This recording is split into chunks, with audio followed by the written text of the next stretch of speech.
special author commentary, and an excerpt from his next novel.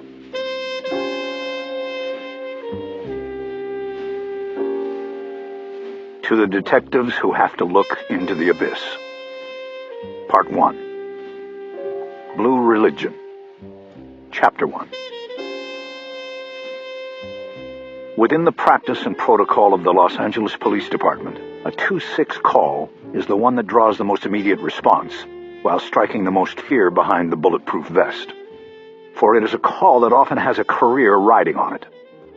The designation is derived from the combination of the Code 2 radio call-out, meaning respond as soon as possible, and the 6th floor of Parker Center, from which the Chief of Police commands the department. A 2-6 is a forthwith from the Chief's office, and any officer who knows and enjoys his position in the department will not delay. Detective Harry Bosch spent over 25 years with the department in his first tour, and never once received a forthwith from the Chief of Police. In fact, other than receiving his badge at the Academy in 1972, he never shook hands or spoke personally with a chief again. He had outlasted several of them, and of course seen them at police functions and funerals, but simply never met them along the way. On the morning of his return to duty after a 3-year retirement, he received his first 2-6, while knotting his tie in the bathroom mirror. It was an adjutant to the chief, calling Bosch's private cell phone. Bosch didn't bother asking how they'd come up with the number in the chief's office. It was simply understood that the chief's office had the power to reach out in such a way. Bosch just said he would be there within the hour, to which the adjutant replied that he would be expected sooner. Harry finished knotting his tie in his car, while driving as fast as traffic allowed on the 101 freeway toward downtown. It took Bosch exactly 24 minutes from the moment he closed the phone on the adjutant until he walked through the double doors of the chief's suite on the 6th floor at Parker Center. He thought it had to have been some kind of record, notwithstanding the fact that he had illegally parked on Los Angeles Street in front of the police headquarters. If they knew his private cell number, then surely they knew what a feat it had been to make it from the Hollywood Hills to the chief's office in under a half hour. But the adjutant, a lieutenant named Homan, stared him down with disinterested eyes and pointed to a plastic-sealed couch that already had 2 other people waiting on it. "You're late," he said. "Take a seat." Bosch decided not to protest, not to make matters possibly worse. He stepped over to the couch and sat between the 2 men in uniforms, who had staked out the armrests. They sat bolt upright and did not small talk. He figured they had been 2-6'd as well. 10 minutes went by. The men on either side of him were called in ahead of Bosch, each dispensed with by the chief in 5 minutes flat. While the second man was in with the chief, Bosch thought he heard loud voices from the inner sanctum, and when the officer came out, his face was ashen. He had somehow fucked up in the eyes of the chief, and the word, which had even filtered to Bosch in retirement, was that this new man did not suffer fuck-ups lightly. Bosch had read a story in the Times about a command staffer who was demoted for failing to inform the chief that the son of a city councilman, usually allied against the department, had been picked up on a deuce. The chief only found out about it when the councilman called to complain about harassment, as if the department had forced his son to drink 6 vodka martinis at Bar Marmont and drive home via the trunk of a tree on Mulholland. Finally, Homan put down the phone and pointed his finger at Bosch. He was up. He was quickly shuttled into a corner office with a view of the Union Station and the surrounding train yards. It was a decent view, but not a great one. It didn't matter because the place was coming down soon. The department would move into temporary offices while a new and modern police headquarters was rebuilt on the same spot. The current headquarters was known as the Glass House by the rank and file, supposedly because there were no secrets kept inside. Bosch wondered what the next place would become known as. The chief of police was behind a large desk signing papers. Without looking up from this work, he told Bosch to have a seat in front of the desk. Within 30 seconds, the chief signed his last document and looked up at Bosch. He smiled. "I wanted to meet you and welcome you back to the department." His voice was marked by an Eastern accent. Department. This was fine with Bosch. In L.A., everybody was from somewhere else, or so it seemed. It was both the strength and the weakness of the city. It is good to be back, Bosch said. You understand that you are here at my pleasure? It wasn't a question. Yes, sir, I do. Obviously, I checked you out extensively before approving your return. I had concerns about your, shall we say, style, but ultimately your talent won the day. You can also thank your partner, Kisman Ryder, for her lobbying effort. She's a good officer, and I trust her. She trusts you. I have already thanked her, but I will do it again. I know it has been less than 3 years since you retired, but let me assure you, Detective Bosch, that the department you have rejoined is not the department you left. I understand that. I hope so. You know about the consent decree? Just after Bosch had left the department, the previous chief had been forced to agree to a series of reforms in order to head off a federal takeover of the LAPD, following an FBI investigation into wholesale corruption, violence, and civil rights violations within the ranks. The current chief had to carry out the agreement, or he would end up taking orders from the FBI. From the chief down to the lowliest boot, nobody wanted that. Yes, Bosch said. I've read about it. Good. I'm glad you have kept yourself informed, and I'm happy to report that despite what you may read in the Times, we are making great strides, and we want to keep that momentum. We are also trying to update the department in terms of technology. We are pushing forward in community policing. We're doing a lot of good things, Detective Bosch, much of which can be undone in the eyes of the community if we resort to old ways. Do you understand what I'm telling you? I think so. Your return here is not guaranteed. You are on probation for a year, so consider yourself a rookie again. A boot. The oldest living boot at that. I approved your return. I can also wash you out without so much as a reason any time in the course of the year. Don't give me a reason. Bosch didn't answer. He didn't think he was supposed to. On Friday, we graduate a new class of cadets at the academy. I would like you to be there. Sir? I want you to be there. I want you to see the dedication in our young people's faces. I want to reacquaint you with the traditions of this department. I think it could help you rededicate yourself. If you want me to be there, I will be there. Good. I will see you there. You will sit under the VIP tent as my guest. He made a note about the invite on a pad of paper next to the blotter. He then put the pen down and raised his hand to point a finger at Bosch. His eyes took on a fierceness. Listen to me, Bosch. Don't ever break the law to enforce the law. At all times you do your job constitutionally and compassionately. I will accept it no other way. This city will accept it no other way. Are we okay on that? We are okay. Then we are good to go. Bosch took his cue and stood up. The chief surprised him by also standing and extending his hand. Bosch thought he wanted to shake hands and extended his own. The chief put something in his hand, and Bosch looked down to see the gold detective's shield. He had his old number back. It had not been given away. He almost smiled. Wear it well, the police chief said, and proudly. I will. Now they shook hands, but as they did so, the chief didn't smile. The chorus of forgotten voices, he said. Excuse me, Chief? That's what I think about when I think of the cases down there in open unsolved. It's a house of horrors, our greatest shame. All those cases, all those voices. Every one of them is like a stone thrown into a lake. The ripples move out through time and people, families, friends, neighbors. How can we call ourselves a city when there are so many ripples, when so many voices have been forgotten by this department? Bosch let go of his hand and didn't say anything. There was no answer for the chief's question.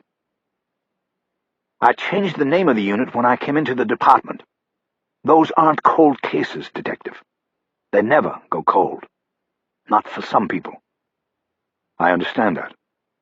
Then go down there and clear cases. That's what your art is. That's why we need you.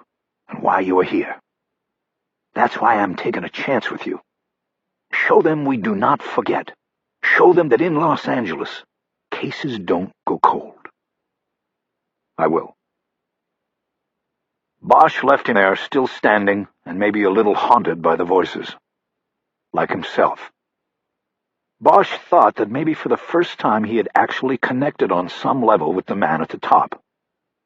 In the military, it is said that you go into battle and fight and are willing to die for the men who sent you. Bosch never felt that when he was moving through the darkness of the tunnels in Vietnam. He had felt alone, and that he was fighting for himself, fighting to stay alive. That had carried with him into the department, and he had at times adopted the view that he was fighting in spite of the men at the top. Now maybe things would be different. In the hallway, he punched the elevator button harder than he needed to. He had too much excitement and energy, and he understood this. The chorus of forgotten voices. The chief seemed to know the song they were singing, and Bosch certainly did too. Most of his life had been spent listening to that song. Chapter 2. Bosch rode the elevator just one flight down to 5. This, too, was new territory for him. 5 had always been a civilian floor. It primarily housed many of the department's mid- and low-level administrative offices, most of them filled with non-sworn employees, budgeters, analysts, pencil pushers, civilians. Before now, there had been no reason to come to the 5th. There were no placards in the elevator lobby that pointed the way to specific offices. It was the kind of floor where you knew where you were going before you stepped off the elevator. But not Bosch. The hallways on the floor formed the letter H, and he went the wrong way twice before finally finding the door marked 503. There was nothing else on the door. He paused before opening it and thought about what he was doing and what he was starting. He knew it was the right thing. It was almost as if he could hear the voices coming through the door. All 8,000 of them. His rider was sitting on a desk sipping a cup of steaming coffee just inside. The desk looked like a place for a receptionist, but Bosch knew from his frequent calls in the prior weeks that there was no receptionist in this squad. There was no money for such a luxury. Ryder raised her wrist and shook her head as she checked her watch. "I thought we agreed on 8 o'clock, she said. "Is this how it's going to be, partner? You waltzing in every morning whenever you feel like it?" Bosch looked at his watch. It was 5 minutes after 8. He looked back at her and smiled. Ryder smiled back and said, "We're over here." Ryder was a short woman who carried a few extra pounds. Her hair was short and now had some gray in it. She was very dark-complected, which made her smile all the more brilliant. She slipped off the desk, and from behind where she had perched, she raised a second cup of coffee to him. "See if I remembered that right." He checked and nodded. "Black. Just like I like my partners." "Funny. I'll have to write you up for that." She led the way. The office seemed to be empty. It was large, even for a squad room serving 9 investigators, 4 teams, and an OIC. The walls were painted a light shade of blue, like Bosch often saw on the screens of computers. It was carpeted in gray. There were no windows. At the positions on the walls where there should have been windows, there were bulletin boards, or nicely framed crime scene photos from many years back. Bosch could tell that in these black and whites, the photographers had often put their artistic skills ahead of their clinical duties. The shots were heavy on mood and shadows. Not many of the crime scene details were apparent. Ryder must have known he was looking at the photos. "They told me that writer James Elroy picked these out and had them framed for the office," she said. She led him around a partial wall that broke the room in 2, and into an alcove where 2 gray steel desks were pushed together so the detectives who sat at them would face each other. Ryder put her coffee down on one. There were already files stacked on it, and personal things like a coffee mug full of pens, and a picture frame at an angle that hid the photo it held. A laptop computer was open and humming on the desk. She had moved into the squad the week before, while Bosch was still clearing customs. customs being the medical exam and final paperwork that brought him back onto the job. The other desk was clean, empty, and waiting for him. He moved behind it and put his coffee down. He suppressed a smile as well as he could. "Welcome back, Roy," Ryder said. That made the smile break through. It made Bosch feel good to be called Roy again. It was a tradition carried by many of the city's homicide detectives. There was a legendary homicide man named Russell Custer, who had worked out of Hollywood Division many years back.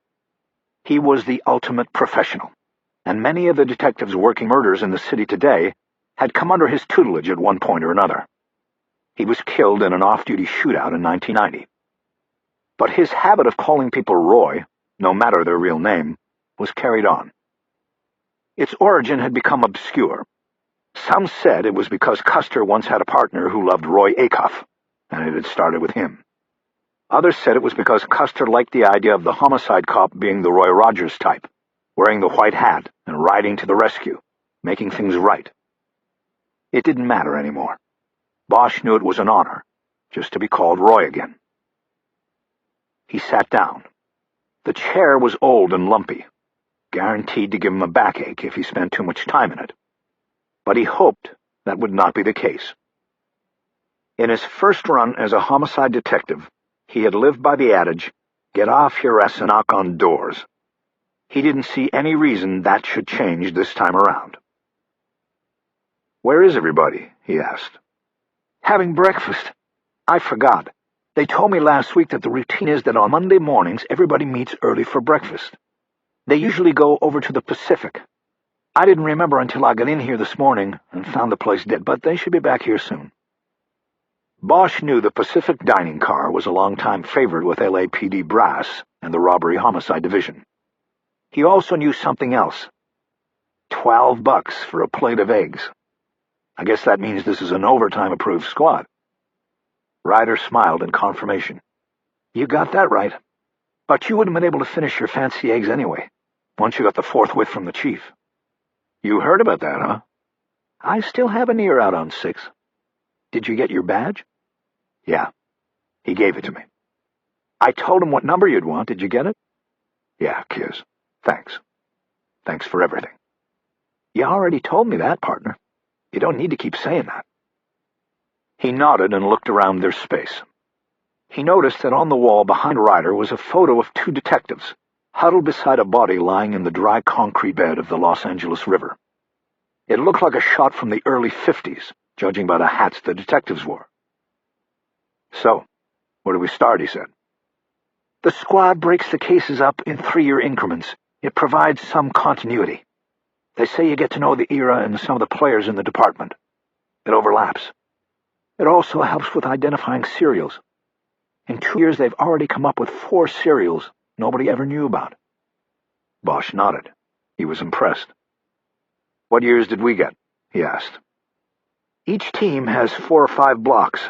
Since we're the new team, we get 4. She opened the middle drawer of her desk, took out a piece of paper, and handed it across to him. "Bosch Ryder, case assignments. 1966 to 1968, 1972 to 1974, 1987 to 1989, 1996 to 1998. Bosch studied the listing of years for which they would be responsible. He had been out of the city and in Vietnam for most of the first block. "The summer of love," he said. "I missed it. Maybe that's what's wrong with me." He said it just to be saying something. He noticed that the second block included 1972, the year he had come onto the force. He remembered a call out to a house off of Vermont on his second day on the job in patrol. A woman back east asked police to check on her mother, who was not answering the phone. Bosch found her drowned in a bathtub, her hands and feet bound with dog leashes. Her dead dog was in the tub with her.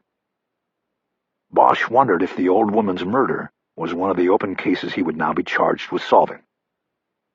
"How was this arrived at? I mean, why did we get these years?" "They came from the other teams. We lightened their caseload. In fact, they already started the ball rolling on cases from a lot of those years. And I heard on Friday that a cold hit came in from 88. We're supposed to run with it starting today. I guess you could say it's your welcome back present. What's a cold hit? When a DNA stamp or a latent we send through the computers or the DOJ makes a blind match. What's ours? I think it's a DNA match. We'll find out this morning. They didn't tell you anything last week? I could have come in over the weekend, you know. I know that, Harry, but this is an old case. There was no need to start running the minute a piece of paper came in the mail. Working open unsolved is different. Yeah, how come? Ryder looked exasperated, but before she could answer, they heard the door open and the squad room started filling with voices. Ryder stepped out of the alcove and Bosch followed. She introduced Bosch to the other members of the squad. Two of the detectives, Tim Marcia and Rick Jackson, Bosch knew well from previous cases. The other two pairs of partners were Robert Renner, who worked with Victor Robledo, and Kevin Robinson, who was paired with G. Nord. Bosch knew them as well as Abel Pratt, the officer in charge of the unit, by reputation. Everybody was a top-notch homicide investigator. The greeting was cordial and subdued, a bit overly formal. Bosch knew that his posting in the unit was probably viewed suspiciously. An assignment on the squad would have been highly coveted by detectives throughout the department. The fact that he had gotten the posting after nearly 3 years in retirement raised questions. Bosch knew, as the chief of police had reminded him, that he had Ryder to thank for the job. Her last posting had been in the chief's office as a policy analyst. She had cashed in whatever markers she had accrued with the chief in order to get Bosch back inside the department and working open unsolved cases with her. After all the handshakes, Pratt invited Bosch and Ryder back into his office for a private welcome aboard speech. He sat behind his desk and they took the side-by-side chairs in front of it. There was no room in the closet-sized space for other furnishings. Pratt was a few years younger than Bosch, on the south side of 50. He kept himself in shape and carried the esprit de corps of the vaunted robbery-homicide division, of which the open unsolved unit was just one branch. Pratt appeared confident in his skills and his command of the unit. He had to be. The RHD took on the city's most difficult cases. Bosch knew that if you did not believe you were smarter, tougher, and more cunning than the people you were after, then you didn't belong. "What I really should do is split you two up," he began. "Make you work with guys already established here in the unit, because this is different from what you've done in the past. But I got the word from Six, and I don't mess with that. Besides, I understand you two have a prior chemistry that worked. So forget what I should do, and let me tell you a little bit about working open unsolves. Kiz, I know you already got this speech last week, but you'll just have to suffer along, okay?" "Of course," Ryder said. "First of all, forget closure. Closure is bullshit. Closure is a media term, something they put in newspaper articles about cold cases. Closure is a joke. It's a fucking lie. All we do here is provide answers. Answers have to be enough. So don't mislead yourself about what you're doing here. Don't mislead the family members you deal with on these cases, and don't be misled by them." He paused for a reaction, got none, and moved on. Bosch noticed that the crime scene photo framed on the wall was of a man collapsed in a bullet-riddled phone booth. It was the kind of phone booth you only saw in old movies and at the farmer's market or over at Philippe's. "Without a doubt," Pratt said, "this squad is the most noble place in the building. A city that forgets its murder victims is a city lost. This is where we don't forget. We're like the guys they bring in the bottom of the ninth inning to win or lose the game. The closers. If we can't do it, nobody can. If we blow it, the game is over, because we're the last resort. Yes, we're outnumbered. We've got 8,000 open unsolved since 1960. But we are undaunted. Even if this whole unit clears only one case a month, just 12 a year, we are doing something. We're the closers, baby. If you're in homicide, this is the place to be." Bosch was impressed by his fervor. He could see sincerity and even pain in his eyes. He nodded. He immediately knew that he wanted to work for this man, a rarity in his experience in the department. "Just don't forget that closure isn't the same as being a closer," Pratt added. "Got it," Bosch said. "Now, I know you both have long experience working homicides. What you're going to find different here is your relationships with the case." "Relationships?" Bosch asked. "Yes, relationships. What I mean is that working fresh kills is a completely different animal. You have the body, you have the autopsy, you carry the news to the families. Here, you are dealing with victims long dead. There are no autopsies, no physical crime scenes. You deal with the murder books, if you can find them, and the records. When you go to the family, and believe me, you don't go until you're good and ready, you find people who have already suffered the shock and found or not found ways to get past it. It wears on you. I hope you are prepared for that." "Thanks for the warning," Bosch said. "With fresh kills, it is clinical, because things move fast. With old cases, it is emotional. You're going to see the toll of violence over time. Be prepared for it." Pratt pulled a thick blue binder from the side of his desk to the center of his calendar blotter. He started to push it across to them, then stopped. "Another thing to be prepared for is the department. Count on files being incomplete, or even missing. Count on physical evidence being destroyed or disappeared.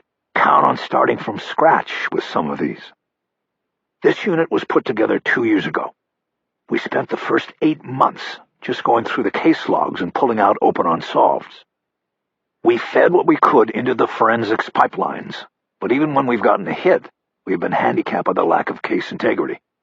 It has been abysmal. It has been frustrating. Even though there is no statute of limitations on murder, we're finding that evidence and even files were routinely disposed of during at least one administration.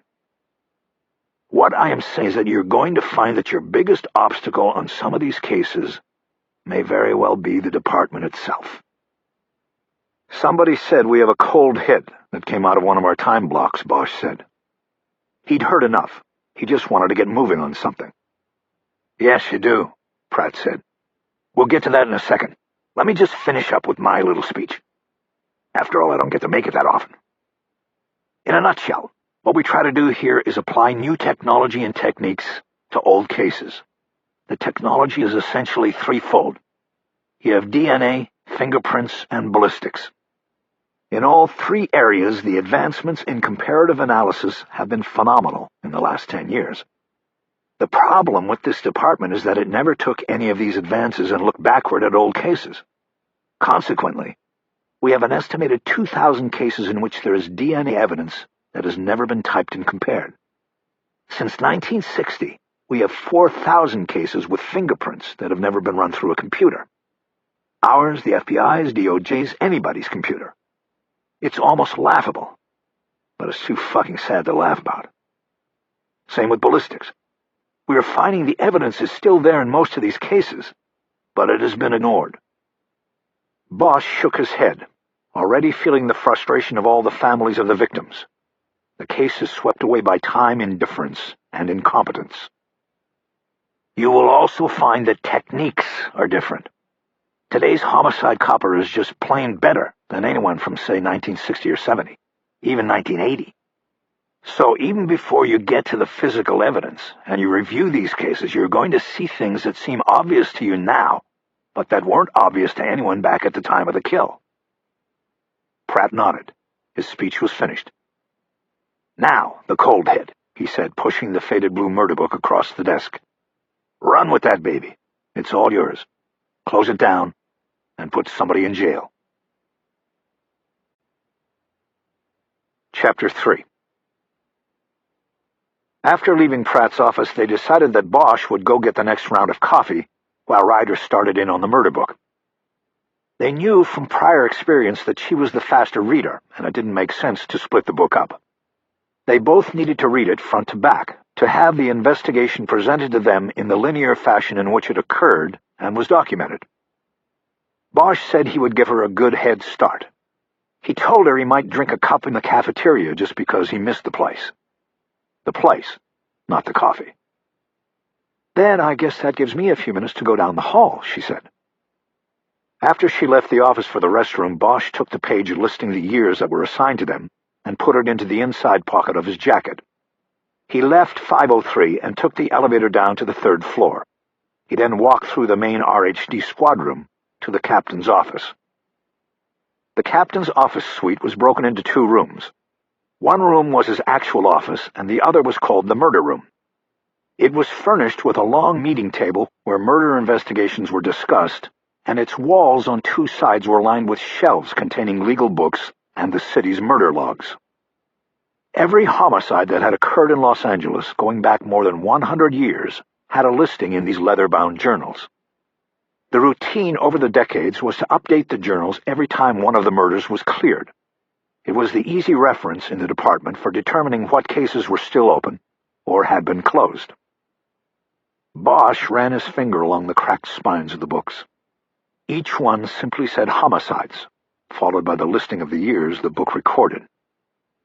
Several years fit into each of the early books, but by the 1980s, there were so many murders committed in the city, each book contained the accounts of only 1 year. He then noted that the year 1988 was reported in 2 books, and he suddenly had a very good idea why that year had been assigned to him and Ryder as the new members of the Open Unsolved unit. The high point for murders in the city would certainly also mean the high point for unsolved cases. When his finger found the book containing cases from 1972, he pulled the tome out and sat down with it at the table. He leafed through it, skimming the stories, hearing the voices.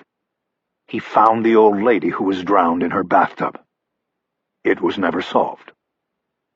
He moved on through 1973 and 1974.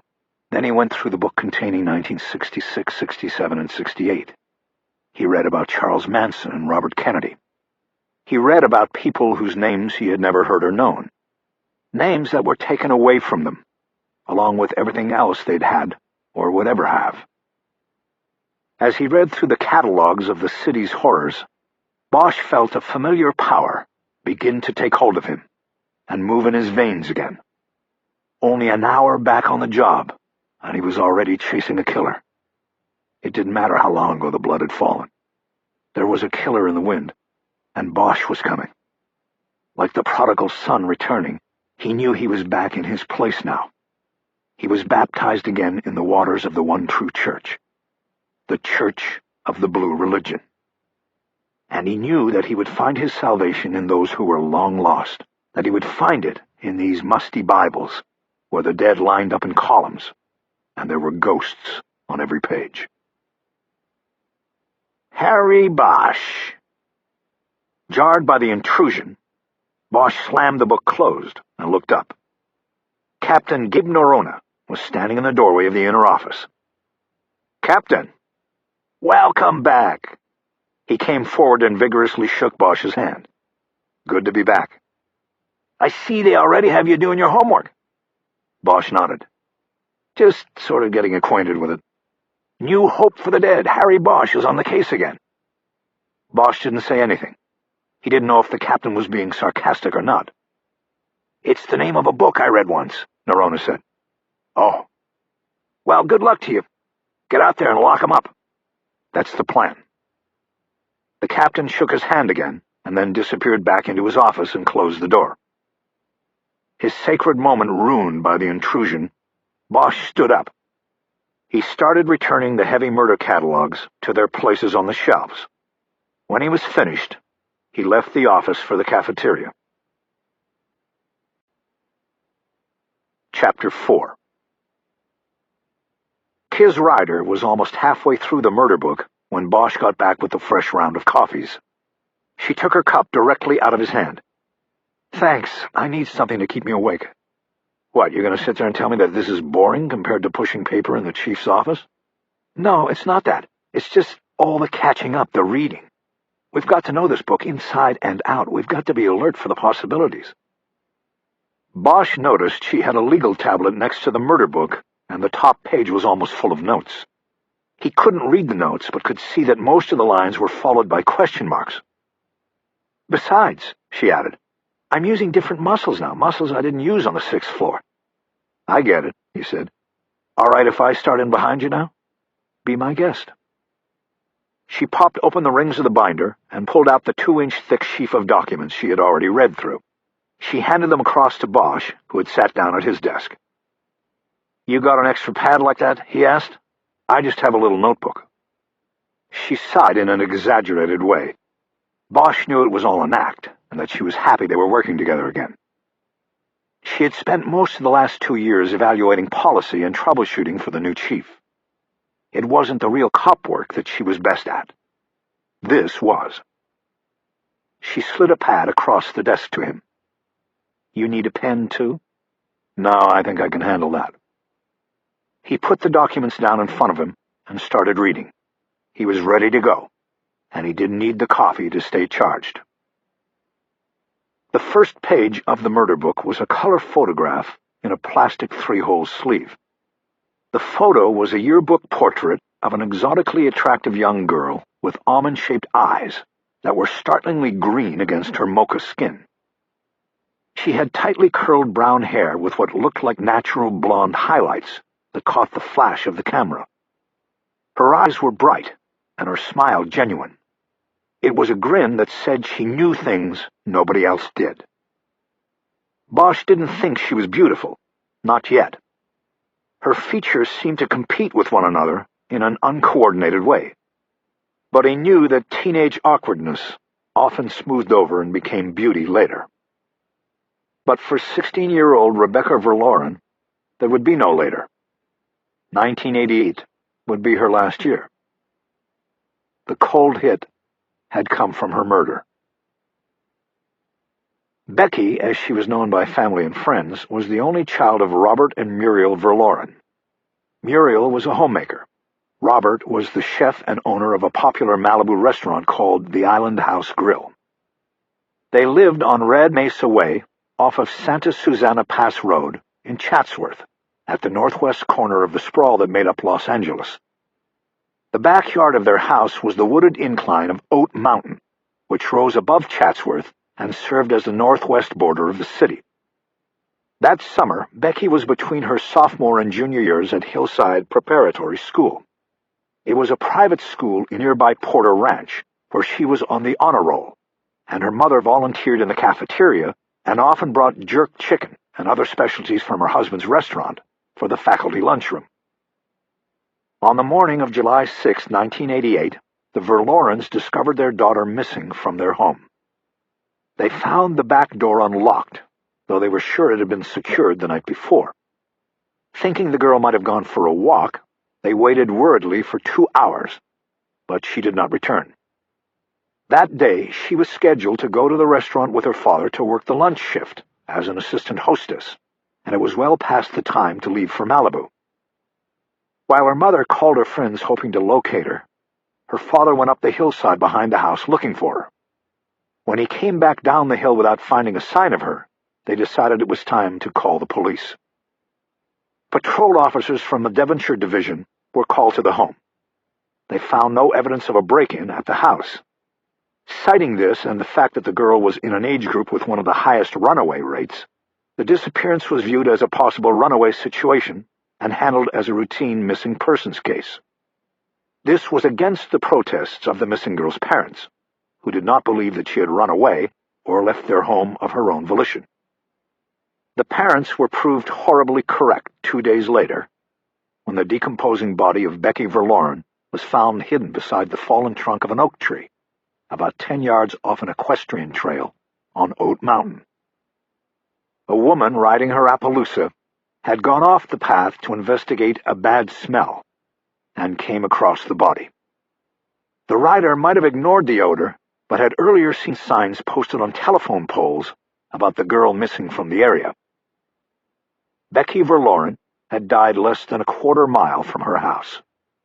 It was likely that her father had passed within yards or even feet of her body when he was hiking the hillside and calling out her name. But on that morning, there had been no odor yet to draw his attention.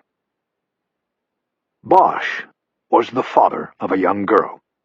Though she lived far away from him with her mother, she was never far from his thoughts. He thought now of a father climbing a steep hillside, calling for a daughter who would never come home. He tried to concentrate on the murder book. The victim had been shot once in the chest by a high-powered pistol. The weapon a .45 caliber Colt semi-automatic, was lying in the leaves by her left ankle. As Bosch studied the crime scene photos, he saw what appeared to be a burn from a contact shot on the fabric of her light blue nightgown. The bullet hole was located directly above the heart, and Bosch knew by the size of the gun and the entry wound that death was likely immediate. Her heart would have been shattered by the round as it blasted through her body. For a long time, Bosch studied the photographs of the body as it had been found. The victim's hands were not bound. She was not gagged. Her face was turned in toward the trunk of the fallen tree. There were no indications of defensive wounds of any nature. There was no indication of sexual molestation or any other assault. The police misinterpretation of the girl's disappearance was initially compounded by the misinterpretation of the death scene. The assessment at the scene resulted in the death being viewed as a probable suicide. As such, the case was kept by the local division's homicide squad and the two detectives who rolled on the body call, Ron Green and Arturo Garcia. Devonshire Division was at that time and still is the LAPD's quietest station. Representing a large bedroom community with high property values and mostly upper-middle-class residents, Devonshire always had crime tables that were among the lowest in the city. Inside the department, the station was known as Club Dev. It was a highly sought-after posting by officers and detectives who had put in many years and were tired or had simply seen enough action.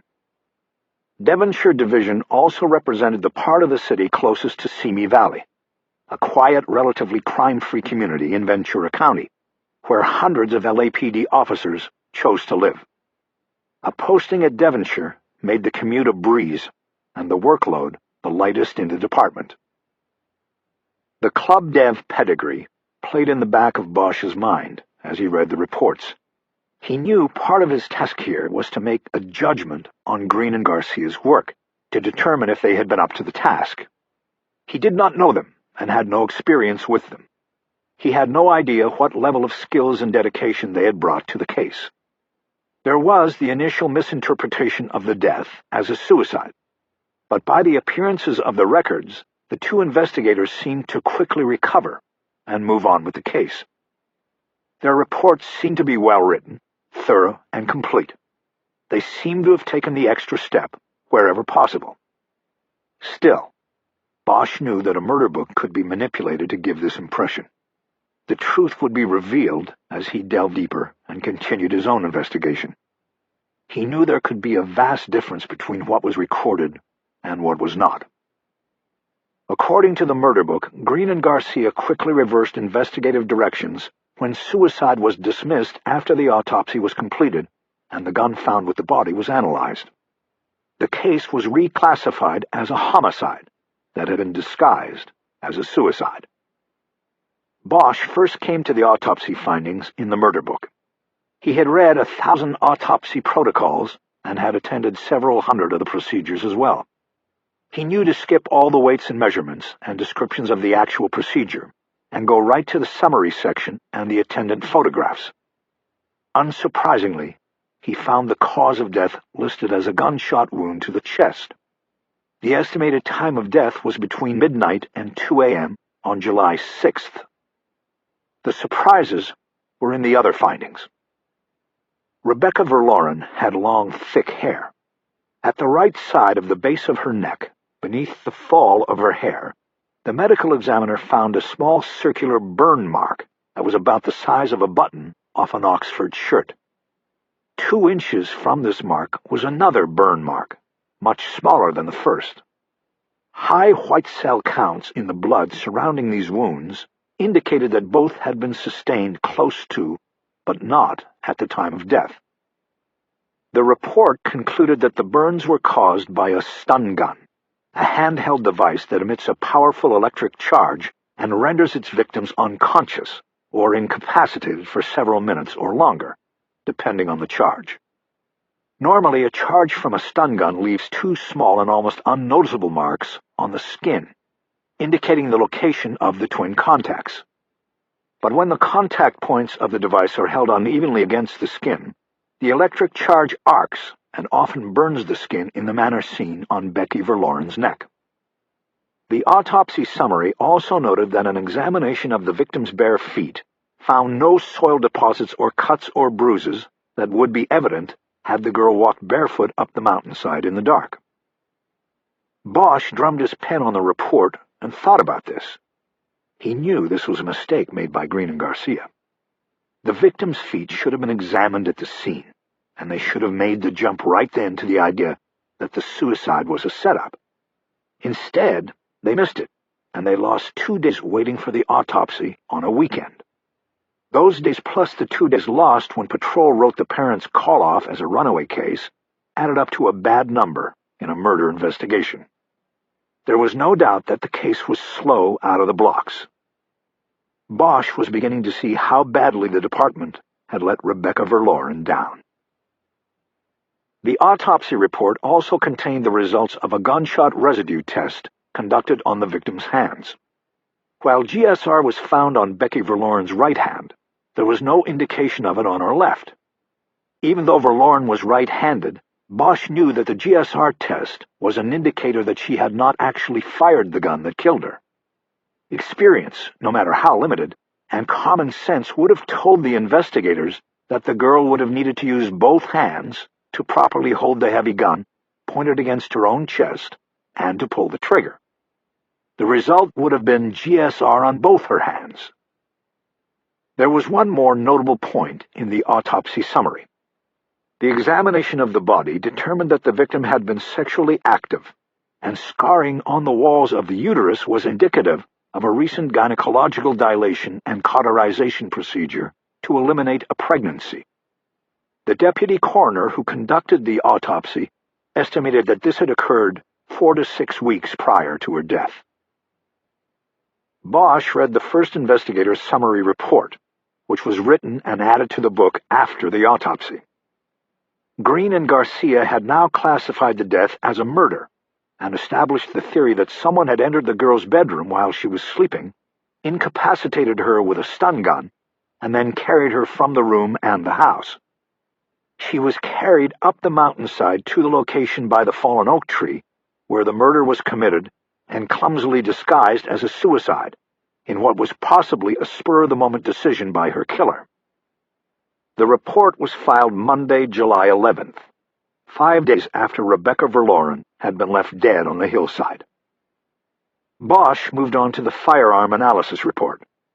Though the autopsy had produced more than convincing evidence of staged suicide, the study of the gun and the attendant ballistics further confirmed the investigative theory. The gun was found to be devoid of fingerprints except for those from Becky Verloren's right hand. The fact that there were no prints from her left hand or smudges of any kind on the pistol indicated to the investigators that the weapon had been carefully wiped clean of prints before being placed and held in Becky's hand, then turned toward her chest and fired. It was likely that the victim was unconscious from the stun gun assault at the time this manipulation occurred. The bullet casing ejected from the pistol when the fatal shot was fired was recovered 6 feet from the body. There were no fingerprints or smudges on it, an indication that the weapon had been loaded with gloved hands. The investigation's single most important piece of evidence was recovered during the analysis of the gun itself. It was actually found inside the gun. The weapon was the Mark IV Series 80 model manufactured by Colt in 1986, 2 years before the murder. It featured a long hammer spur, which was notable because the gun, though in production for nearly 100 years in one form or another, had a reputation for leaving a tattoo injury on the shooter if the weapon was not handled properly while firing. This usually occurred when a two-handed grip on the weapon pushed the primary shooting end up high on the grip and too close to the hammer spur. The primary hand could then receive a painful stamp when the trigger was pulled, the weapon fired, and the slide automatically came backward to eject the bullet's shell. As the slide returned to firing position, it would pinch the skin of the shooter's hand, usually the webbing between the thumb and forefinger, often taking a piece of skin back with it inside the gun. All of this occurred in a fraction of a second, the novice shooter often not even knowing what had bit him. That was exactly what had happened with the gun used to kill Becky Verloren. When a firearms expert broke open the weapon, he found a small piece of skin tissue and dried blood on the underside of the slide. It would not have been noticeable to someone examining the exterior of the gun or wiping it clean of blood and fingerprints. Green and Garcia added this to their investigative theory. In the second investigator's summary report, they wrote that evidence indicated that the killer wrapped Becky Verloren's hand around the gun and then pressed the muzzle to her chest. The killer used one or both of his own hands to steady the weapon and push or pull her finger over the trigger. The gun fired and the slide tattooed the killer, taking a piece of his skin with it inside the gun. Bosch noted to himself that Green and Garcia made no mention of another possibility in their investigative theory, that being that the tissue and the blood found inside the weapon was already there on the night of the murder, that the weapon had tattooed someone other than the killer when the weapon was fired at some point before the killing. Regardless of that potential oversight, the blood and tissue was collected from the weapon, and while it was already known from the autopsy that Becky Verloren had no wounds on her hands, a routine blood comparison test was conducted. The blood collected from the gun was type O. Becky Verloren's blood was type AB positive. The investigators concluded they had the killer's blood on the weapon. The killer was blood type O. But in 1988, the use of DNA comparison in criminal investigation was still years away from common and, more importantly, court-accepted practice in California. Databases containing the DNA profiles of criminal offenders were only on the verge of being funded and created. During the course of the 1988 investigation, the detectives were left to compare blood type only to potential suspects as they arose, and no one emerged as a primary suspect in the Verloren killing. The case was worked hard and long, but ultimately without an arrest ever being made, and it went cold. Until now. Bosch said out loud without realizing it. "What?" Ryder asked. "Nothing, just thinking out loud." "You want to start talking about it?" "Not yet, I want to finish reading first. You're done?" "Just about." "You know who we have to thank for this, don't you?" Bosch asked. She looked at him quizzically. "I give up." "Mel Gibson." "What are you talking about?" "When did Lethal Weapon come out?" "Right around this time, right?" "I guess, but what are you talking about? Those movies were so far-fetched." "That's my point. That's the movie that started all of this holding the gun sideways and with two hands, one over the other. We got blood on this gun because the shooter was a Lethal Weapon fan." Ryder shook her head dismissively. "You watch," Bosch said. "I'm going to ask the guy when we bring him in." "Okay, Harry, you ask him." "Mel Gibson saved a lot of lives. All those sideways shooters, they couldn't hit shit. We ought to make him an honorary cop or something." "Okay, Harry. I'm going back to reading, okay? I want to get through this." "Yeah, okay. Me too." Chapter 5. Shortly after the LAPD's Open Unsolved Unit began operation, the DNA evidence from the Verloren case was forwarded to the California Department of Justice. It was delivered along with the DNA lab and evidence from dozens of other cases, drawn from the unit's initial survey of the department's unsolved murders. The DOJ operates the state's primary DNA database. The backlog of comparison requests to the underfunded and undermanned lab was running more than a year at the time. But thanks to the tide of requests from the new LAPD unit, it took almost 18 months before the Verloren evidence was retyped by DOJ analysts and compared to thousands of DNA profiles in the state databank. It produced a single match, a cold hit, in the parlance of DNA work. Bosch looked at the single-page DOJ report unfolded in front of him. It stated that 12 of a possible 14 markers matched the DNA from the weapon used to murder Rebecca Verloren to a now 35-year-old man named Roland Mackey.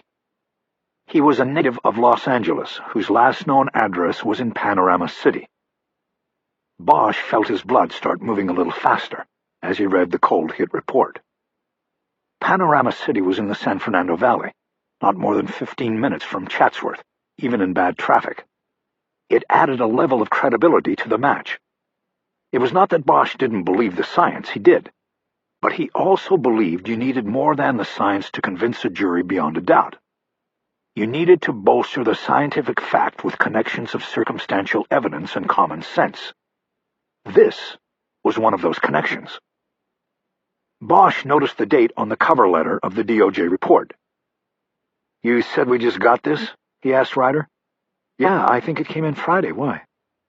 "The date on it is from 2 Fridays ago. 10 days. Ryder shrugged. "Bureaucracy," she said. "I guess it took its time getting down here from Sacramento." "I know the case is old, but you'd think they'd move a little faster than that." Ryder didn't respond. Bosch dropped it and read on. Mackey's DNA was in the DOJ computer base because all offenders convicted of any sex-related crime in California were forced under state law to submit blood and oral swabs for typing and inclusion in the DNA databank. The offense that resulted in Mackey's DNA going into the bank was on the far margin of the state mandate. 2 years earlier, Mackey was convicted of lewd behavior in Los Angeles. The DOJ report did not offer details of the crime, but stated Mackey was placed on 6 months probation, an indication that his was a minor offense. Bosch was about to write a note on his pad when he looked up and saw Ryder closing the murder book on the second half of the documents. "Done?" "Done." "Now what?" "I figured that while you were finishing the book, I'd go over to the ESB and pick up the box." Bosch had no trouble remembering the meaning of what she said. He had slipped easily back into the world of acronyms and cop speak. The ESB was the evidence storage building. She would go there to pick up the physical evidence that would have been stored from the case. Items like the murder weapon, the victim's clothing, and anything else accumulated while the case was initially worked. It was usually stored in a taped cardboard box and put on a shelf. The exception to this was storage of perishable and biological evidence, such as the blood and tissue recovered from the Verloren murder weapon, which was stored in lab vaults in the Scientific Investigation Division. "Sounds like a good idea," Bosch said. "But first, why don't you run this guy through DMV and NCIC and see if we can get a location?" "Already did that." She turned her laptop around on her desk so Bosch could see the screen. He recognized the National Crime Index computer template on the screen. He reached across and started scrolling down the screen, his eyes scanning the information. Ryder had run Roland Mackey through NCIC and gotten his criminal record. His conviction 2 years earlier for lewd behavior was only the latest in a string of recorded arrests dating back to when he was 18. The same year of Rebecca Verloren's murder. Anything prior would not be listed because juvenile protection laws shielded that part of his record. Most of the crimes listed were property and drug-related crimes, beginning with car theft and a burglary at 18, and leading to 2 drug possession raps, 2 driving under the influence arrests, another burglary charge, and a receiving stolen property hit. There was also an early solicitation of prostitution arrest. Overall, it was the pedigree of a small-time criminal and drug user. It appeared that Mackey never went to state prison for any of his crimes. He was often given second chances and then, through plea agreements, was sentenced to probation or to short stints in county jail. It appeared that the longest he ever stayed in stir was 6 months served, after pleading guilty to receiving stolen property when he was 28 years old. He served his time at the county-run Wayside Honor Rancho. Bosch leaned back after he was finished scrolling through the computer records. He felt uneasy about what he had just read. Mackey had the kind of record that might be seen as a pathway to murder, but in this case, the murder came first when Mackey was only 18 years old, and the petty crimes came after. It didn't seem to quite fit. "What?" Ryder asked, sensing his mood. "I don't know. I thought there'd be more, I guess." "It's backwards. This guy goes from murder to petty crime. It doesn't seem to hold." "Well, this is all he's ever gotten popped for. Doesn't mean it's all he ever did." He nodded. "Juvenile?" he asked. "Maybe. Probably. But we'll never get those records now. They're probably long gone." It was true. The state went out of its way to protect the privacy of juvenile offenders. Crimes rarely tailed offenders into the adult justice system. Nevertheless, Bosch thought that there had to be childhood crimes that would fit better with the seemingly cold-blooded murder of a 16-year-old girl who had been incapacitated with a stun gun and abducted from her home. Bosch began to have an uneasy feeling about the cold hit they were working. He was beginning to sense that Mackey was not the target. He was a means to the target. "Did you run him through DMV for an address?" he asked. "Harry, that's old school. You only have to update your driver's license every 4 years. You want to find somebody? You go to AutoTrack." She opened the murder book and slid a loose piece of paper across to him. It was a computer printout that said AutoTrack at the top. Ryder said it was a private company the police department contracted with. It provided computer searches of all public records, including DMV, public utility, and cable service databases, as well as private databases such as credit reporting services, to determine an individual's past and current addresses. Bosch saw that the printout contained a listing of Roland Mackey's various addresses dating back to when he was 18. His current listing on all current data, including driver's license and car registration, was the address in Panorama City. But on the page, Ryder had circled the address ascribed to Mackey when he was 18 through 20 years old, the years 1988 through 1990. It was an apartment on Topanga Canyon Boulevard in Chatsworth. This meant that at the time of the murder, Mackey was living very close to Rebecca Verloren's home. This made Bosch feel a little better about things. Proximity was a key piece to the puzzle.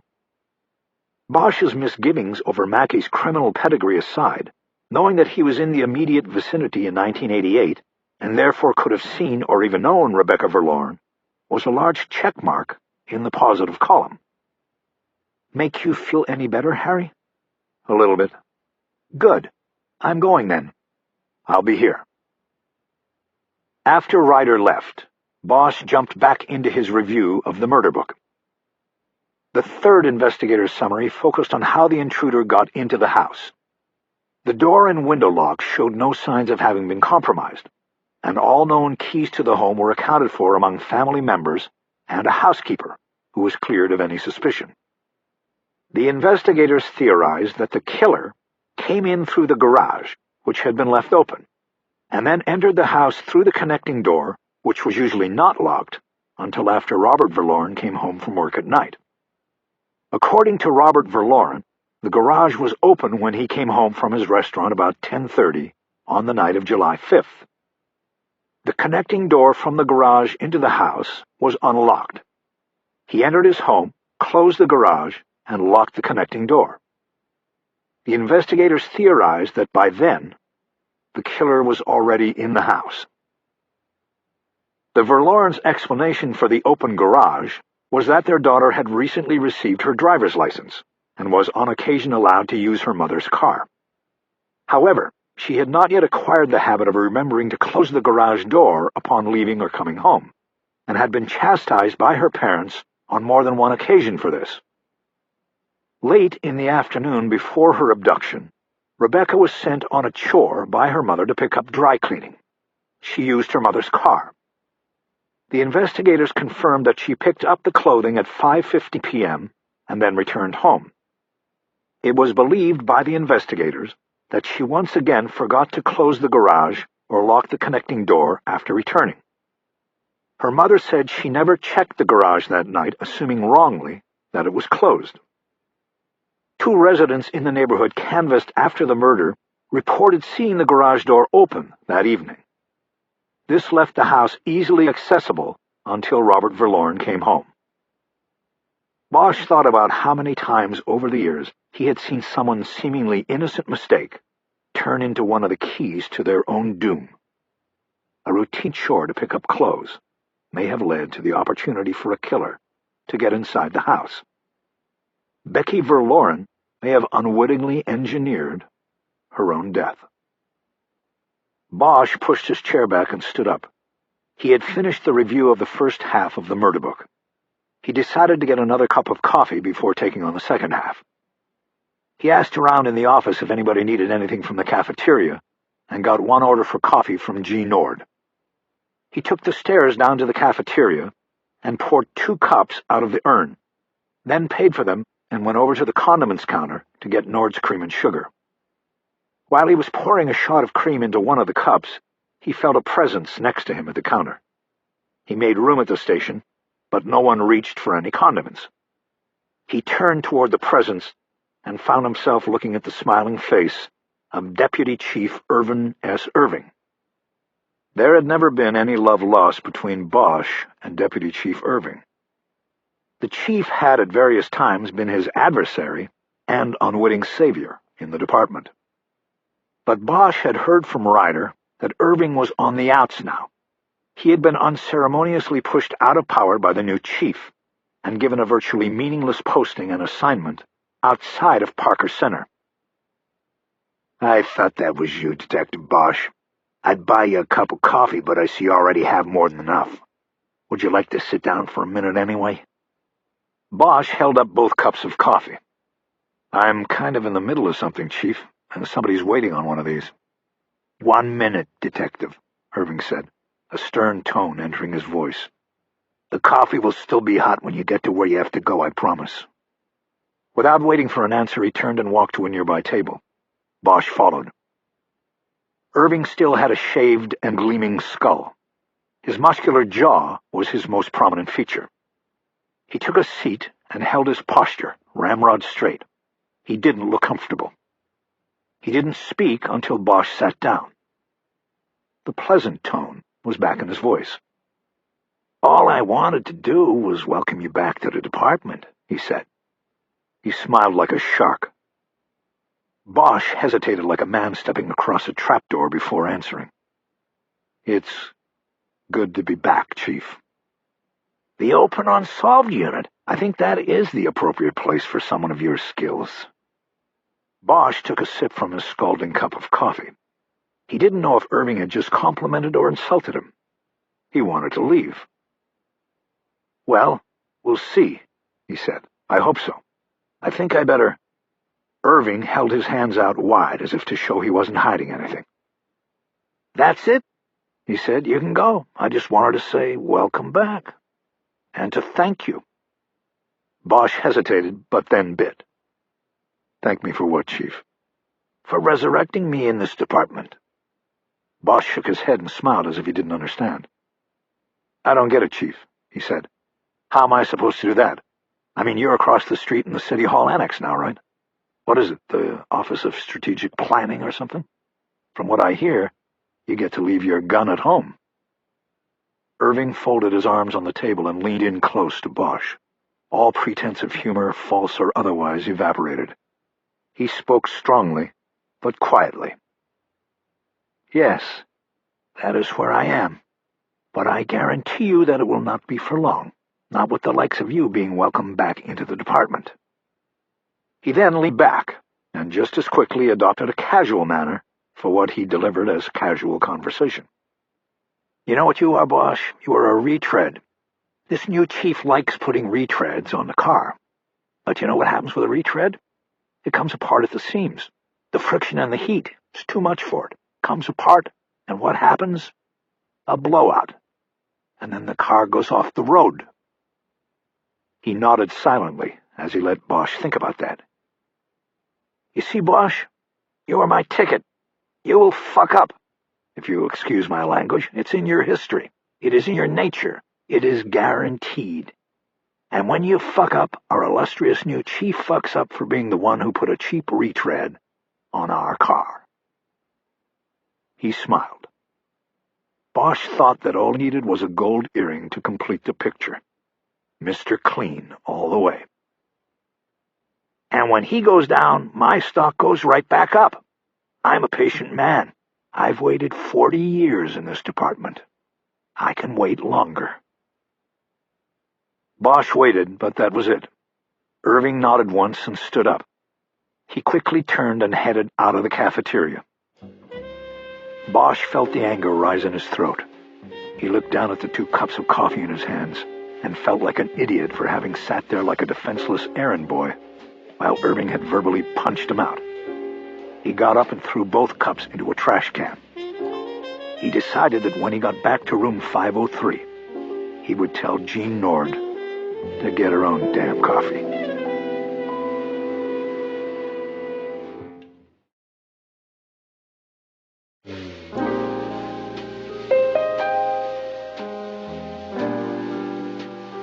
Chapter 6. With the unease of the Irving confrontation still lingering, Bosch took the second half of the murder book over to his desk and sat down. He thought the best way to forget about the threat that Irving posed was to immerse himself in the case again. What he found left in the file was a thick sheaf of ancillary reports and updates, the things investigators always lumped into the back of the book.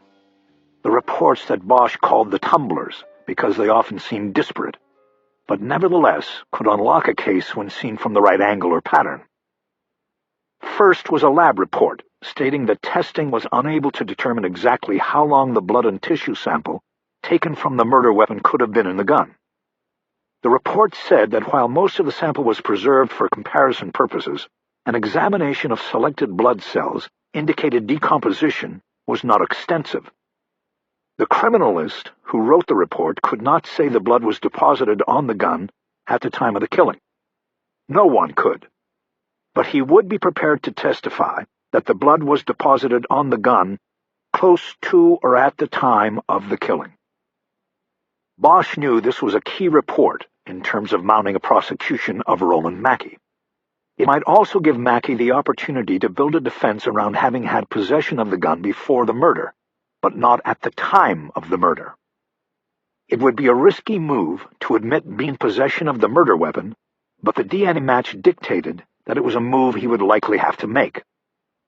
With the science unable to pinpoint exactly when the deposit of blood and tissue on the gun occurred, Bosch saw a gaping hole in the prosecution's case.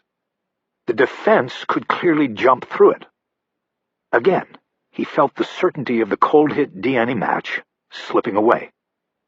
Science gives and takes at the same time. They needed more. Next in the murder book was a report from the firearms unit, which had been assigned the ownership trace of the murder weapon. The serial number on the Colt had been filed down, but the number was raised in the lab with the application of an acid, which accentuated the compressions in the metal where the number had been stamped during manufacture.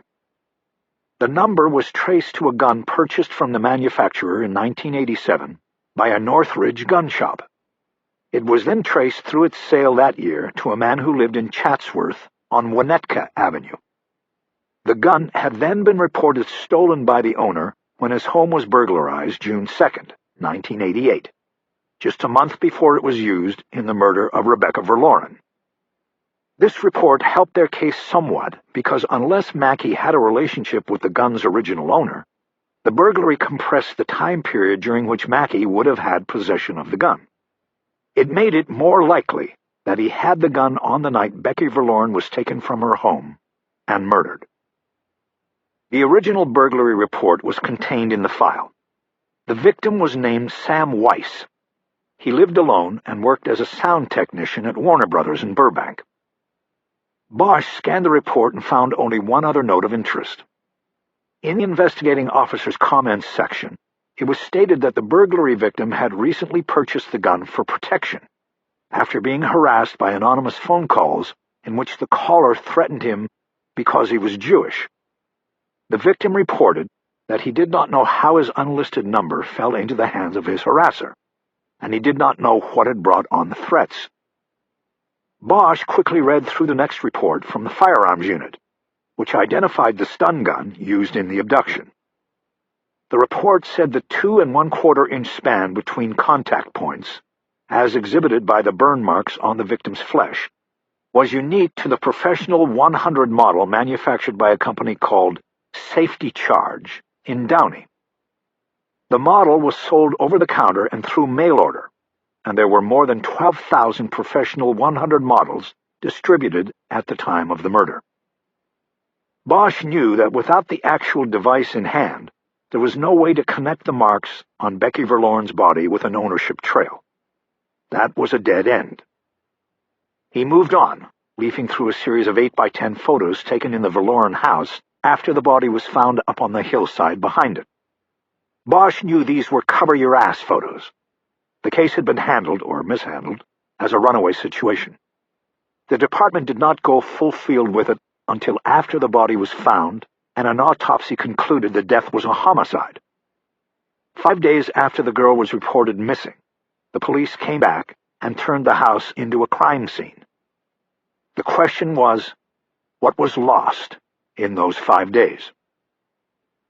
The photos included interior and exterior shots of all 3 doors to the house, front, back, garage, and several close-ups of window locks. There was also a series of shots taken in Becky Verloren's bedroom. The first thing Bosch noticed was that the bed was made.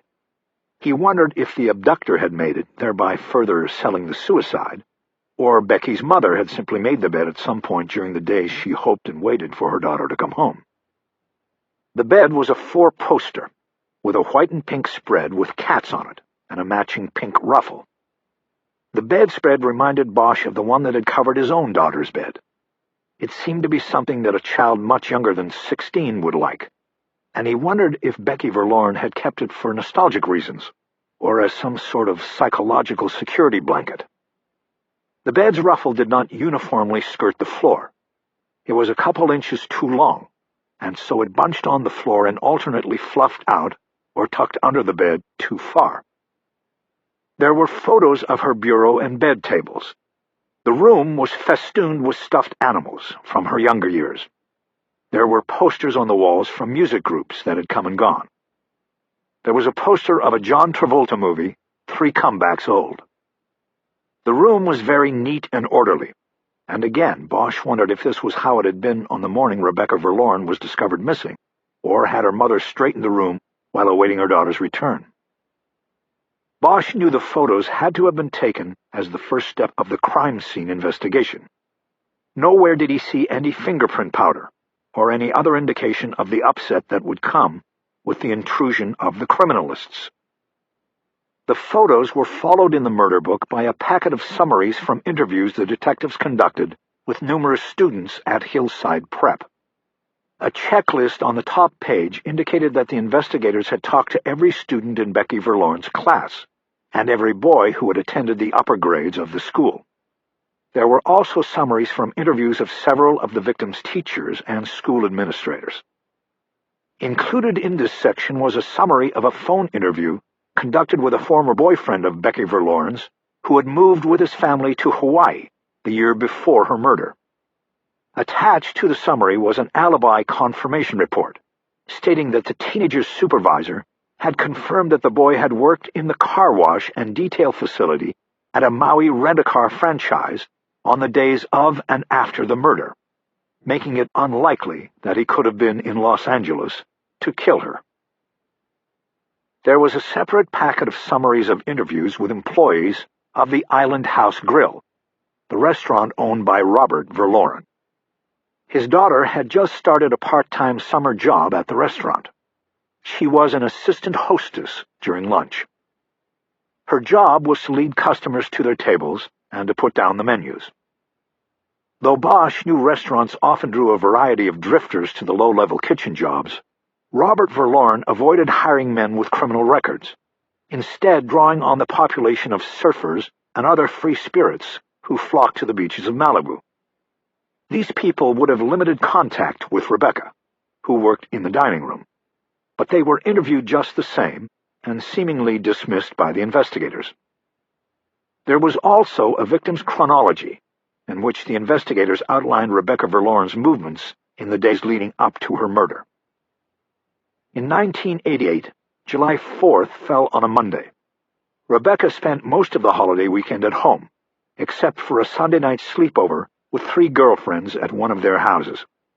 The attached summaries of interviews with these 3 girls were long, but contained no information of investigative value.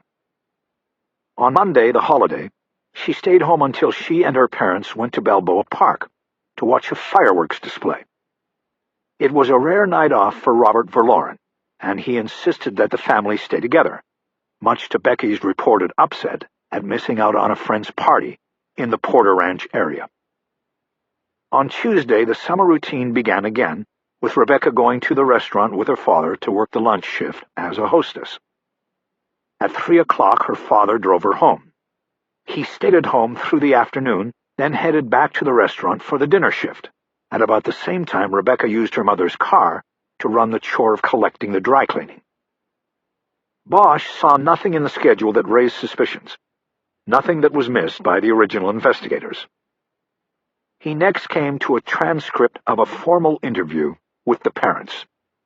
It was taken at Devonshire Division on July 14th, more than a week after their daughter was discovered missing.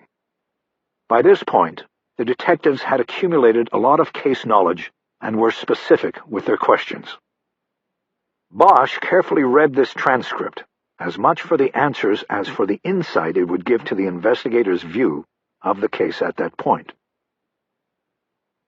Case number 88-641, Verloren, Rebecca, DOD 7588, IO A. Garcia, number 993, 7/14/88, 2:15 p.m., Devonshire homicide. Garcia: Thank you for coming in. I hope you don't mind, but we are recording this, so we will have a record. How are you managing? Robert Verloren: About as well as expected. We're devastated. We don't know what to do. Muriel Verloren: We keep thinking, what could we have done to prevent this from happening to our little girl? Green: We're truly sorry, ma'am, but you can't blame yourself for this. As far as we can tell, it was nothing you did or didn't do. It just happened. Don't blame yourself. Blame the person who did this. Garcia: And we are going to get him. You don't have to worry about that. Now, we have some questions we need to ask. Some of these might be painful, but we need the answers if we are going to get this guy. Robert Verloren: You keep saying guy. Is there a suspect? Do you know it was a man? Garcia: We don't know anything for sure, sir. We're mostly going with the percentages there. But also you have that steep hill behind your house. Becky was definitely carried up that hill. She wasn't a big girl, but we definitely think it would have to be a man. Muriel Verloren: But you said she wasn't... That there was no sexual assault. Garcia: That is true, ma'am, but that does not preclude this from being a sexually motivated or related crime. Robert Verloren: How do you mean? Garcia: We will get to that, sir. If you don't mind, let us ask our questions, and then we will get to your questions if you would like. Robert Verloren: Go ahead, please. I'm sorry. It's just that we cannot fathom what has happened. It's like we are underwater all the time. Garcia: That is completely understandable. As I said, you have our deepest sympathy. From the department, too. We have the upper echelon of this department watching over this case very closely. Green: We would like to start by going back before her disappearance, maybe a month before. Did your daughter go away at all during that time?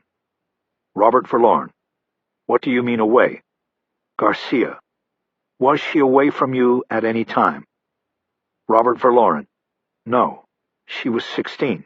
She was in school. She didn't go away on her own. Green: What about a sleepover with her friends? Muriel Verloren: No, I don't think so. Robert Verloren: What are you looking for? Green: Was she sick at all in the month or two prior to the disappearance? Muriel Verloren: Yes, she had the flu the first week after school ended. It delayed her going to work for Bob. Green: Was she in bed sick? Muriel Verloren: A lot of the time. I don't see what this has to... Garcia: Mrs. Verloren, did your daughter go to see a doctor at this time? Muriel Verloren: No, she just said she had to rest.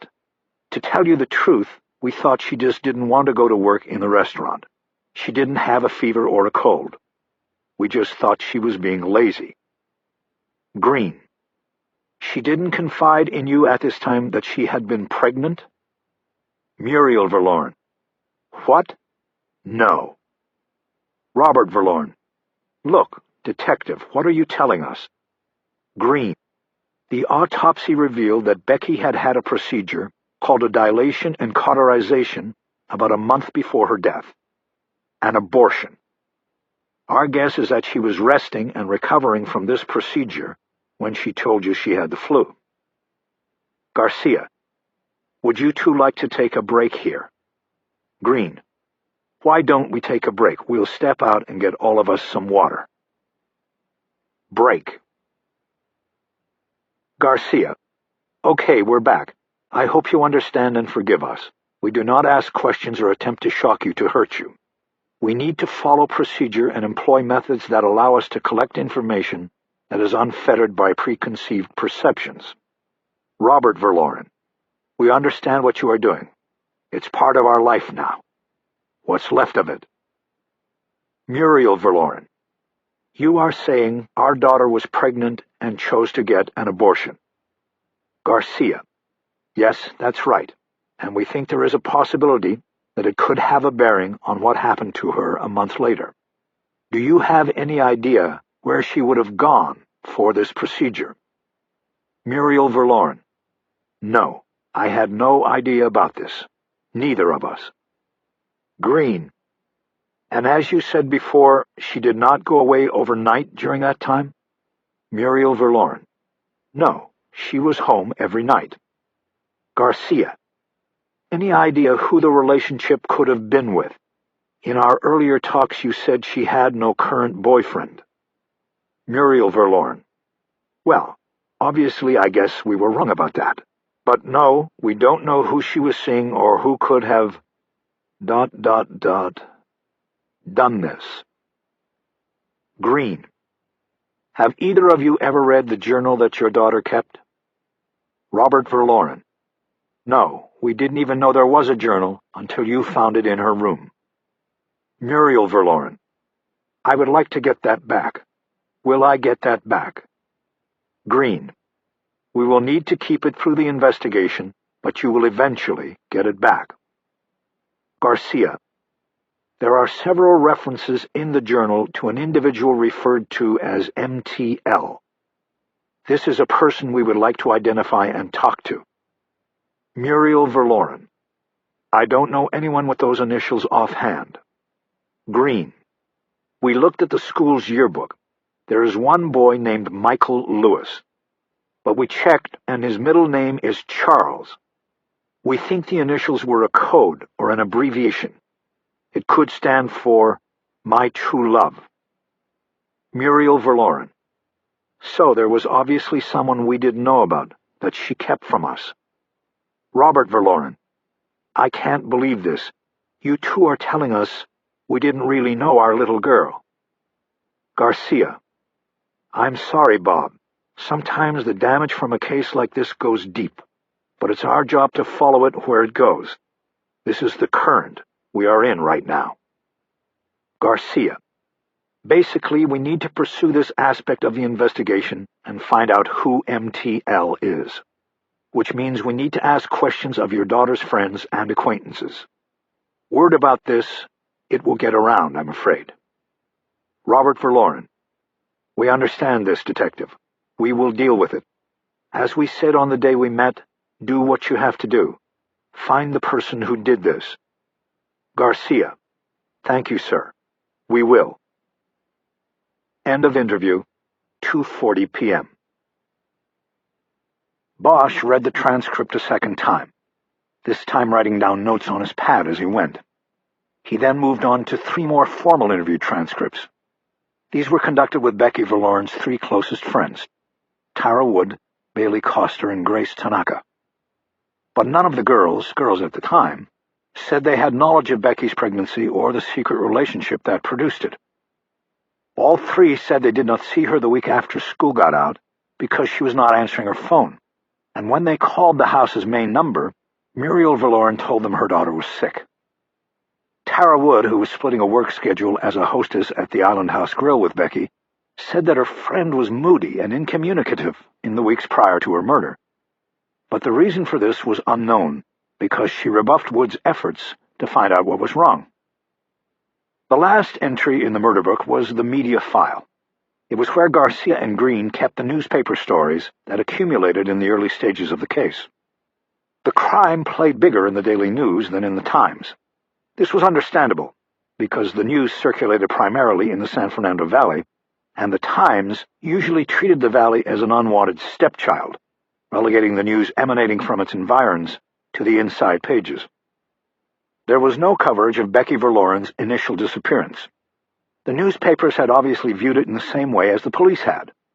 But once the body was found, there were several stories on the investigation, the funeral, and the impact the young girl's death had at her school. There was even a mood piece set at the Island House Grill. This story had been in the Times and had apparently been a stab at making the case meaningful to the paper's West Side circulation base. A restaurant in Malibu was something the West Siders could relate to. Both newspapers linked the murder weapon to a burglary that occurred a month before the killing, but neither had the anti-Semitic angle. Neither reported on the blood evidence recovered from the weapon either. Bosch guessed that the blood and tissue recovery was the investigators' ace in the hole, the one piece of evidence held close to the vest, to give them the advantage if a prime suspect was ever identified. Finally, Bosch noticed that there were no media interviews with the grieving parents. The Verlorens apparently chose not to hold their loss out for public consumption. Bosch liked that about them. It seemed to him that increasingly the media forced the victims of tragedy to grieve in public, in front of cameras, and in newspaper stories. Parents of murdered children became talking heads, who appeared on the tube as experts the next time there was another child murdered and another set of parents grieving. It all didn't sit well with Bosch. It seemed to him the best way to honor the dead was to keep them close to the heart, not to share them with the world across the electronic spectrum. At the back of the murder book there was a pocket containing a manila envelope, with the Times' eagle insignia and address in the corner. Bosch pulled it out and opened it, and found a series of 8x10 color photos taken at Rebecca Verloren's funeral 1 week after her murder. Apparently there had been a deal cut. The photos traded for access. Bosch remembered making such deals in the past, when he was unable because of scheduling or budget to get a police photographer out to a funeral. He would promise the reporter working the story that he or she would be in line for an exclusive, if the newspaper photographer wouldn't mind running off a complete set of crowd shots of the people attending the service. You never knew when the killer might show up to get a rise out of the anguish and grief he had caused. Reporters always went for the deal. Los Angeles was one of the most competitive media markets in the world, and reporters lived and died by the access they had. Bosch studied the photos but was handicapped in looking for Roland Mackey because he didn't know what he looked like in 1988. The photos Kis Ryder had pulled up on the computer were from his most recent arrest. They showed a balding man with a goatee and dark eyes. It was hard to trace that visage back to any of the teenaged faces that gathered to put one of their own in the ground. For a while he studied Becky Verloren's parents in one of the photos. They were standing at the graveside, leaning against each other as if holding each other from falling. Tears lined their faces. Robert Verloren was black, and Muriel Verloren was white. Bosch now understood where their daughter had gotten her growing beauty. The mix of races in a child often rose above the attendant social difficulties to achieve such grace. Bosch put the photos down and thought for a moment. Nowhere in the murder book had there been mention of the possibility of race playing a part in the murder. But the murder weapon coming from the burglary of a man being threatened because of his religion seemed to give rise to the possibility of at least a tenuous link to the murder of a girl of mixed races. The fact that this was not mentioned in the murder book meant nothing. The aspect of race was always something held close to the vest in the LAPD. To commit something to the paperwork was to make it known within the department. Investigative summaries were reviewed all the way up the line on hot cases. It could then be leaked and turned into something else, something political.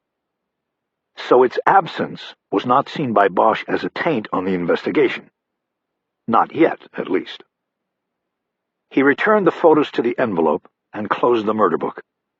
He guessed that there were more than 300 pages of documents and photos in it, and nowhere on any of those pages had he seen the name Roland Mackey. Was it possible that he had escaped even peripheral notice in the investigation so many years before? If so, was it still possible he was indeed the killer? These questions bothered Bosch. He always tried to keep faith in the murder book, meaning that he believed the answers usually lay within its plastic sides. But this time, he was having a hard time believing the cold hit. Not the science. He had no doubt about Mackey being matched to the blood and tissue found inside the murder weapon. But he believed something was wrong, something was missing. He looked down at his pad. He had taken few notes. He had really only composed a list of people he wanted to talk to. Green and Garcia, mother, father, school friends, teachers, former boyfriend, probation agent, Mackey -school ? He knew that every note he had taken was obvious. He realized how little they had besides the DNA match, and once again he was uneasy about building a case without anything else. Bosch was staring at his notes when Kiz Ryder walked into the office. She was empty-handed and unsmiling. "Well?" Bosch asked. "Bad news. The murder weapon's gone. I don't know if you've read the whole book, but there's mention of a journal in there. The girl kept a journal. That's gone too. Everything's gone." Chapter 7. They decided that the best way to deal with and discuss bad news was to eat. Besides that, nothing made Bosch hungrier than sitting in an office all morning and reading through a murder book. They went over to Chinese Friends, a small place on Broadway at the end of Chinatown where they knew they could still get a table this early. It was a place where you could eat well and to capacity and barely go over $5. The trouble was that it filled up fast, mostly with headquarters staff from the fire department, the gold badges from Parker Center, and the bureaucrats from City Hall. If you didn't get there by noon, you ordered takeout, and you had to sit and eat on the bus benches out front in the sun.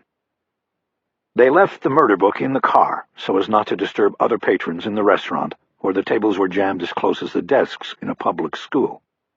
They did bring their notes and discussed the case in an improvised shorthand, designed to keep their conversation private. Ryder explained that when she had said the gun and the journal were missing from the ESB, what she meant was that no evidence carton from the case could be found during an hour-long search by 2 evidence clerks. This was not much of a surprise to Bosch. As Pratt had warned earlier, the department had taken haphazard care of evidence for decades. Evidence cartons were booked and filed on shelves in chronological order, and without any sort of separation according to crime classification. Consequently, evidence from a murder might sit on a shelf next to evidence from a burglary, and when clerks came through periodically to clear out evidence from cases where the statute of limitations had expired, sometimes the wrong box got tossed.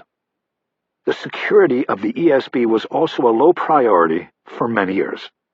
It was not difficult for anyone with an LAPD badge to gain access to any piece of evidence in the facility. Consequently, the evidence cartons were subject to pilfering. It was not unusual for weapons to be missing, or other kinds of evidence from famous cases like the Black Dahlia, Charles Manson, and the Dollmaker crimes. There was no indication in the Verloren case of evidence theft. It was probably more a case of carelessness, of trying to find a box that had been stored 17 years ago in an acre-sized room crowded with matching boxes. "They'll find it," Bosch said. "Maybe you can even get your buddy up on 6 to put the fear of God into them. Then they'll find it for sure." "They better. The DNA's no good to us without that gun." "I don't know about that." "Harry, it's the chain of evidence. You can't go into trial with the DNA and not be able to show the jury the weapon it came from. We can't even go into the district attorney's office with it. They'll throw us right out on our asses. Look, all I'm saying is right now we're the only ones who know we don't have the gun. We can fake it. What are you talking about? Don't you think that this is all going to come down to Mackey and us in a little room? I mean, even if we had the gun in evidence, we can't prove beyond a doubt that he left his blood in it during the shooting of Becky Verloren. All we can prove is that blood is his. So, if you ask me, it's going to come down to a confession. We're going to put him in the room, hit him with the DNA, and see if he cops to it. That's it. So all I'm saying is we put together a few props for the interview. We go to the armory and borrow a Colt .45, and we pull that out of the box when we're in the room with him. We convince him we have the chain, and he cops or he doesn't. I don't like tricks. Tricks are part of the trade. There's nothing illegal about that. The courts have even said so. I think we're going to need more than the DNA to turn him anyway. Me too. I was thinking Bosch stopped and waited while the waitress put down 2 steaming plates. Bosch had ordered shrimp fried rice. Ryder ordered pork chops. Without a word, he lifted his plate and pushed half of its contents onto her plate. He then used a fork to take 3 of her 6 pork chops. He almost smiled while he did this. He was back on the job with her less than a day, and they had already dropped back into the easy rhythm of their prior partnership. He was happy. "Hey, what's Jerry Edgar up to?" he asked. "I don't know. I haven't talked to him in a while. We never really got over that thing." Bosch nodded. When Bosch had worked at Hollywood Division with Ryder, the homicide table had been divided into teams of 3. Jerry Edgar had been the 3rd partner. Almost 3 years earlier, Bosch retired, and soon after, Ryder was promoted downtown. It left Edgar still in Hollywood, feeling isolated and passed over. And now that Bosch and Ryder were working again and assigned to RHD, there had only been silence from Edgar. "What were you going to say, Harry, when the food came?" "Just that you're right. We'll need more. One thing I was thinking was that I heard that since 9/11 and the Patriot Act, that it's easier for us to get a wiretap." She ate a piece of shrimp before responding. "Yes, that's true. It's one of the things I was monitoring for the chief. Our request filings have gone up about 3,000%. The approvals are way up, too. The word's sort of gotten around that this is a tool we can use now. How's it going to work here?" "I was thinking, we put a tap on Mackey, and then we planned a story in the paper. You know, it says we're working the case again. Mention the gun, maybe mention the DNA. You know, something new. Not that we have a match, but that we could get a match. Then we sit back and watch him, and listen to him, and see what happens. We could follow up by paying him a visit, see if that stirs things up any." Ryder thought about this while eating a pork chop with her fingers. She seemed uneasy about something, and it couldn't be the food. "What?" Bosch asked. "Who would he call?" "I don't know, whoever he did it with or did it for." Ryder nodded thoughtfully while chewing. "I don't know, Harry. You're back on the job less than a day after 3 years in the fun and sun, and already you're reading things into a case I don't see." "Huh. I guess you were still the teacher." "You're just rusty from sitting up there behind a big desk on 6. "I'm serious." "So am I, sort of. I think I've waited so long for this that I'm sort of on full alert, I guess. Just tell me how you see this, Harry. You don't have to make up excuses for your instincts." "I actually don't see it yet, and that's part of the problem. Roland Mackey's name is nowhere in that book, and that's a problem starting out the door. We know he was in the vicinity, but we have nothing connecting him to the victim." "What are you talking about? We have the gun with his DNA in it." "The blood connects him to the gun, not the girl. You read the book. We can't prove his DNA was deposited at the time of the killing. That single report could blow this whole case out of the water. It's a big hole, kids. So big a jury could drive through it. All Mackey has to do at trial is get up there on the stand and say, 'Yeah, I stole the gun during a burglary on Winnetka. I then went up into the hills and shot it a few times, and I was making like Mel Gibson, and the next thing I know, the damn thing bit me. Took a chunk right out of my hand. I never saw that happen to Mel before.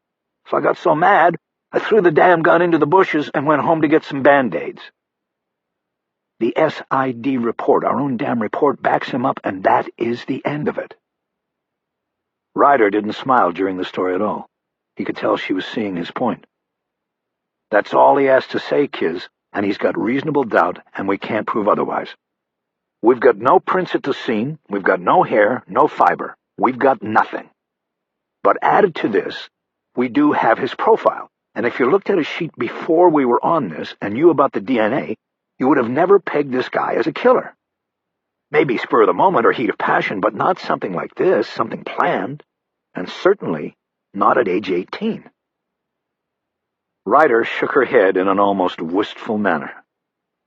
"A few hours ago, this was given to us as a welcome aboard present. It was supposed to be a slam dunk. The DNA made everybody jump to a conclusion. It's what's wrong with the world. People think technology is an easy ride. They're watching too much TV. Is that your weird way of saying you don't think he did this?" "I don't know what I'm thinking yet."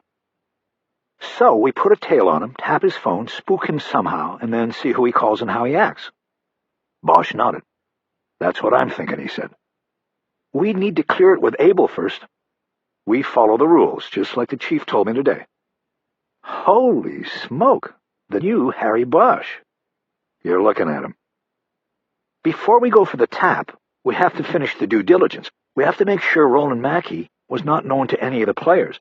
If that turns out to be the case, then I say we go see Pratt about the tap." "Sounds right to me. What else did you get on the read?" He wanted to see if she picked up on the undercurrent of race before suggesting it. "Just what was there," Ryder responded. "Was there something I missed?" "I don't know. Nothing obvious." "Then what?" "I was thinking about the girl being biracial. Even in '88, there would have been people that didn't like the idea of that. Then you add in the burglary the gun came from. The Vic was Jewish. He said he was being harassed. That's why he bought the gun." Ryder nodded thoughtfully while she finished a mouthful of rice. "It's something to look for," she said, "but I don't see enough there to hang a lantern on at the moment." There was nothing in the book. They ate in silence for a few minutes. Bosch always thought Chinese friends had the softest and sweetest shrimp he had ever tasted in fried rice. The pork chops, as thin as the plastic plates they ate off of, were also perfect. And Kiz was right. They were best eaten by hand. "What about Green and Garcia?"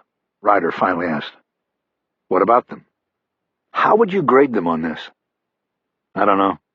Maybe a C if I was being charitable. They made mistakes. Slowed things down. After that, they seemed to cover the bases." "You?" "Same thing. They wrote a good murder book, but it's got CYA written all through it, like they knew they were never going to break it, but wanted the book to look like they turned over every stone." Bosch nodded and looked down at his pad on the empty chair to the side. He looked at the list of people to interview. "We've got to talk to the parents and Garcia and Green. We need to get a photo of Mackey, too, from when he was 18. I think we hold back on the parents until we talk to everybody else. They might be most important, but they should be last. I want to know as much as possible before we hit them with this after 17 years. "Fine. Maybe we should start at probation. He only cleared 7 months ago. He probably was assigned to Van Nuys." "Right. We could go there and then walk over to talk to Art Garcia." "You found him? He's still around?" "Didn't have to look. He's commander of Valley Bureau now." Bosch nodded. He was not surprised. Garcia had done well. The rank of commander put him just below deputy chief. It meant he was second in command over the Valley's 5 police divisions, including Devonshire, where years earlier he had worked the Verloren case. Ryder continued. "In addition to our regular projects in the chief's office, each of the special assistants was assigned as sort of a liaison to one of the 4 bureaus. My assignment was the Valley, so Commander Garcia and I spoke from time to time. Most often I dealt with the staff or Deputy Chief Vartan, that sort of thing." "I know what you're saying. I have a highly connected partner. You were probably telling Vartan and Garcia how to run the Valley." She shook her head in false annoyance. "Don't give me shit about all of that. Working on 6 gave me a good view of the department and how it works. Or doesn't. Speaking of which, There's something I should tell you." "What is it?" "I ran into Irving when I went down to get coffee, right after you left." Ryder immediately looked concerned. "What happened? What did he say?" "Not a lot.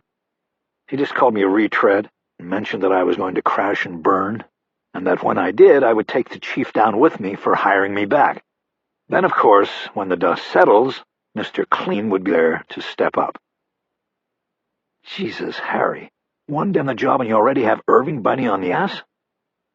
Bosch spread his hands wide, almost hitting the shoulder of a man sitting at the next table.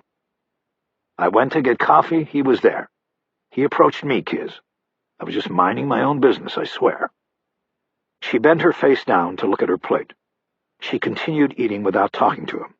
She dropped her last pork chop half-eaten on the plate. "Oh, I can't eat anymore, Harry. Let's get out of here." "I'm ready."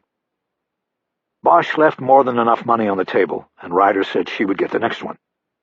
Outside, they got into Bosch's car, a black Mercedes SUV, and drove back through Chinatown to the entrance of the northbound 101. They made it all the way to the freeway before Ryder spoke again about Irving. "Harry, don't take him lightly," she said. "Be very careful." "I am always careful, Kiz, and I have never taken that man lightly." "All I'm saying is he's been passed over twice for the top spot. He may be getting desperate." "Yeah. You know what I don't get? Why didn't your guy get rid of him when he came in here? I mean, just clean house. Pushing Irving across the street doesn't put an end to the threat. Anybody knows that." "He couldn't push him. Irving's got 40-plus years on the job.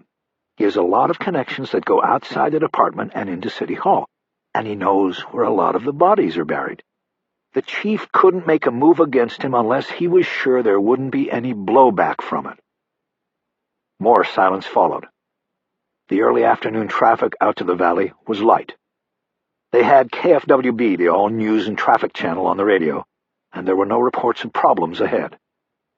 Bosch checked the gas and saw he had half a tank. That was plenty. They had decided earlier to alternate use of their personal cars. A department car had been requisitioned and approved for them to share, but they both knew that getting the RNA was the easy part. It would most likely be months, if not longer, before they would actually get the wheels. The department had neither the spare car nor the money for a new one. Getting the RNA had simply been a paperwork approval needed before they could charge the department for gas and mileage on their personal cars. Bosch knew that over time he would probably put so many miles on his SUV that the expense payout would likely cost the department more than the approved car. "Look," he finally said, "I know what you're thinking, even if you're not saying it. It's not just me you're worried about. You stuck your neck out for me, and you convinced the chief to take me back in. Believe me, Kiz, I know it's not just me riding on this retread. You don't have to worry, and you can tell the chief he doesn't have to worry. I get it. There won't be a blowout. There won't be any blowback from me." "Good, Harry. I'm glad to hear that." He tried to think of something that he could say to convince her further. He knew words were just words. "You know, I don't know if I ever told you this, but after I quit, I really sort of liked it at first, being out of the squad and just sort of doing what I wanted. Then I started to miss it. Then I started working cases again, on my own. Anyway, one thing that happened was I started walking with sort of a limp." "A limp?" "Just a little thing. Like one heel on my shoe was shorter than the other, like I was uneven." "Well, did you check your shoes?" "I didn't need to check my shoes. It wasn't my shoes. It was my gun." He looked over at her. She was staring straight ahead, her eyebrows set in that deep V she used so much with him. He looked back at the road ahead. "I carried a gun for so long that when I no longer had it on me, it threw off my balance. I was uneven." "Harry, that's a strange story." They were going through the Cahuenga Pass. Bosch looked out his window and up the hillside, searching for his house nestled in among the others in the folds of the mountain. He thought he saw a glimpse of the back deck sticking out over the brown brush. "You want to call Garcia?" and see if we can drop in and see him after we go by probation?" he asked. "Yeah, I will. As soon as you get to the point of that story." He thought for a long moment before answering. "The point is, I need the gun. I need the badge. Otherwise, I'm out of balance. I need all of this, okay?" He looked over at Ryder. She looked back at him, but didn't answer. "I know what I got with this chance. So fuck Irving and his calling me a retread. I won't fuck up." Chapter 8. 20 minutes later, they stepped into one of Bosch's least favored places in the city, the Probation and Parole Office of the State Department of Corrections in Van Nuys. It was a single-story brick building crowded with people waiting to see probation and parole agents, to give urine samples, to make their court-ordered check-ins, to turn themselves in for incarceration, or to plead for one more chance of freedom. It was a place where desperation, humiliation, and rage were all palpable in the air. It was a place where Bosch tried not to make eye contact with anyone. Bosch and Ryder had something none of the others had: badges. It helped them cut through the lines and get an immediate audience with the agent Roland Mackey had been assigned to after his arrest 2 years earlier for lewd and lascivious behavior. Thelma Kibble was recessed in a standard government-issue cubicle in a room crowded with many identical cubicles. Her desk and the one government-issued shelf that came with the cubicle were crowded with the files of the convicts she was charged with shepherding through probation or parole. She was of medium size and build. Her eyes were brightly set off against her dark brown skin. Bosch and Ryder introduced themselves as detectives from RHD. There was only one chair in front of Kibble's desk, so they remained standing. "Is it robbery or homicide we are talking about here?" Kibble asked. "Homicide," Ryder said. "Then why don't one of you grab that extra chair from that cubicle over there? She's still at lunch." Bosch took the chair she pointed at and brought it back. Ryder and Bosch sat down and told Kibble they wanted to look at the file belonging to Roland Mackey.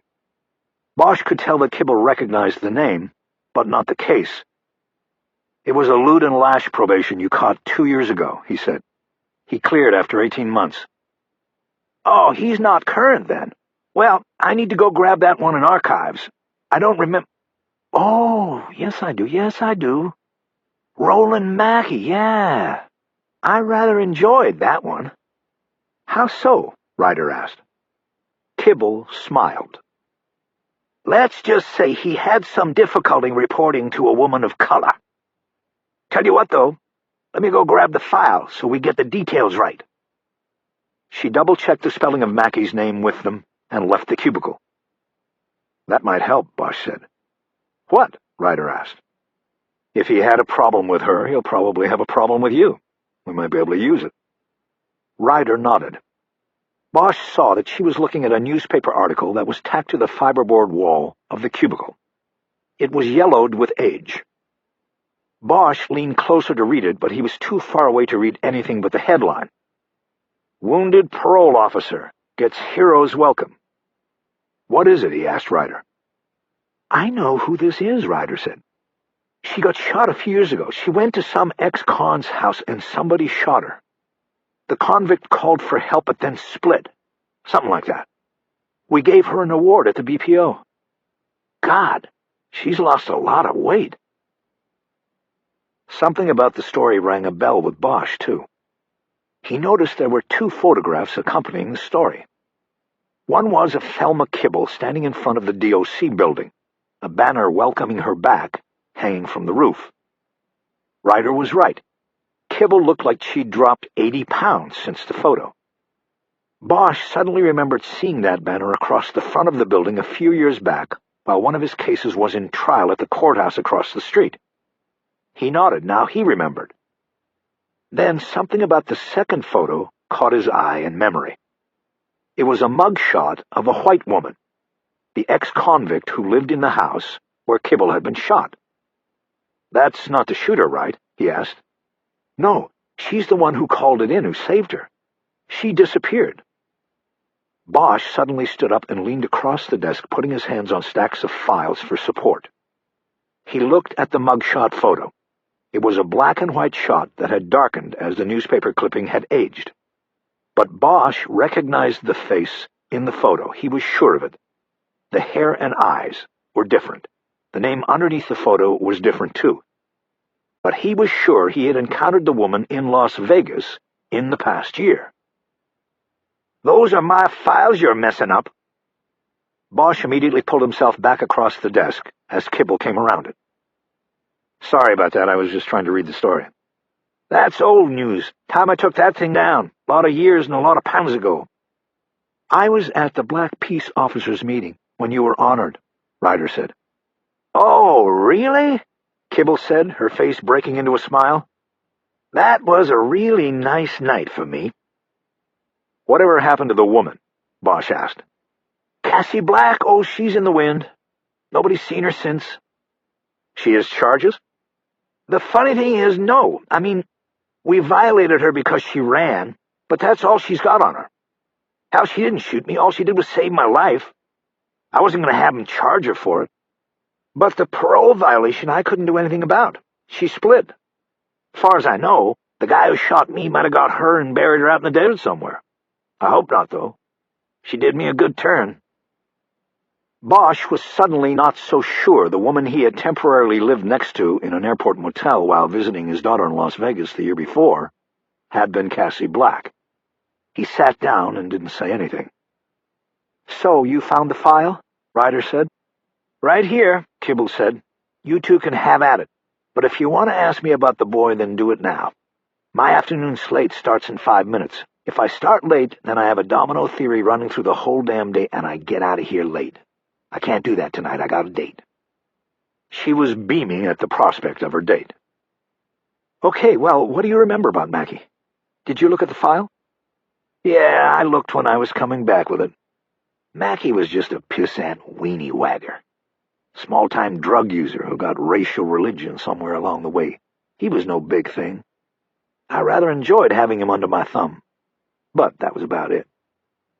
Ryder had opened the file, and Bosch was leaning toward her to look into it. "The lewd and lash was an exposure case?" he asked. "Actually, I think you'll find in there that our boy got himself high on speed and alcohol, a lot of alcohol, and he decided to relieve himself in somebody's front yard. A 13-year-old girl happened to live there, and she happened to be out front shooting baskets. Mr. Mackie decided upon seeing the girl that since he had already had his little put out and about in the wind, that he might as well go ahead and ask the girl if she wanted to partake of it. Did I mention that the girl's father was LAPD Metro Division and happened to be off-duty and home at the time of this incident? He stepped outside and put Mr. Mackie on the ground. In fact, Mr. Mackie later complained that coincidentally, or maybe not so coincidentally, he had been put on the ground right on top of the puddle he had just made. He was rather unhappy about that."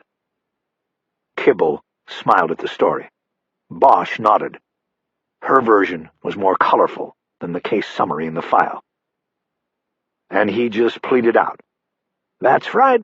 He got a probation deal and took it. He came to me." "Any problems during his 18 months?" "Nothing other than his problem with me. He asked for another agent, and it got turned down, and he got stuck with me. He kept it in check, but it was there. Underneath, you know.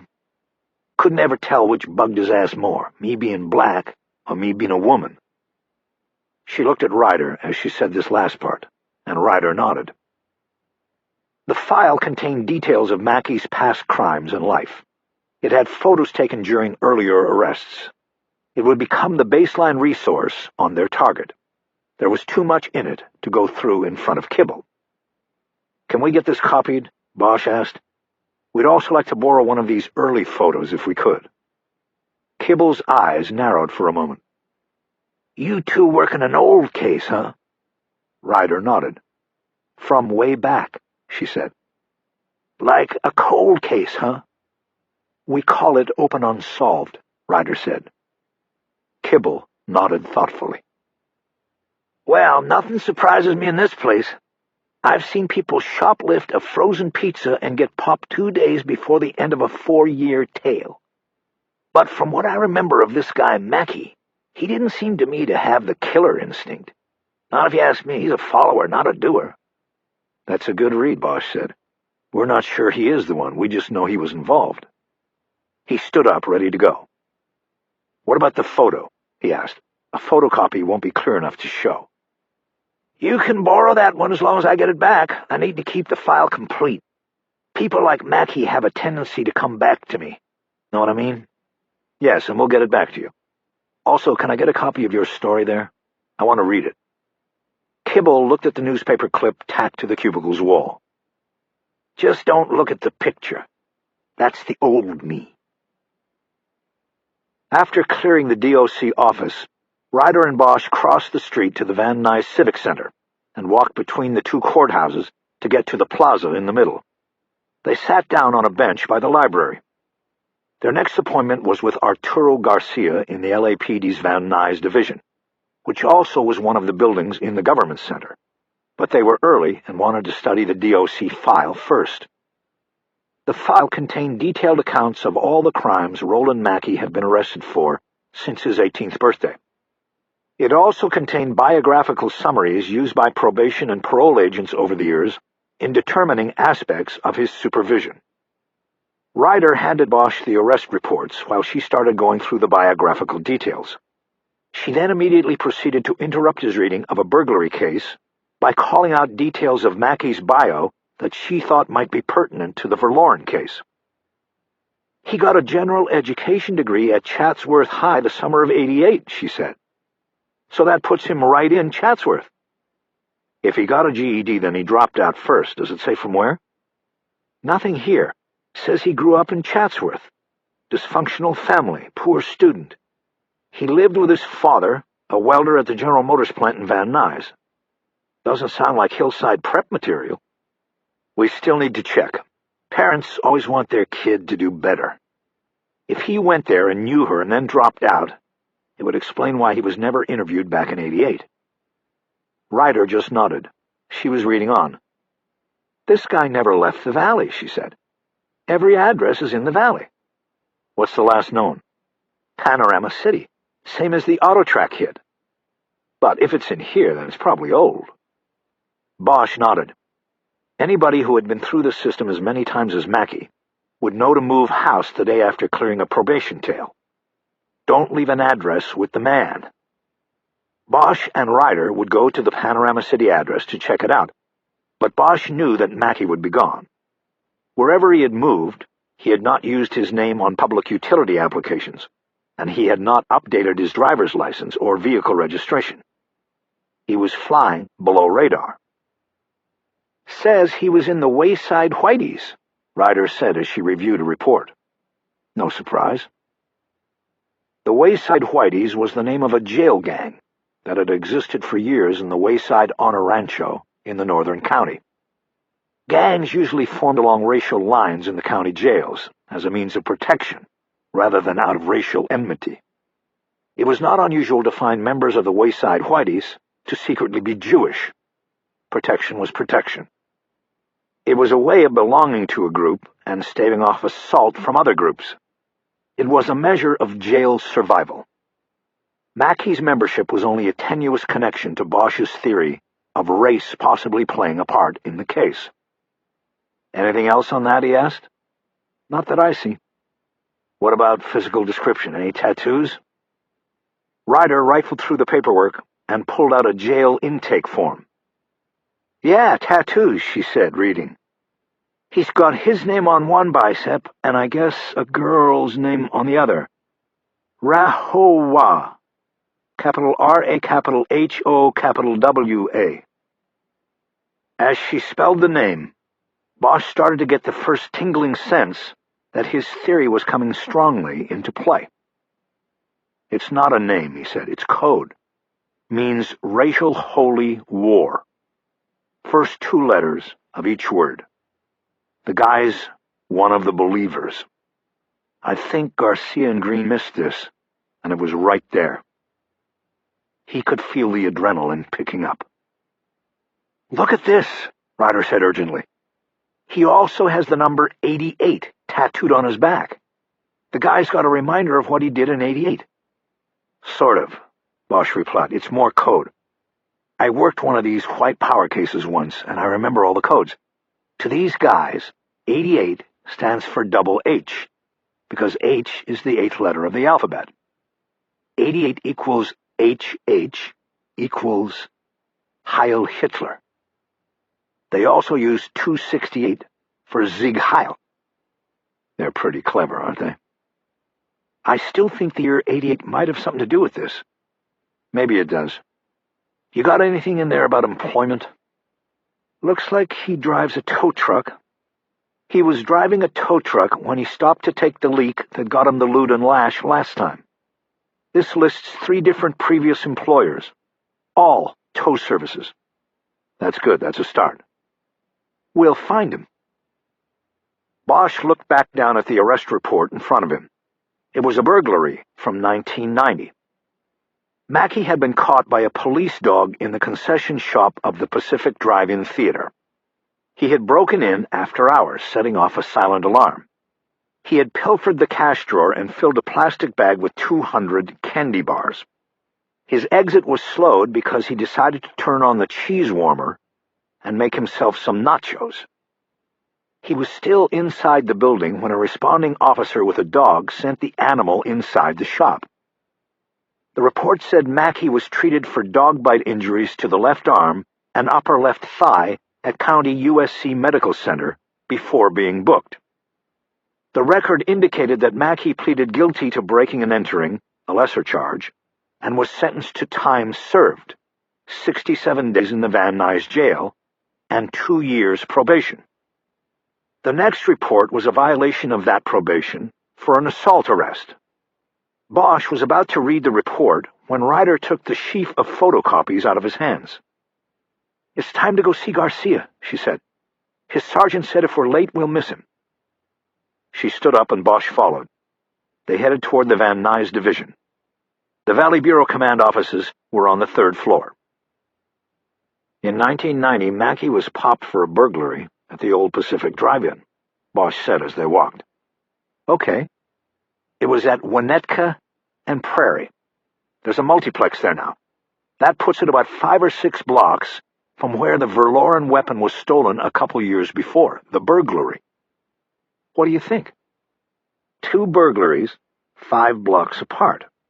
I think maybe he liked working that area. I think he stole the gun, or he was with the person who stole it."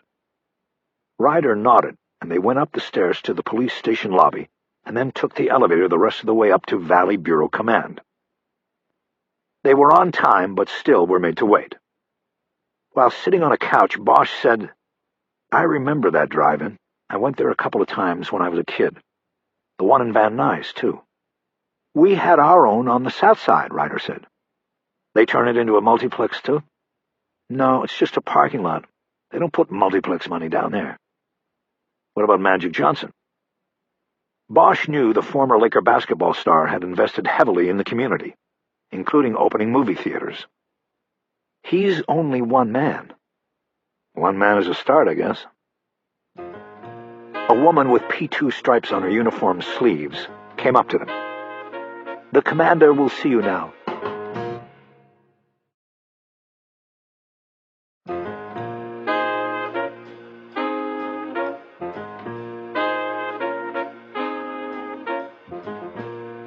Chapter 9. Commander Arturo Garcia was standing behind his desk, waiting as Bosch and Ryder were led into his office by the uniformed assistant. Garcia was in uniform too, and he wore it well and proudly. He had steel-gray hair and a matching bottle-brush mustache. He exuded the confidence that the department used to carry, and was fighting to recover. "Detectives, come in, he said. "Sit down here and tell an old homicide dick how it's hanging." They took the chairs in front of the desk. "Thank you for seeing us so quickly," Ryder said. Bosch and Ryder had decided that she would take the lead with Garcia, since she was more familiar with him through her liaison work in the chief's office. Bosch also wasn't sure that he would be able to disguise his distaste for Garcia and the mistakes and missteps he and his partner had made on the Verloren investigation. "Well, When robbery-homicide calls, you make the time, right?" He smiled again. "We actually work in the open unsolved unit," Ryder said. Garcia lost his smile, and for a moment Bosch thought he saw a flash of pain enter his eyes. Ryder had made the appointment through an assistant in the commander's office and had not revealed what case they were working. "Becky Verloren," the commander said. Ryder nodded. "How did you know?" "How did I know?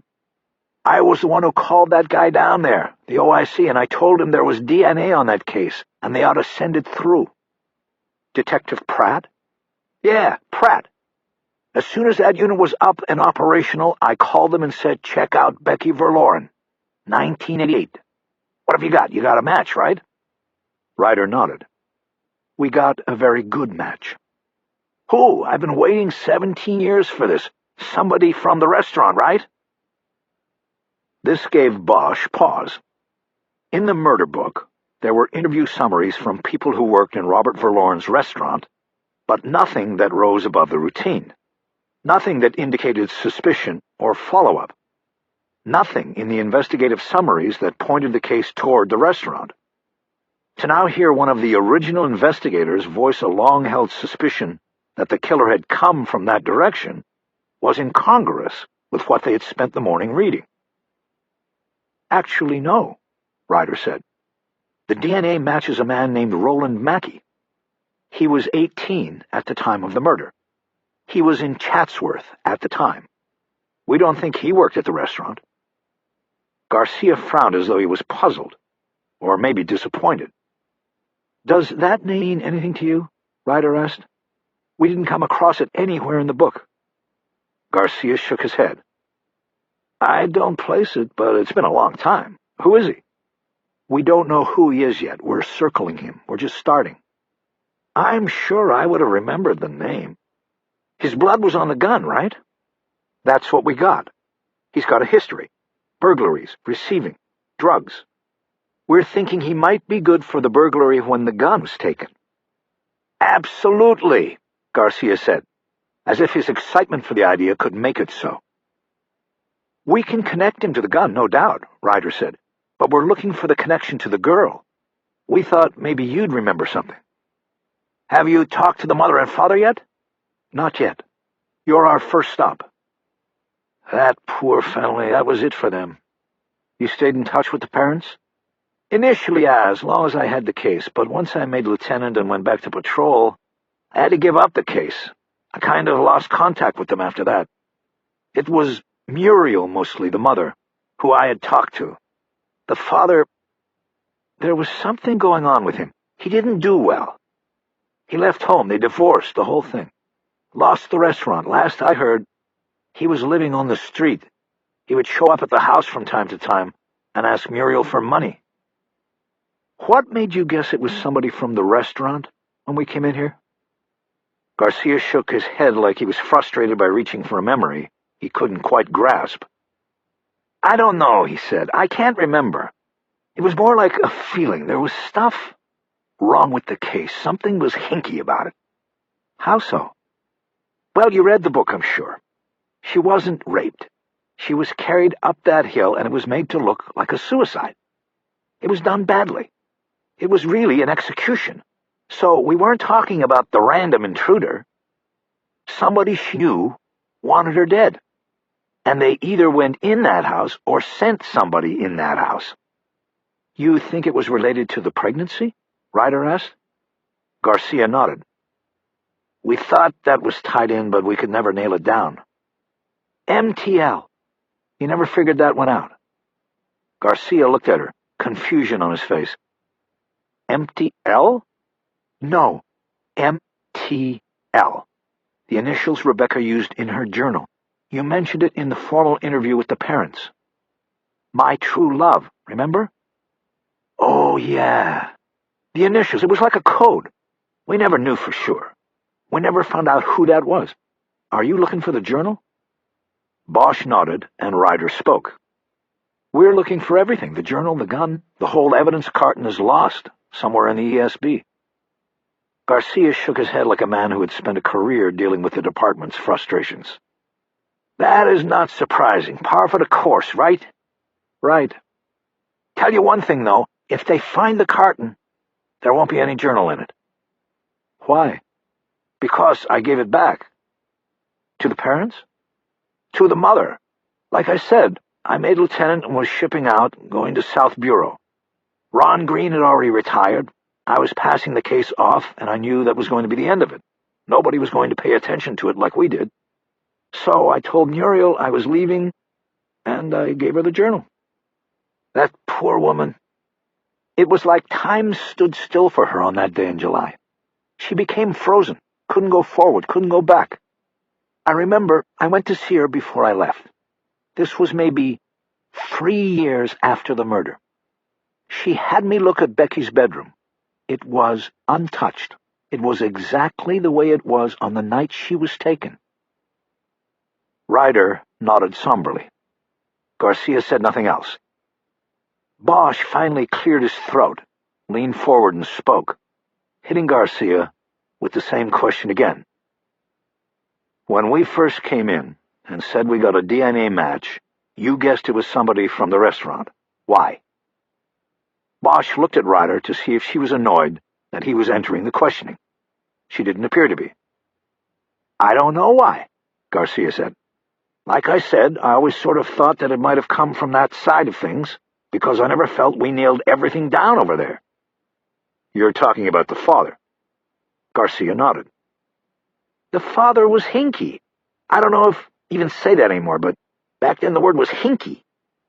How so? Ryder asked. How was the father hinky? Before Garcia could answer the question, one of the uniformed adjutants came into the office. Commander, they're all in the conference room and ready to start. Okay, Sergeant, I'll be there shortly. After the sergeant left, Garcia looked back at Ryder as if he had forgotten the question. There is nothing in the murder book that casts any suspicion on the father, Ryder said. Why did you think he was hinky? Oh, I don't really know. Sort of a gut feeling. He never really acted like you would think a father would act, you know? He was too quiet. He never got mad, never yelled. I mean, somebody took his little girl. He never once took Ron or me aside and said, I want first shot at the guy when you find him. I expected that. As far as Bosch was concerned, everybody was still a suspect, even with the cold hit tying Mackey to the murder weapon. This certainly included Robert Verloren, but he immediately dismissed Garcia's gut instinct based on the father's emotional responses to his daughter's murder. He knew from working hundreds of murders that there was absolutely no way to judge such responses or to build suspicion on them. Bosch had seen every permutation of it, and it all meant nothing. One of the biggest criers and screamers he had ever encountered on a case ended up being the killer. In dismissing Garcia's instinct and suspicion, Bosch was also dismissing Garcia. He and Green had made early mistakes, but recovered to conduct a by-the-numbers investigation of the murder. The murder book bore this out. But Bosch now guessed that whatever was done well was probably done by Green. He knew he should have suspected as much when he heard that Garcia had given up homicide for management. How long did you work homicide? Bosch asked. 3 years. All in Devonshire Division? That's right. Bosch quickly did the math. Devonshire would have a light caseload. He figured that Garcia had worked no more than a couple dozen murders at the most. It wasn't enough experience to do it well. He decided to move on. What about your former partner? He asked. Did he feel the same way about Robert Verloren? He was willing to give the guy a little more slack than me. Are you still in touch with him? Who, the father? No, Green. No, he retired way back. I know, but are you still in touch? Garcia shook his head. No, he's dead. He retired up to Humboldt County. He should have left his gun down here. All that time and nothing to do up there. He killed himself? Garcia nodded. Bosch looked down at the floor. It wasn't Ron Green's death that struck him. He didn't know Green. It was the loss of the connection to the case. He knew Garcia wasn't going to be much help. "What about race?" Bosch asked, again stepping on Ryder's lead. "What about it?" Garcia asked. "In this case, I don't see it." "Interracial couple, biracial kid. The gun came from a burglary where the victim was being harassed on religious lines." "That's a stretch. You got something with this Mackey character?" "There might be something." "Well, we didn't have the luxury of a named suspect to work with. We didn't see any aspect of that with what we had back then." Garcia said it forcefully, and Bosch knew he had touched a nerve. He didn't like to be second-guessed. No detective did, even an inexperienced one. "I know it's Monday morning quarterbacking to start with the guy and go backwards," Ryder quickly said. "It's just something we're looking at." Garcia seemed placated. "I understand," he said. "Leave no stone unturned." He stood up. "Well, detectives, I hate to rush this. I wish we could kick this around all day. I used to put people in jail. Now I go into meetings about budget and deployment." "That's what you deserve," Bosch thought. He glanced at Ryder, wondering if she understood that he had saved her from a similar fate when he talked her into partnering with him in the Open Unsolved unit. "Do me a favor," Garcia said. "When you hook up this guy Mackey, let me know. Maybe I'll come down and look through the window at him. I've been waiting for this one." "No problem, sir," Ryder said, breaking her stare away from Bosch. "We'll do that. If you think of anything else that might help us with this, give me a call. All my numbers are on this." She stood up, placing a business card down on the table. "I'll do it." Garcia started to go around his desk to head to his meeting. "There's something we might need you to do," Bosch said. Garcia stopped in his tracks and looked at him. "What is it, detective? I need to get in that meeting." "We might try to flush the birds out of the bushes with a newspaper story. It might be good if it came from you. You know, former homicide guy, now a commander, haunted by the old case. He calls Open Unsolved and gets them to run the DNA through the pipeline. What do you know? They get a cold hit." Garcia nodded. Bosch could tell it played to his ego perfectly. "Yeah, it might work. Whatever you want to do, just call me and we'll set it up. The Daily News? I've got connections there. It's the Valley paper." Bosch nodded. "Yeah, that's what we were thinking," he said. "Good. Let me know. I've got to go." He quickly left the office. Ryder and Bosch looked at each other and then followed. Out in the hallway, waiting for the elevator, Ryder asked Bosch what he was doing when he asked him about planning the news story. He'd be perfect for the story because he doesn't know what he's talking about. "So, we don't want that. We want to be careful." "Don't worry. It'll work." The elevator opened and they got on. No one else was in it. As soon as the door closed, Ryder was on him. "Harry, let's get something straight right now. We're either partners or we're not. You should have told me you were going to hit him with that. We should have talked about it first." Bosch nodded. "You're right," he said. "We're partners. It won't happen again." "Good." The elevator door opened and she stepped out, leaving Bosch behind. Chapter 10. Hillside Preparatory School was a structure of Spanish design, nestled against the hills of Porter Ranch. Its campus was marked by magnificent green lawns and the daunting rise of mountains behind it. The mountains almost seemed to cradle the school and protect it. Bosch thought it looked like a place that any parent would want their child to go. He thought about his own daughter, just a year away from starting school. He would want her to go to a school that looked like this. On the outside, at least. He and Ryder followed signs that led them to the administration offices. At a front counter, Bosch showed his badge and explained that they wanted to see if a student named Roland Mackey had ever attended Hillside. The clerk disappeared into a back office, and soon a man emerged. His most notable features were a basketball-sized paunch and thick glasses, shaded by bushy eyebrows. Across his forehead, his hair left the perfect line of a toupee. I'm Gordon Stoddard, principal here at Hillside. Mrs. Atkins told me you are detectives. I'm having her check that name for you. It didn't ring a bell with me, and I've been here almost 25 years. Do you know exactly when he attended? It might help her with the search." Bosch was surprised. Stoddard looked like he was in his mid-40s. He must have come to Hillside fresh from his own schooling and never left. He didn't know if that was a testament to what they paid teachers here or Stoddard's own dedication to the place. But from what he knew about teachers private and public, he doubted it was the pay. "We'd be talking about the 80s if he went here. That's a long time ago for you to remember." "Yes, but I have a memory for the students that have come through, most of them. I haven't been principal for 25 years. I was a teacher first. I taught science, and then I was dean of the science department." "Do you remember Rebecca Verloren?" Ryder asked. Stoddard blanched. "Yes, as a matter of fact, I do. I taught her science." "Is that what this is about? Have you arrested this boy, Mackey? I mean, I guess he'd be a man now. Is he the one?" "We don't know that, sir," Bosch said quickly.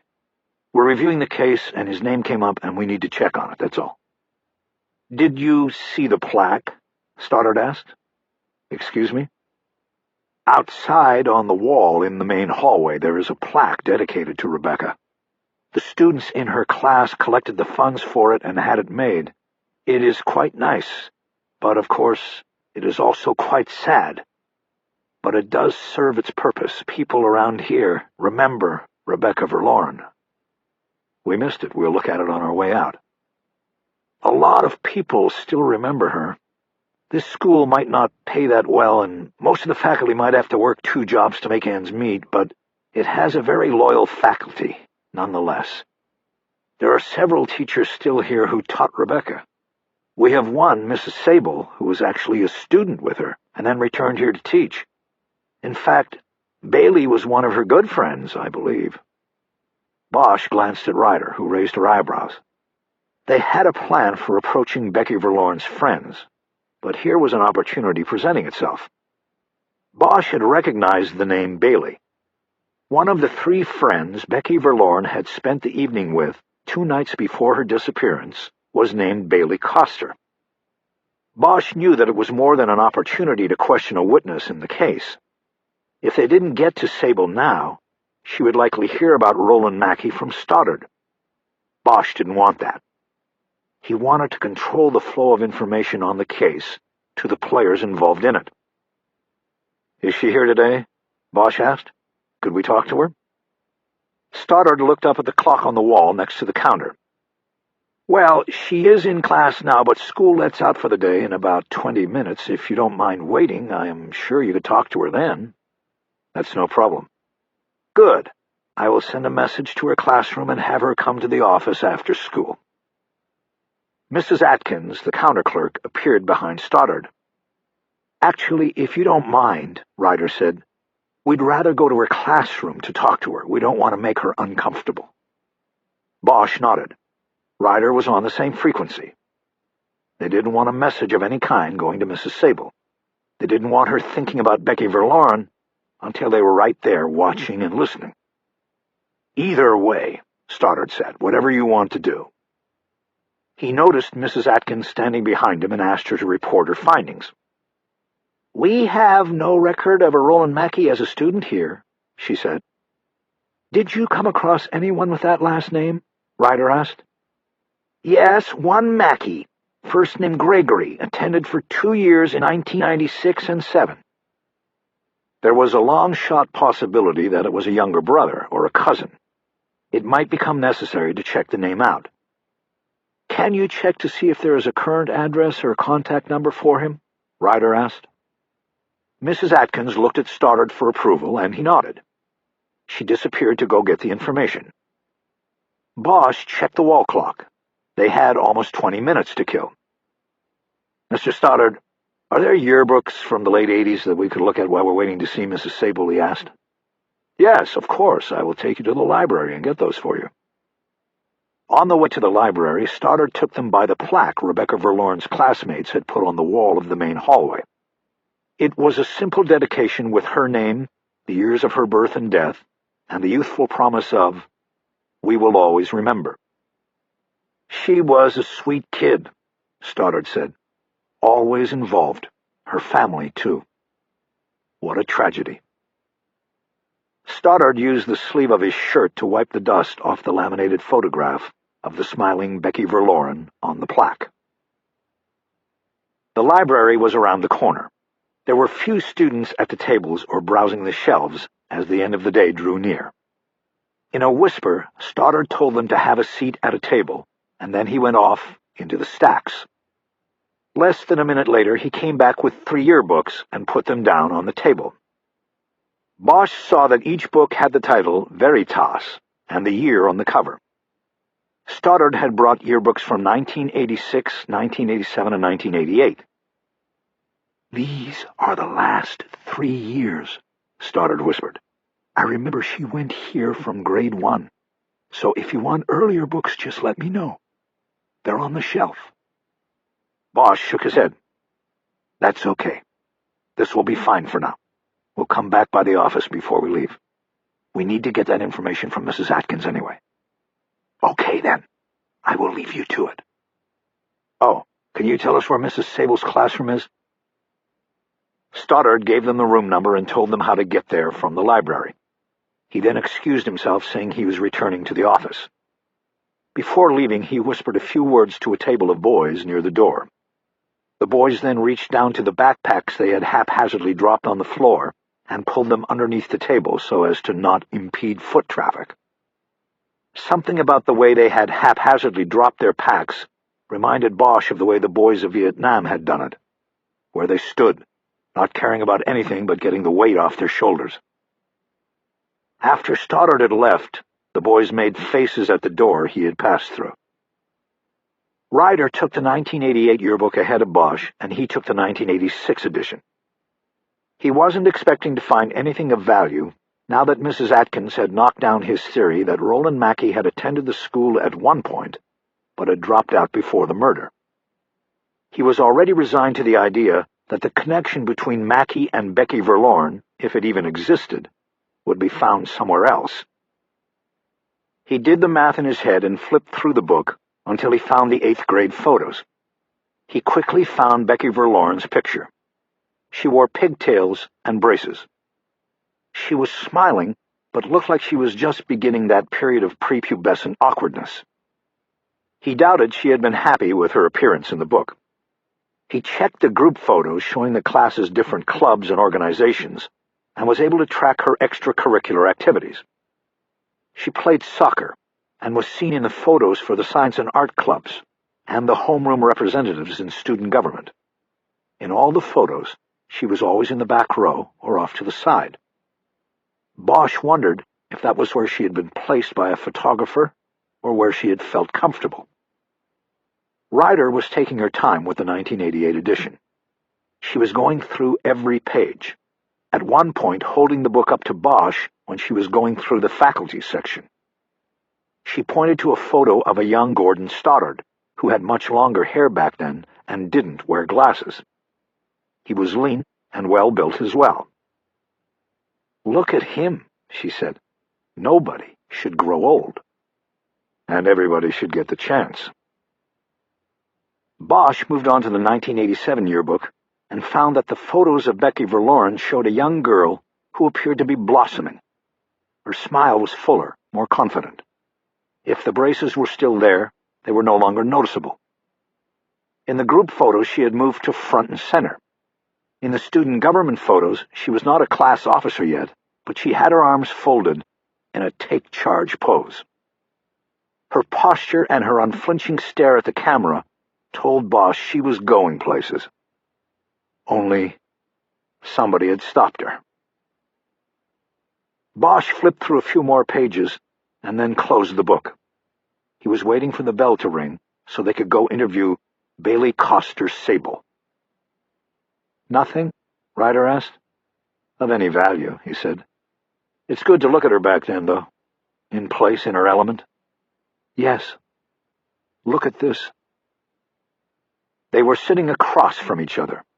She turned the 1988 book around on the table so he could see it. She had finally gotten to the sophomore class photos. The top half of the page on the right showed a boy and 4 girls posing on a wall Bosch recognized as the entrance to the student parking lot. One of the girls was Becky Verloren. The caption above the photo said, "Student Leaders." Below the photo, the students were identified and their positions listed. Becky Verloren was listed as Student Council Representative. Bailey Coster was Class President. Ryder tried to spin the book back toward herself, but Bosch held it for a moment, studying the photograph. He could tell by her pose and her style that Becky Verloren had left her teen awkwardness behind. He would not describe the student in the photograph as a girl. She was on her way to becoming an attractive and confident young woman. He let the book go, and Ryder took it back. "She was going to be a heartbreaker," he said. "Maybe she already was. Maybe she picked the wrong one to break." "Anything else in there?" "Take a look." She flipped the open book around again. The 2 pages were spread with photos from the art club's trip to France the summer before. There were photos of about 20 students, boys and girls, and several parents or teachers in front of Notre Dame, and in the courtyard of the Louvre, and on a tourist boat on the Seine. Ryder pointed out Rebecca Verloren in one of the photos. "She went to France," Bosch said. "What about it?" "She could have met someone over there. Could be an international link to this thing. We might have to go over there and check it out." She was trying to hold back a smile. "Yeah," Bosch said. "You put the raking on that. Send it on up to 6. "Boy, Harry, I guess your sense of humor stayed retired." "Yeah, I guess so." The school bell rang, ending the discussion as well as classes for the day. Bosch and Ryder got up, leaving the yearbooks on the table, and left the library. They followed Stoddard's directions to Bailey Sable's classroom, along the way dodging students hurrying to leave the school. The girls wore plaid skirts and white blouses, the boys khakis and white polo shirts. They looked into the open door of room B6 and saw a woman sitting at a desk at the front center of the classroom. She did not look up from the papers she was apparently grading. Bailey Sable bore almost no resemblance to the sophomore class president, whose photo Bosch and Ryder had just studied in the yearbook. The hair was darker and shorter now, the body wider and heavier. Like Stoddard, she wore glasses. Bosch knew she was only 32 or 33, but she looked older.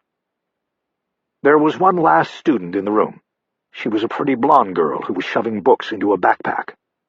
When she was finished, she zipped the pack closed and headed to the door. "See you tomorrow, Mrs. Sable." "Goodbye, Caitlin." The student gave Bosch and Ryder a curious look as she went by them. The detective stepped into the classroom, and Bosch pulled the door closed. That made Bailey Sable look up from her papers. "Can I help you?" she asked. Bosch took the lead. "You might be able to," he said. "Mr. Stoddard said it would be all right if we came to your classroom." He approached the desk. The teacher looked up at him warily. "Are you parents?" "No, we're detectives, Mrs. Sable. My name is Harry Bosch, and this is Kisman Ryder. We wanted to ask you a few questions about Becky Verloren." She reacted as if she had just been punched in the gut. All these years, and it was still that close to the surface. Oh my God, she said. "We're sorry to hit you with this out of the blue," Bosch said. "Is something happening? Did you find who—" She didn't finish. "Well, we're working on it again," Bosch said, "and you might be able to help us." "How?" Bosch reached into his pocket and pulled out the mugshot taken from Roland Mackey's DOC probation file. It was a portrait of Mackey as an 18-year-old car thief. Bosch put it down on top of the paper she had been grading. She looked down at it. "Do you recognize the person in that photo?" Bosch asked. "It was taken 17 years ago," Ryder added, "about the time of Becky's death." The teacher looked down at Mackey's defiant glare into the police camera. She didn't say anything for a long time. Bosch looked at Ryder and nodded, a signal that maybe she should take over. Does it look like anyone you or Becky or any of your friends may have encountered back then? Did he go to school here? No, we don't think so, but we know he lived in this area. Is he the killer? We don't know. We're just trying to see if there's a connection between Becky and him. What is his name? Ryder looked at Bosch, and he nodded again. His name is Roland Mackey. Does he look familiar? Not really. It is hard for me to remember back then. Remember the faces of strangers, I mean. So he definitely is not someone you knew, right? Definitely. Do you think Becky could have known him without you being aware of it? She thought for a long moment before answering. Well, it's possible. You know, it came out that she'd gotten pregnant. I didn't know about that, so I guess I might not have known about him. Was he the father? We don't know. Unbidden, she had jumped the interview forward to Bosch's next line of questioning. Mrs. Sable, you know, it's been a lot of years since then, he said. If you were sort of sticking up for a friend back then, we understand that. But if there is more you know, you can tell us. This is probably the last shot that anybody is going to take at solving this thing. You mean about her being pregnant? I really didn't know about it. I'm sorry. I was just as shocked as everybody else when the police started asking about that. If Becky were going to confide in someone about that, would it have been you? Again, she didn't answer right away. She gave it some thought. I don't know, she said. We were very close, but she was that way with a few other girls, too. There were 4 of us who had been together since first grade here.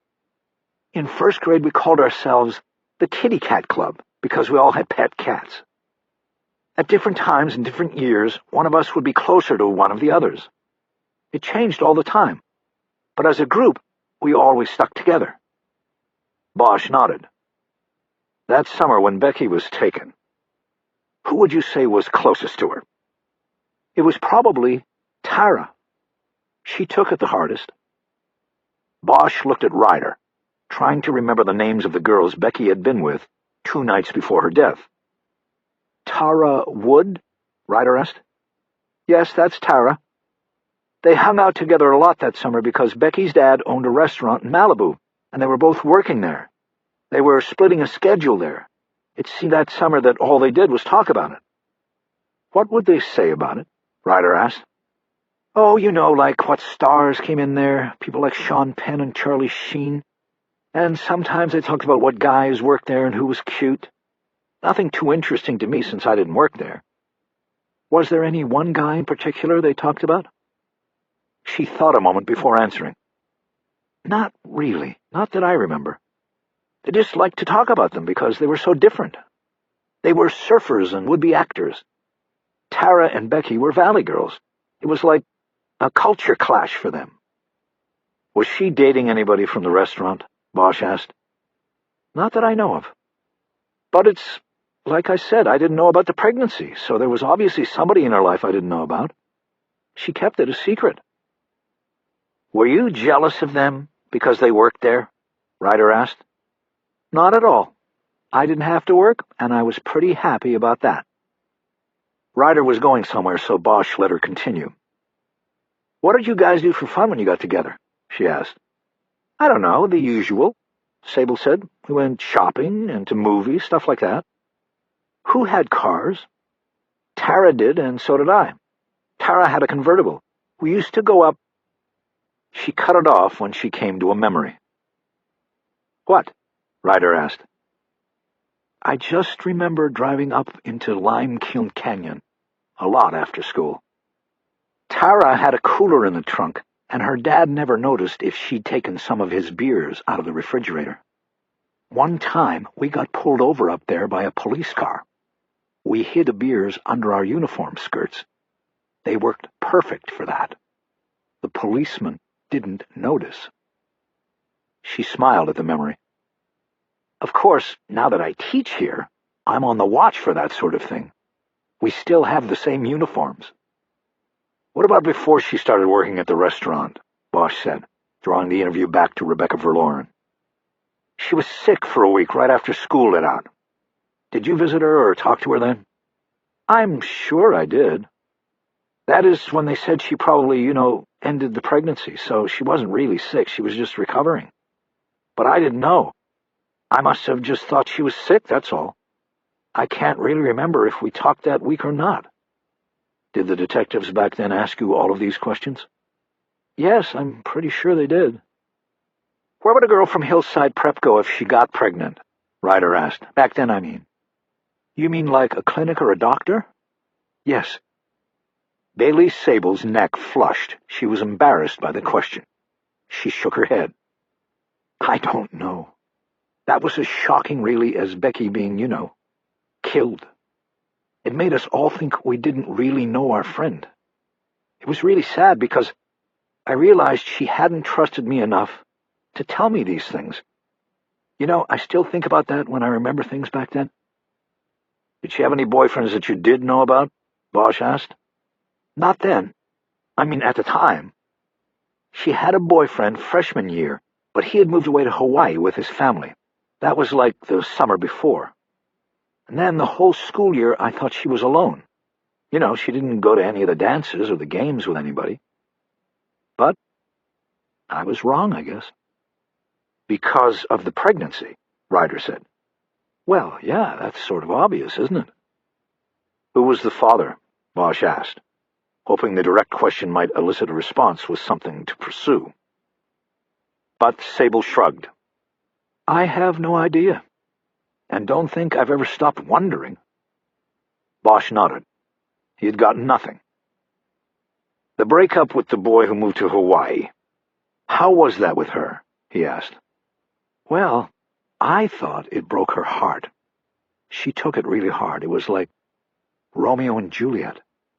How so? They were broken up by the parents. You mean they didn't want them going together? No. His dad took a job or something in Hawaii. They had to move, and it broke them up. Bosch nodded again. He didn't know if any of the information they were getting was useful, but he knew it was important to cast as wide a net as possible. Do you know where Tara Wood is these days? He asked. Sable shook her head. We had a 10-year reunion, and she didn't come. We didn't have a 15, but I lost touch with her. I still talk to Grace Tanaka from time to time, but she lives up in the Bay Area, so I don't see her too much. Can you give us her number? Sure, I have it here. She reached down and opened a desk drawer and pulled out her purse. While she was getting out an address book, Bosch took the photo of Mackie off the desk and put it back into his pocket. When Sable read off a phone number, Ryder wrote it down in a small notebook. 510, Ryder said. What is that, Oakland? She lives in Hayward. She wants to live in San Francisco, but it costs too much for what she makes. What does she do? She's a metal sculptor. Her last name is still Tanaka? Yes, she never married. What? She turned out to be gay. Turned out? Well, what I mean is we never knew. She never told us. She moved up there, and once about 8 years ago I went up to visit, and then I knew. It was obvious? Obvious. Did she come to the 10-year high school reunion? Yes, she was there. We had fun, but it was sort of sad, too, because people talked about Becky and how it was never solved. I think that's probably why Tara didn't come. She didn't want to be reminded of what happened to Becky. Well, maybe we'll change that by the 20th reunion, Bosch said, immediately regretting the flippant remark. Sorry, that wasn't a nice thing to say. Well, I hope you do change it. I think about her all the time, always wondering who did it and why they've never been found. I look at her picture every day on the plaque when I come into school. It's weird. I helped raise the money for that plaque when I was class president. They? Bosch asked. What? You said they have never been found. Why did you say they? I don't know. He, she, whatever. Bosch nodded. Mrs. Sable, thanks for your time, he said. Would you do us a favor and not talk about this with anyone? We don't want people being prepared for us. You know what I mean? Like with me. Exactly. And if you think of anything else, anything at all you want to talk about, my partner will give you a card with our numbers on it. Okay. She seemed to be in a far-off reverie. The detective said goodbye and left her there with the stack of papers to grade. Bosch thought she was probably remembering a time when 4 girls were the best of friends, and the future sparkled in front of them like an ocean. Before leaving the school, they stopped by the office to see if the school had any current contact information for former student Tara Wood. Gord Stoddard had Mrs. Atkins' check, but the answer was no. Bosch asked if they could borrow the 1988 yearbook to make copies of some of the photos, and Stoddard gave his approval. "I'm on my way out," he said. "I'll walk with you." They small-talked on the way back to the library, and Stoddard gave them the yearbook, which had already been returned to the shelves. On the way out to the parking lot, Stoddard stopped with them once more in front of the memorial plaque. Bosch ran his fingers over the raised letters of Becky Verloren's name. He noticed that the edges had been worn smooth over the years by many students doing the same thing. Chapter 11. Ryder worked the file and the phone, while Bosch drove toward Panorama City, which was just on the east side of the 405 and across the Devonshire Division line. Panorama City was a district carved off the north side of Van Nuys many years before, when residents there decided they needed to distance themselves from negative connotations ascribed to Van Nuys. Nothing else about the place but the name and a few street signs were changed. Still, Panorama City sounded clean and beautiful and crime-free, and the residents felt better about themselves. But many years had passed, and resident groups had petitioned to rename their neighborhoods again and to distance themselves, if not physically, then image-wise, from negative connotations associated with Panorama City. Bosch guessed it was one of the ways Los Angeles kept reinventing itself, like a writer or actor who keeps changing his name to leave the past failings behind and to start fresh, even with the same pen or face. As expected, Roland Mackey was no longer at the auto towing company he had worked for while on his most recent stint of probation. But also as expected, the ex-con was not particularly smart when it came to covering his trail. The probation file contained his entire work history, through a life that had largely been spent on probation or parole. He drove a tow truck for 2 other concerns during past periods of state monitoring. Posing as an acquaintance, Ryder called each of them and easily located his current employer, Tampa Towing. She then called the tow service and asked if Mackey was working today. After a moment, she closed the phone and looked at Bosch. "Tampa Towing. He comes on at 4. Bosch checked his watch. Mackey reported for work in 10 minutes. "Let's go by and get a look at him. We'll check his address after." "Tampa and what?" "Tampa and Roscoe. Must be across from the hospital." "The hospital is Roscoe and Reseda. I wonder why they didn't call it Roscoe Towing." "Funny. Then what do we do after we get a look at him?" "Well, we go up to him and ask him if he killed Becky Verloren 17 years ago, and then he says yes, and we take him downtown." "Come on, Bosch." "I don't know. What do you want to do next?" "We check his address, like you said, and then I think we're ready for the parents. I'm thinking that we need to talk to them about this guy before we set up on him and make a play, especially in the newspaper. I say we go by the house and see the mother. We're already up here, might as well." "You mean if she's still there," he said. "Did you run an auto track on her, too?" "Didn't have to. She'll be there. You heard how Garcia was talking? Her baby's ghost is in that house. I doubt she'll ever leave it." Bosch guessed that she was right about that, but didn't respond. He drove east on Devonshire Boulevard to Tampa Avenue and then dropped down to Roscoe Boulevard. They got to the intersection a few minutes before 4. Tampa Towing was actually a Chevron service station with 2 mechanics' bays. Bosch parked in the lot of a small strip shopping plaza across the street and killed the engine. Bosch wasn't surprised when 4 o'clock came and went without any sign of Roland Mackey. He didn't strike Bosch as somebody who would be excited to come to work to tow cars. At 4:15, Ryder said, "What do you think? You think my call could have—" There he is. A 30-year-old Camaro with gray primer on all 4 fenders pulled into the service station and parked near the air pump. Bosch had caught only a glimpse of the driver, but it was enough for him to know. He reached over to the glove compartment and took out a pair of field glasses he had bought through an airline catalog he had read while on a flight to Las Vegas. He slouched down in his seat and watched through the glasses. Mackey got out of the Camaro and walked toward the service station's open garage. He was wearing a uniform of dark blue pants and a lighter blue shirt. There was an oval-shaped patch over the left breast pocket that said, "Row." He had work gloves sticking out of one of his back pockets. There was an old Ford Taurus up on a hydraulic lift in the garage, and a man working beneath it with an air wrench. When Mackey entered, the man with the wrench nonchalantly reached out and gave him a high five. Mackey stopped while the man told him something. "I think he's telling him about the phone call," Bosch said. Mackey doesn't look too concerned about it. He just pulled a cell out of his pocket. He's calling the person he probably thinks called him. Reading Mackey's lips, Bosch said, "Hey, did you call me?" Mackey quickly ended the conversation. "I guess not," Bosch said. Mackey put his phone back into his pocket. "He tried one person," Ryder said. "Must not have much of a social life." "The name on the patch on his shirt is Rowe," Bosch said.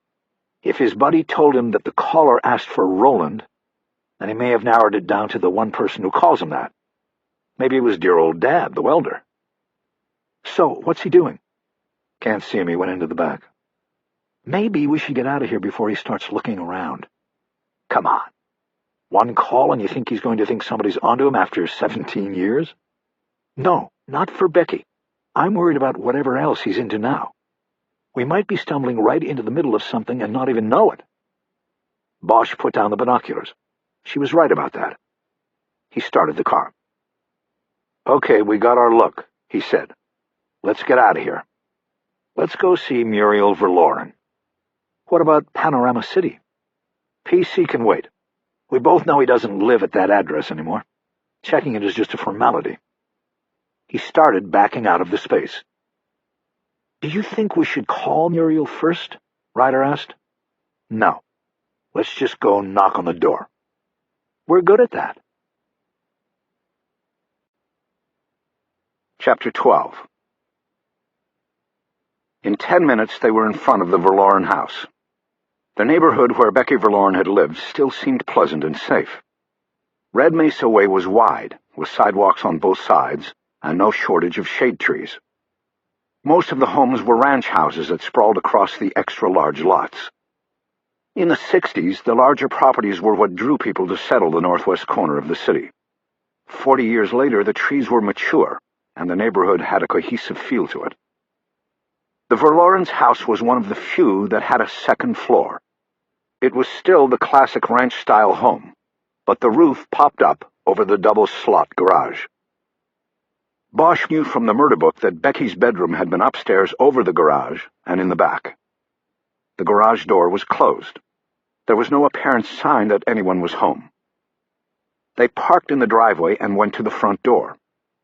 When Bosch pushed a doorbell button, he could hear a chime echo inside, a single tone that seemed very distant and lonely to him. The door was answered by a woman who wore a shapeless blue pullover dress that helped hide her own shapeless body. She wore flat sandals. Her hair was dyed a color red that had too much orange in it. It looked like a home job that didn't go as planned, but she either didn't notice or care. As soon as she opened the door, a gray cat shot out of the opening and into the front yard. "Smoke! Don't get hit!" she yelled first. Then she said, "Can I help you?" "Mrs. Verloren?" Ryder asked. "Yes? What is it?"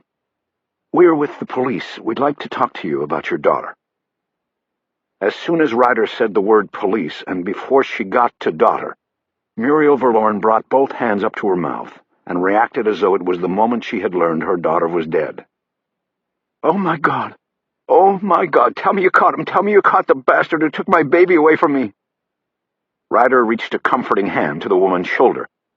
"It's not quite that simple, ma'am," Ryder said. "Can we come in and talk?" She stepped back and let them in. She seemed to be whispering something, and Bosch thought it might be a prayer.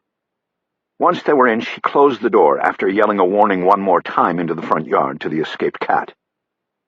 The home smelled as though the cat had not escaped enough.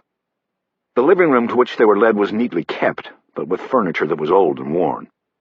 There was the distinct odor of cat urine in the place. Bosch suddenly wished they had invited Muriel Verloren down to Parker Center for the interview, but knew that would have been a mistake. They needed to see this place. They sat side by side on the couch, and Muriel rushed to one of the chairs across the glass-topped coffee table from them. Bosch noticed paw prints on the glass. "What is it?" she asked desperately. "Is there news?" "Well, I guess the news is that we are looking into the case again," Ryder said. "I am Detective Ryder, and this is Detective Bosch. We work for the Open Unsolved Unit out of Parker Center." By agreement, while driving to the house, Bosch and Ryder decided to be cautious with the information they gave members of the Verloren family. Until they knew the family's situation, it would be better to take rather than to give. "Is there anything new?" Muriel asked urgently. "Well, we're just starting out," Ryder replied. "We're covering a lot of the old ground right now, trying to get up to speed. We just wanted to come by and tell you we were working the case again." She seemed a bit crestfallen. She had apparently thought that for the police to show up after so many years, there would have to be something new.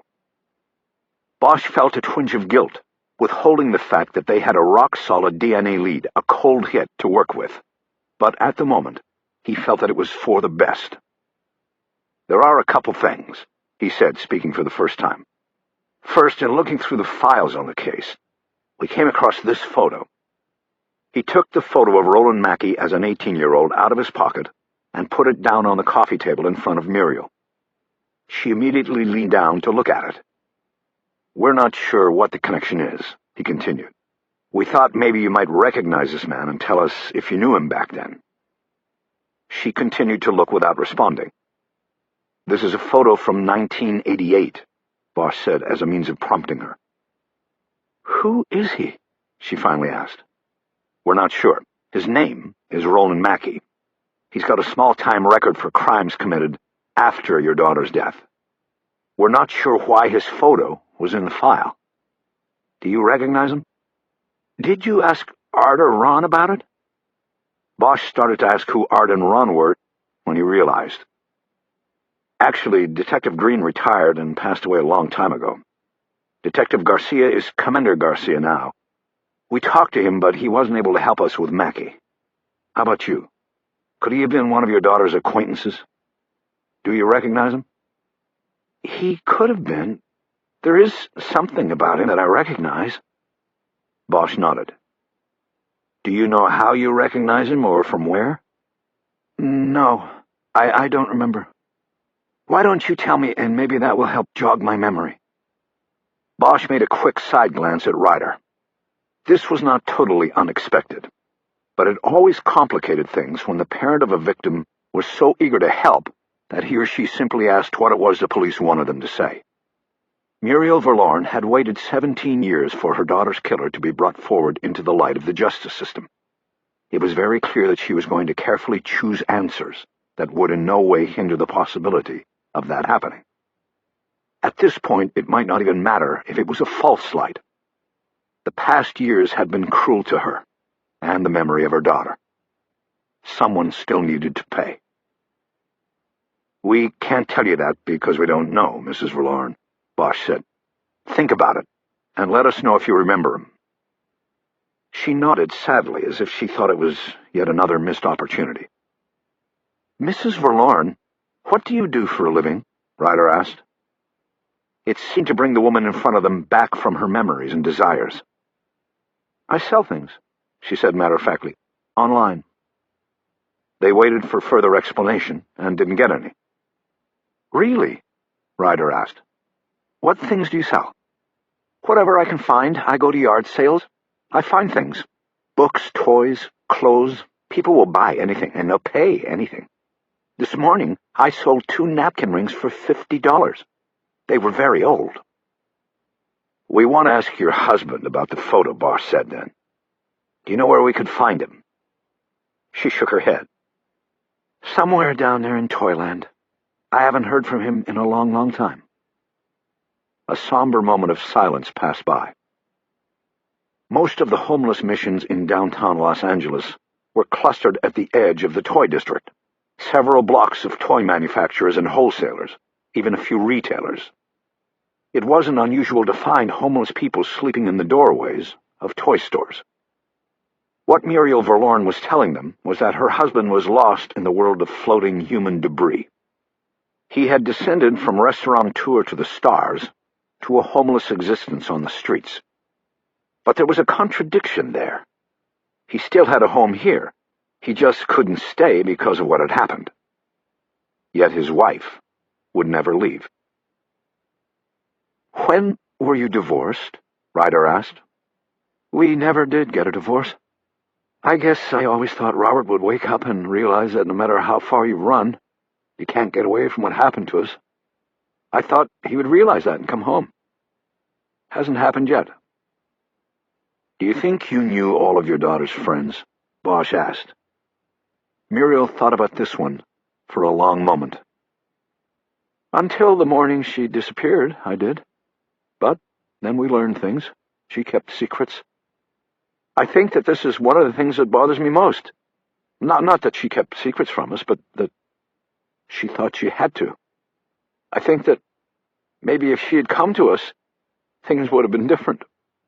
"You mean the pregnancy?" Muriel nodded. "What makes you think that played into what happened to her?" "Just a mother's instinct. I have no proof. I just think it started with that." Bosch nodded. But he couldn't blame the daughter for her secrets. By the time he had been her age, Bosch had been on his own, without real parents. He had no idea what that relationship would have been like. "We spoke to Commander Garcia," Ryder said. "He told us that several years ago he returned your daughter's journal to you. Do you still have that?" Muriel looked alarmed. "I read part of it every night. You're not going to take that away from me, are you? It's my Bible." "We need to borrow it and make a copy of it. Commander Garcia should have made a copy back then, but he didn't."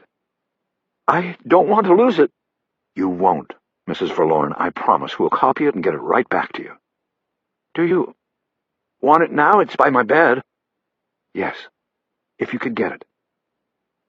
Muriel Verlorn left them and disappeared down a hallway that led toward the left side of the house. Bosch looked at Ryder and raised his eyebrows in a what-do-you-think sort of way. Ryder shrugged, meaning that they would talk about it later. "Once my daughter wanted to get another cat," Bosch whispered. "My ex said no, that one was enough. Now I know why." Ryder was smiling inappropriately when Muriel came back in carrying a small book with a flowery cover and the words "My Journal" embossed in gold on it. The gold was flaking off. The book had been handled a lot. She gave it to Ryder, who went out of her way to handle it reverently. "If you don't mind, Mrs. Verlorn, we'd like to look around," Bosch said, "to sort of connect what we've seen and read in the book with the actual layout of the house." "What book?" "Oh, I'm sorry. That's cop speak. All the investigative records from the case are kept in a large binder. We call it a book." "A murder book?" "Yes, that's right. Is it all right if we look around? I would like to look at the back door and look around out back, too." She signaled with a raised arm which way they should go. Bosch and Ryder got up. "It's changed," Muriel said. "It used to be there were no houses up there. You'd go out our door and walk straight up the mountain. But they terraced it. Now there are houses. Millions of dollars. They built a mansion on the spot where my baby was found. I hate it." There was nothing to say to that. Bosch just nodded and followed her down a short hallway and into the kitchen. There was a door with a glass window in it. It led to the backyard. Muriel unlocked the door, and they all stepped out. The yard was on a steep incline that led to a grove of eucalyptus trees. Through the trees, Bosch could see the Spanish-tiled roof line of a large house. "It used to be all open up there," Muriel said. "Just trees. Now there are houses. It's got a gate. They don't let me walk up there like I used to. They think I'm a bag lady or something because I like to go up there sometimes and have a picnic at Becky's spot." Bosch nodded and thought for a moment about a mother having a picnic at the spot where her daughter was murdered. He tried to drop the idea and instead to study the terrain of the hillside. The autopsy had said Becky Verloren weighed 96 pounds. Even as light as that, it would have been a struggle taking her up that incline. He wondered about the possibility that there had been more than one killer. He thought of Bailey Sable saying they. He looked at Muriel Verloren, who was standing still and silent, her eyes closed. She had canted her head so that the late afternoon sun warmed her face. Bosch wondered if this was some form of communion with her lost daughter. As if sensing that they were looking at her, she spoke, keeping her eyes closed. "I love this place. I'll never leave." "Can we look at your daughter's bedroom?" Bosch asked. She opened her eyes. "Just wipe your feet when we go back inside." She led them back through the kitchen and into the hallway. The stairway up began next to the door that led to the garage. The door was open, and Bosch caught a glimpse of a battered minivan, surrounded by stacks of boxes and things Muriel Verloren had apparently collected on her rounds. He also noted how close the door to the garage was to the stairs. He didn't know whether this meant anything, but he recalled the summary report in the murder book that suggested the killer had hidden somewhere in the house and waited for the family to go to sleep. The garage was the likely place. The stairway was narrow because there were boxes of yard sale purchases lining one side all the way up. Ryder went first. Muriel signaled for Bosch to go next, and when he passed by her, she whispered to him, "Do you have children?" He nodded, knowing his answer would hurt. "A daughter." She nodded back. "Never let her out of your sight." Bosch didn't tell her that she lived with her mother far out of his sight. He just nodded and started up the stairs. On the second floor, there was a landing and 2 bedrooms with a bathroom in between them. Becky Verloren's bedroom was to the rear, with windows that looked up the hillside. The door was closed, and Muriel opened it. When they stepped inside, they stepped into a time warp. The room was unchanged from the 17-year-old photos Bosch had studied in the murder book. The rest of the house was crowded with junk and the detritus from a disintegrated life. But the room where Becky Verloren had slept and talked on the phone and written in her secret journal was unchanged. It had now been preserved longer than the girl had actually lived. Bosch stepped further into the room and looked around silently. Even the cat didn't intrude here. The air smelled clean and fresh. "This is just how it was on the morning she was gone," Muriel said. "Except I made the bed." Bosch looked at the quilt with the cats on it. It flowed over the edges and draped down to the bed skirt, which flowed neatly to the floor. "You and your husband were sleeping on the other side of the house, right?" Bosch asked. "Yes. Rebecca was at that age where she wanted her privacy. There are 2 bedrooms downstairs on the other side of the house. Her first bedroom was down there, but when she was 14, she moved up here." Bosch nodded and looked around before asking anything else. "How often do you come up here, Mrs. Verloren?" Ryder asked. "Every single day. Sometimes when I can't sleep, which is a lot of the time, I come in here and lie down. I don't get under the covers, though. I want it to be her bed." Bosch realized he was nodding again, as if what she had said made some sort of sense to him. He stepped over to the vanity. There were photos slid into the frame of the mirror. Bosch recognized a young Bailey Sable in one of them. There was also a photo of Becky by herself in front of the Eiffel Tower. She was wearing a black beret. None of the other kids from the art club trip were present. Also on the mirror was a photo of a boy with Becky. It looked like they were on a ride at Disneyland, or maybe just down at the Santa Monica Pier. "Who's this?" he asked. Muriel came over and looked. "The boy, that's Danny Kotchoff, her first boyfriend." Bosch nodded, the boy who had moved to Hawaii. "When he moved away, it just broke her heart," Muriel added. "When exactly was that?"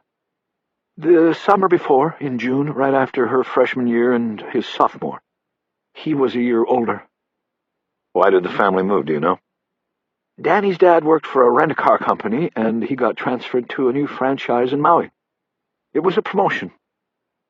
Bosch glanced at Ryder to see if she picked up on the significance of the information Muriel had just given them. Ryder subtly shook her head once. She didn't get it. But Bosch wanted to pursue it. "Did Danny go to Hillside Prep?" he asked. "Yes, that's where they met," Muriel said. Bosch looked down at the vanity and noticed a cheap souvenir snow globe with the Eiffel Tower in it. Some of the water had evaporated, leaving a bubble in the top of the globe, and the tip of the tower poking from the water into the air.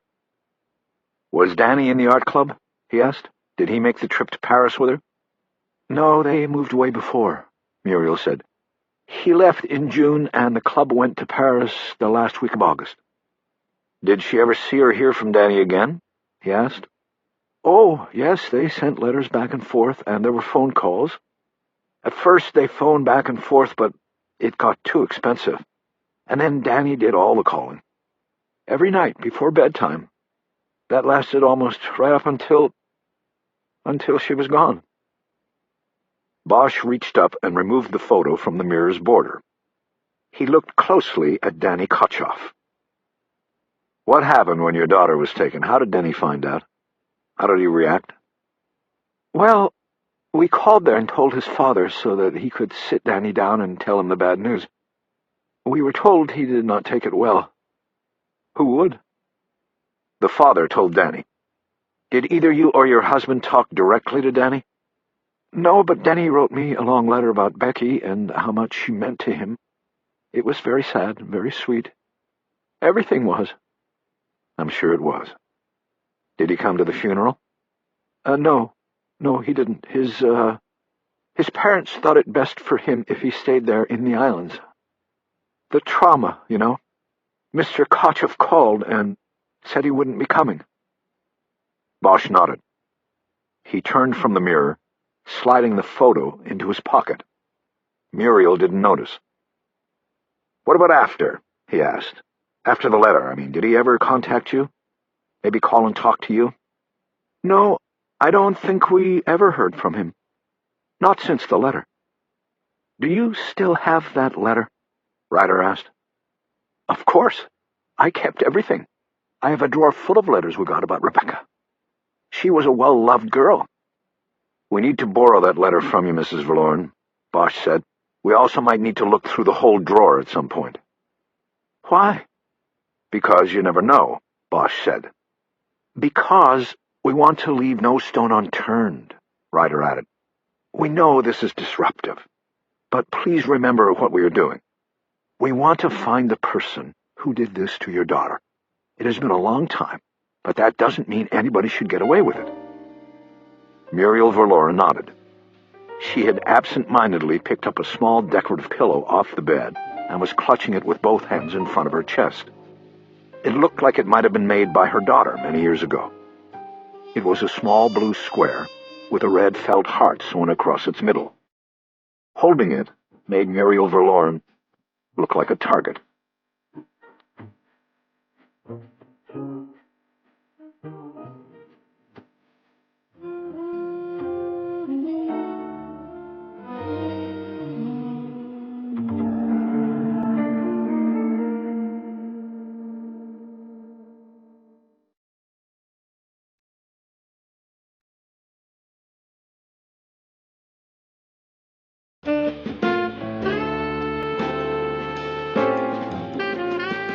Chapter 13. While Bosch drove, Ryder read the letter Danny Kochoff had sent to the Valorans after Becky's murder. It was a single page, filled mostly with his fond memories of their lost daughter. All I can tell you is that I am so sorry this had to happen. I will miss her always. Love, Danny. And that's it. What's the postmark on it? She flipped over the envelope and looked at it. Maui, July 29th, 1988. Sure took his time writing it.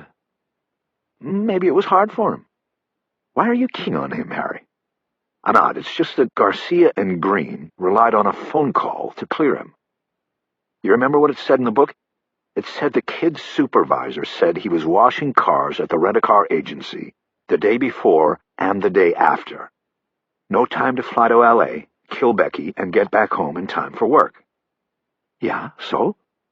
Well, now we find out from Uriel that his old man ran a rent-a-car. There was nothing about that in the murder book. Did Garcia and Green know that? How much you want to bet that Dad was running the place where the son washed cars? How much you want to bet that the supervisor who alibied the son was working for the father? Man, I was kidding about going to Paris. Sounds like you're jonesing for a trip to Maui. I just don't like sloppy work. It leaves loose ends. We have to talk to Danny Kochoff and clear him ourselves, if that's even possible after so many years. Auto track, baby? That might find him for us. It won't clear him. Even if we knock down his alibi, what are you saying? That this 16-year-old kid snuck over here from Hawaii, knocked off his old girlfriend, and then went back without anybody seeing him? Maybe it wasn't planned like that, and he was 17. Muriel said he was a year older. Oh, 17, she said sarcastically, as if that made all the difference in the world. When I was 18, I got a leave from Vietnam to Hawaii. You were not allowed to go stateside from there. Once I got there, I changed clothes, bought a civilian-looking suitcase, and walked right by the MPs to get on a plane to L.A. I think a 17-year-old could have done it. Okay, Harry. Look, all I'm saying is that it was sloppy work. According to the murder book, Green and Garcia cleared this guy with a phone call. There's nothing in there about checking airlines, and now it's too late. It bugs me. I understand. But just remember, we have a logic triangle we have to complete. We can connect Danny to Becky easy enough, and the gun connects Becky to Mackie. But what connects Danny to Mackie? Bosch nodded. It was a good point. But it didn't make him feel any better about Danny Kochoff. Another thing is, what he wrote in that letter, he said. He said he was sorry that it had to happen. Had to happen. What does that mean? It's just a figure of speech, Harry. You can't build a case on it. I'm not talking about building a case on it. I just wonder why he chose to say it that way. If he's still alive, we'll find him and you'll get to ask him. They had crossed under the 405 and were in Panorama City. Bosch dropped the discussion of Danny Kochoff, and Ryder brought up Muriel Verloren. She's frozen solid, Ryder said. Yeah. It's pitiful. There was no reason for them to take the daughter up the hill. They might as well have killed everybody in the house. They did anyway. Bosch thought that was a harsh way of looking at it, but didn't say anything. Them? He asked instead. What? You said there was no reason for them to take the daughter up the hill. You sound like Bailey Sable. I don't know. Looking at that hill, it would have been tough for one person. It's steep back there. Yeah, I was thinking the same thing. 2 people. Your idea about spooking Mackie is getting better. If he was there, he could lead us to the other, whether it's Kochoff or somebody else. Bosch turned south on Van Nuys Boulevard and stopped in front of an aging apartment complex that covered half the block. It was called the Panorama View Suites. There was a sign that said rental office to the left of the glass doors of the lobby. It also announced that units were available on a monthly and weekly basis. Bosch put the transmission into park. Besides Kochoff, what else were you thinking, Harry? I was thinking that I want to track down and talk to the other 2 friends. Maybe you can take the lesbian, but the father is my priority, if we can find him. Okay, you take the father, I'll take the lesbian. Maybe I'll get to go up to San Francisco. It's Hayward, and if you need help, I know an inspector up there who will track her down and save L.A. the cost of the trip. You are really no fun, Harry. I'd like to hang out with the Northern Sisters. Did the chief know about you? Not at first. When he found out, he didn't care. Bosch nodded. He liked the chief for that. What else? Ryder asked. Sam Weiss. Who's that? The burglary victim. The one whose gun was used to kill the girl. Why him? They didn't have Roland Mackey back then. Might be worth running the name by him. Check. After that, I think we'll be ready to make the play with Mackey, see how he reacts. Then let's get this over with, and then go talk to Pratt. They cracked the doors at the same time and got out. As Bosch came around the SUV, he could feel her looking at him, studying him. What? He asked. There's something else. What do you mean? With you. When you get that little crease on your left eyebrow, I know something's going on. My ex-wife always told me I'd make a bad poker player. Too many tells. Well, what is it? I don't know yet. Something about that room. Back at the house, her bedroom? You mean like it was creepy, her keeping it like that? No, actually, her keeping it was okay with me. I think I get that. Something else, something wrong. Something different. I'll grind it out and I'll let you know when I know. Okay, Harry. That's what you're good at. They went through the glass doors into the panorama view suites. In 10 minutes they confirmed what they knew going in, that Mackey had moved out soon after he had completed his probation. As expected, he left no forwarding address. Chapter 14. Abel Pratt was behind his desk eating a concoction of yogurt and cornflakes out of a plastic tub. He made both a sucking and crackling sound as he ate, and it was getting on Bosch's nerves. They had been sitting with him for 20 minutes, updating him on the day's progress on the cold hit. Shit, I'm still hungry, he said after finishing the last spoonful. What is that? The South Beach diet? Ryder asked. No, just my own thing. What I need, though, is the South Bureau diet. Really? And what is the South Bureau diet? Bosch could feel Ryder tense. The South Bureau encompassed the majority of the city's black community. She had to wonder if what Pratt had just said was some sort of backhanded racial comment. Bosch had often seen in the department the elevation of the us versus them ethic, to the point that white cops would make racially tinged comments in front of black or Latino cops, simply because they believed that within the rank and file, the color blue superseded skin color. Ryder was about to find out if Pratt was one of these cops. Put down your antenna, Pratt said. All I'm saying is that I worked in South for 10 years and I never had to worry about my weight. You're always on the run down there. Then I got to RHD and gained 15 pounds in 2 years. It's sad. Ryder relaxed, and so did Bosch. Get off your ass and knock on doors, Bosch said. That was the rule in Hollywood. Good rule, Pratt said. Except it's hard when they put you in charge. I have to sit in here and hear about how you guys get to knock on doors. But you get the big bucks, Ryder said. Oh, yeah. This was a joke, because as a supervisor, Pratt could not pull overtime. But those on his squad could, thereby setting up the possibility that some of his detectives would make more than him, even though he was the unit boss. Pratt turned in his chair and opened a cooler on the floor beside him. He took out another tub of yogurt. Fuck it, he said, as he straightened up and opened it. He didn't add cornflakes this time. Bosch only had to put up with the slurping as he started spooning the white gunk into his mouth. Okay, back to this, Pratt said, his mouth full of it.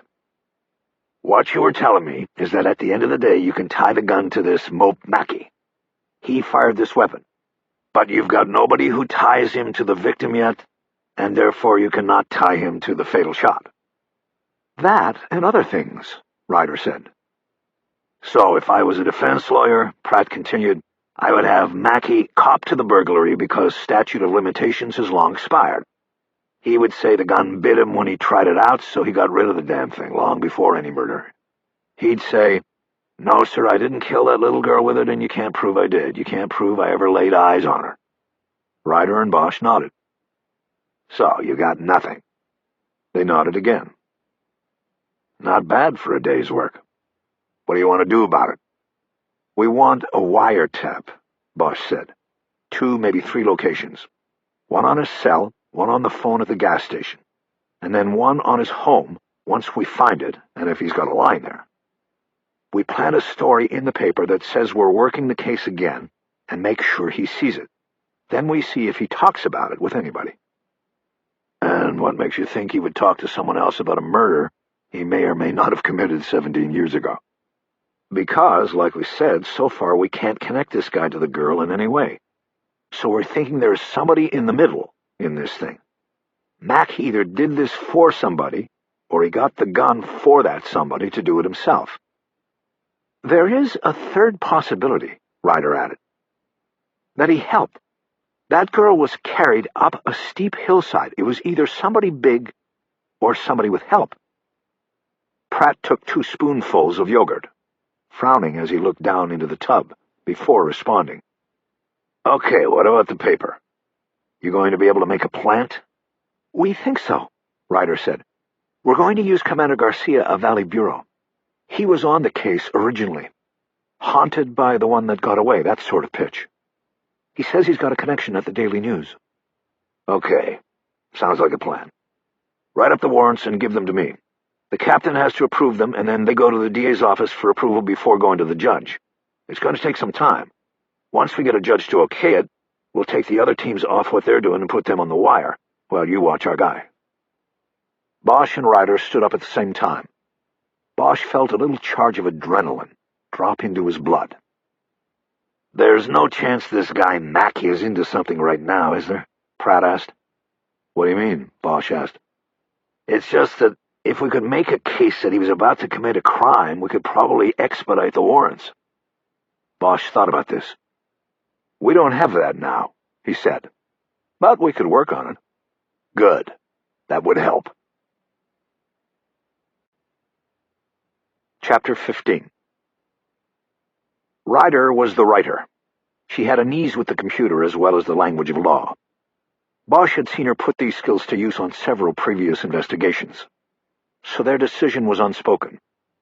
She would write the warrants seeking court authorization to trace and listen to calls made by or to Roland Mackey on his cell phone, the office phone at the service station where he worked, and his home if an additional phone existed there.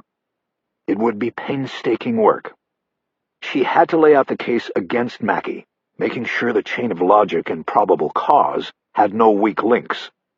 Her paper case had to first convince Pratt, then Captain Nerona, then a deputy district attorney, charged with making sure local law enforcement did not run roughshod over civil liberties, and finally, a municipal judge who had the same responsibilities, but also answered to the electorate should he make a mistake that blew up in his face. They had one shot at this, and they had to do it right. Rather, Ryder had to do it right. But all of that came after the initial hurdle of getting Mackey's various phone numbers, without tipping the suspect to the investigation taking form around him. They started with Tampa Towing, which ran a half-page ad in the Yellow Pages that carried 2 24-hour phone numbers. Next, a call to directory assistance established that Mackey had no hardwire phone listing, private or otherwise, in his name. It meant he had no phone at his home, or he was living in a place where the phone was registered to someone else. That could be dealt with later, once they established Mackey's residence. Last and most difficult was Mackey's cell phone number. Directory assistance did not carry cell listings. To check every cellular service provider for a listing could take days if not weeks, because most required a court-ordered search warrant before providing a customer's private number. Instead, law enforcement investigators routinely planned ruses in order to get the numbers they needed. This often entailed leaving innocuous messages at workplaces so that the cell phone number could be captured upon callback. The most popular of these was the standard callback for your prize message, promising a television or DVD player to the first 100 people who returned the call. However, this involved setting up a non-police line and could also result in long waiting periods, with no guarantee of success if the target had masked his or her cell number. Ryder and Bosch did not feel they had the luxury of time. They had put Mackey's name out into the public. They had to move quickly toward their goal. "Don't worry," Bosch told Ryder. "I've got a plan. Then I'll just sit back and watch the master." Since he knew Mackey was on duty at the service station, Bosch simply called the station and said he needed a tow. He was told to hold on, and then a voice he believed belonged to Roland Mackey came onto the line. "You need a tow?" "Either a tow or a jump. I can't get it started." "Where?" "The Albertsons parking lot on Topanga near Devonshire." "We're all the way over on Tampa. You can get somebody closer." "I know, but I live by you guys, right off Roscoe and behind the hospital." "Okay, then. What are you driving?" Bosch thought of the car they had seen Mackey in earlier. He decided to use it to pull Mackey off the fence. "72 Camaro." "Restored?" "I'm working on it." "It should be about 15 minutes before I'm there." "Okay, great. What's your name?" "Row." "Row? Like row a boat?"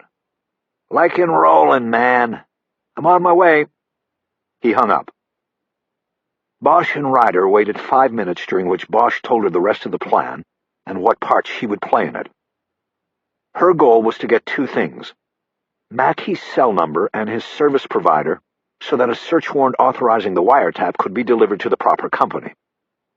Following Bosch's instructions, Ryder called the Chevron station and started making a service appointment, going into great detail in describing the screeching her car's brakes made.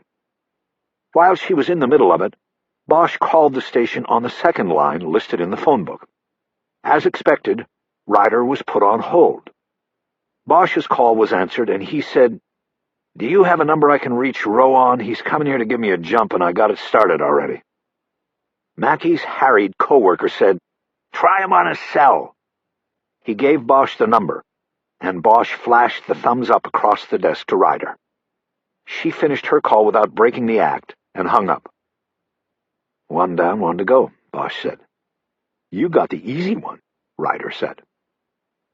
With Mackey's number in hand, Ryder took over while Bosch listened on an extension. Putting a disinterested bureaucratic glaze over her voice, she called the number, and when Mackey answered, presumably while looking for a stalled 72 Camaro in a shopping center parking lot, she announced that she was his AT&T wireless provider and that she had some exciting news for savings over his current long-distance minutes plan. "Bullshit," Mackey said, interrupting her in the middle of her spiel. "Excuse me, sir," Ryder replied. "I said bullshit. This is some sort of scam to make me switch." "I don't understand, sir. I have you listed as an AT&T wireless customer. Is that not the case?" "Yeah, that's not the fucking case. I'm with Sprint, and I like it, and I don't even have or want long-distance service, so fuck off." "Can you hear me now?"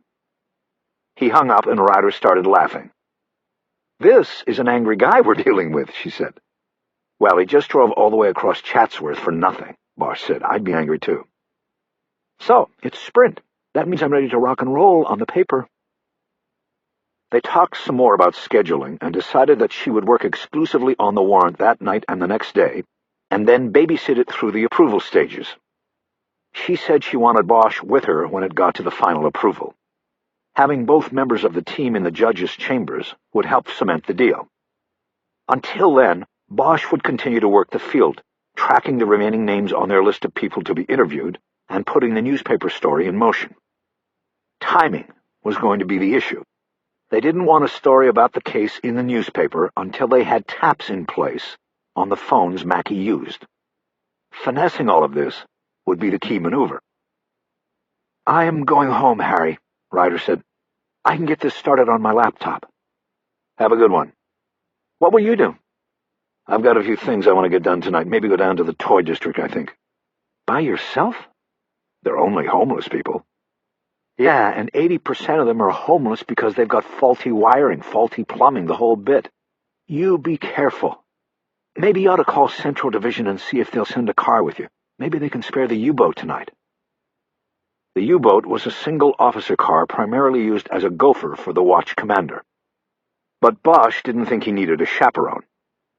He told Ryder he would be all right, and that she could go as soon as she showed him how to use the auto-track computer. Well, Harry, first you have to have a computer. I did it right from my laptop. He came around to her side and watched as she went to the auto-track website, entered password information, and arrived at a template for a name search. Who do you want to start with? She asked. How about Robert Verloren? She typed in the name and set parameters for the search. How fast does this work? Bosch asked. Fast. In a few minutes, she had located an address trail for Rebecca Verloren's father, but it stopped short at the house in Chatsworth. Robert Verloren had not updated his driver's license, bought property, registered to vote, applied for a credit card or utilities in over 10 years. He was a blank. He had disappeared, at least from the electronic grid. He must still be on the street, Ryder said, if he's even still alive.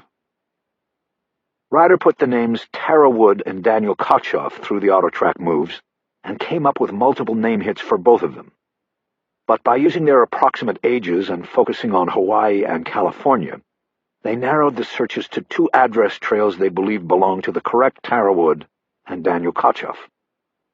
Wood may not have gone to her high school reunion, but it wasn't because she had moved far away.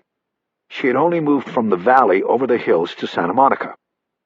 Meanwhile, it appeared that Daniel Kochoff had returned from Hawaii many years earlier, lived in Venice for a few years, and then returned to Maui, where his current address was located.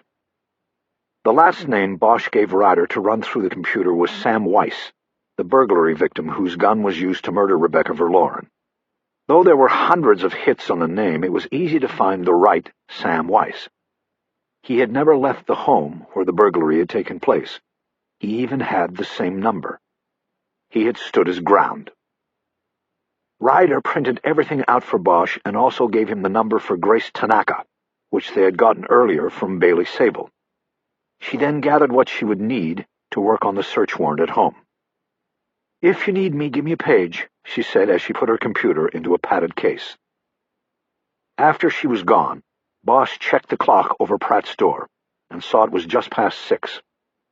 He decided he would spend an hour or so chasing names before heading down to the toy district to look for Robert Verloren. He knew he was just procrastinating over a search through the human throwaway zone that would be certain to leave him depressed. So he checked the clock again and promised himself he would spend no more than an hour working the phone. He decided to go with the locals first, but quickly struck out. Calls to both Tara Wood and Sam Weiss went unanswered and connected him with automated message systems. He left a message for Wood identifying himself, giving his cell phone number and mentioning that the call was in regard to Becky Verloren. He hoped that mentioning her friend's name would be enough to intrigue and draw a response from her. With Weiss, he only left his name and number, not wanting to forewarn him that the call was about what might be a source of guilt for the man who had indirectly provided the weapon that killed a 16-year-old girl. Next, he called Grace Tanaka's number in Hayward, and she answered after 6 rings. From the start, she seemed put out by the call, as if it had interrupted something important, but her gruff manner and voice softened as soon as Bosch said he was calling about Rebecca Verloren. "Oh, my God, is something happening?" she asked. "The department has taken an avid interest in reinvestigating the case," Bosch said. "A name has come up. This is an individual who may have been involved in the case in 1988, and we are trying to figure out if he fit in with Becky or her friends in any way." "What's his name?" she asked quickly. "Roland Mackey. He was a couple years older than Becky. Didn't go to Hillside, but he lived right there in Chatsworth. Does the name mean anything to you?" "Not really. I don't remember it. How was he connected?" "Was he the father?" "The father?" "The police said she was pregnant. I mean, that she had been pregnant." "No, we don't know if he was connected that way or not." "So you don't recognize the name?" "No. He goes by Roe for short." "Still don't." "And you're saying you didn't know about the pregnancy, is that right?" "I didn't. None of us did. I mean, her friends." Bosch nodded even though he knew she couldn't see this. He didn't say anything, hoping that she might get uncomfortable with the silence and say something that might be of value. Do you have a picture of this man?" she finally asked. It wasn't what Bosch was looking for. "Yes," he said. "I'll have to figure out a way to get it up there for you to look at, see if it jogs anything loose." "Can you just scan it and email it?" Bosch knew what she was asking him to do, and while he could not do it himself, he guessed that Kis Ryder probably could. "I think we could do that. My partner's the computer person, and she's not here at the moment, though. I'll give you my email address, and she can send me the picture when she comes back." Bosch wrote the address she recited in his small notebook. He told her she'd get the email the following morning. "Is there anything else, Detective?" Bosch knew he could end the call and have Ryder take a shot at bonding with Grace Tanaka after the photo was sent to her, but he decided not to miss the opportunity to start stirring emotions and memories. Maybe something would break loose. "I have just a few more questions. That's Summer. How would you characterize your relationship with Becky?" "What do you mean? We were friends. I'd known her since first grade." "Right, well, were you the closest to her, do you think?" "No, I think that would have been Tara." Another confirmation that Tara Wood had been tightest with Becky at the end. "So she didn't confide in you when she found out she was pregnant?" "No, I already told you I didn't know about it until after she was dead." "What about you? Did you confide in her?" "Of course I did." "Everything?" "Detective, what are you getting at?" "Did she know you were gay?" "What did that have to do with anything?" "I'm just trying to get a picture of the group. The Kitty Cat Club, I think the four of you called." "No," she said abruptly. "She didn't know. None of them knew. I don't think I even knew back then. Okay, Detective, is that enough?" "I'm sorry, Miss Tanaka. I'm just trying to get as full a picture as I can. I appreciate your candor. One last question.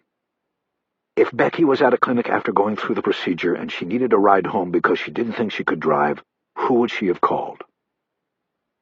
There was a long silence before Grace Tanaka answered. "I don't know, Detective. I would have hoped that it would have been me, that I was that kind of friend, but obviously it was somebody else." "Tara Wood?" "You'll have to ask her. Good night, Detective Bosch." She hung up, and Bosch pulled open the yearbook so he could look at her photo. She was a petite Asian, and the photo, though so many years old, didn't match the gruff demeanor of the voice he had just heard on the phone. Bosch wrote a note for Ryder that contained the email address and instructions to scan and send the photo of Mackie. He also wrote a short warning about his encountering resistance from Tanaka when he brought up her sexuality. He slid the note over to her desk so she would see it first thing in the morning.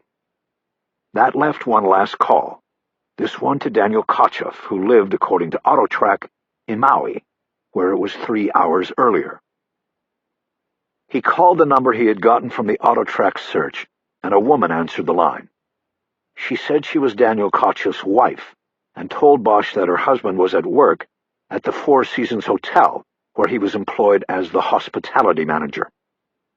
Bosch called the work number she gave him and was put through to Daniel Kochoff. He said he could only talk for a few minutes and put Bosch on hold for 5 of them, while he went to a more private spot in the hotel to talk.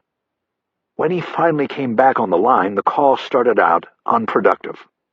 Like Grace Tanaka, he did not recognize the name Roland Mackey. He also seemed to treat the call as a nuisance or an intrusion. He explained that he was married and had 3 children, and that he rarely thought about Becky Verloren anymore. He reminded Bosch that he and his family had moved from the mainland a year before her death. "But I was led to believe that after you moved to Hawaii, you two continue to call each other quite often," Bosch said. "I don't know who told you that," Kochoff said. "I mean, we talked, especially at first. I would have to call her because she said her parents told her it was too much money for her to call me. I thought that was kind of bogus. They just wanted me out of the picture is all, so I had to call. But it was like, what's the use? I was in Hawaii and she was in L.A. It was over, man. Pretty soon I got a girlfriend here. In fact, she's my wife now, and I stopped calling Beck. That was it until, later when I heard about what happened and the detective called me." "Did you know about it before the detective called?" "Yeah, I'd heard. Mrs. Verloren called my dad, and he broke the news to me. I also got some calls on it from some of my friends out there. They knew I'd want to know about it. It was weird, man. This girl that I knew gets wiped out like that. Yeah. Bosch thought about what else he could ask. Kotcheff's story conflicted in small ways with Muriel Verloren's account.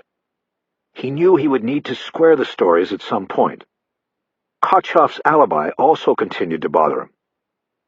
"Hey, look, Detective, I should get going," Kotcheff said. "I'm at work. Is there anything else?" "Just a few more questions. Do you remember how long before Rebecca's death it was that you stopped calling her?" I don't know.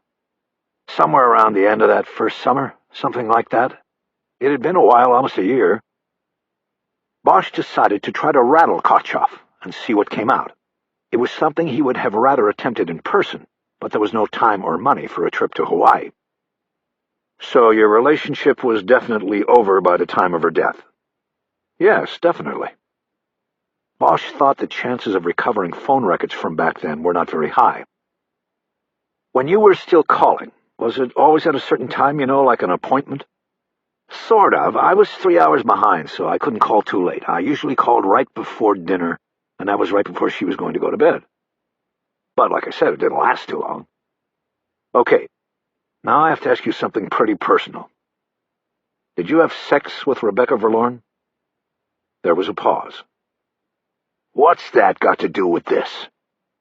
"I can't explain that, Dan. It is part of the investigation, but it could have a bearing on the case.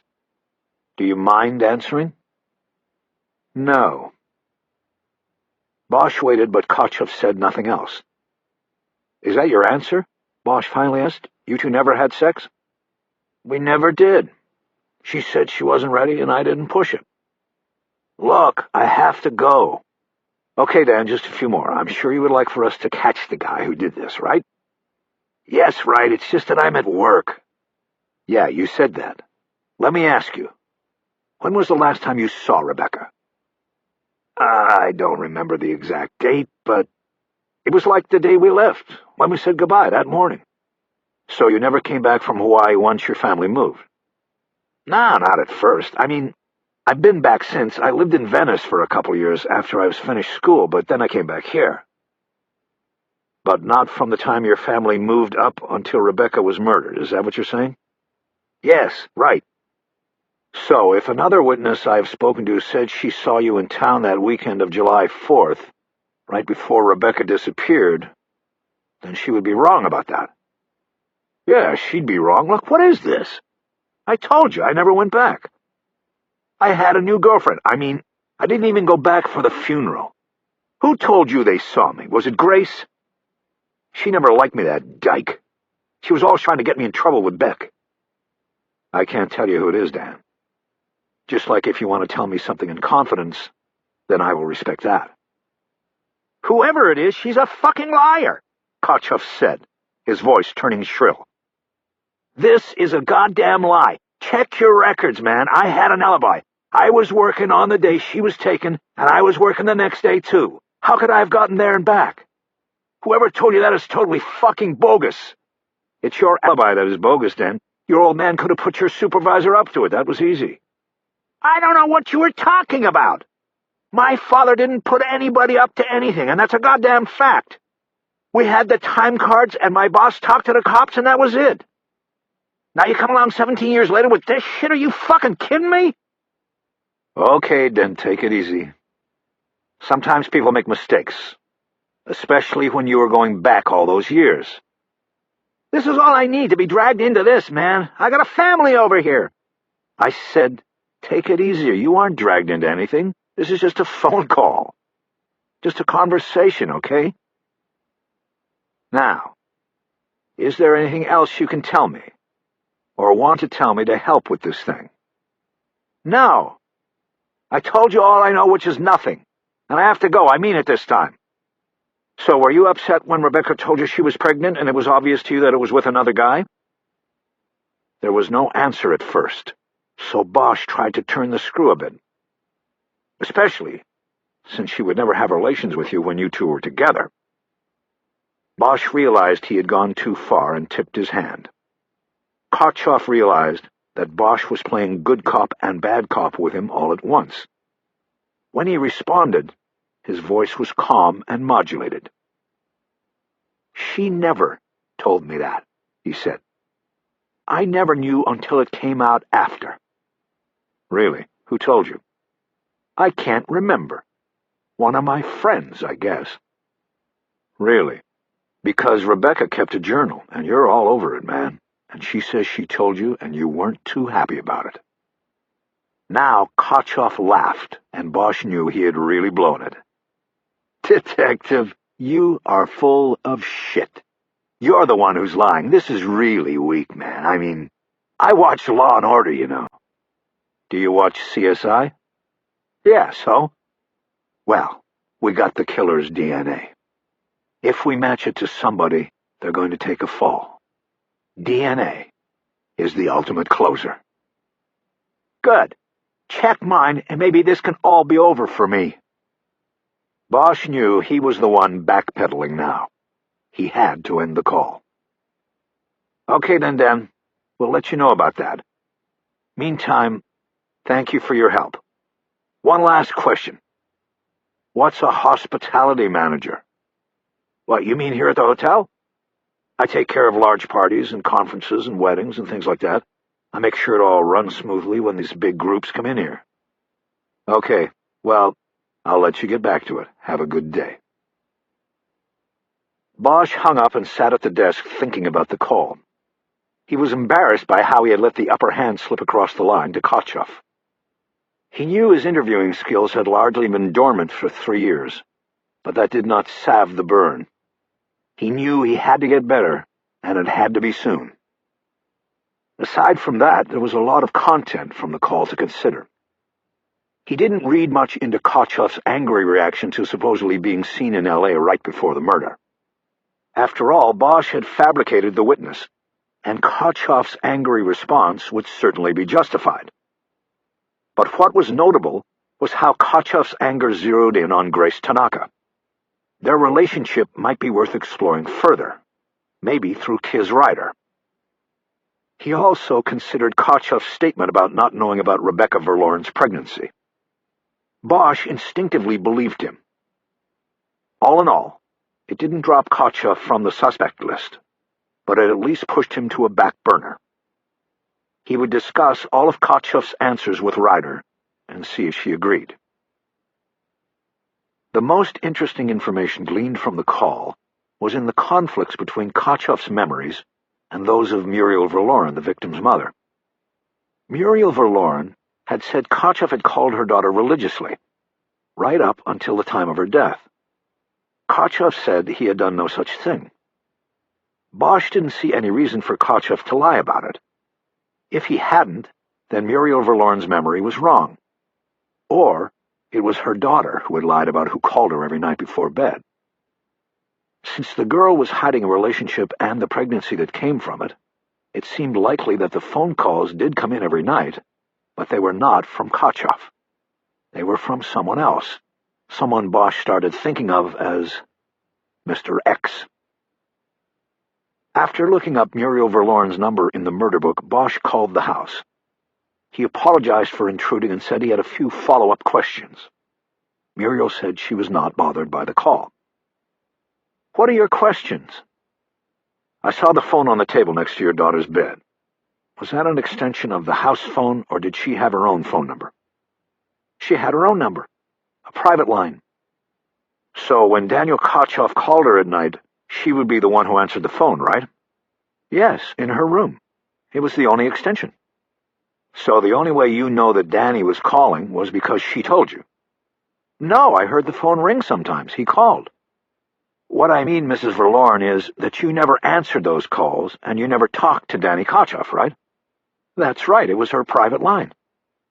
"So when that phone rang and she talked to somebody, the only way you would know who it was on the line was if she told you. Is that correct?" Yes, I guess that is right." "Are you saying it wasn't Danny who called all of those times?" "I'm not sure yet. But I talked to Danny in Hawaii, and he said he stopped calling your daughter long before she was taken. He had a new girlfriend, you see, in Hawaii." This information was treated with a long pause. Finally, Bosch spoke into the void. "Do you have any idea who it could have been that she was talking to, Mrs. Verloren?" After another pause, Muriel Verloren weakly offered an answer. "Maybe one of her girlfriends?" "It's possible," Bosch said. "Anybody else you can think of?" "I don't like this," she responded quickly. "It's like I'm learning things all over again." "I'm sorry, Mrs. Verloren. I will try not to hit you with these sort of things unless it is necessary. But I'm afraid this is necessary. Did you and your husband ever come to any conclusion about the pregnancy?" "What do you mean? We didn't know about it until after." "I understand that. What I mean is, did you think it came out of a hidden relationship? Or was it simply a mistake she made one day with, someone she was not really in a relationship with?" "You mean like a one-night stand? Is that what you were saying about my daughter?" "No, ma'am, I am not saying anything about your daughter. I am simply asking questions. I do not want to upset you, but I want to find the person who killed Rebecca, and I need to know all there is to know." "We could never explain it, Detective," she responded coldly. "She was gone, and we decided not to delve into it. We left everything to the police, and we just tried to remember the daughter we knew and loved. You said you have a daughter. I hope you understand." "I think I do. Thank you for your answers. One last question, and there's no pressure on this. But would you be willing to talk to a newspaper reporter about your daughter and the case?" "Why would I do that? I didn't before. I don't believe in putting it out there for the public." "I admire that. But this time I want you to do it because it might help us flush out the bird." "You mean it might make the person who did this come out from cover?" "Exactly." "Then I'd do it in a heartbeat." "Thank you, Mrs. Verloren. I will let you know." Chapter 16. Abel Pratt came out of his office with his suit jacket on. He noticed Bosch sitting at his desk in the alcove, using 2 fingers to type up a report on his telephone conversation with Muriel Verloren. The finished reports on the phone interviews with Grace Tanaka and Daniel Kochoff were on the desk. "Where's Kiz?" Pratt asked. "She's working on the warrant at home. She can think better there." "I can't think when I get home. I can only react. I've twin boys." "Good luck." "Yeah, I need it. I'm going that way now. I'll see you tomorrow, Harry." "Okay." But Pratt didn't walk away. Bosch looked up from the typewriter at him. He thought maybe something was wrong. Maybe it was the typewriter. "I found this on a desk on the other side," Bosch said. "It didn't look like it was being used by anybody." "It wasn't. Most people use their computers now." "You are definitely an old-school kind of guy, Harry." "I guess. Kiz usually does the reports, but I have some time to kill." "Working late?" "I've got to go over to the Nickel." 5th Street? What do you want over there?" "Looking for our victim's father." Pratt shook his head somberly. "Another one of those. We've seen it before." Bosch nodded. "Ripples," he said. "Yeah, ripples," Pratt agreed. Bosch was thinking about offering to walk out with Pratt, maybe have a conversation and get to know him better. But his cell phone started to chirp. He pulled it off his belt and saw the name Sam Weiss in the caller ID screen. "I better take this." "All right, Harry. Be careful over there." "Thanks, boss." He flipped open the phone. "Detective Bosch," he said. "Detective?" Bosch remembered he had left no information on his message to Weiss. "Mr. Weiss, my name is Harry Bosch. I'm a detective with the LAPD.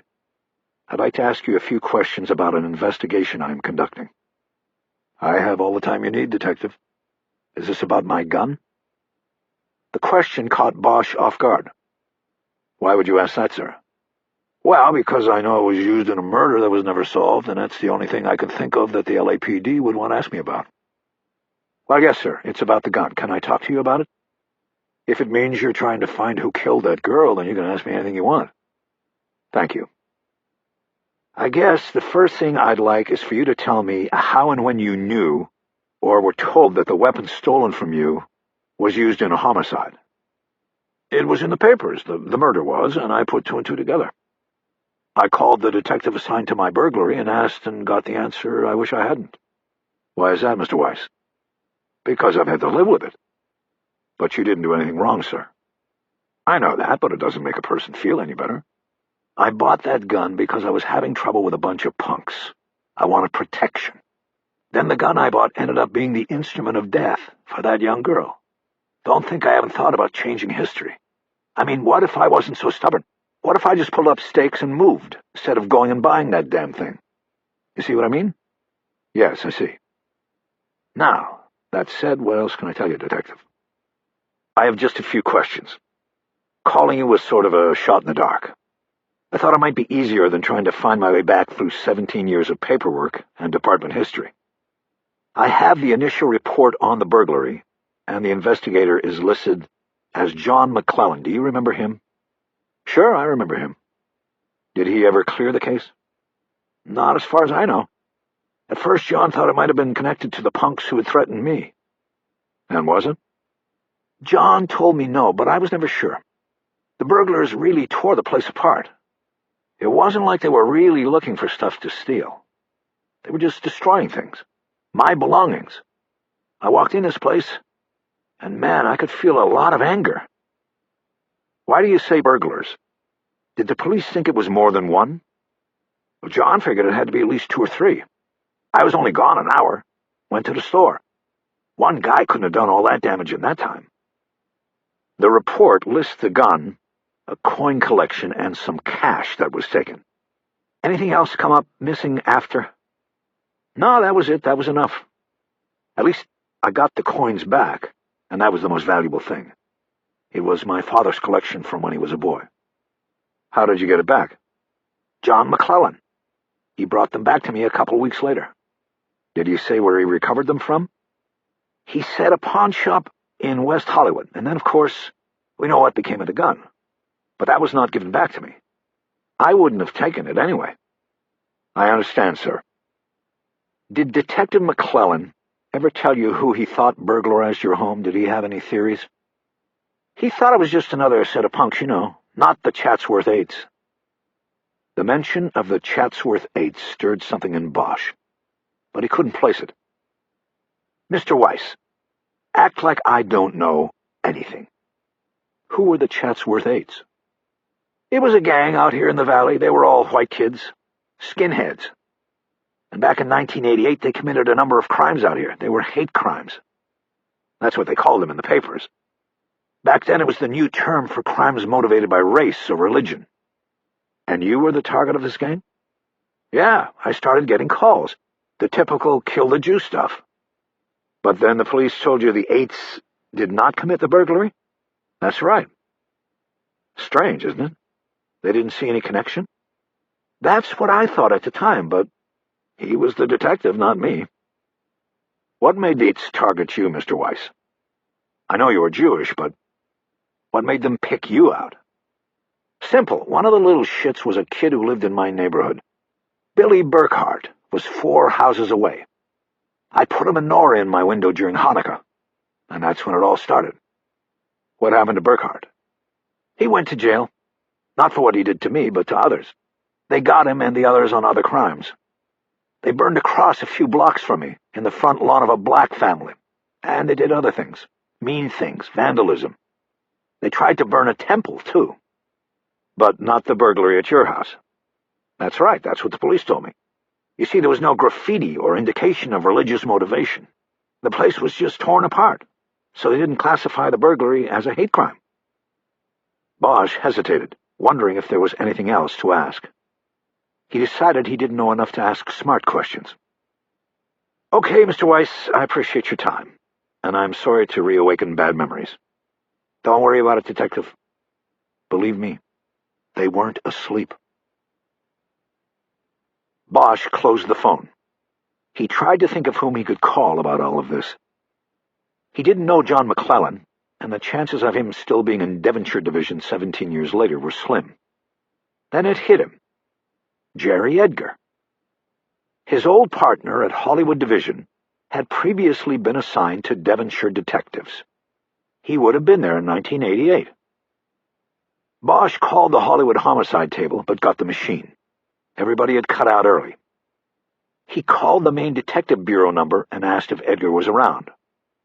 Bosch knew that there was a sign-out chart at the front counter. The clerk who answered the phone said Edgar had signed out for the day. The third call was to Edgar's cell phone. His old partner answered it promptly. "You guys go home early in Hollywood," Bosch said. "Who the hell is—" "Harry, that you?" "That's me. How's it hanging, Jerry?" "I was wondering when I'd hear from you. You start again today?" "The world's oldest boot. And I already got a hot shot. Kiz and I are working a breaking case." Edgar didn't respond, and Bosch knew mentioning Ryder had been a mistake. The gulf between them not only still existed, but was apparently frozen over. "Anyway, I need to tap into that big brain of yours. This is going back to Club Dev days." "Yeah, which day?" 1988, the Chatsworth Eights. You remember them?" There was silence while Edgar thought for a moment. "Yeah, I remember the Eights. They were a bunch of peckerwoods that thought shaved heads and tattoos made them men. They did a lot of shit, and then they got stepped on. They didn't last long." "You remember a guy named Roland Mackey? Would have been about 18 back then." After a pause, Edgar said he didn't remember the name. "Who was working the Eights?" Bosch asked. "Not Club Dev, man. Everything with them went straight down the rabbit hole." "PDU?" "You got it.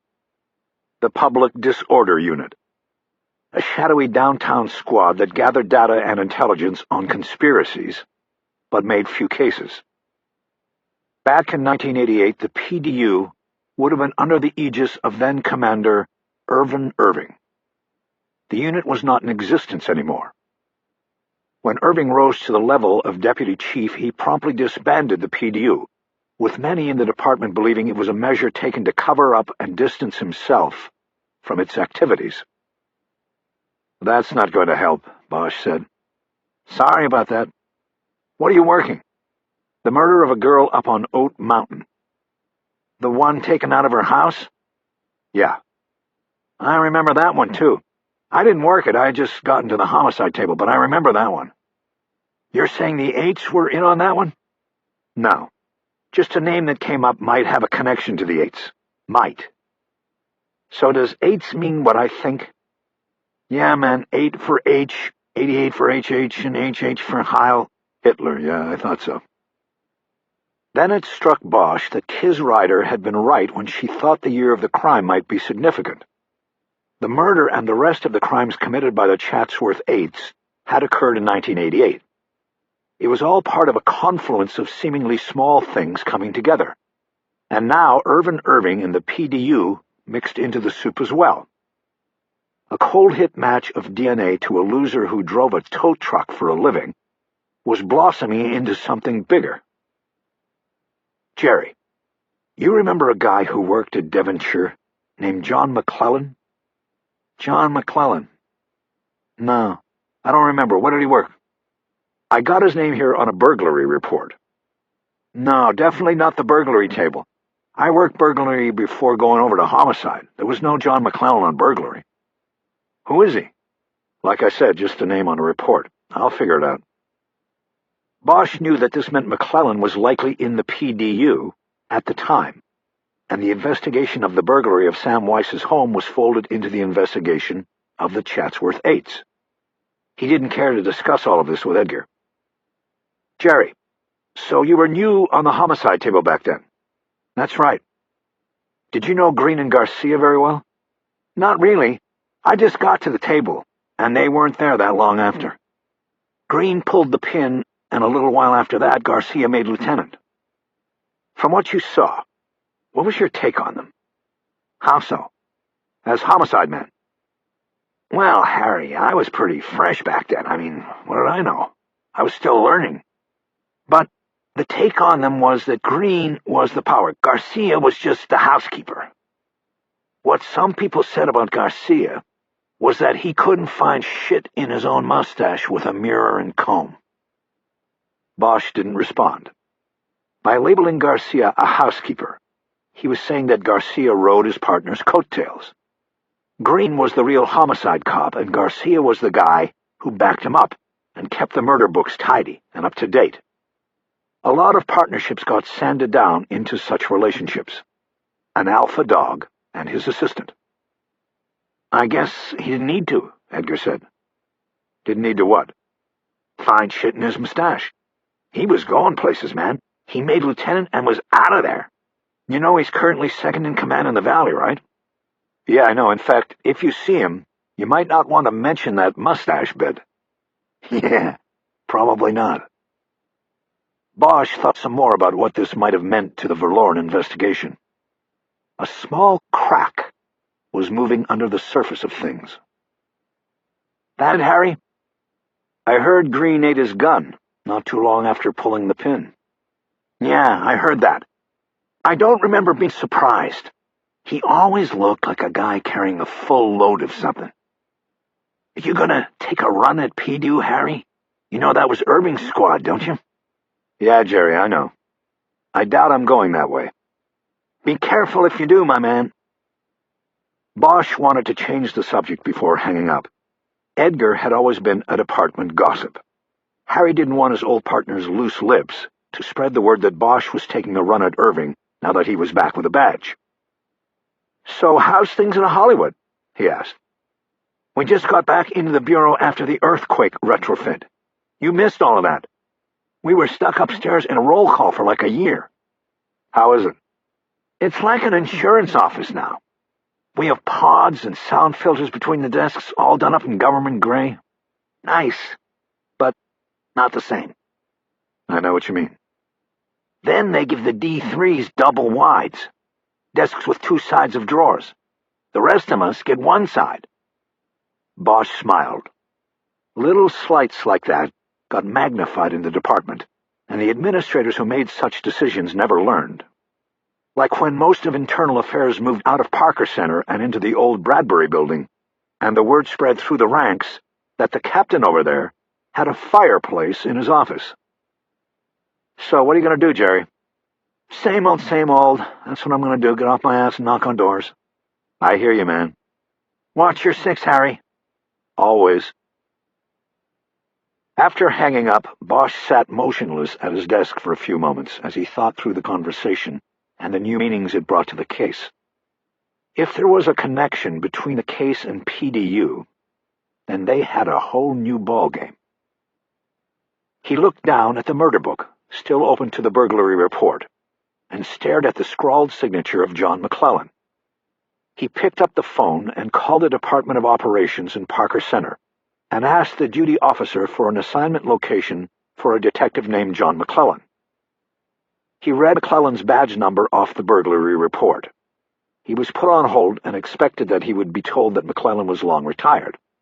It had been 17 years.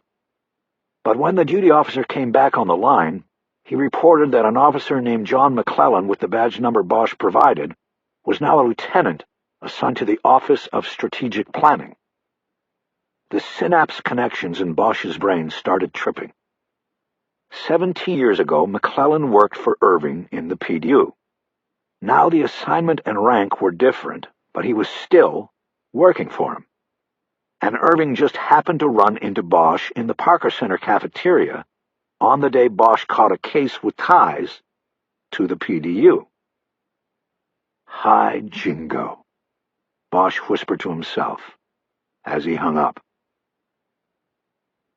Like a battleship going into a turn, the case was slowly, surely, and unstoppably moving in a new direction. Bosch could feel something building inside his chest.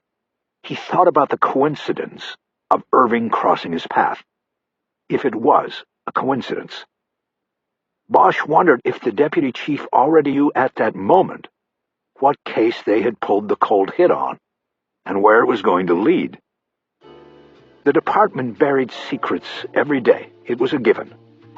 But who would have thought 70 years ago that a chemical test run one day in a DOJ lab in Sacramento might put a shovel into the greasy dirt and turn over the past, bringing this secret to light?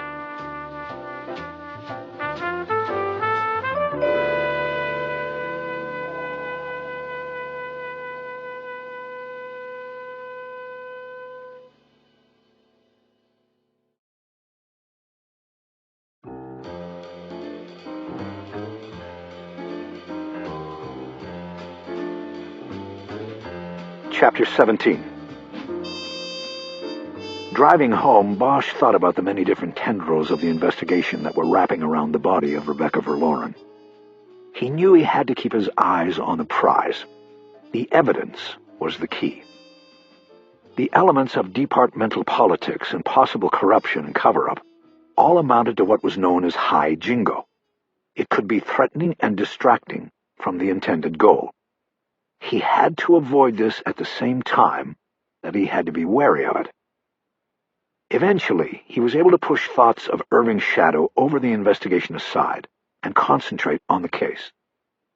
His thoughts somehow led him to Rebecca's bedroom and how her mother had left it unchanged by time. He wondered if it was the loss of the daughter that did it, or was it the circumstances of the loss? What if you lost a child by natural causes, or accident, or circumstances like divorce? Bosch had a daughter he rarely saw. It weighed on him. He knew that near or far, his daughter left him completely vulnerable, that he could end up like the mother who preserved a daughter's bedroom like a museum, or the father who was long lost to the world. More so than this question, something about the bedroom bothered him. He couldn't quite reach to what it was, but he knew it was there, and it nagged at him. He looked from the elevated freeway out across Hollywood to his left. There was still some light in the sky, but the evening was starting. Darkness had waited long enough. Skylights that he knew could be traced down to the corner of Hollywood Vine were crisscrossing the horizon. To him it looked nice. To him it looked like home.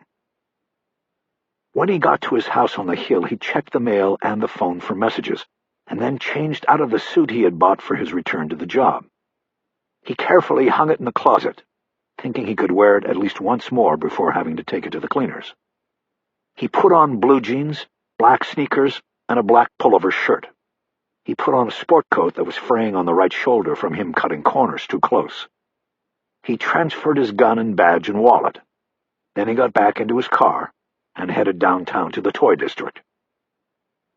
He decided to park in Japantown, in the museum lot, so he wouldn't have to worry about the car being broken into or vandalized. From there he walked over to 5th Street, encountering an increasing density of homeless people as he progressed. The city's primary homeless encampments and the missions that catered to them lined a 5-block stretch of 5th Street south of Los Angeles Street. The sidewalks outside the missions and cheap residence hotels were lined with cardboard boxes and shopping carts filled with the dirty and meager belongings of lost people. It was as if some sort of social disintegration bomb had gone off, and the shrapnel of damaged, disenfranchised lives had been hurled everywhere.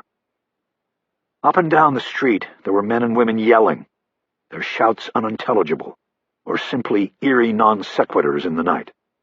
It felt like a city with its own rule and reason, a hurt city, with a wound so deep that the bandages the missions applied could not stop the bleeding.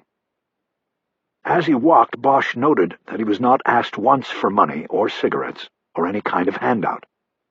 The irony was not lost on him. It appeared that the place with the highest concentration of homeless people in the city was also the place where a citizen was safest from their entreaties, if nothing else. The Los Angeles Mission and the Salvation Army had major help centers here. Bosch decided to start with them. He had a 12-year-old driver's license photo of Robert Verloren and an even older photograph of him at his daughter's funeral. He showed these to the people operating the help centers and the kitchen workers who put free food on hundreds of plates every day. He got little response, until a kitchen worker remembered Verloren as a client who came through the chow line pretty regularly a few years before. "It's been a while," the man said. "Haven't seen him." After spending an hour in each center, Bosch started working his way down the street, stepping into the smaller missions and flop hotels and showing the photos. He got a few recognitions of Verloren, but nothing fresh, nothing to lead him to the man who had completely dropped off the human radar screen so many years before. He worked it until 10:30 and decided he would return the next day to finish canvassing the street. As he walked back toward Japantown, he was depressed by what he had just immersed himself in, and by the dwindling hopes of finding Robert Verloren. He walked with his head down, hands in his pockets, and therefore didn't see the two men until they had already seen him. They stepped out of the alcoves of two side-by-side toy stores as Bosch passed. One blocked his path, the other stepped out behind him. Bosch stopped. "Hey, missionary man," said the one in front of him. In the dim glow from a streetlight half a block away, Bosch saw the glint of a blade down at the man's side. He turned slightly to check the man behind him. He was smaller. Bosch wasn't sure, but it looked like he was simply holding a chunk of concrete in his hand, a piece of broken curb. Both men were dressed in layers, a common sight in this part of the city. One was black, and one was white. "The kitchens are all closed up, and we're still hungry," said the one with the knife. "You got a few bucks for us? You know, like we could borrow?" Bosch shook his head. "No, not really." "Not really? You sure about that, boy? You look like you got a nice fat wallet on you now. Don't be holding back on us." A black rage grew in Bosch. In a moment of sharp focus, he knew what he could and would do. He would draw his weapon and put bullets into both of these men. In that same instant, he knew he would walk away from it after a cursory departmental investigation. The glint of the blade was Bosch's ticket, and he knew it. The men on either side of him didn't know what they had just walked into. It was like being in the tunnels so many years before. Everything closed down to a tight space. Nothing but kill or be killed. There was something absolutely pure about it. No gray areas and no room for anything else. Then suddenly the moment changed. Bosch saw the one with the knife staring intently at him, reading something in his eyes. One predator taking the measure of another. The knife man seemed to grow smaller by an almost imperceptible measure. He backed off, without physically backing off. Bosch knew there were people considered to be mind readers. The truth was, they were face readers. Their skill was interpreting the myriad muscle constructions of the eyes, the mouth, the eyebrows. From this they decoded intent. Bosch had a level of skill in this. His ex-wife made a living playing poker because she had an even higher skill. The man with the knife had a measure of this skill as well. It had surely saved his life this time. "Nah, never mind," said the man. He took a step back toward the store's alcove. "Have a good night, missionary man," he said as he retreated into the darkness. Bosch fully turned and looked at the other man. Without a word, he too stepped back into his crack to hide and wait for the next victim. Bosch looked up and down the street. It seemed deserted now. He turned and headed on toward his ride. As he walked, he took out a cell phone and called the Central Division Patrol Office. He told the watch sergeant about the two men he encountered and asked him to send a patrol car. "That kind of stuff happens on every block down there in that hellhole," the sergeant said. "What do you want me to do about it?" "I want you to send a car and roust them. They'll think twice about doing anything to anybody." "Well, why didn't you do anything about it yourself?" "Because I'm working a case, Sergeant, and I can't get off it to do your job or your paperwork." "Look, buddy, don't be telling me how to do my job. You suits are all the same. You think—" "Look, Sergeant, I'm going to check the crime reports in the morning. If I read that somebody got hurt down here and the suspects were a black and white team, then you're going to have more suits around you than at the men's warehouse. I guarantee it." Bosch closed his phone, cutting off a last protest from the watch sergeant. He picked up his pace, got to his car, and started back over to the 101 freeway.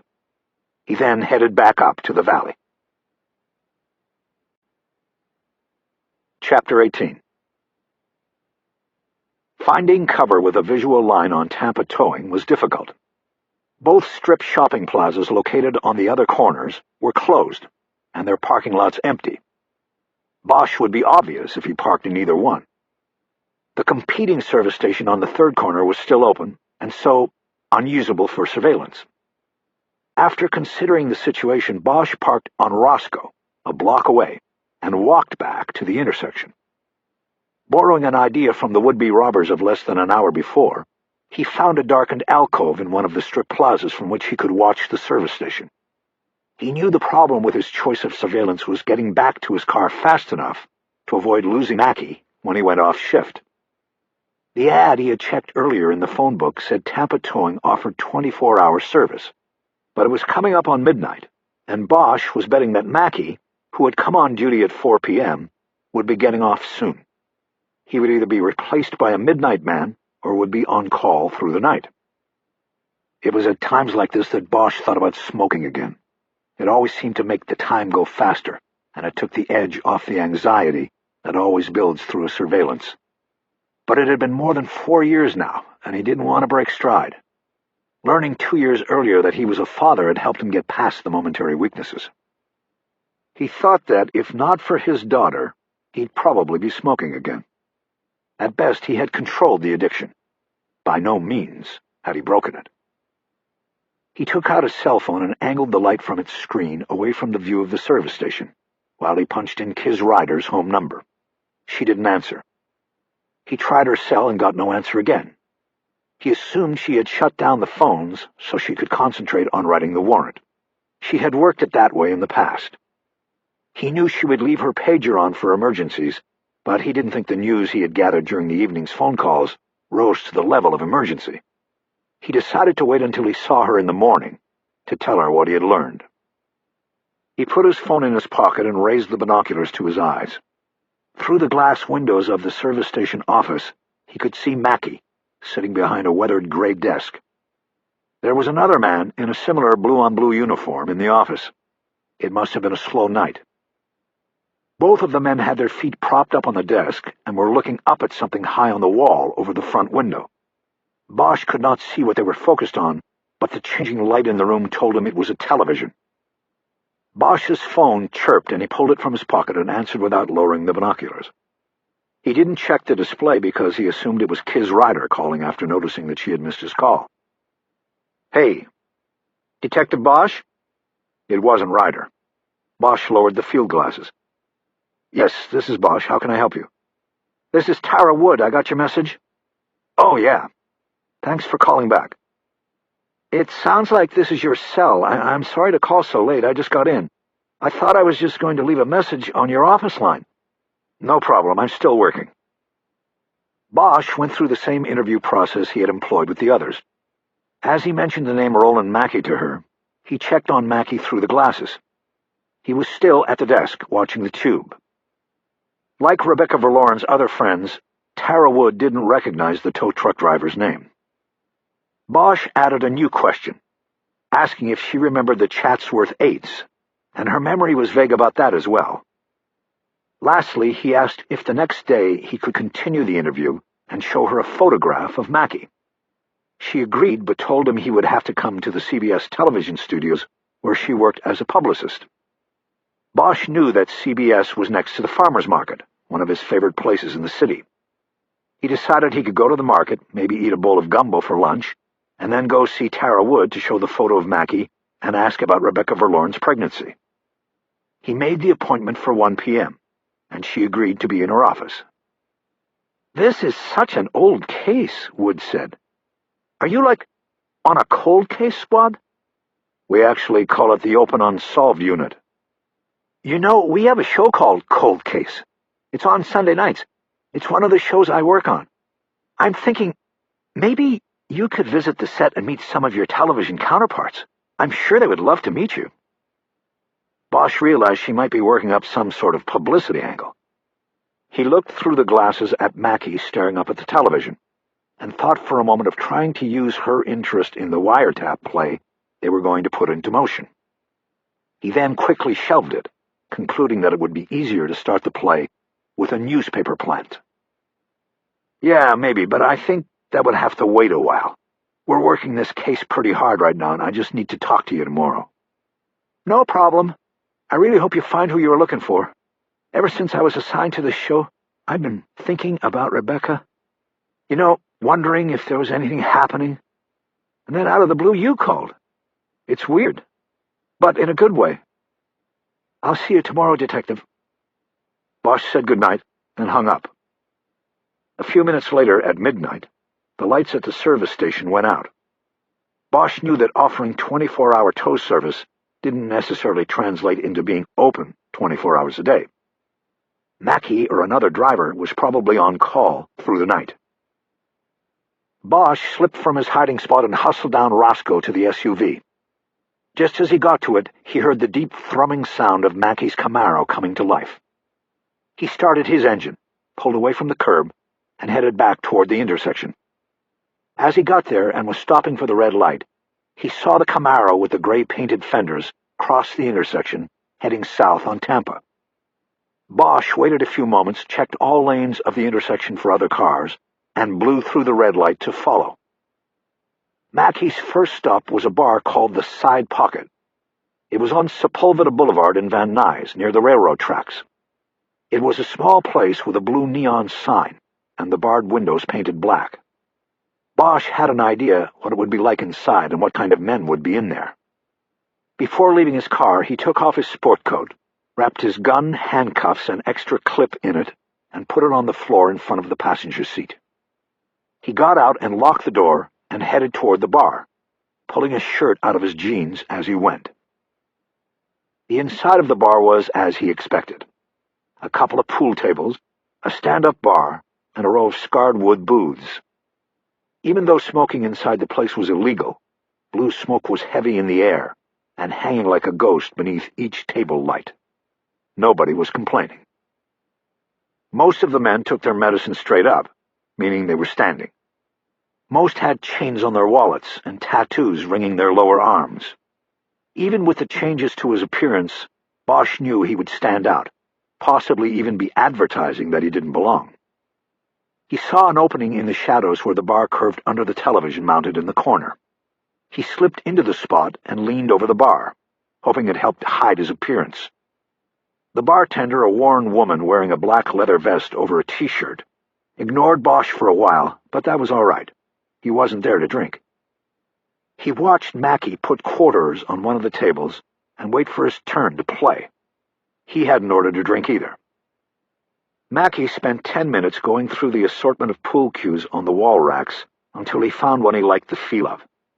He then stood by waiting and talking to some of the men standing around the pool table. It didn't appear to be anything more than casual conversation, as though he knew them, but only from playing pool on previous nights. While he waited and watched, nursing the beer and whiskey shot the bartender had finally delivered to him, Bosch at first thought people were watching him as well, but then realized they were only staring at the television screen less than a foot above his head. Finally, Mackey got his game, and he turned out to be good at it. He quickly won control of the table and defeated 7 challengers, collecting money or beers from all of them. After a half hour, he seemed to tire from the lack of competition, and then got sloppy. The 8th challenger beat him after Mackey missed a clean shot at the 8-ball.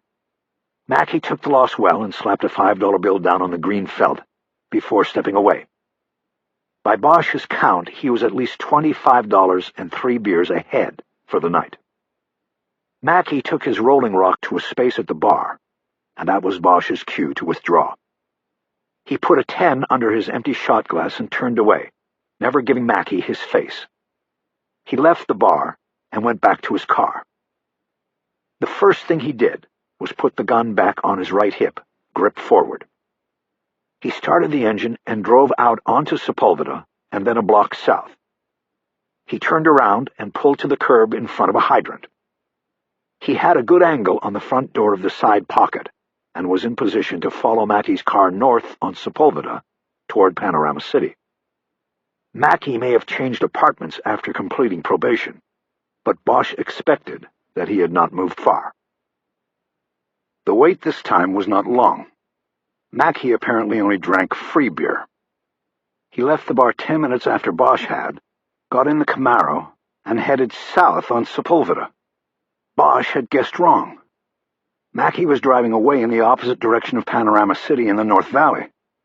This meant Bosch had to pull a U-turn on a largely deserted Sepulveda Boulevard in order to follow Mackey. The move would be highly noticeable in Mackey's rearview mirror. So he waited, watching the Camaro get smaller in his side view mirror. When he saw the turn signal on the Camaro start to blink, he pinned the accelerator and took the SUV into a hard 180. He almost lost it by overcompensating on the wheel, but then righted the car and took off down Sepulveda. He turned right on Victory and caught up with the Camaro at the traffic signal at the 405 overpass. Mackey stayed off the freeway, however, and continued west on Victory. With Bosch employing a variety of driving maneuvers to avoid detection, Mackey drove all the way into Woodland Hills. On Mariano Street, a wide street near the 101 freeway, he finally pulled down a long driveway and parked beside a small house. Bosch drove by and parked further down, then got out and doubled back on foot. He heard the front door of the house closing and then saw the light over the porch go out. Bosch looked around and realized it was a neighborhood of flag lots. When the neighborhood was first gridded decades before, the properties were cut into large pieces because they were meant to be horse ranches and small vegetable farms. Then the city grew out to the neighborhood, and the horses and vegetables were crowded out. The lots were cut up, one property up front on the street, and a narrow driveway running down the side of it to the property in the back, the flag-shaped lot. It made observation difficult. Bosch crept down the long driveway, watching both the house on the front property and Mackey's house on the back piece. Mackey had parked his Camaro next to a beat-up Ford 150 pickup. It meant Mackey might have a roommate. When he got closer, Bosch stopped to write down the tag number on the F-150. He noticed an old bumper sticker on the pickup that said, "With the last American to leave L.A., please bring the flag." It was just one more small brushstroke on what Bosch felt was an emerging picture. As quietly as he could, Bosch walked down a stone pathway that ran alongside the house. The house was built on knee-high footings, which put the windows too far up for him to see in. When he got to the back of the house, he heard voices, and then realized it was television when he saw the undulating blue glow on the shades of the back room. He started to cross the backyard when suddenly his phone started to chirp. He quickly reached for it and cut off the sound. At the same time, he moved quickly back down the pathway and to the driveway. He then ran up the driveway toward the street. He listened for any sound behind him, but heard none. When he made it to the street, he looked back at the house, but saw nothing that gave him reason to believe the chirping from his phone had been heard inside the house, above the sounds of the television. Bosch knew it had been a close call. He was out of breath. He walked back to his car, trying to gather himself and recover from the near disaster. As with the badly handled interview with Daniel Kochoff, he knew he was showing signs of rust. He had forgotten to mute his phone before creeping the house. It was a mistake that could have blown everything, and maybe put him into a confrontation with an investigative target. 3 years ago, before he had left the job, it would have never happened. He started thinking about what Irving had said about him being a retread, that would come apart at the seams, that would blow out. Inside the car, he checked the caller ID list on his phone and saw that the call had come from Kiz Ryder. He called her back. "Harry, I checked my call list and saw you had called me a little while ago. I had my phones off. What's up?" "Nothing much. I was checking in to see how it was going." "Well, it's going. I've got it all structured and most of the writing done. I'll finish tomorrow morning. Then I'll start it through the channels." "Good." "Yeah, I'm about to call it a night. What about you? Did you find Robert Verloren?" "Not yet, but I've got an address for you. I followed Mackey after he left work. He's got a little house by the freeway in Woodland Hills. There might be a phone line in there that you'll want to add to the tap." "Good. Give me the address. That should be easy enough to check." "But I'm not sure I want you following the suspect alone. That's not smart, Harry." We had to find his address. He wasn't going to tell her about the near miss. He gave her the address and waited a moment while she wrote it down. "I've got some other stuff, too," he said. "I made some calls."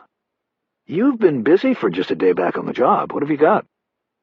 He recounted the phone calls he made and received after she had left the office. Ryder asked no questions, and then was silent after he finished. That brings you up to date, Bosch said. What do you think, Kiz?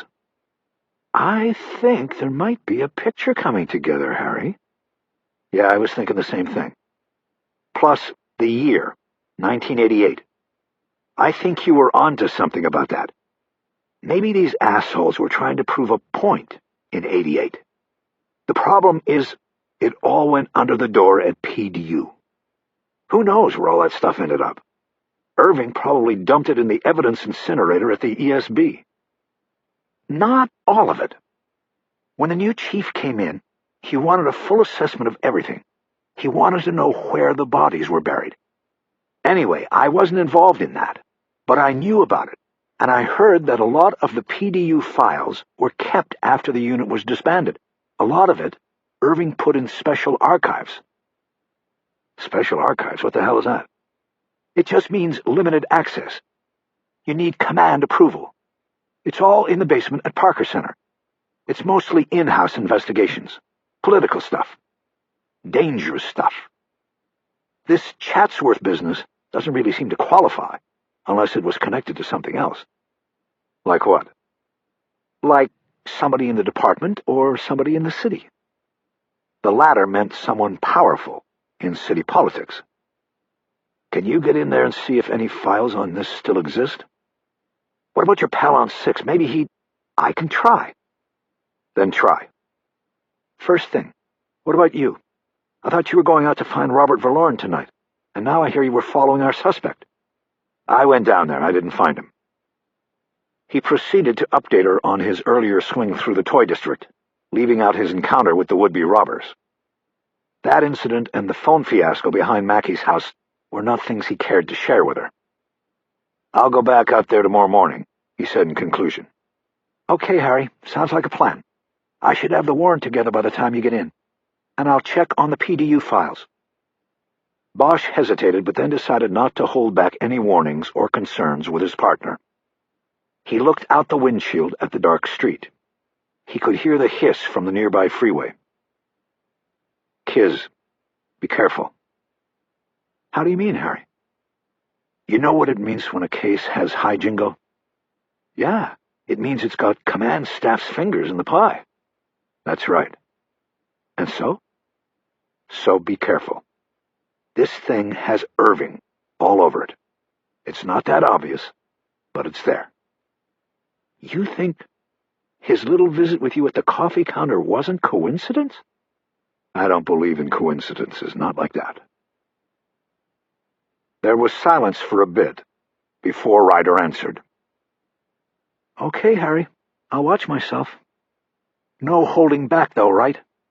We take it where it goes and let the chips fall? Everybody counts or nobody counts, remember? Right. I remember. I'll see you tomorrow. Good night, Harry. She hung up, and Bosch sat in the car for a long time before turning the key. Chapter 19.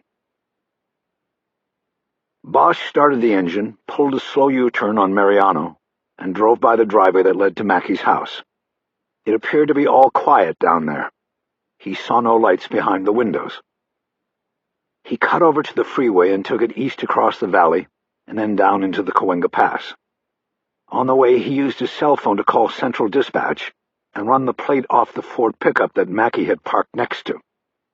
It came back registered to a William Burkhart, who was 37 years old and had a criminal record dating back to the late 1980s, but nothing else in 15 years. The dispatcher gave Bosch the California Penal Code numbers for his arrests because that's how they were listed on the computer. Bosch immediately recognized aggravated assault and receiving stolen property charges. But there was one charge in 1988 with a code that he didn't recognize.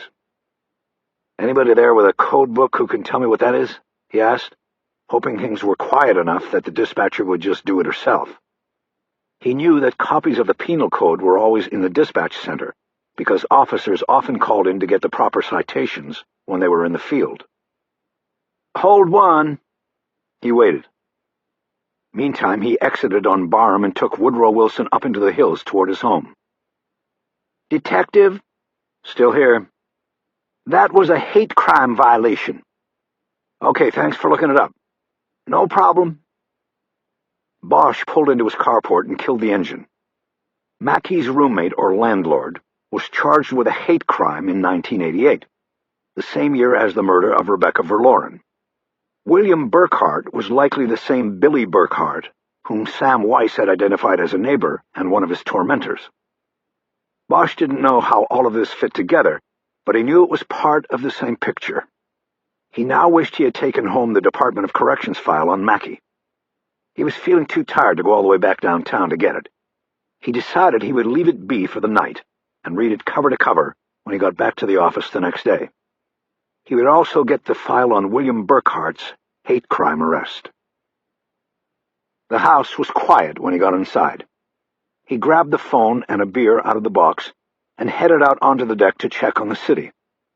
On the way, he turned on the CD player.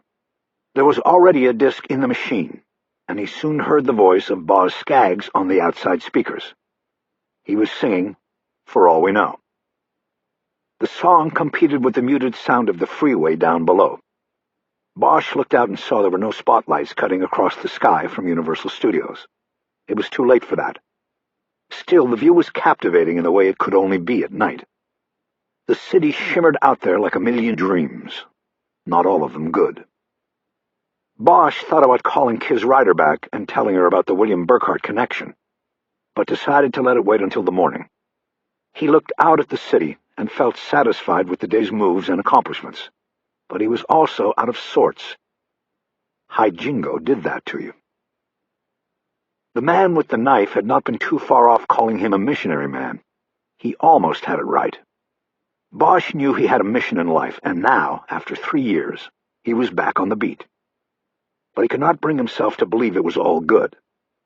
He felt there was something out there beyond the shimmering lights and dreams, something he could not see. It was waiting for him. He clicked on the phone and listened to an uninterrupted dial tone. It meant he had no messages. He called the retrieval number anyway, and replayed a message he had saved from the week before. It was his daughter's tiny voice. Left the night she and her mother went traveling far away from him. "Hello, Daddy," she said. "Good night, Daddy."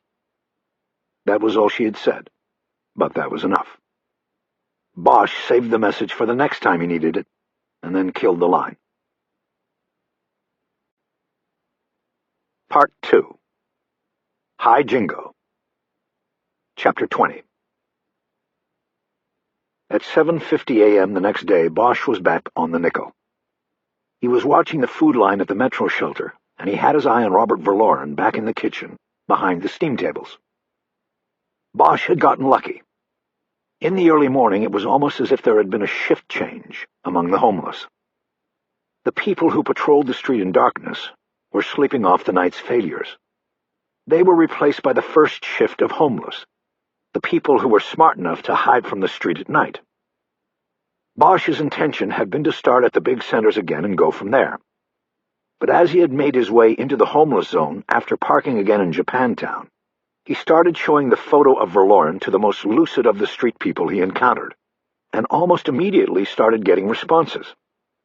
The day people recognized Verloren. Some said they had seen the man in the photo around, but that he was much older now. Eventually, Bosch came across one man who matter-of-factly said, "Yeah, that's Chef," and he pointed Bosch toward the Metro shelter. The Metro was one of the smaller satellite shelters that were clustered around the Salvation Army and the Los Angeles Mission, and designed to handle the overflow of street people, particularly in the winter months when warmer weather in L.A. drew a migration from colder points north. These smaller centers didn't have the means to provide 3 squares a day, and by agreement specialized in one service. At the Metro shelter, the service was a breakfast that started at 7 a.m. daily. By the time Bosch got there, the line of wobbling, disheveled men and women was extending out the door of the Chow Center, and the long rows of picnic-style tables inside were maxed out. The word on the street was that the Metro had the best breakfast on the nickel. Bosch had badged his way through the door and very quickly spotted Verloren in the kitchen beyond the serving tables. It didn't appear that Verloren was doing one particular job. Instead, he seemed to be checking on the preparation of several things. It appeared that he was in charge. He was neatly dressed in a white double-breasted kitchen shirt over dark pants, a spotless white apron that went down past his knees, and a tall white chef's hat. The breakfast consisted of scrambled eggs with red and green peppers, hash browns, grits, and disc sausages. It looked and smelled good to Bosch, who had left home without eating anything because he wanted to get moving. To the right of the serving line was a coffee station with 2 large serve-yourself urns. There were racks containing cups made of thick porcelain that had chipped and yellowed over time. Bosch took a cup and filled it with scalding black coffee, and he sipped it and waited. When Verloren strode to the serving table, using the skirt of his apron to hold a hot and heavy replacement pan of eggs, Bosch made his move. "Hey, chef!" he called above the clatter of serving spoons and voices. Verloren looked over, and Bosch saw him immediately determine that Bosch was not a client. As with the night before, Bosch was dressed informally, but he thought Verloren might have even been able to guess he was a cop. He stepped away from the serving table and approached, but he didn't come all the way. There seemed to be an invisible line on the floor that was the demarcation between kitchen and eating space. Verloren didn't cross it. He stood there using his apron to hold the near-empty serving pan he had taken from the steam table. "Can I help you?" he asked. "Yes, do you have a minute? I would like to talk to you." "No, I don't have a minute. I'm in the middle of breakfast." "It's about your daughter." Bosch saw the slight waver in Verloren's eyes. They dropped for a second, and then came back up. "You're the police?" Bosch nodded. "Can I just get through this rush? We're putting in the last trays now." "No problem." "You want to eat? You look like you're hungry." Bosch looked around the room at the crowded tables. He didn't know where he would sit. He knew that these sorts of chow halls had the same unspoken protocols as prisons. Add in the high degree of mental illness in the homeless population, and you could be crossing some sort of line, just by the seat you chose. "Come back with me," Verloren said. "We have a table in the back." Bosch turned back to Verloren, but the breakfast chef was already heading back to the kitchen. Bosch followed and was led through the cooking and prep areas to a rear room, where there was an empty stainless steel table with a full ashtray on it. "Have a seat." Verloren removed the ashtray and held it behind his back. It was not like he was hiding it. It was like he was a waiter or a maitre d', and he wanted his table perfect for the customer. Bosch thanked him and sat down. "I'll be right back." It seemed that in less than a minute Verloren brought a plate back loaded with all the things Bosch had seen on the serving table. When he put down the silverware, Bosch saw the shake in his hand. "Thank you, but I was just thinking, will there be enough, for the people coming through?" "We're not turning anybody away today, not as long as they're on time. How's your coffee?" "It's fine, thanks. It wasn't like I didn't want to sit out there with them. I just didn't know where to sit." "I understand. You don't have to explain. Let me get those trays out, and then we can talk. Is there an arrest?" Bosch looked at him. There was a hopeful, maybe even pleading look in Verloren's eyes. "Not yet," Bosch said, "but we're getting close to something." "I'll be back as soon as I can. Eat. I call that Malibu scrambled." Bosch looked down at his plate. Verloren went back to the kitchen. The eggs were good. So was the whole breakfast. No toast, but that would have been asking too much. The break area where he sat was between the cooking area of the kitchen and the large room where 2 men loaded an industrial dishwasher. It was loud, the noise from both directions ricocheting off the gray tiled walls. There was a set of double doors leading to the back alley. One door was open and cool air came in and kept the steam from the dishwasher and the heat from the kitchen at bay. After Bosch cleaned his plate and washed it down with the rest of his coffee, he got up and stepped into the alley to make a phone call away from all the noise. He immediately saw the alley was an encampment. The rear walls of the missions on one side and the toy warehouses on the other were lined almost end to end with cardboard and canvas shanties. It was quiet. These were probably the self-made shelters of the night people. It wasn't that there was no room for them in the mission dormitories. It was that those beds came with basic rules attached, and the people in the alley did not want to abide by such rules. He called Kiz Ryder's cell phone number, and she answered right away. She was already in room 503 and had just finished distributing the wiretap application. Bosch spoke in a low voice. "I found the father." "Great work, Harry. You still got it. What did he say? Did he recognize Mackie?" "I haven't talked to him yet." He explained the situation and asked if there was anything new on her end. "The warrant's on the captain's desk. Abel's going to push him on it if we don't hear back by 10, and then it goes up the chain." "How early did you come in?" "Early. I wanted to get this done." "Did you ever get a chance to read the girl's journal last night?" "Yeah, I read it bad. It's not much help. It's high school confidential stuff. Unrequited love, weekly crushes, stuff like that. MTL is mentioned, but no clue to identity. He might even be a fantasy figure the way she writes about how special he is. I think Garcia was right to give it back to the mom. It's not going to help us." "Is MTL referred to in the book as a he?" Harry, that's clever. I didn't notice." "I have it here, and I'll check." "You know something I don't know?" "No, just covering all the bases." "What about Danny Kotchoff? Is he in there?" "In the beginning, he's mentioned by name, then he drops off, and mysterious MTL takes his place." "Mr. X." "Listen, I'm going up to 6 in a few minutes. I'm going to see about getting access to those old files we were talking about." Bosch noticed that she hadn't mentioned that they were PDU files. He wondered if Pratt or someone else was nearby, and she was taking precautions against being overheard. "Is somebody there, Kiz?" "That's right." "Take all precautions, right?" "You got it." "Good. Good luck. By the way, did you find a phone on Mariano?" "Yes," she said. "There's one phone, and it's under the name William Burkhart. Must be a roommate. This guy's just a few years older than Mackie and has a record that includes a hate crime. Nothing in recent years, but the hate crime was in '88.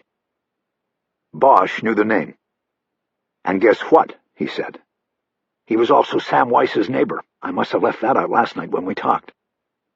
"Ooh, too much information coming in." "Yeah. You know, I was wondering about something. How come Mackie's cell didn't come up on the auto track? I'm ahead of you on that. I ran a check on the number, and it's not his. It's held in the name of Belinda Messier. Her address is over on Melba, also in Woodland Hills. Her record's clean except for some traffic stuff. Maybe she's his girlfriend." "Maybe. When I get time, I will try to track her down. I'm sensing something here, Harry. It's all coming together. All this '88 stuff. I tried to pull the file on the hate crime, but..." "Public disorder?" "Exactly. And that's why I'm going up to 6. "Okay, anything else?" "I checked with the ESB first thing. They still haven't found the evidence box. We still don't have the gun. I'm now wondering if it got misplaced or if it was taken." "Yeah," Bosch said, thinking the same thing. If this case went inside the department, the evidence could have been purposely and permanently lost. "All right," Bosch said. "Before I do this interview, let's go back to the journal for a minute. Is there anything in it about the pregnancy?" "No, she didn't write about it. The entries are dated, and she stopped writing in the book in late April. Maybe it was when she found out. I think maybe she stopped writing in it in case her parents were secretly reading it." "Does she mention any hangouts, places she would go?" "She does mention a lot of movies," Ryder said. "Not who she went with, but just that she saw specific movies and what she thought of them. What are you thinking? Target acquisition?" They needed to know where Mackie and Rebecca Verloren could have crossed paths. It was a hole in the case no matter what the motivation was. Where did Mackie come into contact with Verloren in order to target her? "Movie theaters," he said. "It could have been where they intersected." "Exactly. And I think all the theaters up there in the valley are in malls. That makes the crossing zone even wider. It's something to think about. Bosch said he would come into the office after talking with Robert Verloren, and they hung up. Bosch went back into the break room, and the noise from the dishwashing room seemed louder. The meal service was almost over, and the dishwashers were getting slammed. Bosch sat down at the table again and noticed that someone had cleared his empty plate. He tried to think about the conversation with Ryder. He knew that a shopping mall would be a huge crossroads, a place where it would be easy to see someone like Mackie crossing paths with someone like Rebecca Verloren. He wondered if the crime could have all come down to a chance encounter.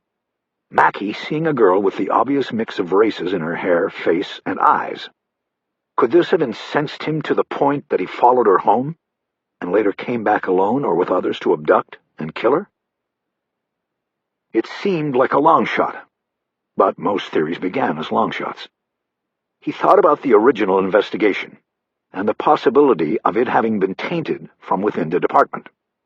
There had been nothing in the murder book that played to the racial angle. But in 1988, the department would have gone out of its way not to play to it. The department and the city had a blind spot. An infection of racial animosities was festering beneath the surface in 1988. But the department and the city looked away. The skin over the seething wound finally broke a few years later, and the city was torn apart by 3 days of rioting, the worst in the country in a quarter century. Bosch had to consider that the investigation of Rebecca Verloren's murder may have been stunted in deference to keeping the sickness beneath the surface. "You ready?" Bosch looked up and saw Robert Verloren standing over him. His face was sweating from exertion.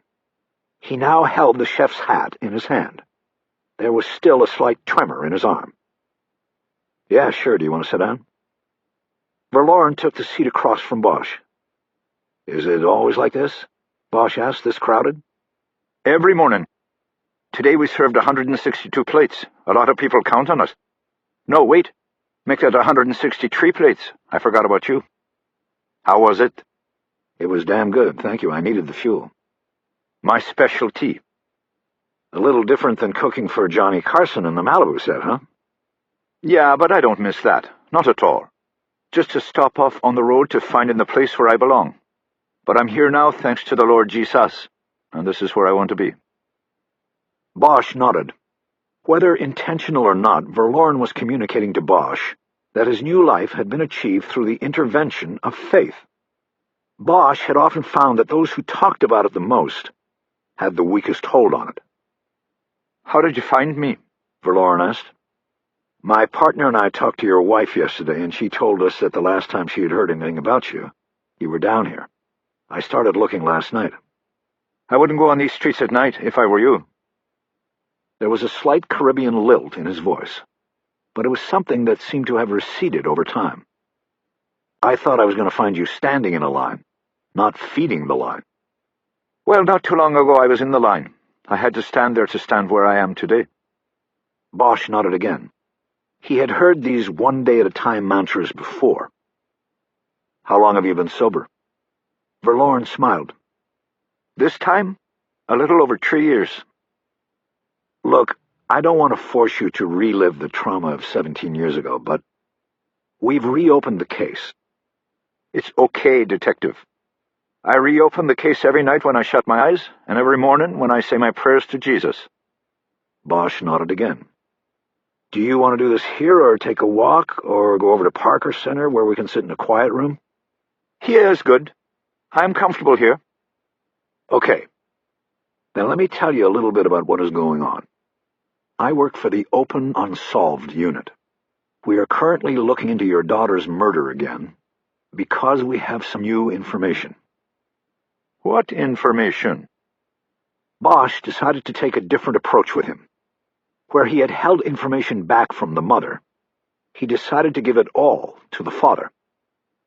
"We have a match between blood found on the weapon used in the crime and an individual who we are pretty sure was living up there in Chatsworth at the time of the killing. It's a DNA match. Do you know what that is?" Verloren nodded. I know. Like in OJ. This one's solid. It doesn't mean he is the one who killed Rebecca, but it means he was close to the crime, and that makes us closer. Who is it? I'll get to that in a minute, but first, Mr. Verloren, I want to ask you some questions relating to yourself and the case. What about me? Bosch felt the tension rise. The skin around Verloren's eyes grew tighter. He realized that he could have been careless with this man, mistaking his position in the kitchen as a sign of health and forgetting the warning Ryder had issued about the homeless population. Well, he said, I'd like to know a little bit about what has happened to you in the years since Rebecca was taken. What's that got to do with anything? Maybe nothing, but I want to know. What happened to me is that I tripped and fell into a black hole. Took me a long time to see the light and my way out. You got kids? One, a girl. Then you know what I mean. You lose a kid the way I lost my girl, and that's it, my friend. It's all over. You were like an empty bottle tossed out the window. The car keeps going, but you were on the side of the road. Broken. Bosch nodded. He did know this. He lived a life of screaming vulnerability, knowing that what might happen in a city far away could cause him to live or die, or fall into the same black hole as Verloren. After your daughter's death, you lost the restaurant? That's right. It was the best thing that could have happened. I needed that to happen for me to find out who I really was, and to make my way here. Bosch knew that such emotional defenses were fragile. Following Verloren's logic, it could be said that his daughter's death was the best thing that could have happened, because it led to the loss of the restaurant, which triggered all the wonderful personal discoveries he had made. It was bullshit, and both men at the table knew it. One just couldn't admit it. Mr. Verloren, talk to me, Bosch said. Leave all the self-help lessons for your meetings and the ragged people in line. Tell me how you tripped. Tell me how you fell into that black hole. I just did. Not everybody who loses a child falls so far into the hole. You're not the only one this happened to, Mr. Verloren. Some people end up on TV, some run for Congress. What happened to you? Why are you different? And don't tell me it is because you loved your kid more. We all love our kids. Verloren was quiet a moment. He pressed his lips tightly together as he composed. Bosch could tell he had made him angry, but that was okay. He needed to push things. All right, Verloren finally said. All right. But that was all. Bosch could see the muscles of his jaw working. The pain of the last 17 years had set in his face. Bosch could read it like a menu. Appetizers, entrees, desserts. Frustration, anger, irredeemable loss. All right, what, Mr. Verloren? Verloren nodded.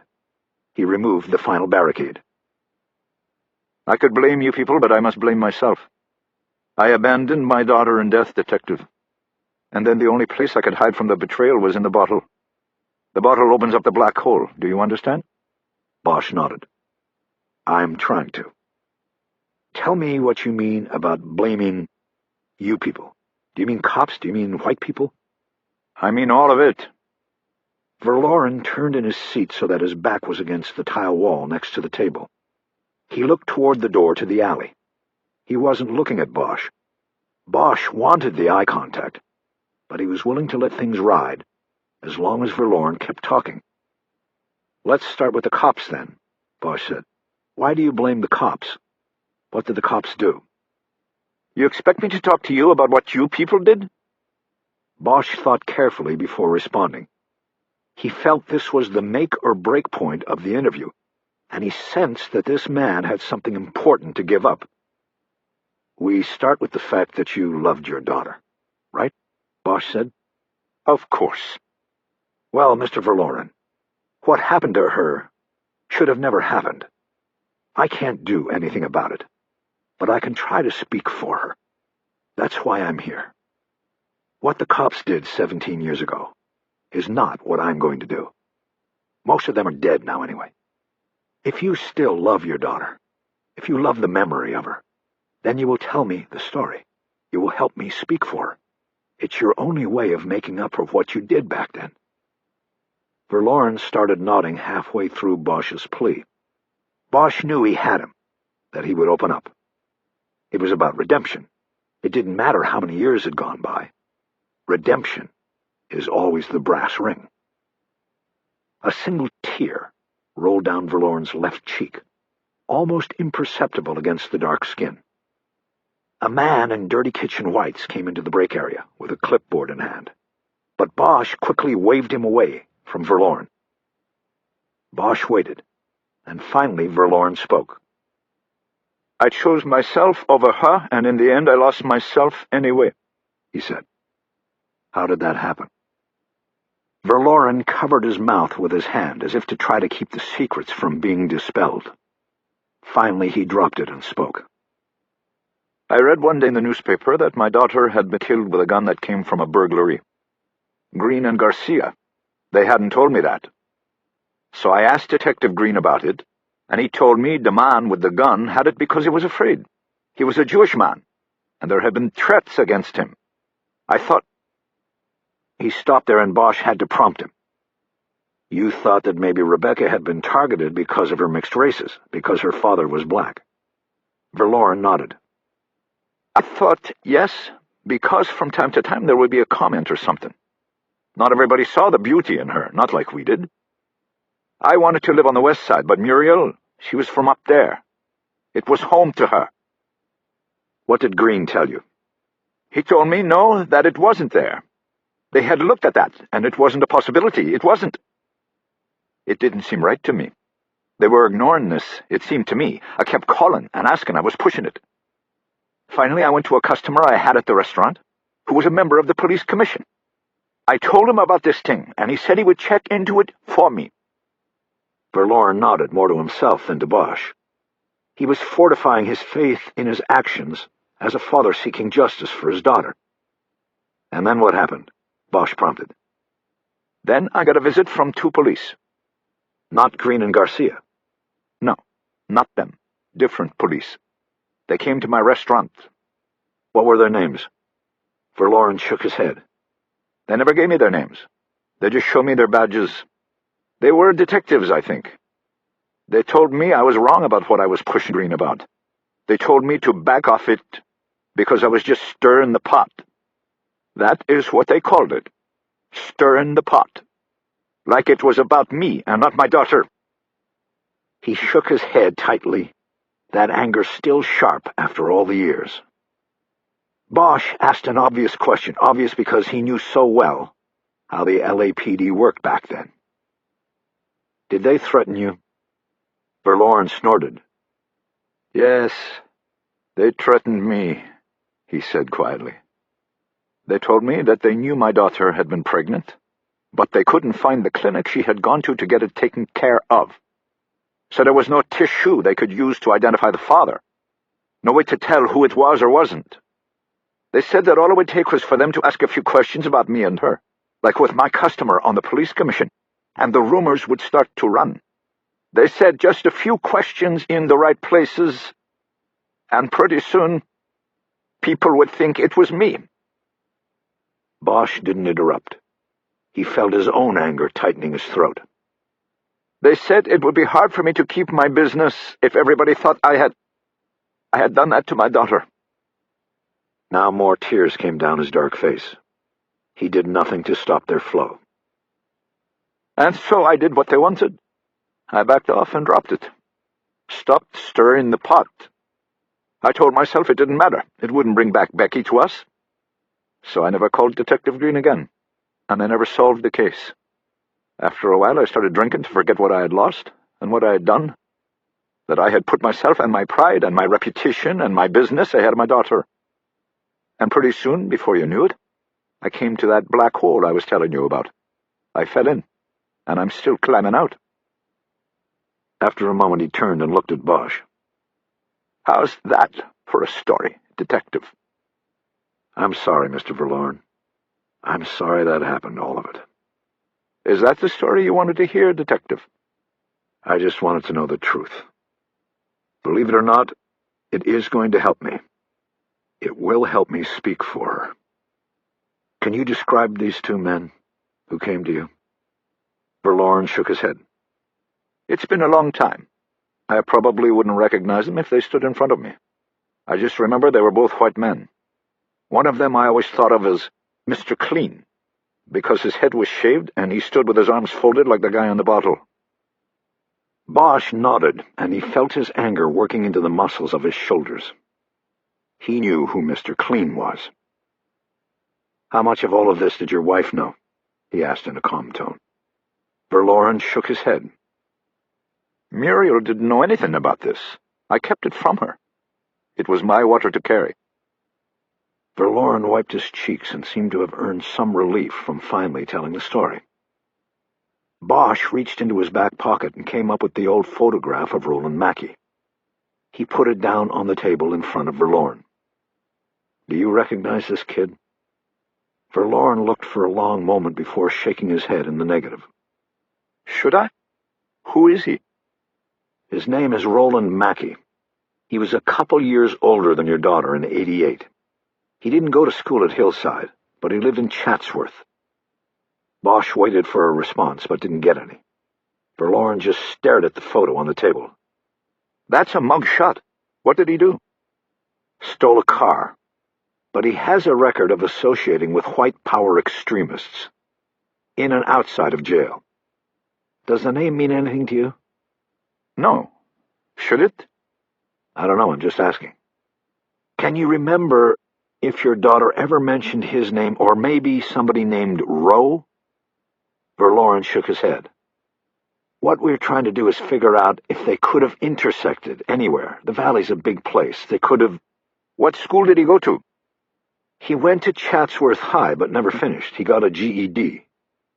Rebecca went to Chatsworth High for driver's ed, the summer before she was taken. You mean '87? Verloren nodded. I'll check it out. But Bosch didn't think it was a good lead. Mackey had dropped out before the summer of 1987, and didn't come back for his general education degree until 1988. Still, it was worth a thorough look. What about the movies? Did she like to go to movies? And the mall? Verloren shrugged. She was a 16-year-old girl. Of course she liked movies. Most of her friends had cars. Once they hit 16 and got mobile, they were all over the place. My wife called it the 3 M's, movies, malls, and Madonna. Which malls? Which theaters? They went to the Northridge Mall because it was close, you know. They also liked to go to the drive-in over in Winnetka. That way they could sit in the car and talk during the movie. One of the girls had a convertible, and they liked going in that. Bosch zeroed in on the drive-in. He had forgotten about it when he had spoken about movie theaters with Ryder earlier. But Roland Mackey had once been arrested burglarizing the same drive-in on Winnetka. That made it a key possibility as the point of intersection. How often did Rebecca and her friends go to the drive-in? I think they liked to go on Friday nights when the new movies were just out. Did they meet boys there? I would assume so. You see, this is all just second-guessing. There was nothing wrong or unnatural about our daughter going to the movies with her friends and meeting up with boys and whatnot. It is only after the worst-case scenario happens that people ask, why don't you know who she was with? We thought everything was fine. We sent her to the best school we could find. Her friends were from nice families. We couldn't watch her every minute of the day. Friday nights, hell, most nights, I work late at the restaurant. I understand. I am not judging you as a parent, Mr. Verloren. I see nothing wrong with that, okay? I'm just dragging a net. I'm collecting as much information as I can, because you never know what might become important. Yeah, well, that net got snagged and ripped on the rocks a long time ago. Maybe not. You think this Mackey fellow is the one, then? He's connected somehow. That's all we know for sure. We'll know more soon enough. I promise you that. Verloren turned and looked directly into Bosch's eyes for the first time during the interview. When you get to that point, you will speak for her, won't you, Detective? Bosch nodded slowly. He thought he knew what Verloren was asking. Yes, sir. I will.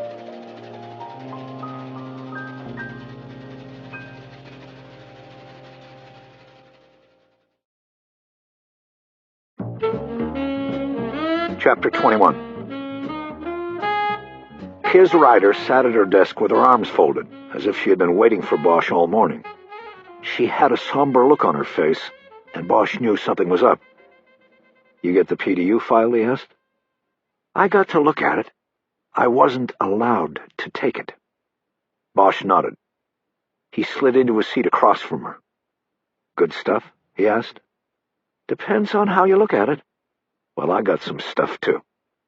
He looked around. Abel Pratt's door was open, and Bosch could see him in there, bending over to the little cooler he kept next to his desk. Pratt was in earshot. It wasn't that Bosch didn't trust Pratt, he did, but he didn't want to put him in a position of hearing something he didn't want to, or was not ready to hear. Same as Ryder when they had spoken on the phone earlier. He looked back at his partner. "You want to take a walk?" "Yes, I do." They got up and headed out. When Bosch went past the OIC's door, he leaned in. Pratt was now on the phone. Bosch caught his attention and pantomimed drinking from a cup, and then pointed to Pratt. Shaking his head no on the offer of coffee, Pratt held up a tub of yogurt, as if to say he had what he needed. Bosch saw little chunks of green in the gunk. He tried to think of a green fruit, and only came up with kiwi. He walked away thinking that the only possible way to make yogurt taste worse was to put kiwi into it. They took the elevator down to the lobby and walked out front to where the memorial fountain was. "So, where do you want to go?" Kiz asked. "Depends on how much there is to talk about." "Probably a lot." "Last time I worked in Parker Center, I was a smoker. When I needed to walk and think, I'd go over to Union Station and buy smokes in the shop over there. I liked that place. It's got those comfortable chairs in the main hall. Or it used to, at least." "Sounds good to me." They headed that way, taking Los Angeles Street to the north. The first building they passed was the Federal Office Building, and Bosch noticed that the concrete barriers erected in 2001 to keep potential vehicle bombs away from the building were still in place. The threat of danger didn't seem to bother the people in the line stretching across the front of the building. They were waiting to get into the immigration offices, each clutching paperwork and ready to make a case for citizenship. They waited beneath the tile mosaics on the front facade that depicted people dressed like angels, their eyes skyward, waiting on heaven. "Why don't you start, Harry?" Ryder said. "Tell me about Robert Verloren." Bosch walked a little further before beginning. "I liked the guy," he said. "He's digging himself out of the hole. He cooks 100 or so breakfasts a day over there. I had a plate, and it was pretty good stuff. And I'm sure it beats the hell out of the prices at Pacific Dining Car. What did he give you that's made you so angry?" "What are you talking about?" "You read me, I read you. I know he told you something that's got you going." Bosch nodded.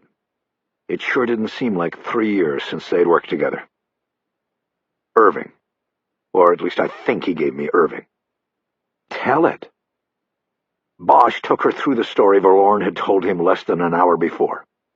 He finished with Verloren's description, limited as it was, of the 2 men with badges who came to his restaurant and threatened him in order to make him back off the racial angle.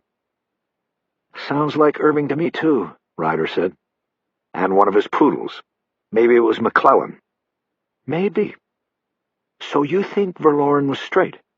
He's been on the nickel a long time." "I think so. He claims to have been sober for 3 years this time. But, grinding over something for 17 years, pretty soon perceptions become facts. Still, everything he said just seems to fit into the underpinnings of this. I think they pushed this case, Kiz. It was going in one direction, and they pushed it the other way. Maybe they knew what was coming, that the city was going to burn. Rodney King wasn't the gasoline, he was only the match. Things had been building, and maybe the powers that be looked at this case and said, for the public good, we have to go the other way. They sacrificed justice for Rebecca Verloren." They were crossing over the 101 freeway on the Los Angeles Street overpass. 8 lanes of crawling traffic smoked beneath them. The sun was bright, reflecting off windshields and buildings and concrete. Bosch put on his Ray-Bans. The traffic was loud, too, and Ryder had to raise her voice. That's not like you, Harry. What isn't? Looking for a good reason for them to have done something so wrong. You usually look for the sinister angle. Are you telling me you found the sinister angle in that PDU file? She nodded glumly. I think so, she said. And they just let you waltz in there and get it? I got in to see the man first thing this morning. I brought him a cup of coffee from Starbucks. He hates the cafeteria crap. That got me in. Then I told him what we had and what I wanted to do, and the bottom line is he trusts me. So he more or less let me have a look around in Special Archives. The Public Disorder Unit came and went long before he was here. Did he know about it? I'm sure after he took the job he was briefed, maybe even before he took it. Did you tell him specifically about Mackey and the Chatsworth Eights? Not specifically. I just told him the case we caught was connected to an old PDU investigation, and I needed to get into Special Archives to look for a file. He sent Lieutenant Homan with me. We went in, found the file, and I had to look through it while Homan sat across a table from me. You know what, Harry? There are a hell of a lot of files in Special Archives, where all the bodies are buried. Bosch wanted to say something more, but wasn't sure how to say it. Ryder looked at him and read him. What, Harry? He didn't say anything at first, but she waited him out. Kiz, you said the man on 6 trusts you. Do you trust him? She looked him in the eye when she answered. Like I trust you, Harry. Okay? Bosch looked at her. That's good enough for me. Ryder made a move to turn down Arcadia, but Bosch pointed toward the old Pueblo, the place where the City of Angels was founded. He wanted to take the long way and walk through. I haven't been down here in a while. Let's check this out.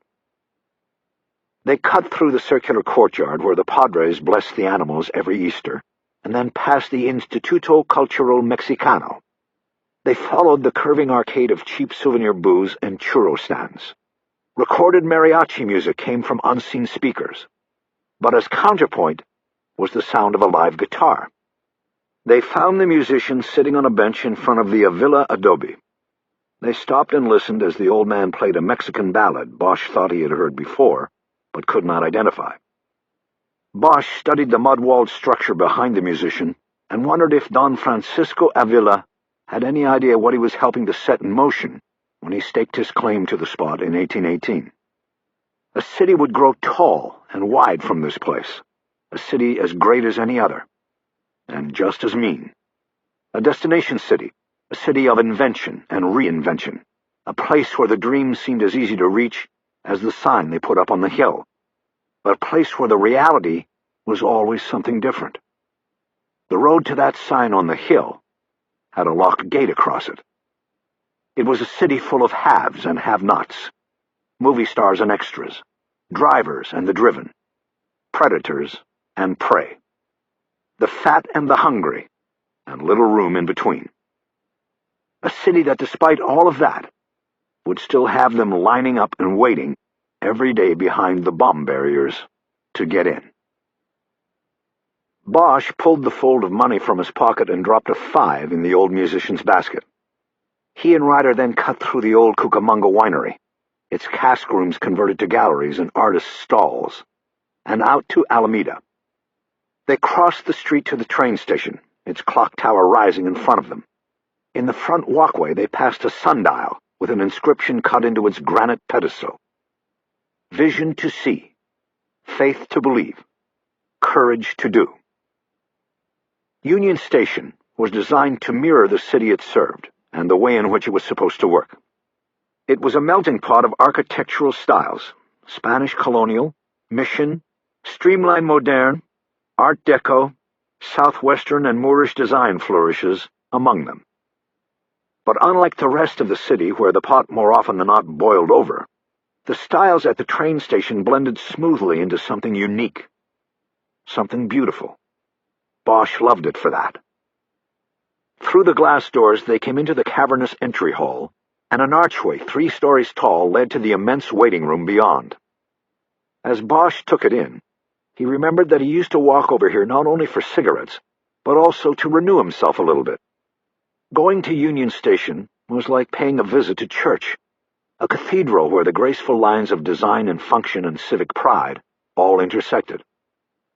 In the central waiting room, the voices of travelers rose into its high empty spaces and were transformed into a choir of languid whispers. "I love this place," Ryder said. "Did you ever see the movie Blade Runner?" Bosch nodded. He had seen it. "This was the police station, right?" he asked. "Yeah." "Did you ever see True Confessions?" he asked. "No. Was it good?" "Yeah, you should see it. Another take on the Black Dahlia and LAPD conspiracy." She groaned. "Thanks, but I don't think that's what I need right now." They got cups of coffee at Union Bagel and then walked into the waiting room, where rows of brown leather seats were lined up like luxurious pews. Bosch looked up as he was always drawn to do. 6 huge chandeliers hung 40 feet above them in 2 rows. Ryder looked up too. Bosch then pointed to 2 side-by-side seats open near the newsstand. They sat down on the soft padded leather and put their cups on the wide wooden armrests. "You ready to talk about this now?" Ryder asked. "If you are," he answered. "What was in the file you saw in Special Archives? What was so sinister?" "For one thing, Mackey is in there." "As a suspect in Verloren?" "No. The file has nothing to do with Verloren. Verloren was not even a blip on the screen as far as the file goes. It's all about an investigation that went down and was buttoned up before Rebecca Verloren was even pregnant, let alone snatched from her bed in the night." "All right, then what's it got to do with us?" "Maybe nothing and maybe everything. You know the guy Mackey lives with, William Burkhart?" "Yeah." "He's in there too. Only back then he was better known as Billy Blitzkrieg. That was his moniker in this gang, the Eights." "Okay." "In April of '88, Billy Blitzkrieg went away for a year for vandalizing a synagogue in North Hollywood. Property damage, graffiti, defecation, the whole thing. The hate crime. He was the only one they begged?" She nodded. "They got a latent off a spray can they found in a gutter trap about a block from the synagogue. So he went down for it. Took a plea, or they would have made an example of him. And he knew it." Bosch nodded. He didn't want to say anything that would interrupt her flow. "In the reports and in the press, Burkhart, or Blitzkrieg, or whatever you want to call him, was portrayed as the leader of the Eights. They said he called for 1988 to be a year of racial and ethnic upheaval, to honor their beloved Adolf Hitler. You know the crap.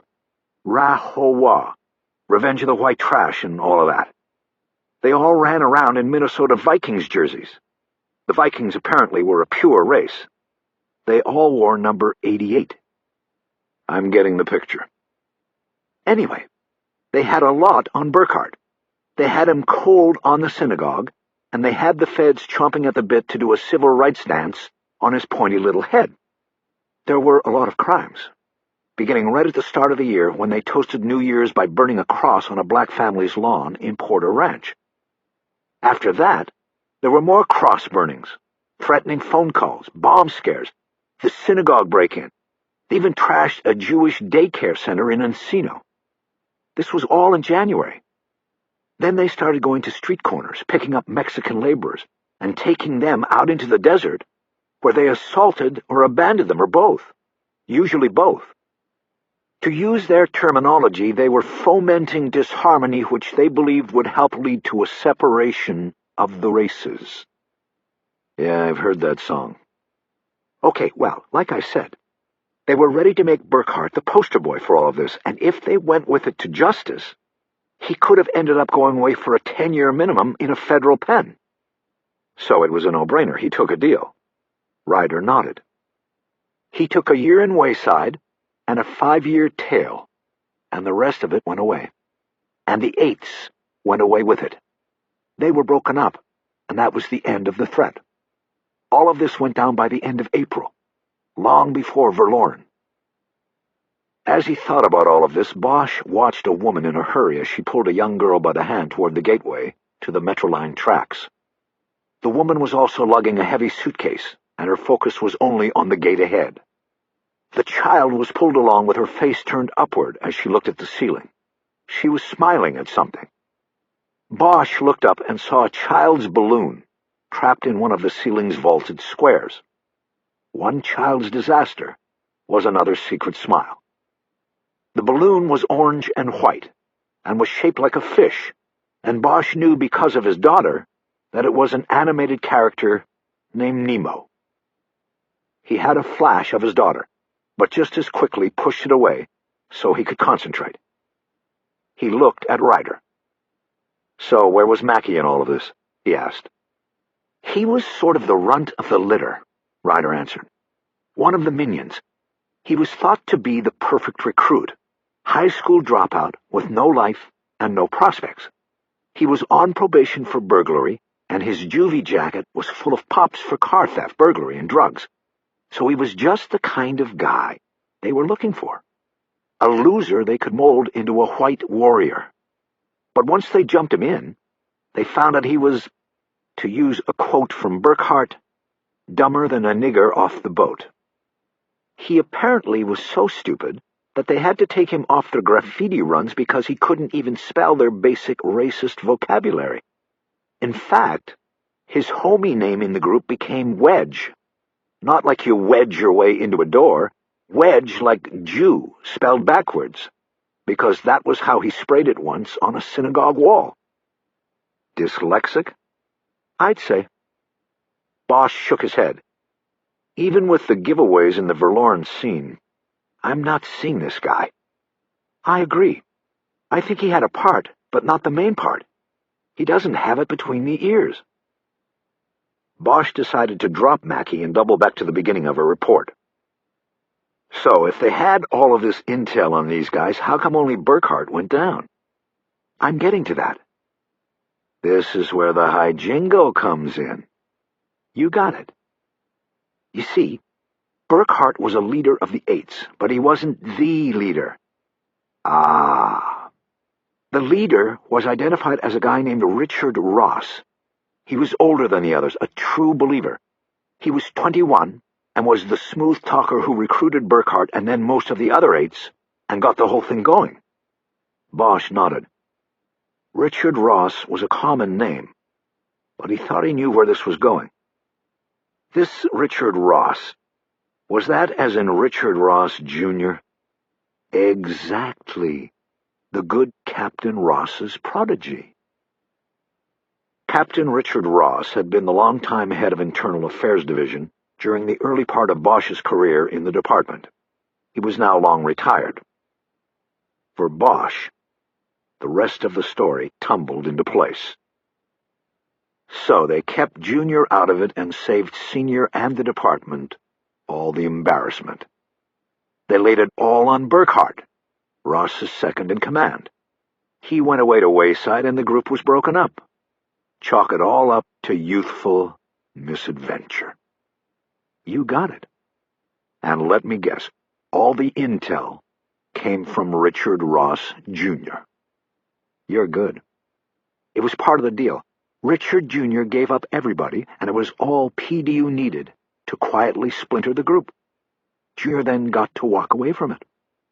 All in a day's work for Irving. And know what's funny? I think Irving is a Jewish name. Bosch shook his head. Whether it is or isn't, it's not very funny. Yeah, I know. Not if Irving saw an angle. Reading between the lines of the report, I would say he saw all the angles. This deal gave him control of IAD. It was already under his command back then, but I mean real, absolute control over who was investigated and how investigations were conducted. It put Ross deep in his pocket. It explains a lot about what was going on back then. It was mostly before my time. So they take care of the Eights, and Irving gets a nice big prize in having Richard Ross Sr. wearing a collar on the Poodle Squad, Bosch said, thinking out loud. But then Rebecca Verloren ends up dead by a gun stolen from a guy the Eights had been harassing. A gun likely stolen by one of the little runts they let run free. Their whole deal could fall apart if the murder came back on the Eights, and then on them. That's right. So they step in and push the investigation. They steer it away, and nobody ever goes down for it. Motherfuckers, Bosch whispered. Poor Harry. You still must have a lot of rust from your layoff. You thought maybe they pushed the case because they were trying to save the city from burning? It was nothing so heroic. No, they were just trying to save their own asses and the position the deal with Ross had given them. Given Irving. This is all supposition, Ryder cautioned. Yeah, just reading between the fucking lines. Bosch felt the strongest craving for a cigarette he'd had in at least a year. He looked over at the newsstand and saw all of the packages in the racks behind the counter. He looked away. He looked up at the balloon trapped at the ceiling. He thought he knew how Nemo felt being stuck up there. When did Ross retire? He asked. 91. He rode it out until he hit 25 years in. They allowed him that. And then he retired. I checked. He moved up to Idaho. I ran Junior on the box, too. And he'd already moved up there ahead of him. Probably one of those gated white enclaves, where he felt right at home. And he was probably up there laughing his ass off when this place came apart after Rodney King in 92. Probably, but not for long. He was killed in a DUI in 93. He was coming back from an anti-government rally out in the boonies. What goes around comes around, I guess. A dull thud hit Bosch in the stomach. He had started liking Richard Ross, Jr. for the Verloren killing. He could have used Mackey to procure the weapon and maybe help carry the victim up the hill. But now he was dead. Could their investigation be leading them to such a dead end? Would they end up going back to Rebecca Verloren's parents and telling them their long-dead daughter had been taken away from them by someone who also was long dead? What kind of justice would that be? I know what you're thinking, Ryder said. He could have been our guy, but I don't think so. According to the box, he got his Idaho driver's license in May of 88. He was supposedly already up there when Verloren went down. Yeah, supposedly. Bosch wasn't convinced by a simple DMV computer check. He pushed all of the information through the filters again to see if anything else jumped out at him. Okay, let's review for a minute, make sure I have it all straight. Back in 88, we have a bunch of these Valley boys calling themselves the Eights and running around in their football jerseys trying to kickstart a racial holy war. The department takes a look and pretty soon finds out that the brains behind this group is the son of our own Captain Ross of IAD. Commander Irving puts his finger into the wind and thinks, I think I can use this to my advantage. So he puts the kibosh on going after Richard Jr., and they sacrifice William Billy Blitz Burkhart to the justice gods instead. The Eights are splintered, score one for the good guys, and Richard Jr. skates away, score one for Irving, because now he has Richard Sr. in his pocket. Everybody lives happily ever after. Am I missing anything? Actually, it's Billy Blitzkrieg. Blitzkrieg, then. So all of this gets wrapped up by early spring, right? By the end of March, and by early May, Richard Ross Jr. has moved to Idaho. Okay, so then in June, somebody breaks into Sam Weiss's house and steals his gun. Then in July, the day after our nation's birthday no less, a girl of mixed race is taken out of her house and murdered. Not raped, just murdered, which is important to remember. The murder is made to look like a suicide, but it is done badly, by all appearances, by someone who was new at this. Garcia and Green catch the case, eventually see through it, and conduct an investigation that leads them nowhere because, whether knowingly or not, they are pushed in that direction.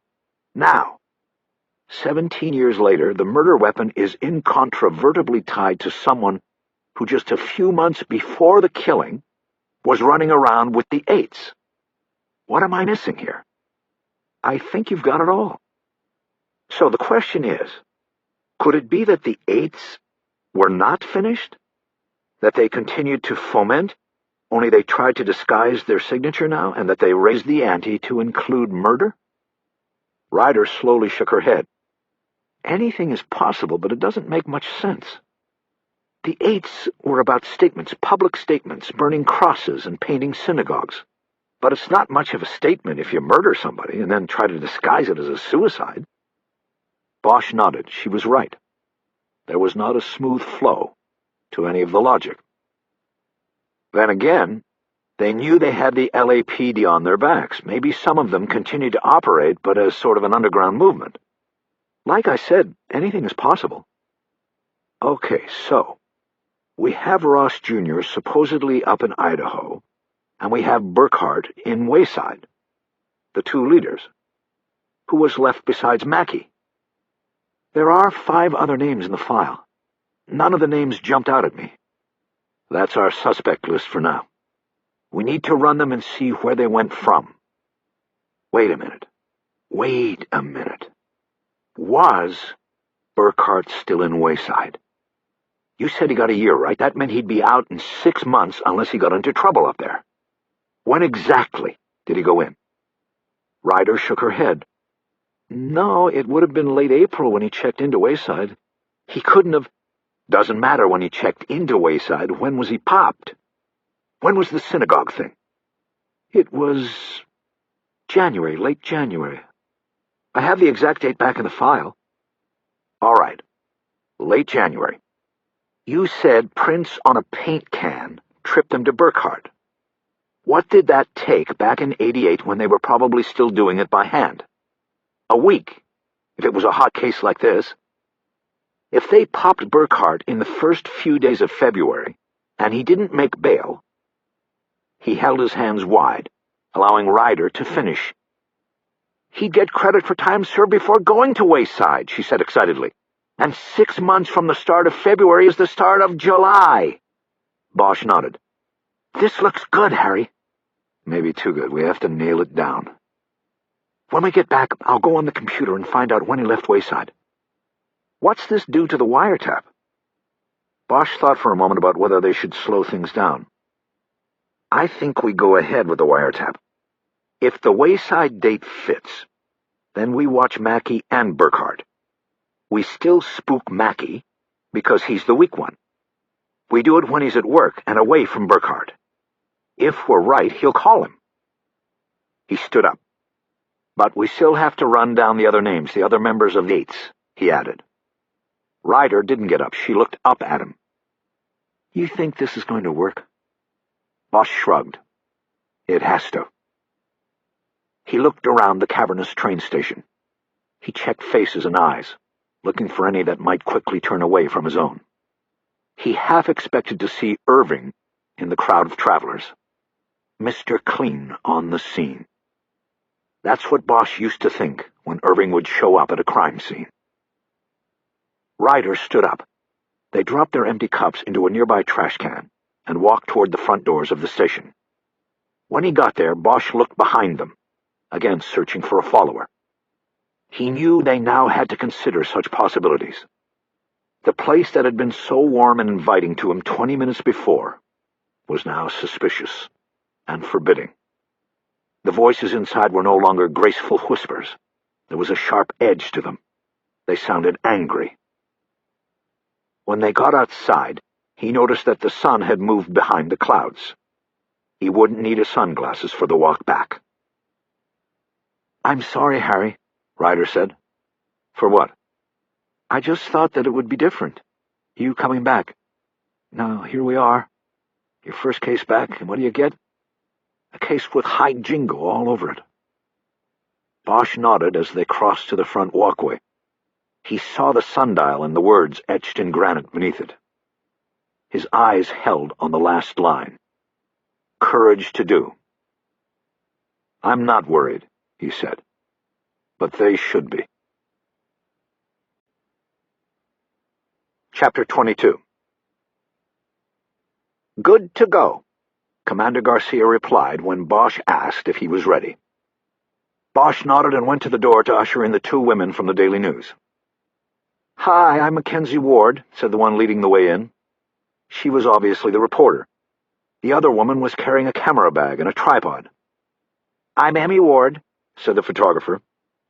"Sisters?" Garcia asked, though the answer was obvious because of how much the two women, both in their 20s, looked alike. Both attractive blondes with big smiles. "I'm older," said Mackenzie, "but not by much." They all shook hands.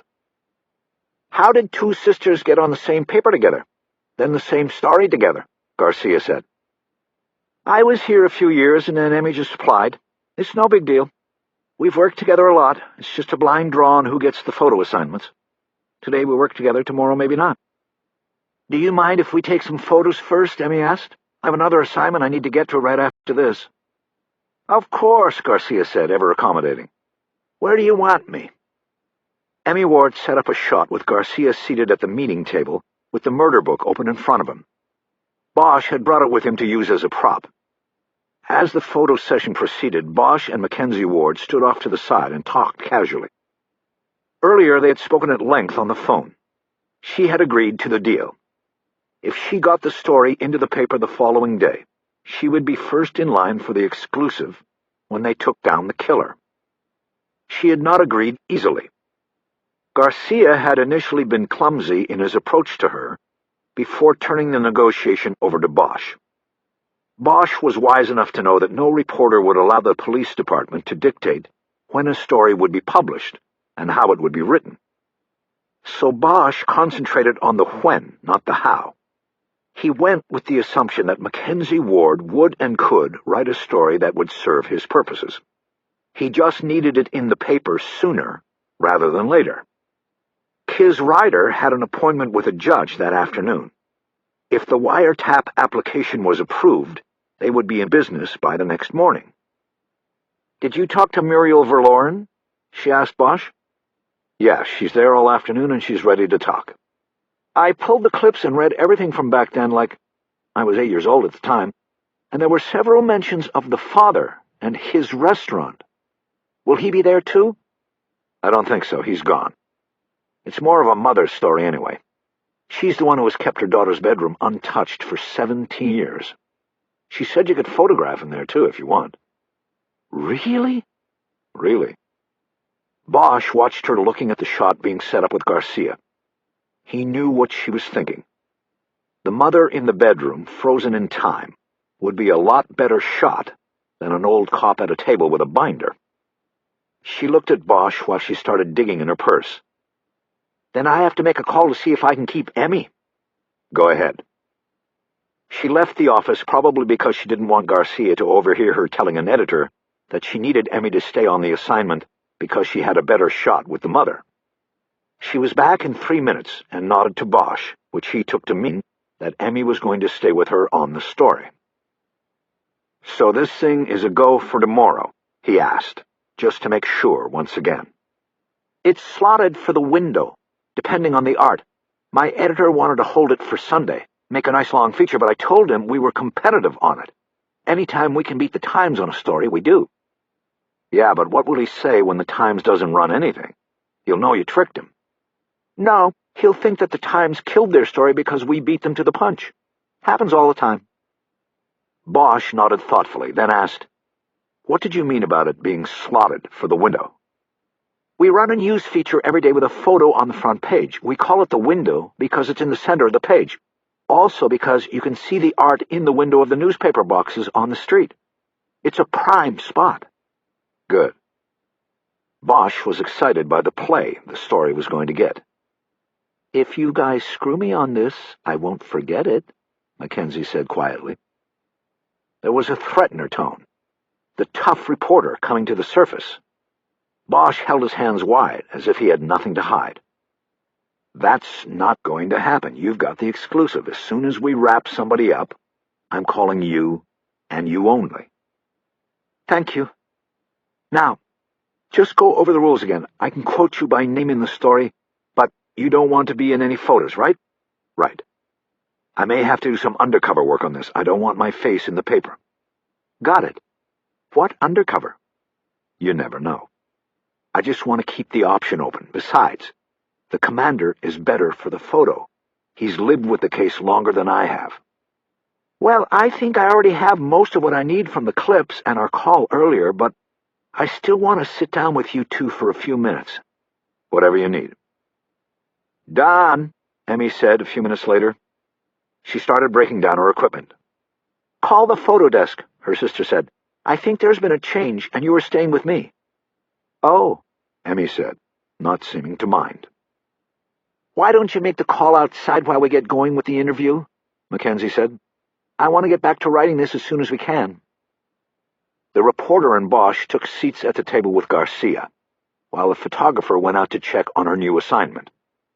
Mackenzie started by asking Garcia what stuck with him about the case for so long, and what made him push it forward through the open unsolved unit. While Garcia gave a rambling response about the ones that haunt you, Bosch felt the waters of contempt rise in him. He knew what the reporter didn't know, that Garcia had knowingly or unknowingly allowed the investigation to be shunted aside 17 years earlier. The fact that it appeared Garcia did not know that his investigation had been tampered with somehow seemed like the lesser sin to Bosch. If it didn't show a personal corruption or giving way to the pressures from the upper reaches of the department, at the very least, it showed incompetence. After a few more questions of Garcia, the reporter turned her attention to Bosch and asked what was new in the case 17 years later. The main thing is we have the DNA of the shooter, he said. Tissue and blood from the murder weapon was preserved by our scientific investigation division. We are hoping that analysis of it will either match it to a suspect whose DNA is already in the Department of Justice databank, or we will be able to use comparisons to eliminate or identify suspects. We are in the process of going back to everybody in the case. Anybody who looks like a suspect will have their DNA checked against what we've got. That is something Commander Garcia couldn't do in '88. We're hoping it will change things this time. Bosch further explained how the weapon extracted a DNA sample from the person who shot it. The reporter seemed very interested in the happenstance of this and took detailed notes. Bosch was pleased. The gun and DNA story was what he wanted to get into the paper. He wanted Mackey to read the story and know that his DNA was in the pipeline. It was being analyzed and compared. He would know that a sample from him was already in the DOJ database. The hope was that this would make him panic. Maybe he would try to run. Maybe he would make a mistake and make a call in which he discussed the crime. One mistake would be all it would take. How long before you get results from the DOJ? Mackenzie asked. Bosch fidgeted. He was trying not to lie directly to the reporter. That's hard to say, he answered. The DOJ prioritizes comparison requests, and there's always a backup. We should have something any day now. Bosch was pleased with his response, but then the reporter threw another grenade into his foxhole. What about race? She said. I read all the clips, and it seemed like nothing was ever brought up one way or the other about this girl being biracial. Do you think that played at all into the motivation of this murder? Bosch flicked a look at Garcia and hoped he would answer first. The case was fully explored in that regard in 1988, Garcia said. We found nothing to support the racial angle. That's probably why it wasn't in the clips. The reporter turned her focus to Bosch, wanting the present take on the question as well. We've thoroughly reviewed the murder book, and there is nothing there that would support a racial motivation in the case, Bosch said. We obviously are in the process of reworking the case front to back, and we'll be looking for anything that might have played a part in the motivation behind the crime. He looked at her and braced himself for her not accepting his answer and pressing it further. He thought about floating the racial angle into the story. It might improve the chances of some kind of response from Mackey, but it might also tip Mackey to how close they were to him. He decided to leave his answer as is. Instead of pursuing the question further, the reporter flipped her notebook closed. I think I have what I need for right now, she said. I'm going to go talk to Mrs. Verloren, and then I have to hurry back and write this up to get it in tomorrow. Is there a number I can reach you at, Detective Bosch? Quickly, if I need to? Bosch knew she had him. He reluctantly gave her his cell number, knowing it meant that in the future she would have a direct line to him and would use it in regard to any case or story. It was the last payment on the deal they had made. Everyone got up from the table, and Bosch noticed that Emmy Ward had quietly come back into the office and had been sitting by the door during the interview. He and Garcia thanked them both for coming in and said goodbye. Bosch remained in the office with Garcia. "I think that went well," Garcia said after the door had closed. "I hope so," Bosch said. "It cost me a cell phone number. I've had that number for 3 years. Now I'll have to change it and notify everybody about the new number. A big pain in the ass is what it's going to be." Garcia ignored the complaint. "How sure are you that this guy Mackey will even see the story?" "We're not. In fact, we believe he's dyslexic. He might not read it at all." Garcia's jaw dropped. "Then what are we doing?" "Well, we have a plan for making sure he's aware of the story. Don't worry about that. We've got it covered. There's also another name that's come up since yesterday. An associate of Mackey then and now. His name is William Burkhart. Back when you were on the case, he was known as Billy Blitzkrieg. That ring a bell?" Garcia put on his best deep-thinking look, like he had used for the camera, and moved around behind his desk. He then shook his head. "Don't think it came up," he said. "Yeah, you probably would have remembered." Garcia remained standing, but leaned over the desk to look at his schedule. "Let's see, what have I got next?" "You've got me, Commander," Bosch said. Garcia looked at him. "Excuse me?" "I need a few more minutes to clear up some of this stuff that's come up." "What stuff? What, you mean this new guy, Blitzkrieg?" "Yes, and the stuff the reporter asked about and we lied about. The racial angle." Bosch watched Garcia's face set sternly into stone. "I didn't lie to her, and I didn't lie to you yesterday. We didn't find it. We didn't see a racial angle to this." "We?" "My partner and I." "Are you sure about that?" The phone on his desk buzzed. Garcia grabbed it up angrily and said, "No calls, no intrusions," into it before dropping it back into its cradle. "Detective, I want to remind you whom you were talking to," Garcia said evenly. "Now what the fuck do you mean, are you sure? What are you saying?" "With all due respect to the rank, sir, the case was pushed away from the racial angle in '88. I believe you when you say you didn't see it. Otherwise, I can't see you calling Pratt down at Open Unsolved and reminding him there was DNA in the case. But if you didn't know what was happening, then your partner certainly did. Did he ever talk about the pressure brought to bear on him from the command side on this case?" "Ron Green was the finest detective I ever knew or worked with. I'm not going to let you besmirch his reputation." They stood just a few feet apart, the desk between them. Their eyes were locked in battle. "I'm not interested in reputations. I'm interested in the truth. You said yesterday he ate his own gun a few years after this case. Why? Was there a note?" "The burden, Detective. He couldn't carry it anymore. He was haunted by the ones who got away." "What about the ones he let get away?" Garcia pointed an angry finger at Bosch. "How fucking dare you? You're on thin ice here, Bosch. I could make one call to the 6th floor and you'd be out on the street before sundown. You understand me? I know about you. You're just back from retirement, and that makes you expendable with one phone call. You understand me?" "Sure. I understand you." Bosch sat down in one of the chairs in front of the desk, hoping it might diffuse the tension in the room a little bit. Garcia hesitated, and then he sat down as well. "I find what you've just said to me completely insulting," he said, his voice juiced with anger. "I'm sorry, Commander. I was trying to see what you knew." "I don't understand." "I'm sorry, sir, but the case was definitely stonewalled by chain of command. I don't want to get into names with you at this point. Some of them are still active. But I think this case revolved on race. The connection to Mackey and now Burkhart proves it. And you didn't have Mackey or Burkhart back then. But you had the gun, and there were other things. I needed to find out if you were part of it. I would say by your reaction that you weren't." "But you're telling me my partner was, and that he kept it from me?" Bosch nodded. "Impossible," Garcia protested. "Ron and I were close. All partners are close, Commander, but not that close. From what I understand, you took care of the book, and Green pressed the case forward. If he encountered resistance from within the department, he might have chosen to keep it from you. I think he did. Maybe he was protecting you. Maybe he was humiliated about being vulnerable to the push.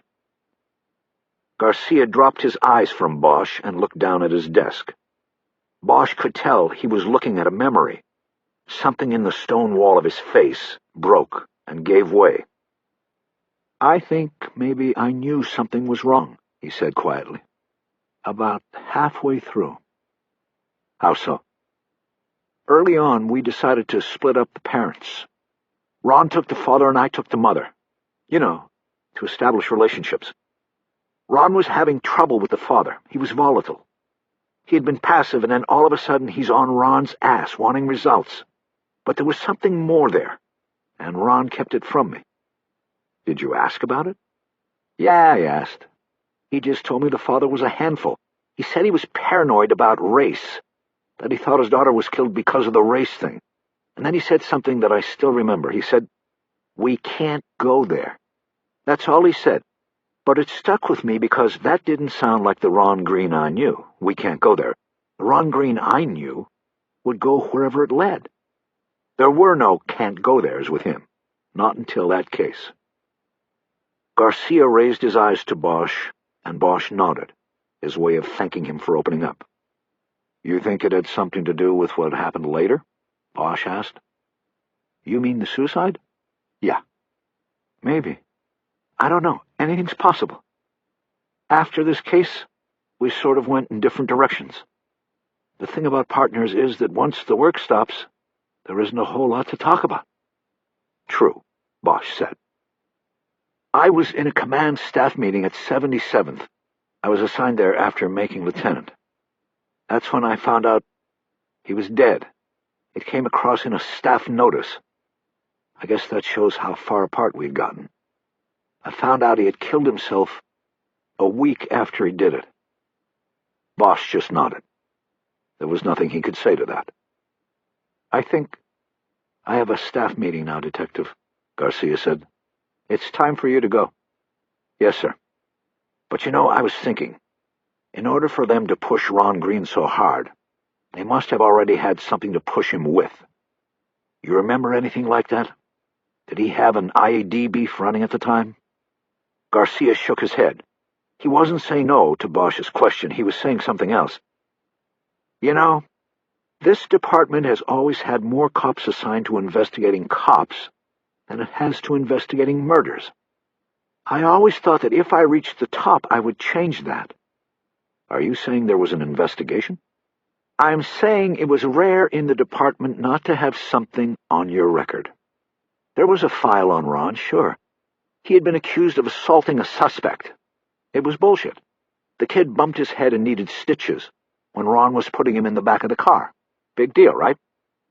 Turned out the kid had connections and the IAD wasn't letting it go away.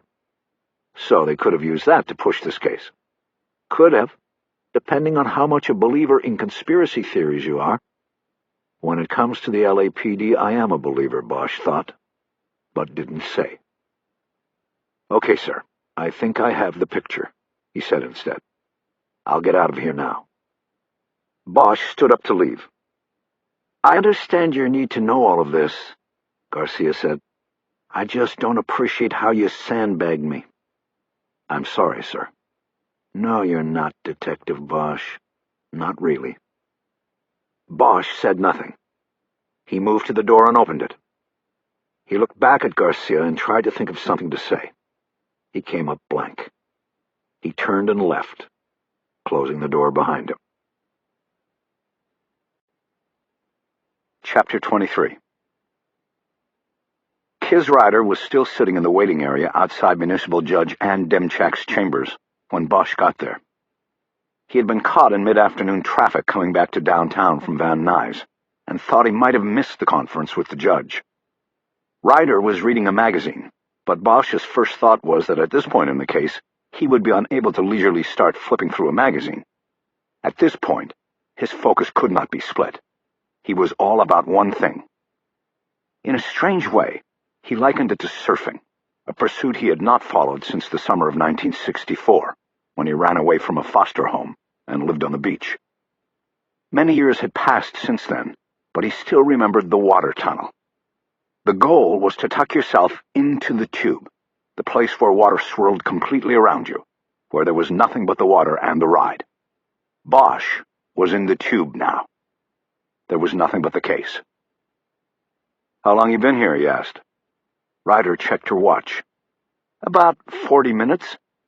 Has she been in there with it the whole time?" "Yep." "You worried?" "No, I've gone to her before. Once on a Hollywood case after you left. She's just thorough. She reads every page. It takes a while, but she's one of the good ones." "The story's running tomorrow. We need her to sign this today." "I know, Harry. Relax. Sit down." Bosch stayed standing. The judges rotated warrant duty. Getting Demchak was luck of the draw.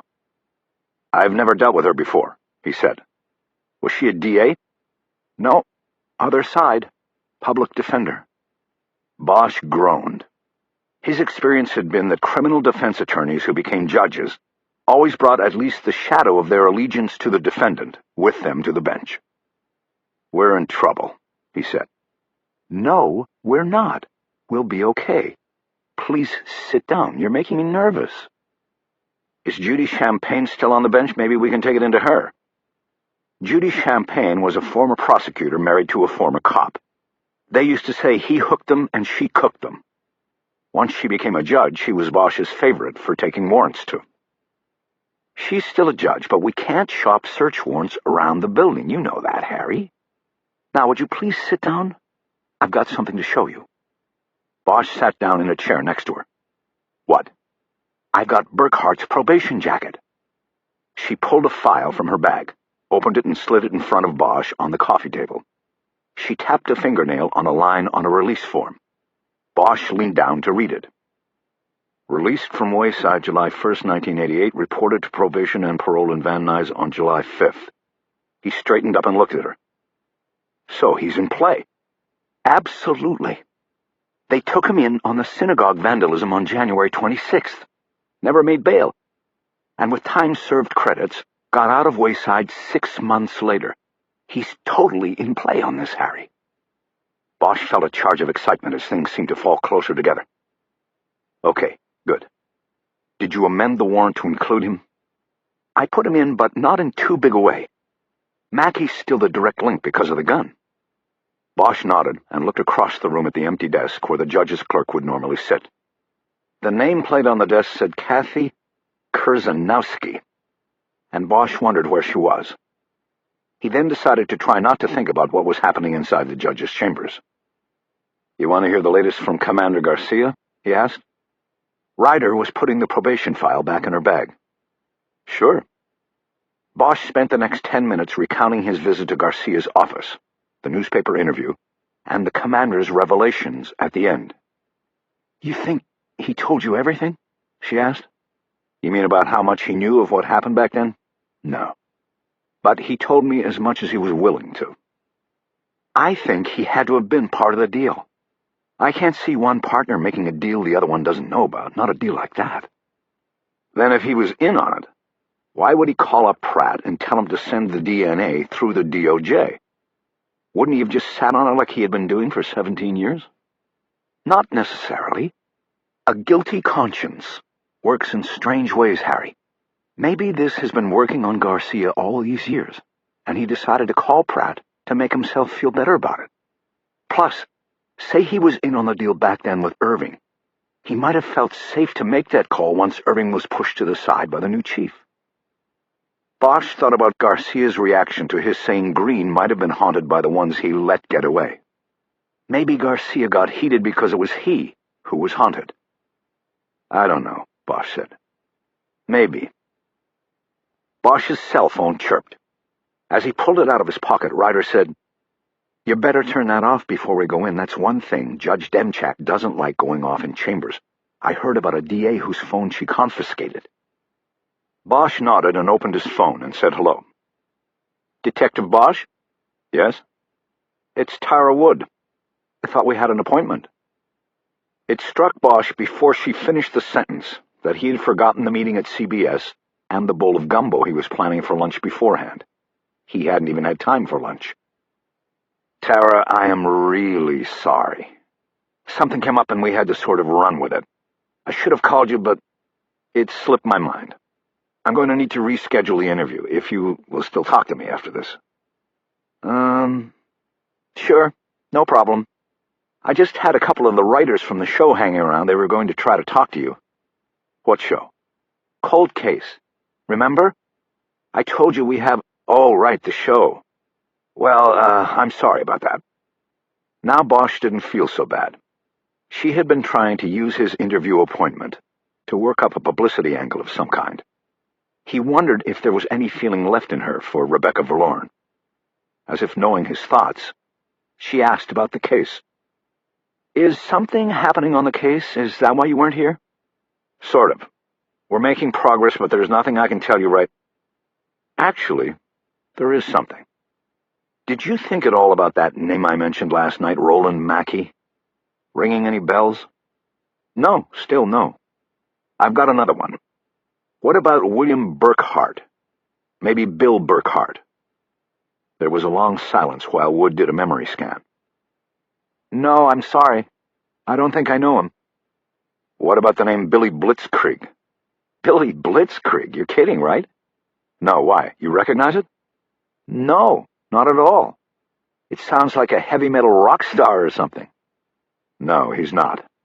But you're sure none of the names do anything for you?" "I'm sorry, Detective." Bosch looked up and saw a woman beckoning to them from the open door of the chambers.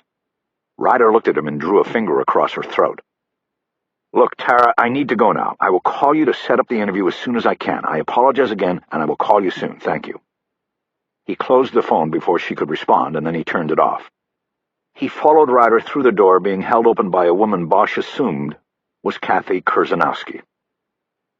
The shades were drawn over the floor-to-ceiling windows at the far end of the room. A single desk lamp lit the chambers. Behind the desk, Bosch saw a woman who appeared to be in her late 60s. She looked small behind the large dark wood desk. She had a kind face, which gave Bosch hope that they would get out of the office with her approval for the phone taps. "Detectives, come in and sit down," she said. "I'm sorry to have held you out there waiting."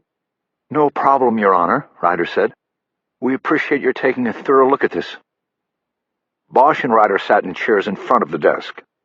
The judge was not wearing her black robe. Bosch noticed it hanging on a hat rack in the corner. Next to it, on the wall, was a framed photograph of Demchak with a notoriously liberal state Supreme Court justice. Bosch felt his stomach tighten. Then on the desk he saw two framed photographs. One was of an older man and a young boy holding golf clubs. Her husband and a grandson, maybe. The other photo showed a young girl of maybe 9 or 10 riding on a swing. But the colors were fading. It was an old photo. Maybe it was her daughter. Bosch started to think that the connection to children might make the difference. "You seem to be in quite a hurry with this," the judge said. "Is there a reason for that?" Bosch looked at Ryder, and she leaned forward to answer. This was her show. He was just there as a backup and to send the message to the judge that this one was important. Cops had to be lobbyists on occasion. "Yes, Your Honor, a couple reasons," Ryder began. "The main one is that we believe there is a newspaper article that will be in the Daily News tomorrow. It may cause our primary suspect, Roland Mackey, to contact other suspects, one of which is listed in the warrant, and talk about the murder. As you can see from the warrant, we believe more than one individual was involved in this crime, but we have only directly linked Mackey to it. If we are up and running our taps when the newspaper story hits, we might be able to identify the others involved through his calls and conversations." The judge nodded, but she wasn't looking at them. Her eyes were cast down on the application and authorization forms. She had a serious look on her face, and Bosch began to get a bad feeling. After a few moments of silence, she said, "And the other reason for your hurry?" "Oh, yes," Ryder said, having apparently forgotten. "The other reason is, we believe Roland Mackey still may be engaged in criminal activities. We don't know exactly what they are at this time, but we believe that the quicker we can start listening in on his conversations, the sooner we will ascertain that and be able to stop someone from becoming a victim. As you can see from the application, we know he has been involved in at least one murder before. We didn't think we should waste time." Bosch admired Ryder's response. It was a carefully designed answer that would put a lot of pressure on the judge to sign the authorization. After all, she was an elected official. She had to consider the ramifications of her turning down the application. If Mackey committed a crime that could have been stopped had the police been listening to his phone calls, the judge could be held responsible by an electorate that wouldn't care much about whether she had been trying to safeguard Mackey's personal rights. "I see," Demchek said coldly in response to Ryder. "And what is your probable cause to believe he is engaged in current criminal activities, since you cannot cite a specific crime?" "A variety of things, Judge. Mr. Mackey cleared probation for a sex crime 18 months ago, and immediately moved to a new address where his name is not listed on a deed or rental agreement. He left no forwarding address with his former landlord or the post office. He is living on the same property as an ex-convict with whom he has previously engaged in documented criminal activity. That is William Burkhardt, also listed in the application. And as you can see from the application, he is using a phone not registered in his name. He is clearly flying below radar, Your Honor. All of these things together paint a picture of someone taking precautions to hide involvement in criminal activity. Or maybe he just wants to avoid government intrusion," the judge said.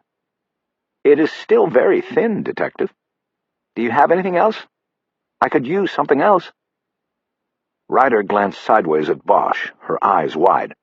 Her confidence in the waiting room was leaving her.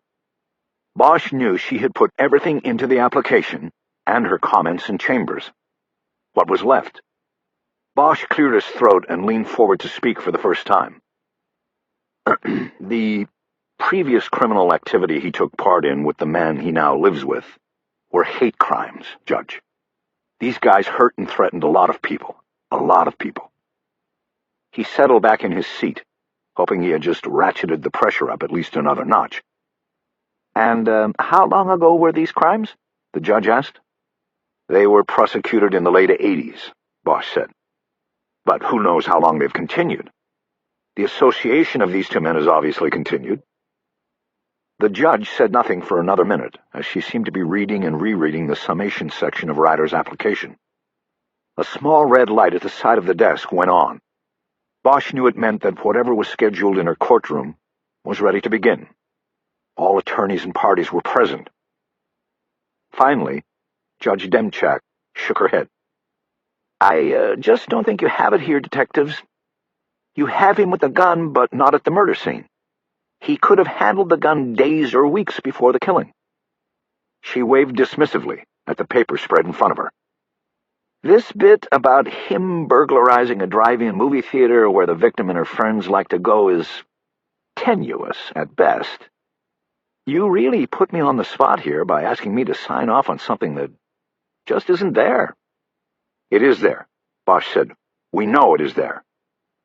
Ryder put a hand on his arm, a warning not to lose it. "I'm not seeing it, Detective," Demchak said. "You are asking me to bail you out here. You don't have enough probable cause, and you are asking me to make up the difference. I can't do it. Not as is."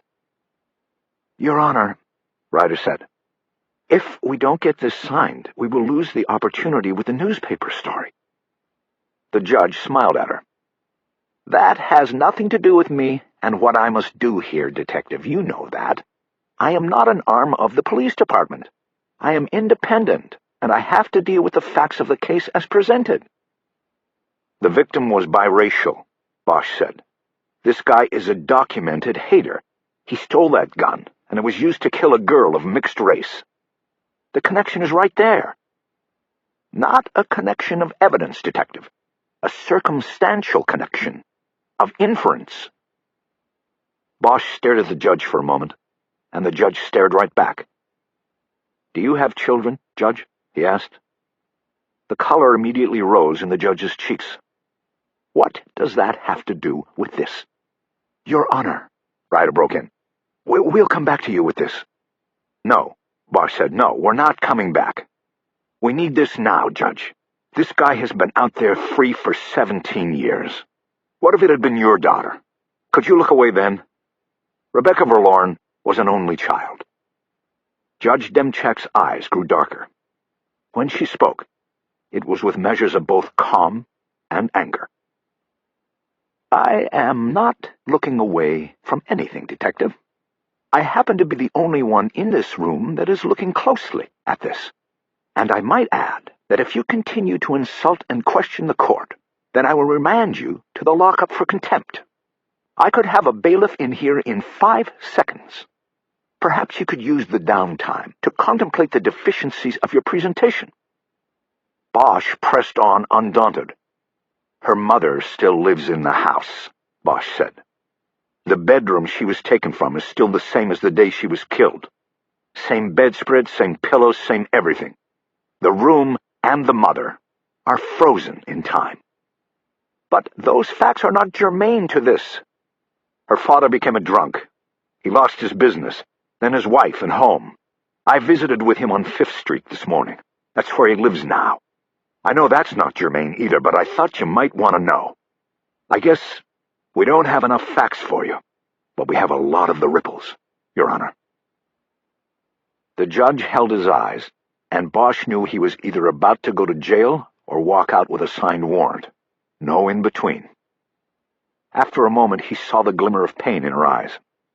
Anybody who spends time in the trenches of the criminal justice system, either side, gets that look after a while. Very well, Detective, she finally said. She looked down and scribbled a signature at the bottom of the last page and started to fill in the spaces that dictated the length of the wiretaps. But I am still not convinced, she said sternly. So I am giving you 72 hours. Your Honor, Bosch said. But Ryder put her hand on Bosch's arm again, trying to stop him from turning a yes into a no. Then she spoke. Your Honor, 72 hours is a very short time period for this. We were hoping that we would have at least a week. You said the newspaper article is coming out tomorrow, the judge responded. Yes, Judge, it is supposed to, but you will know something pretty quick then. If you feel you need to extend it, then come back and see me on Friday, and try to convince me. 72 hours, and I want daily summaries delivered each morning. If I don't get them, I am going to hold you both in contempt. I am not going to allow you to go fishing. If what is on the summaries is not on point, then I will shut you down early. Is all of that clear? Yes, Your Honor, Bosch and Ryder said in unison. Good. Now, I have a status conference in my courtroom. It is time for you to go and for me to go back to work. Ryder collected the paperwork, and they said their thanks. As they headed to the door, Judge Demchek called out to their backs. Detective Bosch. Bosch turned around and looked at her. Yes, Judge? You saw the picture, didn't you? She said. Of my daughter. You guessed. I only have one child. Bosch looked at her for a moment and then nodded. I only have one myself, he said. I know what it's like. She held his eyes for a moment before speaking. You can go now, she said. Bosch nodded and followed Ryder through the door.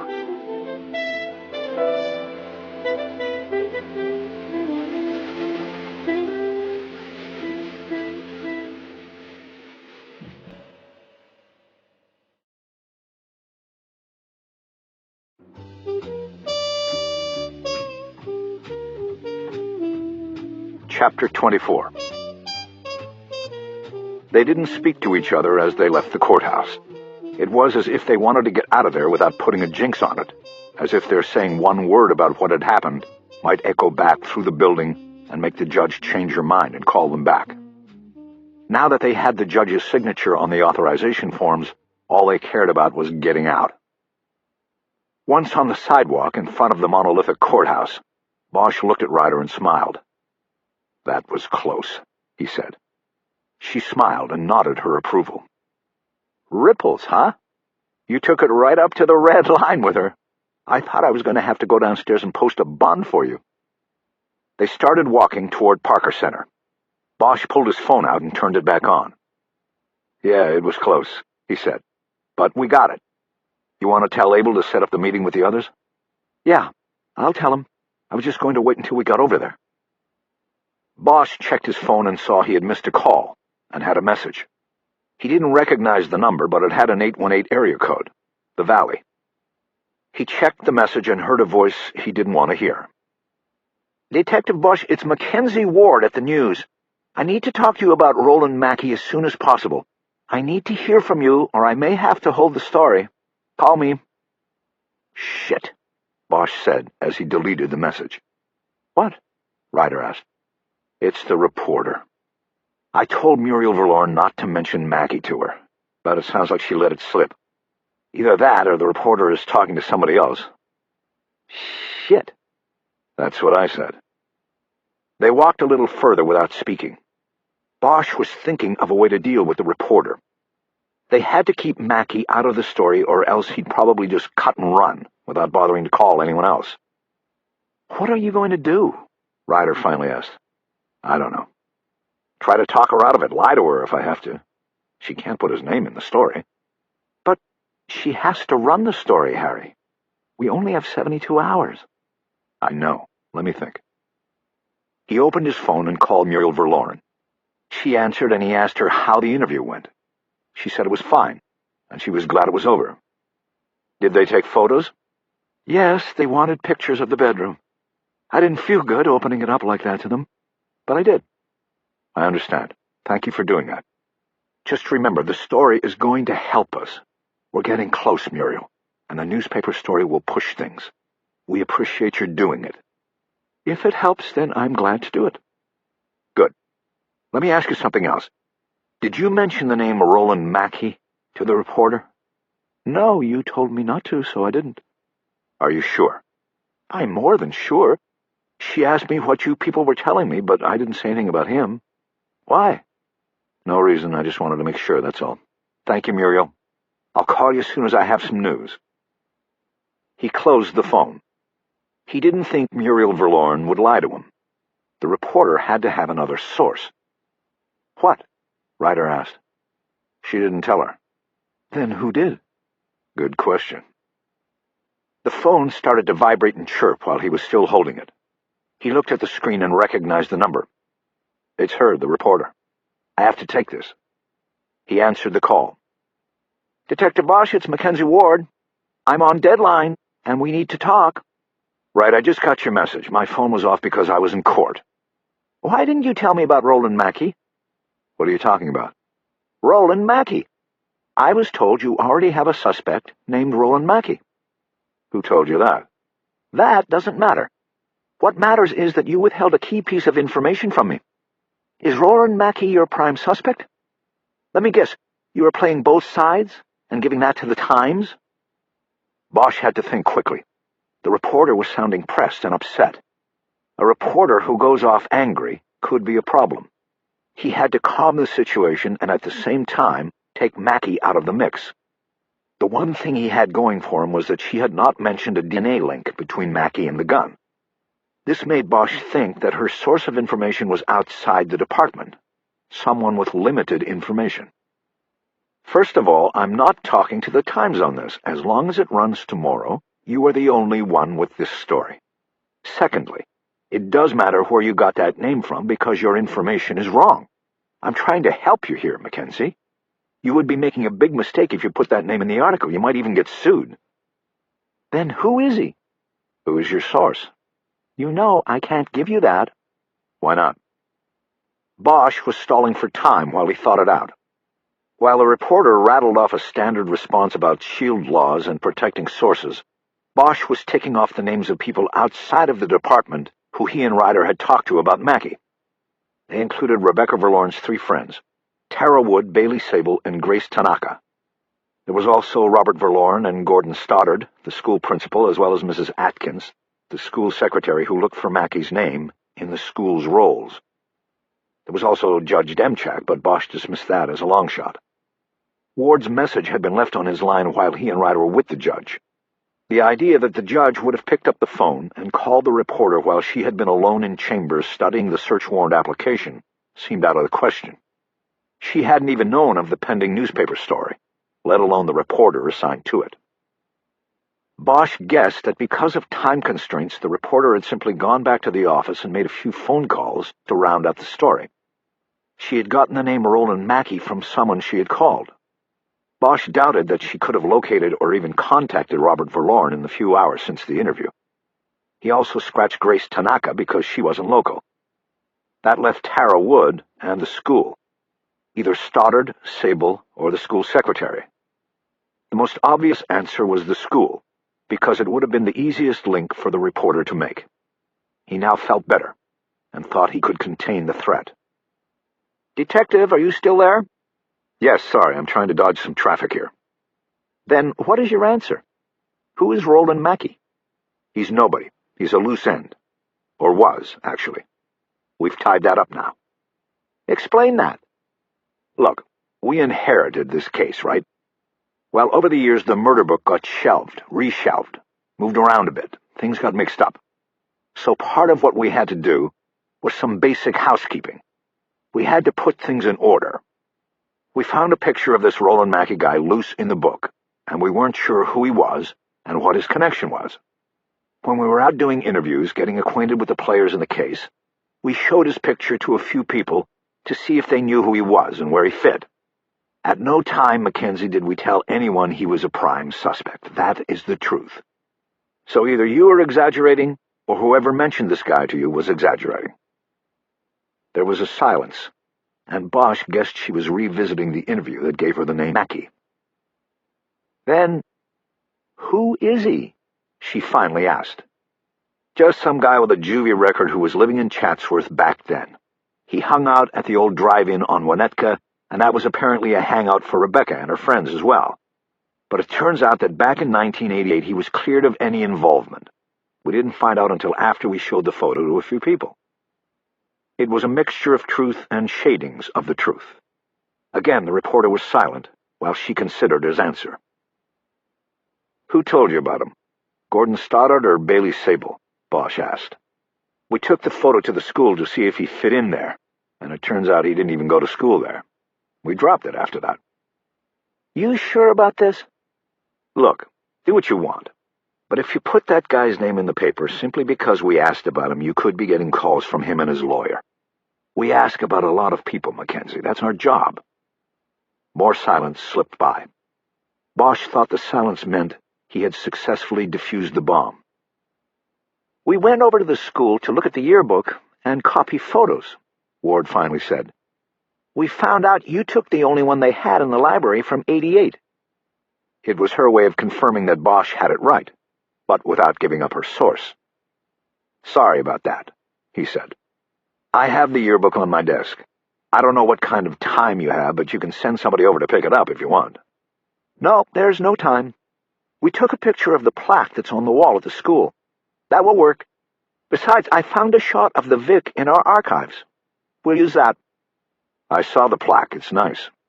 "They're very proud of it." "So we're all right on this, Mackenzie?" "Yes, we're fine. I just got a little excited there when I thought you were holding back something big." "Don't have anything big to report yet." "All right, then I better get back to finishing the story." "It's still running in the window tomorrow?" "If I get it finished. Call me tomorrow and tell me what you think." "I will." Bosch closed the phone and looked at Ryder. "I think we're okay," he said. "Boy, Harry, you've really got it going today. The Artful Dodger. I think you could probably talk a zebra out of his white stripes if you had to." Bosch smiled. He then looked up at the City Hall Annex on Spring Street. Banished from Parker Center, Irvin Irving now operated from the Annex. Bosch wondered if Mr. Clean was looking down on them right now from behind one of the mirrored windows of the Office of Strategic Planning. He thought of something. "Kiz." "What?" "Do you know McClellan?" "No, not really." "But you know what he looks like?" "Sure, I saw him at command staff meetings. Irving stopped going once he was moved out to the Annex. He sent McClellan most of the time as his representative." "So you could pick him out then?" "Sure. But what are you talking about, Harry? Maybe we should go talk to him. Maybe spook him, and send a message back down the pipe to Irving. You mean right now? Why not? We're here. He gestured toward the annex building. We don't have the time, Harry. Besides, why pick a fight you can avoid? Let's not deal with Irving until we have to. All right, kids. But we will have to deal with him. I know we will. They didn't speak again. Each focused on thoughts on the case, until they reached the glass house and went inside. Chapter 25. Abel Pratt convened all members of the Open Unsolved unit in the squad room, as well as 4 other RHD detectives loaned to the unit for the surveillance. The meeting was turned over to Bosch and Ryder, who took a verbal walk through the case that lasted a half hour. On a bulletin board behind them, they pinned blow-ups of the most recent driver's license photos of Roland Mackey and William Burkhardt. The other detectives asked few questions. Bosch and Ryder then turned the show back over to Pratt. All right, we're going to need all hands on deck with this, he said. We'll be working the 6s. 2 pairs working the sound room, 2 pairs working Mackey, and 2 pairs working Burkhardt. I want the OU teams on Mackey and the surveillance room. The 4 loners from RHD will watch Burkhardt. Kiz and Harry have dibs, and they want the second shift on Mackey. The rest of you can work out how you want to cover the remaining shifts. We start tomorrow morning at 6, just about the time the paper will be hitting the streets. The plan translated into 6 pairs of detectives working 12-hour shifts. The shifts changed at 6 a.m. and 6 p.m. Since it was their case, Bosch and Ryder got first choice of shifts, and had elected to cover Mackey beginning each day at 6 p.m. This meant working through the night, but it was Bosch's hunch that if Mackey made a move or a call, it would occur in the evening, and Bosch wanted to be there when it happened. They would alternate with one of the other teams. The remaining 2 OU teams would alternate their time in the City of Industry, where a private contractor called Listen Tech had what amounted to a wiretap center, which was used by all law enforcement agencies in Los Angeles County. Sitting in a van next to the telephone pole carrying the line you were listening to was a thing of the past. Listen Tech provided a quiet, air-conditioned center, where electronic consoles were set up for monitoring and recording conversations, placed or received on any phone numbers in the county, including cell phones. There was even a cafeteria with fresh coffee and vending machines. Pizza could be delivered, if needed. Listen Tech could service as many as 90 taps at a time. Ryder had told Bosch that the company was spawned in 2001, when law enforcement agencies began taking increasing advantage of the widening laws governing wiretaps. A private company that saw the growing need stepped in with regional wiretap centers, also known as sound rooms. They made the work easier. But there were still rules to follow. We're going to hit a bit of a snag in the sound room, Pratt said. The law still requires each line be monitored by a single individual. No listening to 2 lines at once. But we need to monitor 3 lines with 2 cops because that's all we got. So how do we do this and still stay within the law? We alternate. 1 line is Roland Mackey's cell. We monitor that full time. But the other 2 lines are secondary. That's where we alternate. They come from the property where he lives and the place where he works. So what we do is, we stay with the first line when he is home, and then from 4 to midnight when he is at work, we switch to the work line. No matter what lines we are actually listening to, we will still get 24-hour pen registers on all 3. Can't we get 1 more loaner from RHD to cover the 3rd line? Ryder asked. Pratt shook his head. Captain Norona gave us 4 bodies. That's it, Pratt said. We won't miss much. Like I said, we have the pen registers. Pen registers were part of the telephone monitoring process. While the investigators were allowed to listen in on phone calls on the monitored lines, the equipment also registered all incoming and outgoing calls on all the lines listed in the warrant, even if they were not being monitored. This would provide the investigators with a listing by time and length of call, as well as the number that was dialed or called in on. Any questions? Pratt asked. Bosch didn't think there would be any questions. The plan was simple enough. But then an OU detective named Renner raised his hand, and Pratt nodded at him. Is this thing OT authorized? Yes, it is, Pratt replied. But as was said before, as of now we only have 72 hours on the warrant. Well, let's hope it goes the whole 72, Renner said. I gotta pay for my kid's summer camp in Malibu. The others laughed. Tim Marcia and Rick Jackson volunteered to be the other street team, working with Bosch and Ryder. The other four got the sound room detail, with Renner and Robledo taking the day shift, and Robinson and Nord taking the same shift as Bosch and Ryder. The Listen Tech Center was nice and comfortable, but some cops didn't want to be cooped up no matter what the circumstances. Some would always choose the street, and like Marcia and Jackson, Bosch knew he was one of them.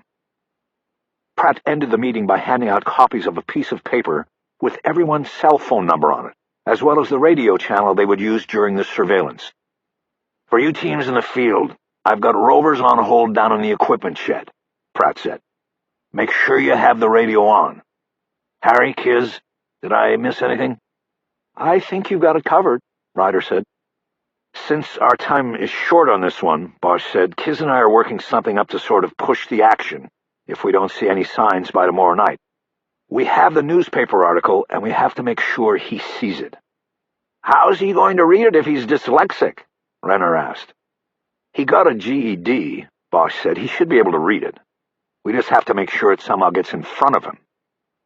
Everybody nodded their agreement, and then Pratt wrapped things up. Okay, gang, that's it, Pratt said. I will be checking with everybody through the days and nights. Stay loose and be careful with this guy. We don't want anything turning back on us. You people taking the first shift might want to head home now and get a good night. Just remember, the clock's ticking on the warrant.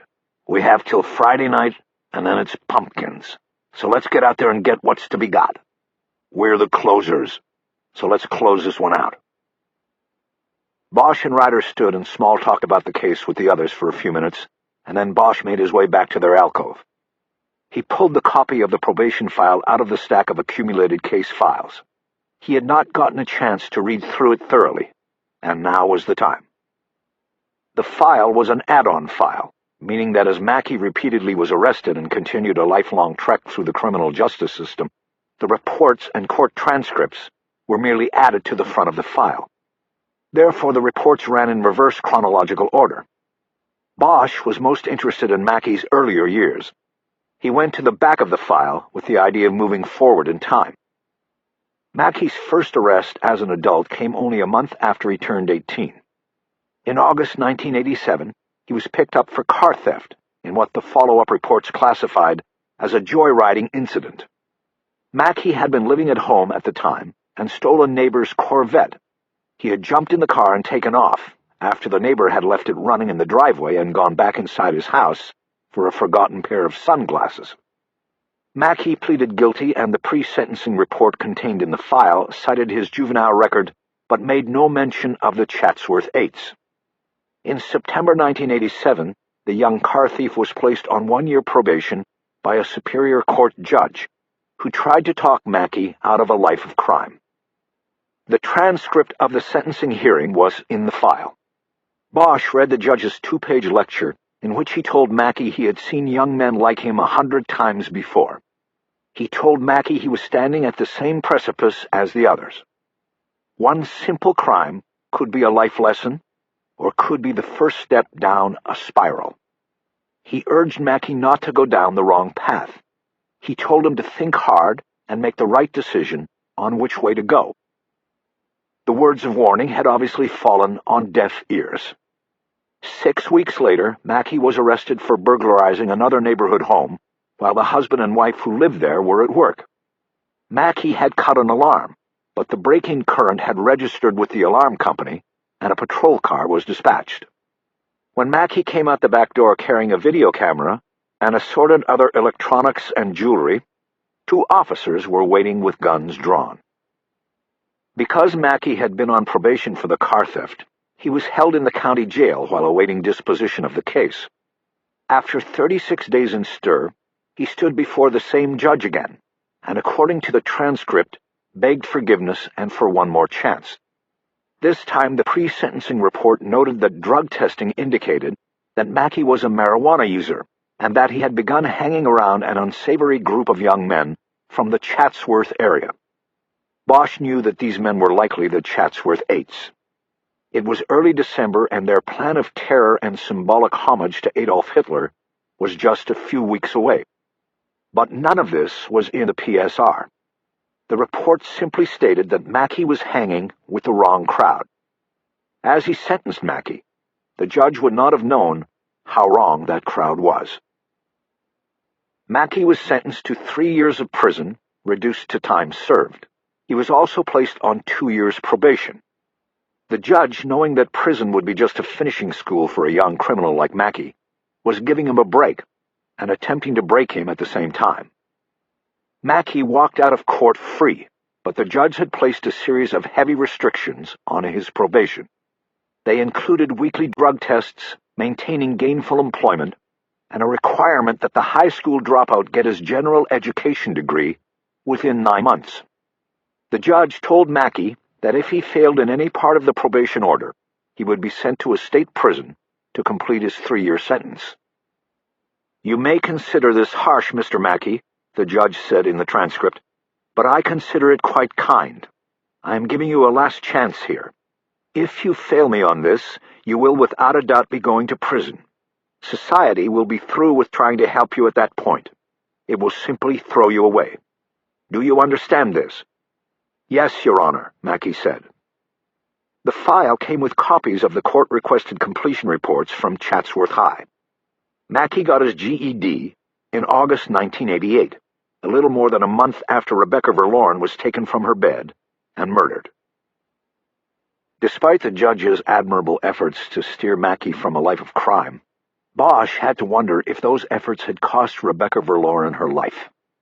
Whether Mackey was the actual triggerman or not, he'd had possession of the gun that killed her.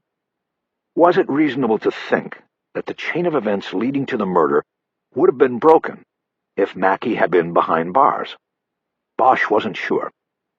It was possible that Mackey simply filled a role as weapon delivery man. If it wasn't him, it could have been someone else.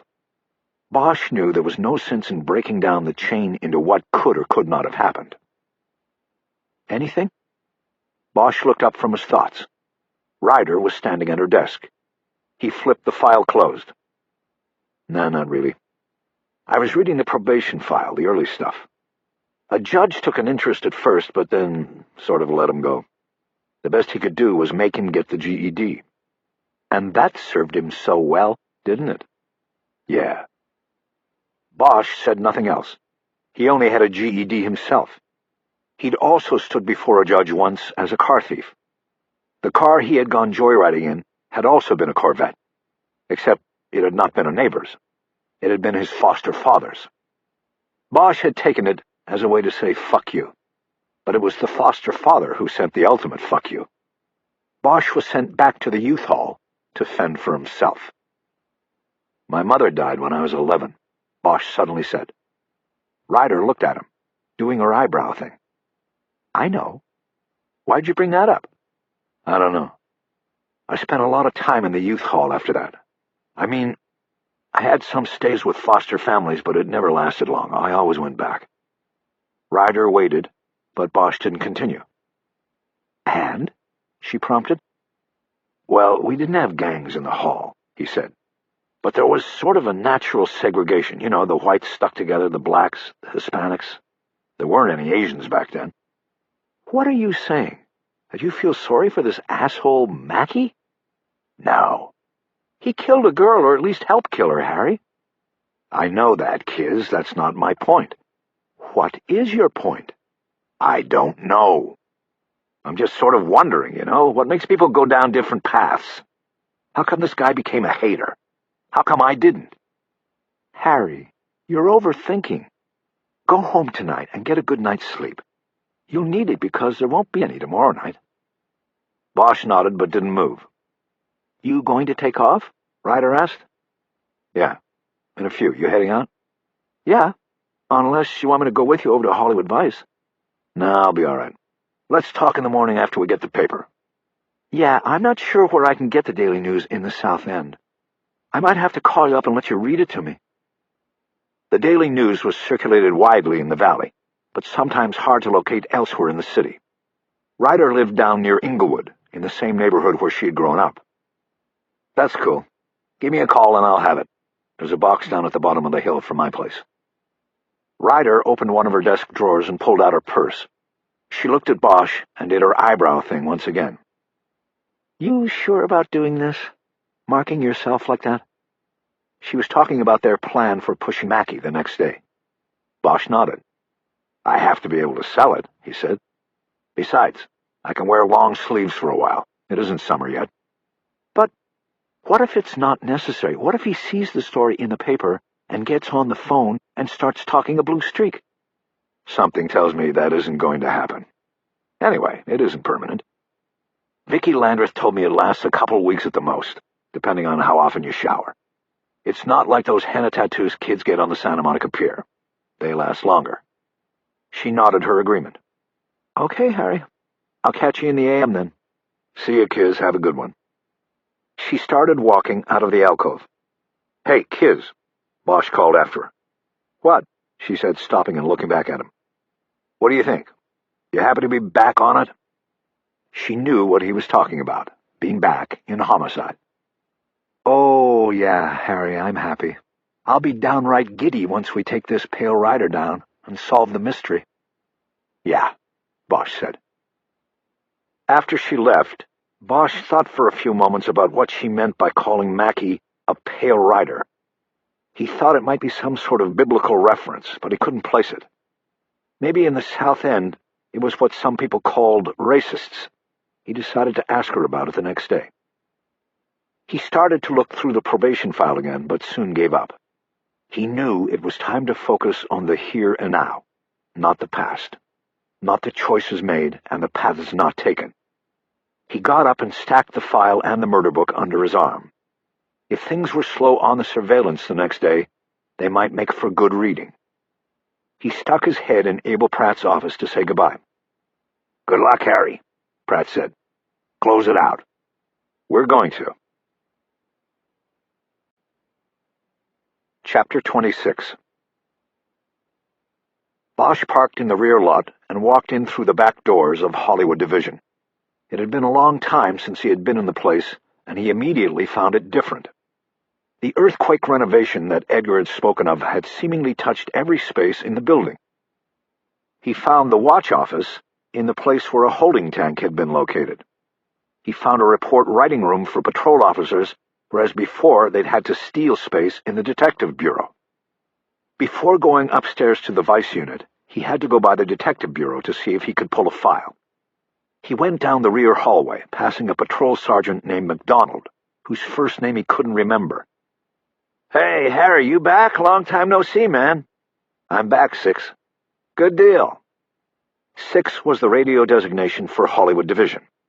Calling the patrol sergeant Six was like calling a homicide detective Roy. It worked, and it got Bosch past his awkward memory loss. By the time he got to the end of the hallway, he remembered that the sergeant's name was Bob. The homicide unit was at the back end of the vast detective squad room. Edgar had been right. It didn't look like any detective bureau Bosch had ever seen. It was gray and sterile.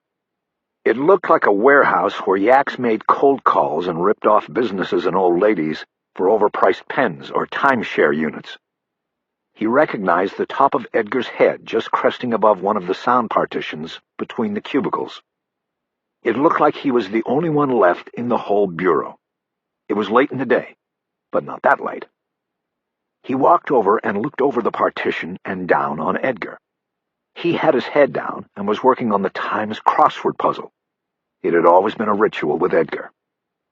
He'd worked the puzzles throughout each day, taking it with him to the restroom and to lunch and out on surveillances. He never liked to go home without finishing it. Edgar hadn't noticed Bosch's presence. Bosch quietly stepped back and ducked into the cubicle next to Edgar's. He carefully lifted the steel trash can out of the desk's footwell, and Duck walked out of the cubicle to a position right behind Edgar. He stood up and let the trash can fall to the new gray linoleum from about 4 feet. The resulting sound was loud and sharp, almost like a shot. Edgar leaped out of his seat, his crossword pencil flying toward the ceiling. He was about to yell something when he saw it was Bosch. "God damn it, Bosch!" "How you doing, Jerry?" Bosch said, barely getting it out while laughing. "God damn it, Bosch!" "Yeah, you said that. I take it things are pretty slow in Hollywood tonight." "What the fuck are you doing here? I mean, besides scaring the shit out of me." "I'm working, man. I've got an appointment with the Vice artist upstairs. What are you doing?" "I'm finishing up. I was about to get out of here." Bosch leaned forward and saw that the grid of the crossword was almost entirely filled out with words. There were several erasure marks. Edgar never worked a crossword in ink. Bosch noticed his old red dictionary was off the shelf and on the desk. "Cheating again, Jerry? You know you aren't supposed to be using the dictionary like that." Edgar dropped back into his seat. He looked exasperated by the scare, and now the questions. "Bullshit. I can do whatever I want. There aren't any rules, Harry. Why don't you go on upstairs and leave me alone? Have her put some eyeliner on you and put you out on the stroll." "Yeah, you wish. You'd be my first customer." All right. Is there something you need here, or did you just drop by to bust my chops?" Edgar finally smiled, and Bosch knew everything was all right between them. "A little of both," Bosch said. "I need to pull an old file. Where do they keep them now in this palace?" "How old is it?" "They started shipping stuff downtown to be microfilmed. Would have been in 2000. You remember Michael Allen Smith?" Edgar nodded. "Of course I do. Someone like me isn't going to forget Smith. What do you want with him?" "I just want his picture. That file still here?" "Yeah, anything that fresh is still around. Follow me." He led Bosch to a locked file. Edgar had a key, and soon they were in a small room lined with shelves, crowded with blue binders. Edgar located the Michael Allen Smith murder book and pulled it off a shelf. He dropped it into Bosch's hands. It was heavy. It had been a tough case. Bosch took the murder book to the cubicle next to Edgar's and started flipping through it until he came to a section of photographs that showed Smith's upper torso and several close-ups of his tattoos. His markings had been used to identify and charge him with the murders of 3 prostitutes 5 years earlier. Bosch, Edgar, and Ryder had worked the case.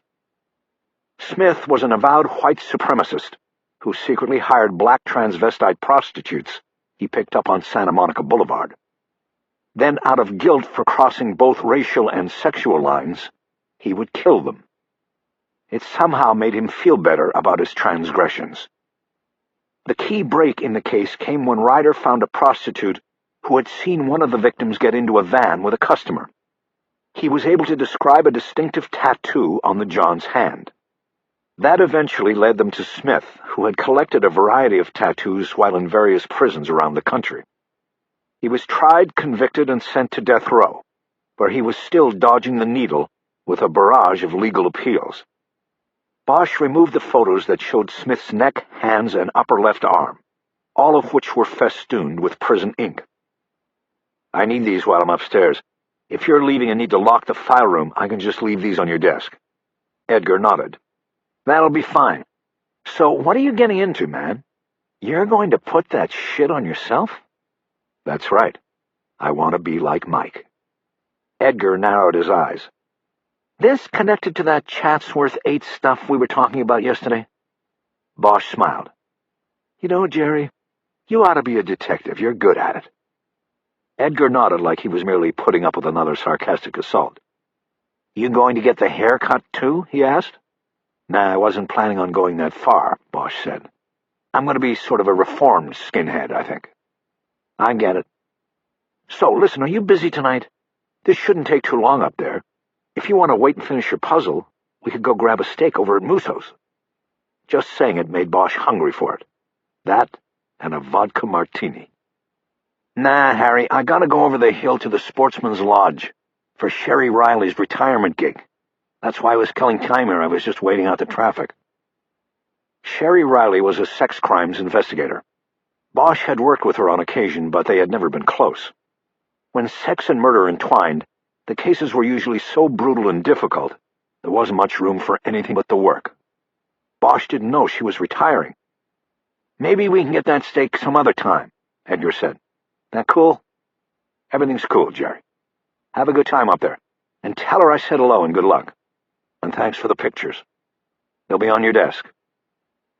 Bosch headed back toward the hallway, but heard Edgar curse.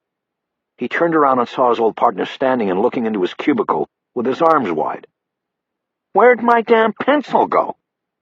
Bosch scanned the floor and didn't see it. Eventually his eyes rose and he saw the pencil stuck into the sound absorption tiles in the ceiling above Edgar's head. "Jerry, sometimes what goes up doesn't come down." Edgar looked up and saw his pencil. It took him 2 jumps to grab it. The door to the vice unit on the second floor was locked, but this was not unusual. Bosch knocked, and it was quickly answered by an undercover officer Bosch didn't recognize. "Is Vicky here? She's expecting me." "Then come on in." The officer stepped back and let Bosch enter. He saw that this room had not been changed dramatically during the retrofitting. It was a long room with work counters running down both sides. Above each vice officer's space was a framed movie poster. In Hollywood Division, only posters from movies actually filmed in the division were allowed to grace the walls. He found Vicky Landreth at a workspace under a poster from Blue Neon Night, a film Bosch had not seen. She and the other officer were the only ones in the office. Bosch guessed everybody else was already out on the streets for the night shift. "Hey, Bosch," Landreth said. "Hey, Vic. You still have time to do this?" "For you, honey, I will always make time." Landreth was a former Hollywood makeup artist. One day, 20 years earlier, she was talked into taking a ride along with one of the off-duty officers working security on the set. The guy was just trying to make time with her, hoping maybe she'd catch a thrill on the ride along with him, and it would lead to something else. What it led to was Landreth's enrollment in the police academy, and her becoming a reserve officer, working 2 shifts a month on patrol, filling in where needed. Then someone in Vice found out about her daytime job and asked her to work her 2 shifts in Vice, where she could be used to make undercover officers look more like prostitutes and pimps, and drug users and street people. Soon Vicky found the cop work more interesting than the movie work. She quit the industry and became a full-time cop. Her makeup skills were highly coveted, and her niche in Hollywood Division was secure. Bosch showed her the photos of Michael Allen Smith's tattoos, and she studied them for a few moments. "Nice guy, huh?" she finally said. "One of the best." "And you want all of this done tonight?" "No, I was thinking about the lightning bolts on the neck, and maybe the bicep, if you could do it." "It's all jailhouse, no real art to it, one color, I can do it. Sit down over here and take off your shirt." She led him to a makeup station where he sat on a stool next to a rack of various body paints and powders. On an upper shelf there were mannequin heads with wigs and beards on them. Below these someone had taped the names of various supervisors in the division. Bosch took off his shirt and tie. He was wearing a T-shirt underneath. "I want these to be seen, but I don't want to be too obvious about it," he said. "I was thinking that you could work it so if I had on a T-shirt like this, you would sort of see parts of the tats sticking out, enough to know what they are and what they mean." "Not a problem. Hold still." She used a piece of chalk to mark the lines on his skin, where the shirt's sleeve and neck reached. "These will be the visibility lines," she explained. "You just tell me how much you want to go above and below them." "Got it." "Now, take it all off, Harry." She said it with undisguised sensuality in her voice. Bosch pulled his shirt over his head and tossed it over a chair with his other shirt and the tie. He turned back to her, and Landreth was studying his chest and shoulders. She reached over and touched the scar on his left shoulder.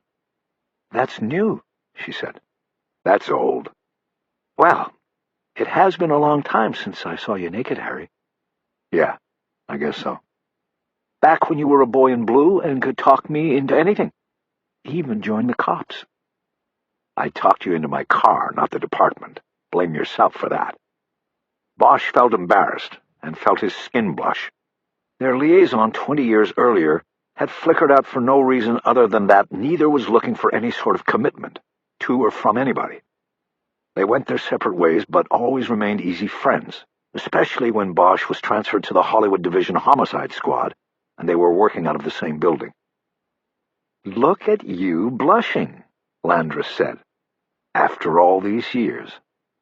"Well, you know." He said nothing further.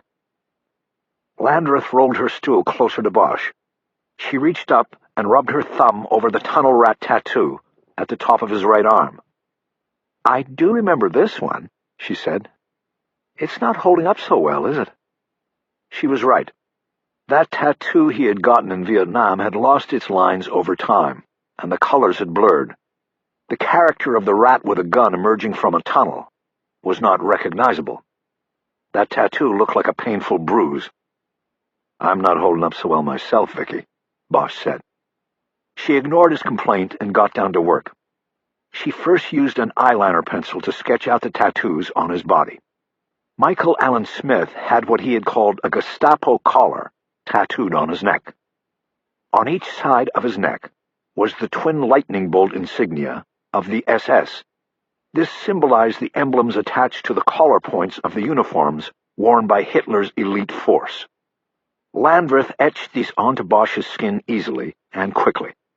It tickled, and he had a hard time holding still. Then it was time for the bicep piece. "Which arm?" she asked. "I think the left." He was thinking of the play with Mackie. He thought the chances were better that he would end up sitting on Mackie's right as opposed to his left. That meant his left arm would be in Mackie's line of sight. Landreth asked him to hold the photo of Smith's arm up next to his own so she could copy it. Tattooed on Smith's bicep was a skull with a swastika inside a circle on the crown. While Smith had never admitted to the murders he was charged with, he had always been quite open about his racist beliefs and the origins of his many body markings. The bicep skull, he had said, had been copied from a World War II propaganda poster. Shifting the sketchwork from his neck to his arm allowed Bosch to breathe easier, and Landreth to engage him in conversation. "So, what's new with you?" she asked. "Not a lot." "Retirement was boring?" "You could say that." "What did you do with yourself, Harry?" "I worked a couple old cases, but mostly I spent time in Las Vegas, trying to get to know my daughter." She leaned back away from her work and looked up at Bosch with surprise in her eyes. "Yeah, I was surprised too when I found out," he said. "How old?" 6.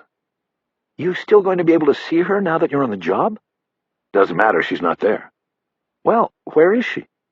"Her mother took her to Hong Kong for a year." "Hong Kong? What's in Hong Kong?" "A job. She signed a year contract."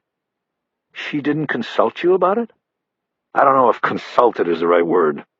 She told me she was going. I talked to a lawyer about it, and there wasn't much I could do." "That's not fair, Harry." "I'm all right. I talk to her once a week. As soon as I earn up some vacation, I'll go over there." "I'm not talking about it being unfair to you. I'm talking about her. A girl should be close to her father." Bosch nodded because that was all he could do. A few minutes later, Landreth finished the sketchwork, opened a case, and took out a jar of Hollywood tattoo ink, along with a pen-like applicator. "This is Bic Blue," she said. "It's what most of them use in the jails. I won't be perforating the skin, so it should come off in a couple of weeks." "Should?" "Most times. There was one actor I worked with, though. I put an ace of spades on his arm, and the funny thing was that it wouldn't come off. Not all the way. So he just ended up having a real tattoo put over my piece. He wasn't too happy about it." "Just like I'm not going to be happy if I have lightning bolts on my neck for the rest of my life. Before you start putting that stuff on me, Vicky, is there—" He stopped when he realized she was laughing at him. "Just kidding, Bosch. It's Hollywood magic. It comes off with a couple of good scrubs, okay?" "Okay, then." "Then hold still, and let's get this done." She went to work applying the dark blue ink to the pencil drawing on his skin. She blotted it regularly with a cloth and repeatedly told him to stop breathing, which he told her he couldn't do. She was finished in under a half hour. She gave him a hand mirror and he studied his neck. It looked good in that it looked real to him. It also looked strange to see such displays of hate on his own skin. "Can I put my shirt on now?" "Give it a few more minutes." She touched the scar on his shoulder once again. "Is that from when you got shot in that tunnel downtown?" "Yes." "Poor Harry. More like lucky, Harry. She started packing up her equipment while he sat there with his shirt off and feeling awkward about it. So what's the assignment tonight? He asked, just to be saying something. For me? Nothing. I'm out of here. You're done? Yeah, we worked a day shift today. Working girls invading the hotel by the Kodak Center. Can't have that in the new Hollywood, can we? So we bagged 4 of them. I'm sorry, Vicky. I didn't know I was holding you up. I would have come in sooner. Hell, I was downstairs shooting the shit with Edgar before coming up. You should have told me you'd be waiting on me. It's all right. It was good to see you. And I wanted to tell you, I'm glad you're back on the job. Bosch suddenly thought of something. Hey, you want to hit Musso's for dinner? Or are you going up to the Sportsman's Lodge?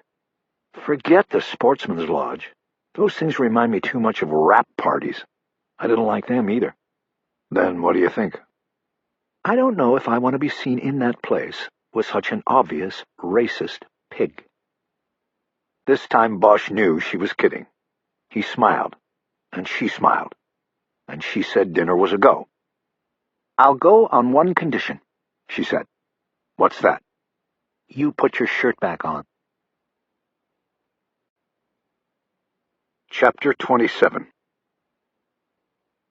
Without need of an alarm, Bosch awoke at 5:30 the next morning. This was not unusual for him. He knew that this was what happened when you surfed into the tube on a case. Waking hours overpowered the sleeping hours. You did all you could to stay up on that board and in the pipeline. Though not scheduled to begin work for more than 12 hours, he knew this would be the pivotal day in the case. He could not sleep anymore. In darkness and unfamiliar surroundings, he got dressed and made his way to the kitchen, where he found a pad for writing down needed grocery items. He wrote a note and left it in front of the automatic coffee maker, which he had watched Vicky Landress set the night before to begin brewing at 7 a.m. The note said very little other than thank you for the evening before and goodbye. There were no promises or see you laters. Bosch knew she would not be expecting any. They both knew that little had changed in the 20 years between their liaisons. They liked each other fine, but that wasn't enough to build a house on. The streets between Vicky Landress' Los Feliz home and the Cahuenga Pass were misted and gray. People drove with their lights on, either because they had been driving through the night or because they thought it might help wake up the world. Bosch knew the dawn had nothing on the dusk. Dawn always came up ugly, as if the sun was clumsy and in a hurry. The dusk was smoother, the moon more graceful. Maybe it was because the moon was more patient. In life and nature, Bosch thought, darkness always waits. He tried to push thoughts of the night before out of his mind so that he could focus only on the case. He knew the others would be moving into position now on Mariano Street in Woodland Hills, and in the Listen-Tech sound room in the City of Industry. While Roland Mackey slept, the forces of justice were quietly closing in on him. That's how Bosch looked at it. That was what put the wire in his blood. He still believed it was unlikely that Mackey had been the one to pull the trigger on Rebecca Verloren. But Bosch felt no doubt that Mackey provided the gun and would lead them on this day to the trigger man, whether it would be William Burkhart or someone else. Bosch pulled into the parking lot in front of the Poquito Mas at the bottom of the hill from his house. He left the Mercedes running and got out and went to the row of newspaper boxes. He saw the face of Rebecca Verloren staring out at him through the smeared plastic window of the box. He felt a little catch in his rhythm. It didn't matter what the story said. They were now in play. He dropped the coins into the box and took a paper out. He repeated the process, taking a second paper. One for the files and one for Mackey. He didn't bother reading the story until he had driven up the hill to his house. He put a pot of coffee on and read the story while standing in the kitchen. The window photo was a shot of Muriel Verloren sitting on her daughter's bed. The room was neat and the bed perfectly made, right down to the ruffles skirting the floor. There was an inset photograph of Rebecca in the top corner. It turned out that the Daily News archives had held the same shot as the yearbook. A headline above the photo said, "A Mother's Long Vigil." The bedroom photograph was credited to Emmy Ward. Below it was a caption that read, "Muriel Verloren sits in her daughter's bedroom. The room, like Mrs. Verloren's grief, has been untouched by time. Beneath the photo and above the body of the story was what a reporter had once told Bosch was a deck headline, a fuller description of the story. It read, "Haunted. Muriel Verloren has waited 17 years to learn who took her daughter's life. In a renewed effort, the LAPD may be close to finding out." Bosch thought the deck was perfect. If and when Mackey saw it, he would feel the cold finger of fear poke him in the chest. Bosch anxiously read the story. By Mackenzie Ward, staff writer. 17 years ago this summer, a young and beautiful high school girl named Rebecca Verloren was stolen away from her Chatsworth home and brutally murdered on Oat Mountain. The case was never solved, leaving in its wake a splintered family, haunted police officers, and a community with no sense of closure from the crime. But in a measure of hope for the victim's mother, the Los Angeles Police Department has launched a new investigation of the case that may see results and closure for Muriel Verloren. This time out, the detectives have something they didn't in 1988, the killer's DNA. The LAPD's Open Unsolved Unit began the intense refocus on the Verloren case after one of the original detectives, now a Valley Area commander, urged that it be reopened 2 years ago when the squad was formed to investigate cold cases. As soon as I heard we were going to start looking at cold cases, I was on the phone to them, Commander Arturo Garcia said yesterday from his office in the Valley Bureau Command Center. This was the case that always stuck with me. That beautiful young girl taken from her home like that. No murder in our society is acceptable, but this one hurt more than most. It haunted me all these years. So too, Muriel Verloren. Rebecca's mother has continued to live in the house on Montano Avenue from which her 16-year-old daughter was taken. Rebecca's bedroom remains unaltered from the night she was carried out a back door, never to return. "I don't want to change anything," the tearful mother said yesterday while smoothing the spread on her daughter's bed. "It's my way of remaining close to her. I will never change this room, and I will never leave this house." Detective Harry Bosch, who was assigned to the renewed investigation, told the News that there are several promising leads in the case now. The greatest aid in the case has been the technological advances made since 1988. Blood that did not belong to Rebecca Verloren was actually found inside the murder weapon. Bosch explained that the pistol's hammer bit the shooter on the hand, taking a sample of blood and tissue. In 1988, it could only be analyzed, typed, and preserved. Now it can be directly matched to a suspect. The challenge is finding that suspect. The case was thoroughly investigated previously, Bosch said. Hundreds of people were questioned, and hundreds of leads were followed. We are backtracking on all of that, but our real hope lies in the DNA. It will be the case breaker, I think. The detective explained that while the victim was not sexually assaulted, there were elements to the crime of a psychosexual nature. 10 years ago, the State Department of Justice started a database containing DNA samples from every person convicted of a sexually related crime. The DNA from the Verloren case is in the process of being compared to those samples. Bosch believes it is likely that Rebecca Verloren's killing was not an isolated crime. "I think it is unlikely that this killer only committed this one crime and then led a law-abiding existence. The nature of this offense indicates to us that this person likely committed other crimes. If he was ever caught and his DNA put into a databank, then it's only a matter of time before we identify him." Rebecca was carried from her home in the dead of night on July 5, 1988. For 3 days, police and community members searched for her. A woman riding a horse on Oat Mountain found the body secreted by a fallen tree. While the investigation determined many things, including that Rebecca had terminated a pregnancy about 6 weeks before her death, the police were unable to determine who her killer was and how he got into the house. In the years since, the crime has echoed through many lives. The victim's parents have split up, and Muriel Verloren could not say where her husband, Robert Verloren, a former Malibu restaurateur, is now located. She said the disintegration of their marriage was directly attributed to the strain and grief brought on by their daughter's murder. One of the original investigators on the case, Ronald Green, retired early from the department and later committed suicide. Garcia said he believes the unsolved Verloren case played a part in his former partner's decision to end his life.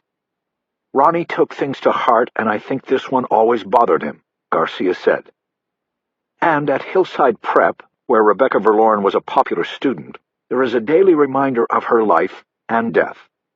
A plaque erected by her classmates remains affixed to the wall in the exclusive school's main hallway. "We don't ever want to forget someone like Rebecca," said Principal Gordon Stoddard, who was a teacher when Verloren was a student at the school. One of Rebecca's friends and classmates is now a teacher at Hillside. Bailey Coster Sable spent an evening with Rebecca just 2 days before she was murdered. The loss has haunted her, and she says she thinks about her friend all the time. "I think about it because it feels like it could have happened to anybody," Sable said after classes yesterday. "So it leads me to always ask the same thing. Why her?" That is a question the Los Angeles police hope to finally answer soon. Bosch looked at the photo on the inside page where the story jumped to. It showed Bailey Sable and Gordon Stoddard standing on either side of the plaque on the wall at Hillside Prep. Emmy Ward was credited with this photo as well. The caption read, "Friend and teacher. Bailey Sable went to school with Rebecca Verloren, and Gordon Stoddard taught her science class. Now school principal, Stoddard said, 'Becky was a good kid. This shouldn't have happened.'"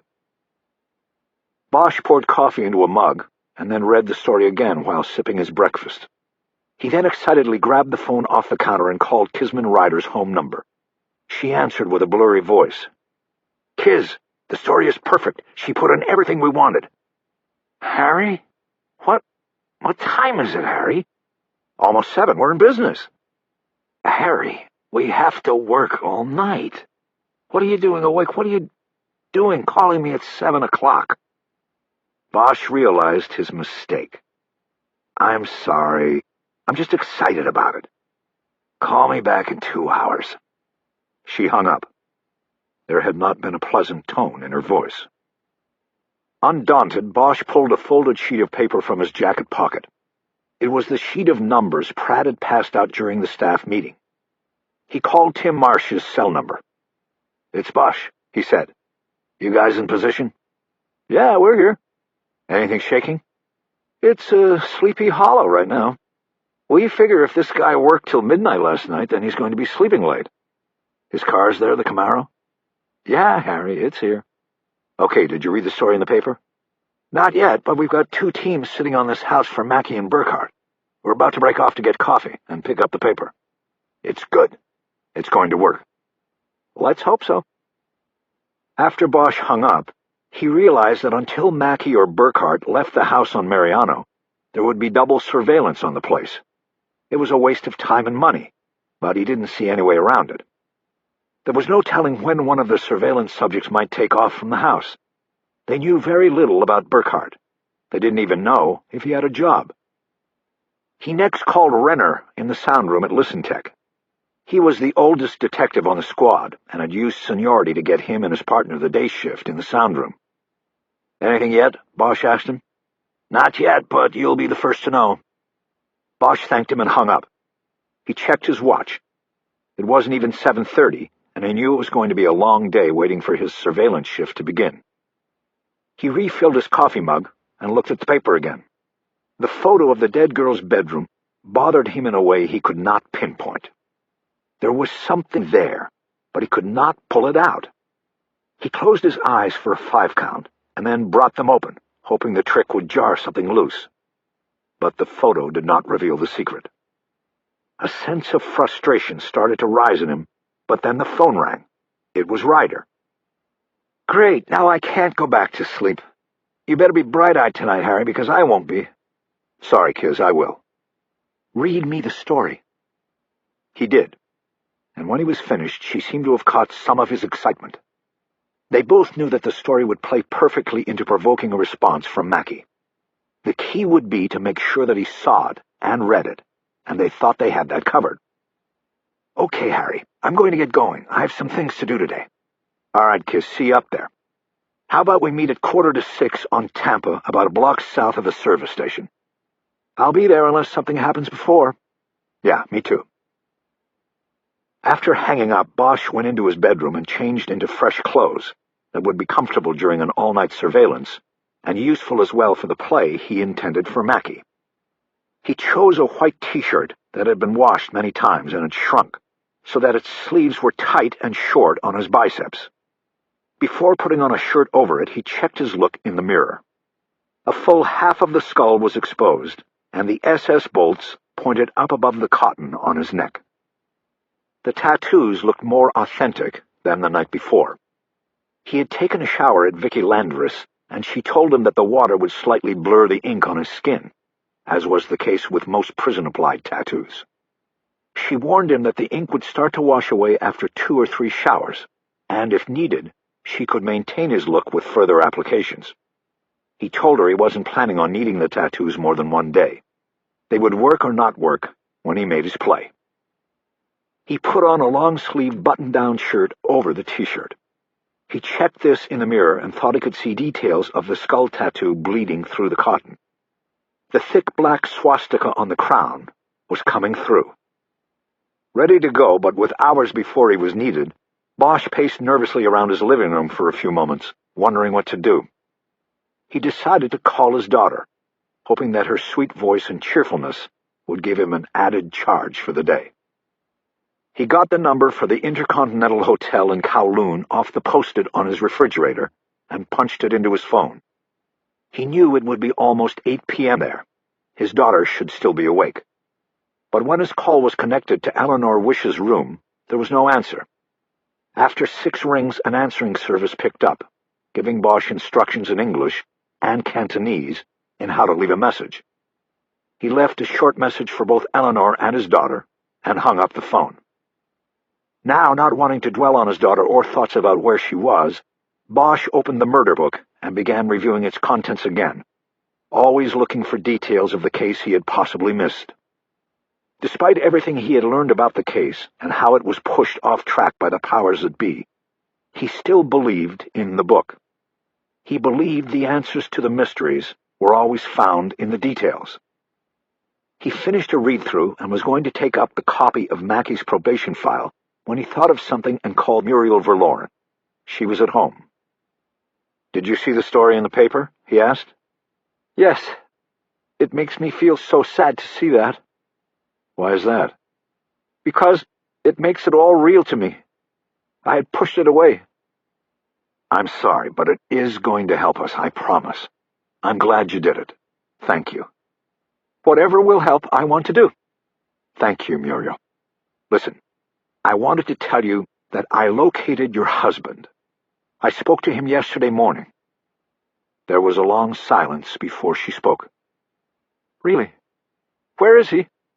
"Down on 5th Street. He runs a soup kitchen for the homeless. He serves breakfast to them.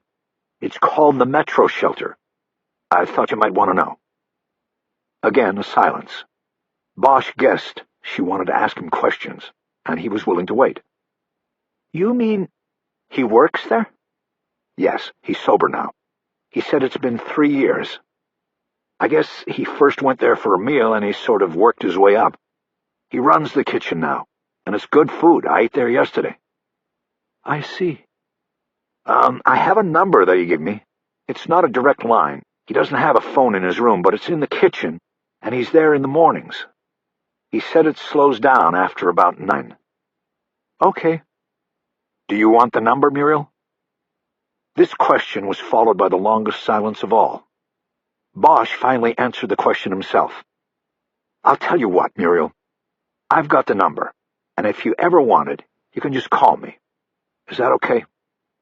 "That would be fine, Detective, thank you." "No problem. I'm going to go now. We're hoping something breaks on the case today." "Please, call me." "It will be the first call I make." After hanging up, Bosch realized that talking about breakfast made him hungry. It was now almost noon, and he hadn't eaten anything since the steak at Musso's the night before. He decided that he would go into the bedroom and rest for a while, and then have a late lunch before reporting for the surveillance. He would go over to Dupar's in Studio City. He was on the way out to Northridge. Pancakes were the perfect surveillance food. He would order a full stack of buttered pancakes, and they would sit in his stomach like clay and keep him full all night, if necessary. In the bedroom, he lay on his back and shut his eyes. He tried to think of the case, but his mind wandered to the drunken time he got the tattoo put on his arm in a dirty studio in Saigon. As he drifted off to sleep, he remembered the man with the needle, and his smile, and his body odor. He remembered the man had said, "Are you sure?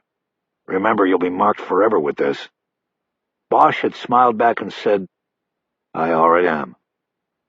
Then, in his dream, the man's smiling face turned into Vicky Landreth's face. She had red lipstick smeared across her mouth. She held up a buzzing tattoo needle. She said, "Are you ready, Michael?" He said, "I'm not Michael." She said, "It's all right. It doesn't matter who you are. Everybody's dodging the needle, but nobody gets away."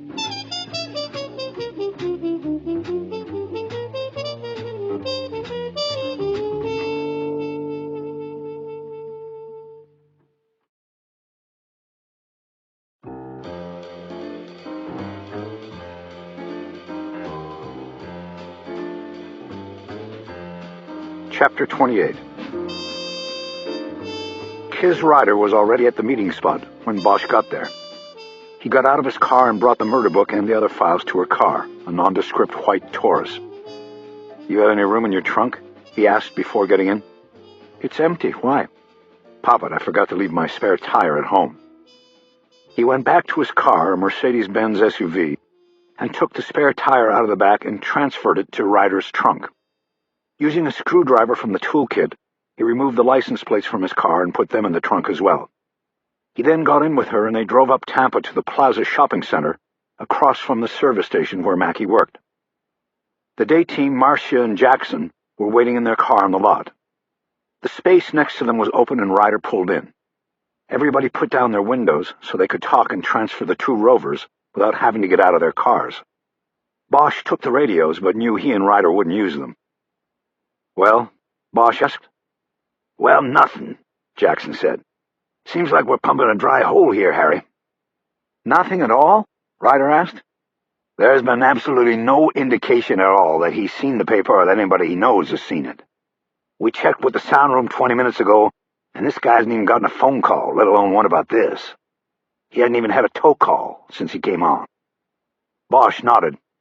He wasn't concerned yet.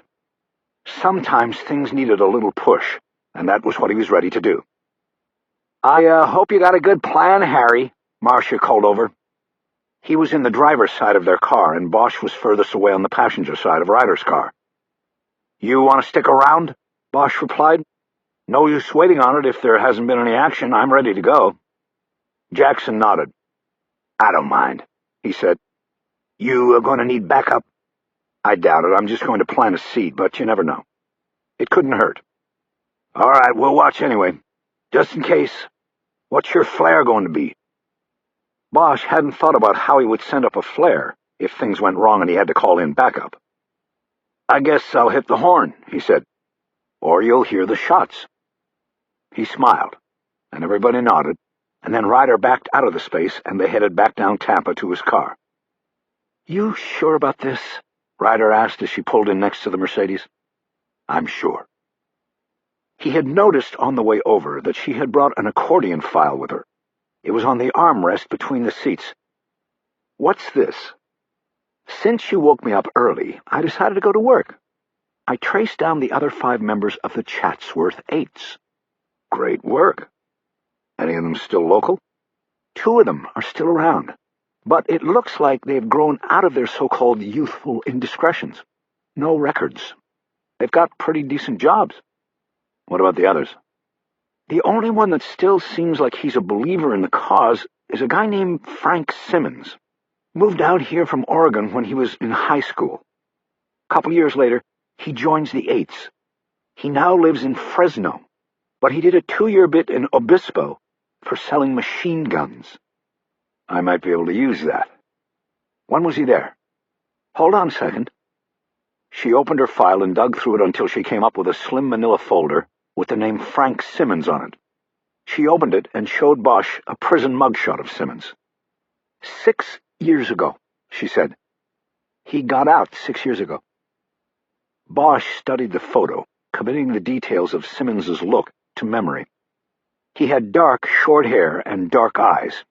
His skin was very pale, and his face was tracked with acne scars. He tried to cover these with a goatee that would also make him look tougher. Where was the case? Here? He asked. No, actually, it was from Fresno. He apparently moved up there after the troubles down here. Who was he selling the machine guns to? I called the FBI office up there, talked to the agent. He didn't want to cooperate with me until he checked me out. I'm still waiting for the callback. Great. I got the feeling that Mr. Simmons is still of active interest to the Bureau up there, and the agent wasn't into sharing. Bosch nodded. Where was Simmons living at the time of the Verloren thing? Can't tell. He was one of the younger ones, so he was probably living with his parents. AutoTrack doesn't trace him back further than 90. By then he was in Fresno. So unless his parents moved out after this thing, he was probably right there in the valley. It's possible. Okay, this is good, Kiz. I might be able to use some of this. Follow me over to the top of Balboa Park by Woodley. I think that's a good spot. There's a golf course there with a parking lot. There will be a lot of cars. You guys will be able to park there, and it will be good cover, okay? Okay. Tell the other guys. He took out his badge wallet, his cuffs, and his service pistol, and put them all down on the floor of the car. Harry, you got a backup? I've got you, right? I mean it. Yes, Kiz, I've got a little popper on my ankle. I'll be all right. He got out and got into his own car. On the drive over to the park, he rehearsed the play in his mind. He got ready and got excited. 10 minutes later, he pulled over onto the shoulder of the park road, killed the engine, and got out. He went to the right front side of the car and let the air out of the tire through the valve. Because he knew some tow trucks came equipped with compressed air, he opened his pocket knife and slashed open the stem of the tire's valve. The tire would have to be repaired, not refilled. Ready to go, he opened his cell phone and called the service station where Mackey worked. He said he needed a tow and was put on hold. A whole minute went by before another voice came on the line. Roland Mackey. What do you need? I need a tow. I got a flat and the valve looks like it's fucked up. What kind of car is it? Black Mercedes SUV. What about the spare? It got stolen by some It was stolen when I was in South Central last week. That's too bad. Shouldn't go down there. I had no choice. Can you tow me or not? Okay. Where are you? Bosch told him. It was close enough that this time Mackey didn't try to talk him into calling someone else. All right, 10 minutes, Mackey said. Be there with your car when I get there. I've got nowhere else to go. Bosch closed the phone and opened the back of the SUV. He pulled his outer shirt out of his pants and then took it off. He put it down in the back. His new tattoos were now partially displayed. He sat down on the tailgate and waited. 2 minutes later, his cell phone chirped. It was Ryder. Harry, they were able to pipe the call over to me from ListenTech. You sounded legit. Good. I just talked to the guys. Mackey's moving. They're with him. Okay, I'm ready. I kind of wish now we had gotten you a body wire. You never know what this guy's going to say to you. Too risky in just a T-shirt. Besides, the chances of the guy telling a stranger he was the one who killed the girl in the newspaper story are probably longer than me winning the lotto without buying a ticket. I guess. I gotta go, Kiz. Good luck, Harry. Be careful. All the time. He closed the phone. Chapter 29. The tow truck slowed as it approached the Mercedes. Bosch looked up from the rear hatch, where he was sitting below the shade of the overhead door and had been reading the daily news. He waved the paper at the tow truck driver and stood up. The truck drove by and then onto the shoulder in front of the Mercedes. It then backed up to within 5 feet of it. Its driver got out. It was Roland Mackey. Mackey was wearing leather gloves that were grease-stained dark in the palms. Rather than acknowledge Bosch, he walked around the front of the Mercedes and looked down at the flattened tire. As Bosch came around, still holding the paper, Mackey squatted down and looked at the tire's valve. He reached out and bent it back and forth, exposing the slice that had been cut into it. "Almost looks like it was cut," Mackey said. "Maybe glass in the road or something," Bosch offered. "And no spare. Ain't that a bitch?" He looked up at Bosch, squinting in the light from the sun that was beginning to go down behind Bosch. "You're telling me," Bosch replied. "Well, I can tow it in and then have my guy put a new valve on the tire. Take about 15 minutes once we get it into the garage." "Fine, do it." "This going to be AAA or insurance?" "No, cash." Mackey told him it would be $85 for the tow plus $3 for every mile his car was towed. The charge for the valve replacement would be another $25 plus the cost of the valve. "Fine, do it," Bosch said again. Mackey stood up and looked at Bosch. He appeared to glance directly at Bosch's neck, and then away. He said nothing about the tattoos. "You should close the back," he said instead, "unless you want to dump everything out on the way." He smiled. A little tow truck humor. "I'll grab my shirt out of there and close it," Bosch said. "All right if I ride with you?" "Unless you want to call a cab and ride in style."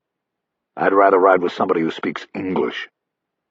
Mackey laughed loudly while Bosch went to the back of his car. Bosch then stood off to the side while Mackey went through the procedures for hooking the vehicle to the truck.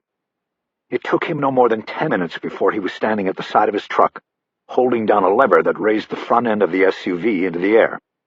After it was high enough for Mackey, he checked all the chains and harnesses and said he was ready to go. When Bosch got into the tow truck, he had his shirt over his arm and had the folded newspaper in his hand. It was folded so the photo of Rebecca Verloren was noticeable. "Does this thing have air conditioning?" Bosch said as he pulled the door closed. "I was sweating my ass off out there." "You and me both.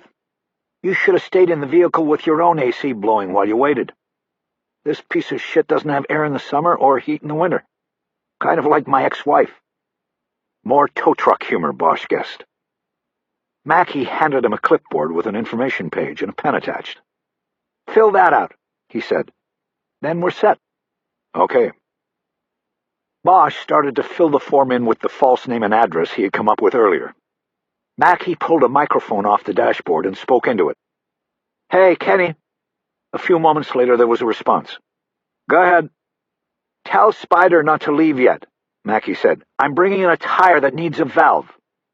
"He's not going to like that. He's already washed up." "Just tell him. Out." Mackey returned the microphone to its dash holder. "Think he'll stay?" Bosch asked. "You better hope so, or you're going to be waiting till tomorrow for your tire to get done." "I can't do that. I got to get back on the road." "Yeah? Where to?" "Barstow." Mackey started the tow truck and turned his body to the left so he could look out the side window and make sure it was okay to pull off the shoulder onto the road. He could not see Bosch from this position. Bosch quickly hiked the left sleeve on his T-shirt up so that more than half of the skull tattoo was visible. The tow truck pulled into the street, and they started off.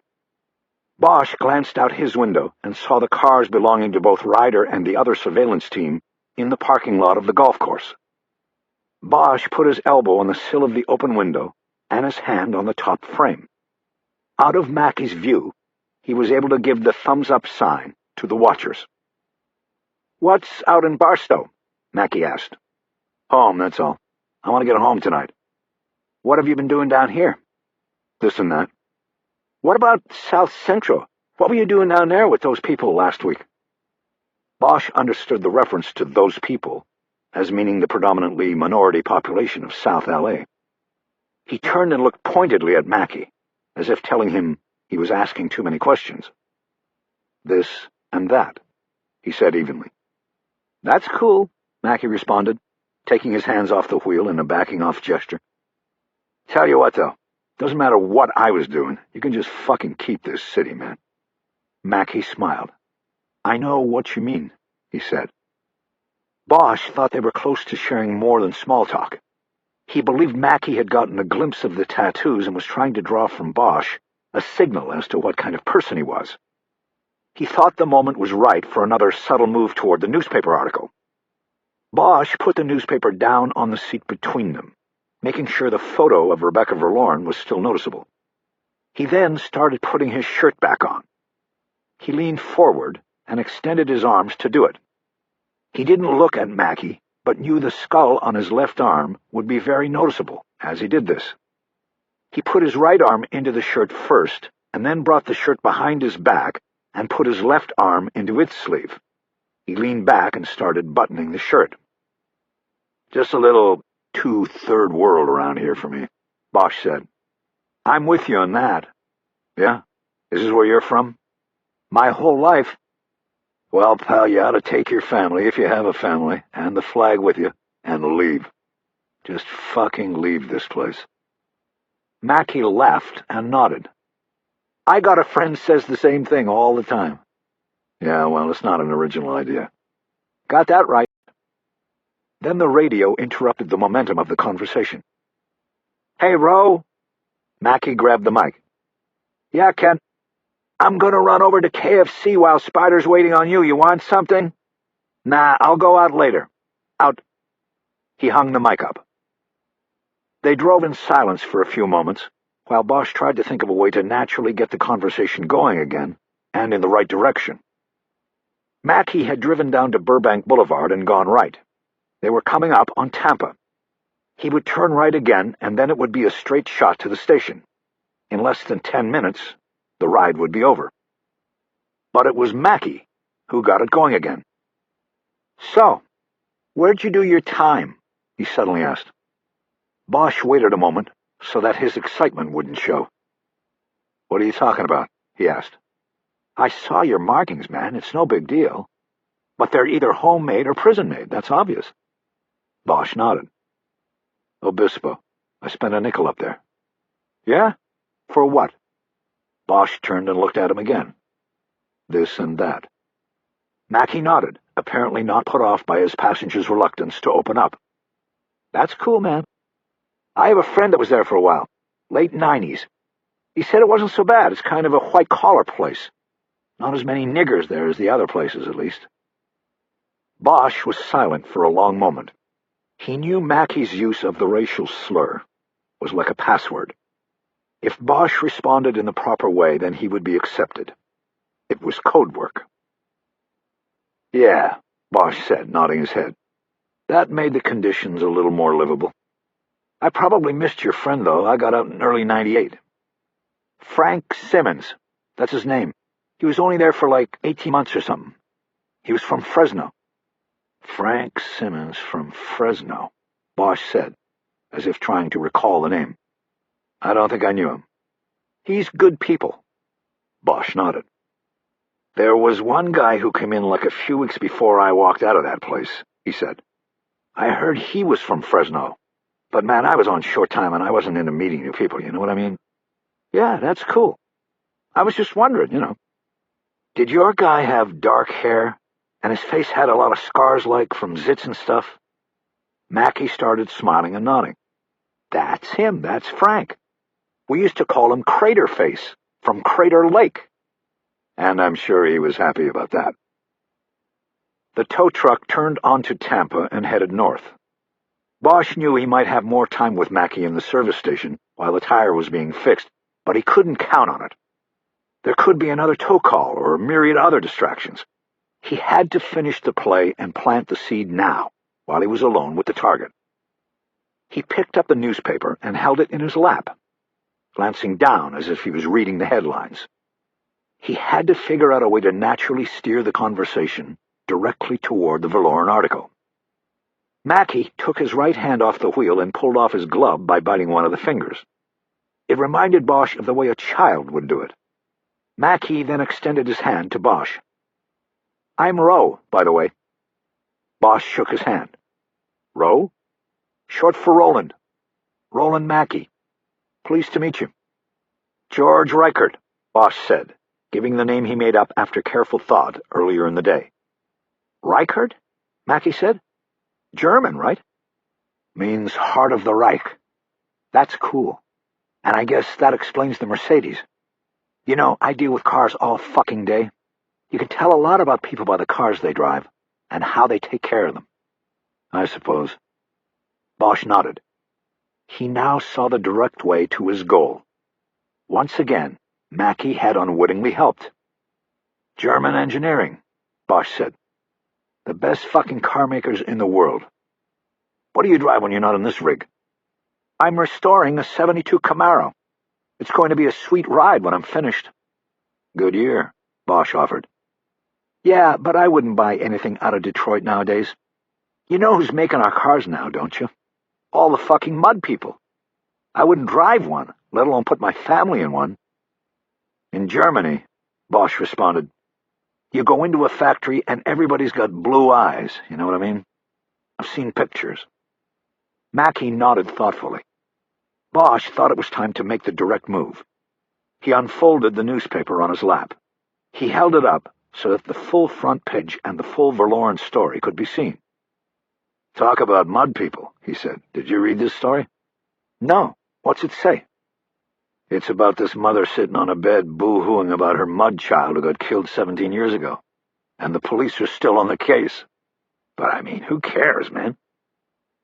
Mackey glanced over at the paper and saw the photo with the inset shot of Rebecca Verloren's face. But he didn't say anything, and his own face did not betray any recognition. Bosch lowered the paper so as not to be too obvious about it.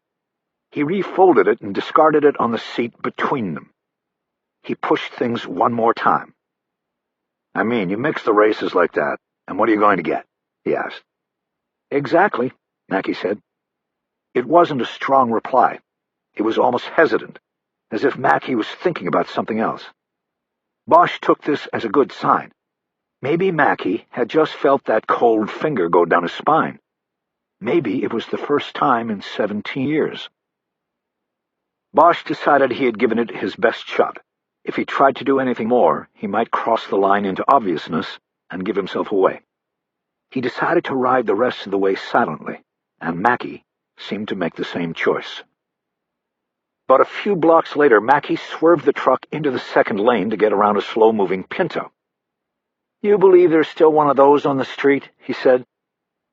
As they passed the little car, Bosch saw a man of Asian descent huddled behind the wheel.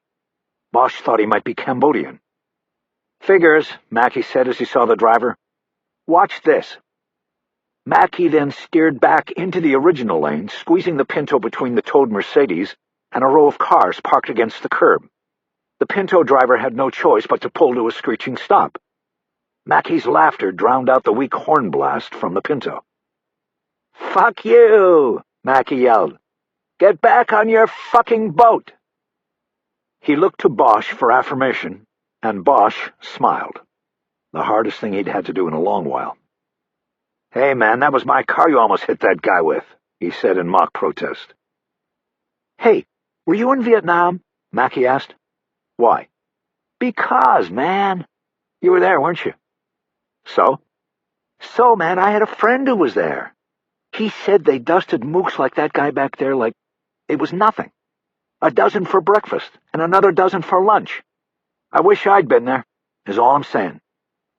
Bosch looked away from him and out the side window. Mackey's statement had left an opening for him to ask about guns and killing people. But Bosch couldn't bring himself to go there. All at once, he just wanted to get away from Mackey. But Mackey kept talking. "I tried to sign up for the Gulf, the first one, but they wouldn't take me." Bosch recovered some and got back into it. "Why not?" he asked. "I don't know. They needed the slot for a nigger, I guess." "Or maybe you had a criminal record." Bosch had turned to look at him as he said this. He immediately thought he had sounded too accusatory about it.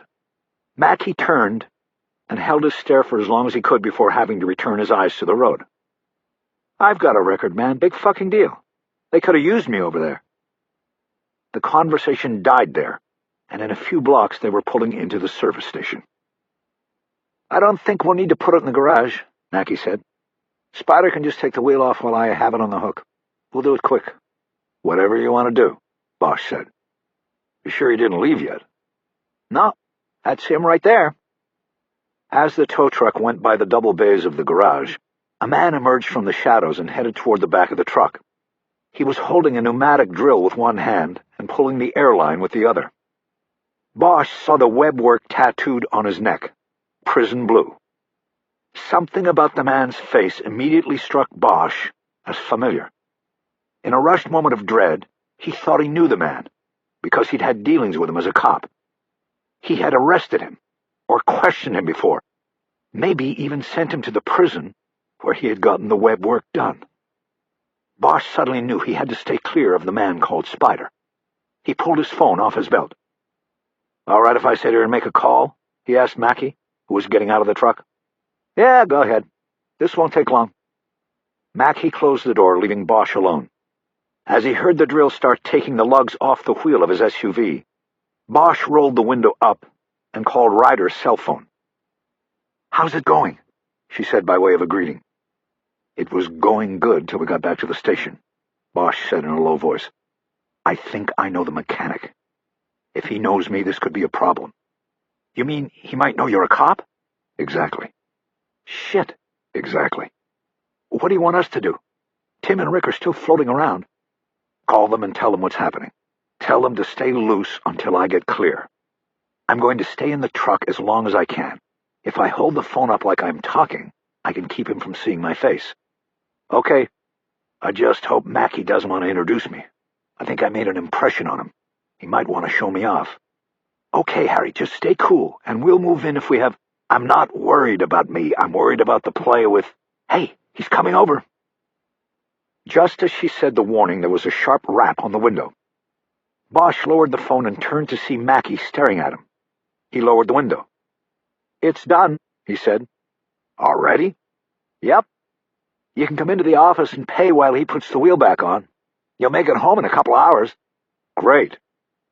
Holding the phone up to his right ear, Bosch got out of the truck and walked to the office, never allowing Spider a decent look at his face. He spoke to Ryder while he walked. "It looks like I'm getting out of here," he said. "Good," she said. "The man in question is putting on your wheel. Watch yourself when you leave." "Will do." Once he was in the little office, Bosch closed the phone. Mackey had gone behind a greasy, cluttered desk. He took several seconds to use a calculator to do the simple arithmetic of the tow and repair charges. "Comes to 125 even," he said. 4 miles towing and the valve was $3. Bosch sat down in a chair in front of the desk and pulled out his fold of money. "Can I get a receipt for it?" As he counted out 6 20s and a 5, he heard the drill outside. The tire was being put back on. He held the money out, but Mackey was preoccupied by looking at a post-it note he had found on the desk. He held it at an angle that allowed Bosch to read it. "Row, FYI. Visa call to confirm employment on your app." Bosch read it in a few seconds, but Mackey looked at it for a long time before finally dropping the note back on the desk and taking the money from Bosch. Mackey put the money in a cash drawer and then started fishing around on the desk for a receipt pad. He was taking a long time. "Kenny usually writes up the receipts," he said, "and he went to get some chicken." Bosch was about to say never mind about the receipt when he heard the scrape of a step behind him, and he knew that someone had entered the office behind him. He didn't turn in case it was Spider. "All right, bro, it's done. You just need to let her down." Bosch knew this was the tight moment. Mackey would either introduce him or not. "All right, Spider," Mackey said. "Then I'm out of here." "Okay, man, thanks for sticking. Catch you tomorrow." Spider left the office without Bosch ever turning around. Mackey found what he was looking for in the center drawer and scribbled something on it. He gave it to Bosch. It was a blank receipt. He had written $125 in a childlike scrawl at the bottom. "You can just fill that out," Mackey said as he got up. "I'll go drop your machine and you can get out of here." Bosch followed him out, realizing he had left the newspaper on the seat of the truck. He wondered if he should leave it there or come up with an excuse to go back into the truck so he could get it and maybe leave it in the office, where he knew Mackey watched television during the slow parts of his shift. He decided to leave it where it was. He had planted the seed as best he could. It was time now to just step back and see what grew from it. The Mercedes was off the truck now. Bosch walked around to the driver's side. Mackey was stowing the harness in the back of the tow truck. "Thanks, Roland," Bosch said. "Just row, man," Mackey responded. "You take care, man, and do yourself a favor, and stay out of South Central." "Don't worry about me," Bosch said. "I will." Mackey smiled and winked as he pulled off his glove again and offered Bosch his hand. Bosch shook it and smiled back. He then looked down at their hands and saw a tiny white scar in the fleshy part between Mackey's right thumb and finger. The tattoo from a Colt .45. "I'll catch you later," he said. Chapter 30.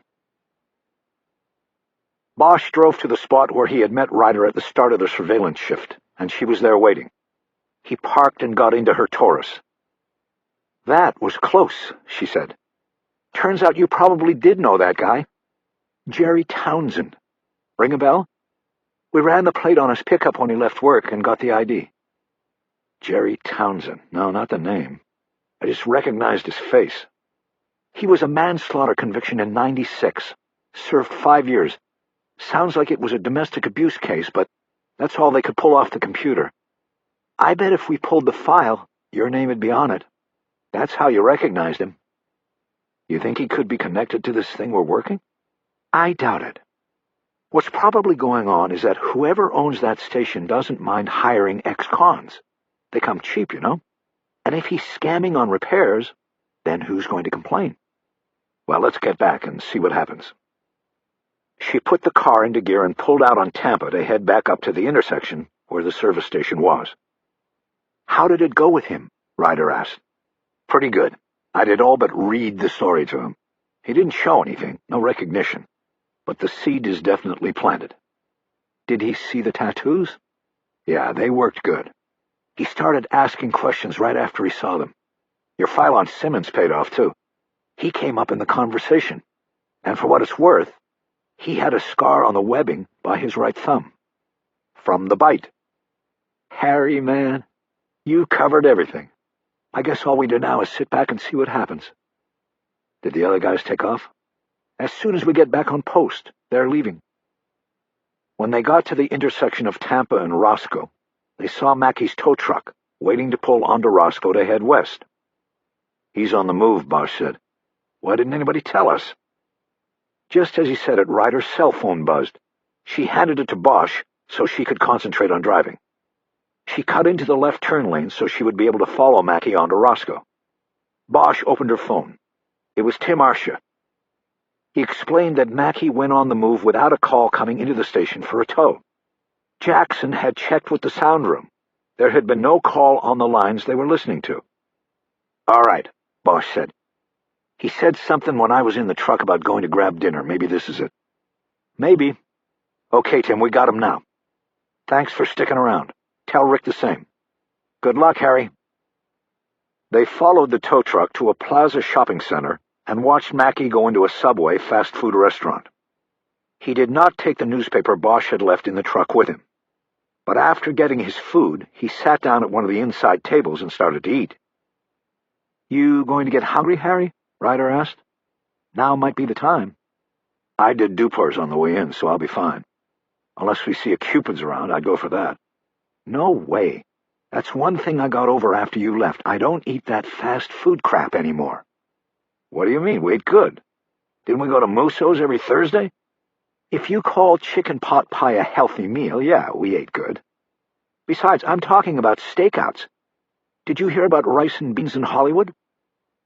Rice and beans was the designation given to a pair of robbery detectives in Hollywood Division named Choi and Ortega. They were there when Bosch worked in the division. "No, what happened?" "They were on a surveillance gig on these guys that were taking down street prostitutes, and Ortega was sitting in the car eating a hot dog. He suddenly started choking on it, and he couldn't clear himself. He's turning purple and pointing to his throat, and Choi's like, 'What the fuck?' So finally, Beans jumps out of the car, and Choi finally gets what's going on. He comes running around to give him the Heimlich. He popped the hot dog onto the hood of the car, and they blew the surveillance." Bosch laughed as he pictured it. He knew it was a story rice and beans would never live down in the division. Not with people like Edgar there to tell and retell it to anyone who transferred in. Well, see, they don't have a Cupid's down in Hollywood, he said. If he'd been eating a nice soft dog from Cupid's, there wouldn't have been a problem like that. I don't care, Harry. No hot dogs on stakeout, no crap. That's my new rule. I don't want people talking about me like that for the rest of my... Bosch's phone chirped. It was Robinson, who was working the late shift in the sound room with Nord. They just had a tow call come into the station. They then turned around and called Mackey. He must not be at the station. Bosch explained the situation and apologized for not keeping the sound room in the loop. Where's the tow? He asked. It's an accident on Reseda at Parthenia. I guess the car's DOA. He's got to tow it into a dealership. Okay, we're with him. A few minutes later, Mackey came out of the fast food restaurant carrying a large soda cup with a straw sticking out.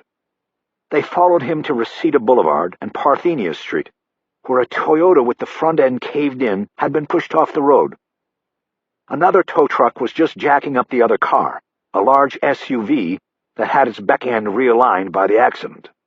Mackey spoke briefly with the other tow truck driver, a professional courtesy, and went to work on the Toyota. An LAPD patrol car was sitting in the parking lot of the corner plaza, and the officer inside was writing up a report. Bosch saw no drivers. He thought this meant that they might have all been transported to an emergency room because of injuries. Mackey towed the Toyota to a dealership all the way over on Van Nuys Boulevard. While he was there, letting the wreck down in the service drive, Bosch got another call. Robledo told him that Mackey had been summoned again, this time to the Northridge Fashion Center, where an employee of the Borders Books and Music Store needed a battery jump. This guy isn't going to have time to read the paper if he stays busy like this, Ryder said after Bosch reported on the phone call. I don't know, Bosch said. I'm wondering if he can even read. You mean the dyslexia? Yeah, but not just that. I just haven't seen him do any reading or writing. He told me to fill in the forms for the tow, then he either didn't want to or he couldn't fill out a receipt at the end. And then there was this note on the desk for him. What note? He picked it up and stared at it for a long time, but I wasn't really sure he knew what it said. Could you read it? What did it say? It was a note from the day shift people. Visa had called to confirm his employment on an application he had made, I guess. Ryder wrinkled her brow. What? Bosch asked. Just seems weird, him applying for a credit card. That would make him findable, which I thought he was trying to avoid. Maybe he's starting to feel safe. Mackey went from the Toyota dealership straight to the shopping mall, where he jump-started a woman's car. He then turned his truck toward the home base. It was almost 10 o'clock by the time he pulled back into the station. Bosch's sagging hopes were buoyed when he looked through the binoculars from the plaza across the street and saw Mackey walking from the truck to the office. We might still be in play, he said to Ryder. He's carrying the paper with him. It was hard to keep track of Mackey inside the station. The front office was glass on two sides, and that was not a problem. But the garage doors were now closed, and oftentimes it seemed that Mackey would disappear into these areas where Bosch could not see him. You want me to be the eyes for a while? Ryder asked. Bosch lowered the binoculars and looked at her. He could barely read her face in the darkness of the car. Nah, I'm okay. You're doing all the driving anyway. Why don't you rest? I woke you up early today. He raised the binoculars back up. I'm fine, Ryder said. But anytime you need a break. Besides, Bosch said, I sort of feel responsible for this guy. What do you mean? You know, this whole thing. I mean, we could have just pulled Mackey in and sweated him in the box, tried to break him. Instead, we went this way. And it's my plan. I'm responsible. We can still sweat him. If this doesn't work, then that's probably what we'll need to do. Bosch's phone began to chirp. Maybe this is what we're waiting for, he said as he answered. It was Nord. I thought you told us this guy got his general education degree, Harry. He did. What's going on? He just had to call someone to read the story to him out of the paper. Bosch sat up, a little straighter. They were in play. It didn't matter how the story was communicated to Mackie. The important thing was that he wanted to know what it said. Who did he call? A woman named Michelle Murphy. Sounded like an old girlfriend. He asked if she still got the paper every day, like he wasn't sure anymore. She said yeah, and he asked her to read the story to him. Did they talk about it after she read it? Yeah, she asked him if he knew the girl the story was about. He said no, but then he said, "I knew the gun." Just like that. Then she said she didn't want to know anything else, and that was it. They hung up. Bosch thought about all of this. The play earlier in the day had worked. It had kicked over a rock that had not been moved in 17 years. He was excited, and he could feel the charge building in his blood. "Can you pipe the recording over the line to us here?" he asked. "I want to hear it." "I think we can," Nord said. "Let me get one of the techs who are floating around here to...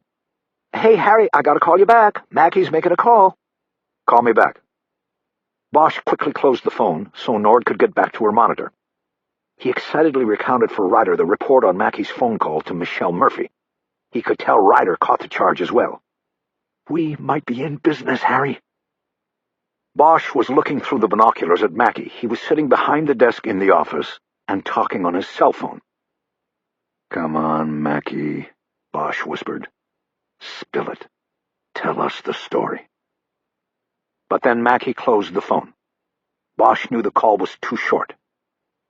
10 seconds later, Nord called Bosch back.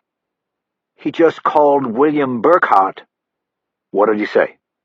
"He said I might be in trouble, and I might need to make a move, and then Burkhart cut him off and said, 'I don't care what it is, don't talk about it on the phone.' So they agreed to meet after Mackie gets off work." "Where?" "Sounded like at the house. Mackie said, 'You'll be up?' and Burkhart said he would be. Mackie then said, 'What about Belinda? She's still there?' And Burkhart said she'd be asleep and not to worry about her. They ended it like that." Bosch immediately felt a crushing blow to his hopes of breaking the case that night. If Mackie met Burkhart inside the house, they would not hear what transpired inside. They'd be locked out of the confession they had set the surveillance up to get. "Call me if he makes any other calls," he said quickly, and then hung up. He looked at Ryder, who was waiting expectantly in the dark. "Not good?" she asked. She had obviously read something in his tone to Nord. "Not good." He told her about the calls and the obstacle they would face if Mackie met with Burkhart to discuss his problem behind closed doors. "It's not all bad, Harry," she said after hearing everything. "He made a solid admission to the Murphy woman and a lesser admission to Burkhart. But we're getting close. So don't get depressed. Let's figure this out. What can we do to make them eat outside of the house? Like at a Starbucks or something?" "Yeah, right, Mackie ordering a latte." "You know what I mean. Even if we roust them out of the house, how are we going to get close? We can't. We need this to be a phone call. It's the blind spot, my blind spot, to this whole thing. We just need to sit tight and see what happens. It's all we can do right now. Look, it would be good to have an ear on this, but maybe it's not the end of the world. We already have Mackie on the phone saying he might have to make a move. If he does, if he runs, then that could be seen by a jury as a shading of guilt. And if you take that and what we already have on tape, it might be enough to squeeze more out of him when we finally bring him in. So all is not lost here, okay?" "Okay. You want me to call it in to Abel? He'd want to know." "Yeah, fine. Call it in. There's nothing to call in, but go ahead. Just cool down, Harry."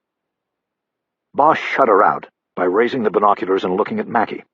He was still behind the desk and appeared deep in thought. The other night man, the one Bosch assumed was Kenny, was sitting on another chair, and his face was angled up for viewing the television. He was laughing at something he was watching. Mackie was not laughing or watching. His face was cast down. He was looking at something in memory.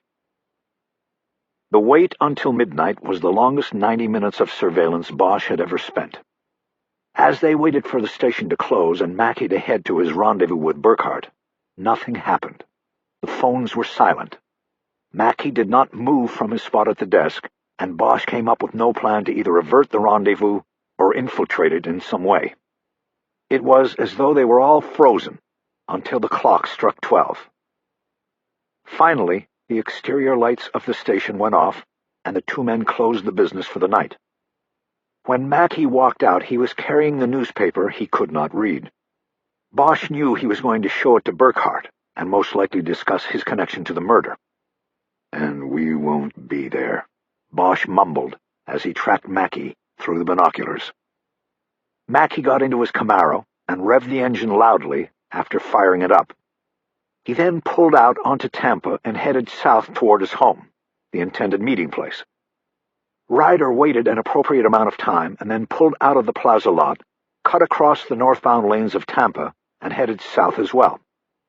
Bosch called Nord in the sound room and told her Mackey had left the station and they should switch their monitoring to the house line. The lights of Mackey's car were 3 blocks ahead. Traffic was sparse, and Ryder kept a safe distance back. As they passed the lot where Bosch had left his car, he checked on the Mercedes just to make sure it was still there.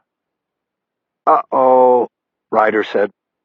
Bosch turned back to the street ahead, in time to see Mackey's car complete a fast U-turn. He was now heading back toward Bosch and Ryder.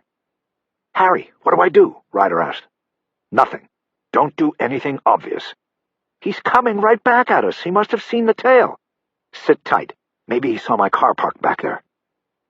The deep-throated engine of the Camaro could be heard long before the car got to them. It sounded menacing and evil, like a monster roaring and coming for them. Chapter 31. The old Camaro went screaming by Bosch and Ryder without hesitation. It blew the light at Satakoy and kept going. Bosch watched its lights disappearing to the north. "What was that?" Ryder said. "You think he knows there's a tail?" "I don't think—" Bosch's cell phone sounded and he quickly answered it. It was Robinson. "He just got called back by the AAA insurance service. He seemed pretty upset, but they have to take it, I guess." "What do you mean, he's got a tow?" "Yeah, it was a AAA dispatch. I guess if he didn't take it, they would go to another company, and that could mean trouble, like losing the AAA business." "Where's the tow?" "It's a breakdown on the Reagan on the westbound side near the Tampa Avenue overpass. So it's close. He said he was on the way." "Okay, we got him." Bosch closed the phone and told Ryder to turn around, that their cover was still intact, that Mackey was simply hurrying back to get the tow truck. By the time they were back to the intersection of Tampa and Roscoe, the tow truck was pulling out of the darkened station. Mackey wasn't wasting any time. Since they knew Mackey's destination, Ryder could afford to hang back and not risk being noticed in Mackey's rearview mirror. They headed north on Tampa toward the freeway. The Reagan was the 118 freeway, which ran east-west across the northern stretch of the valley. It was one of the few freeways that was not crowded with traffic 24 hours a day. Named after the late governor and president, it led to Simi Valley, where Reagan's presidential library was located. Still, it had been jarring to Bosch to hear Robinson call it the Reagan. To Bosch, it was always simply the 118. The westbound entrance to the 118 ramped down from Tampa Avenue to the 10 lanes of freeway. Ryder slowed and hung back, and they watched the tow truck turn left and head down the ramp out of sight. She then pulled up and made the same turn. As they came on the ramp and started down, they immediately realized their problem. The disabled car was not on the freeway as Robinson had said, but actually on the entrance ramp. They were quickly coming upon the tow truck. It was pulled onto the ramp's shoulder about 50 yards ahead. Its rear spreader lights were on, and it was backing toward a small red car that was parked on the shoulder, with its emergency lights blinking. "What do we do, Harry?" Ryder said. "If we pull over, it's going to be obvious." She was right. They would blow their cover. "Just go on by," he replied. He had to think quickly. He knew that once they were on the freeway, they could pull onto the shoulder and wait until Mackey's tow truck came by with the disabled car on its hook. But that was risky. Mackey might recognize Ryder's car, or even stop to see if they needed assistance. If he saw Bosch, then the surveillance would be blown. "You got a Thomas guide?" "Under the seat."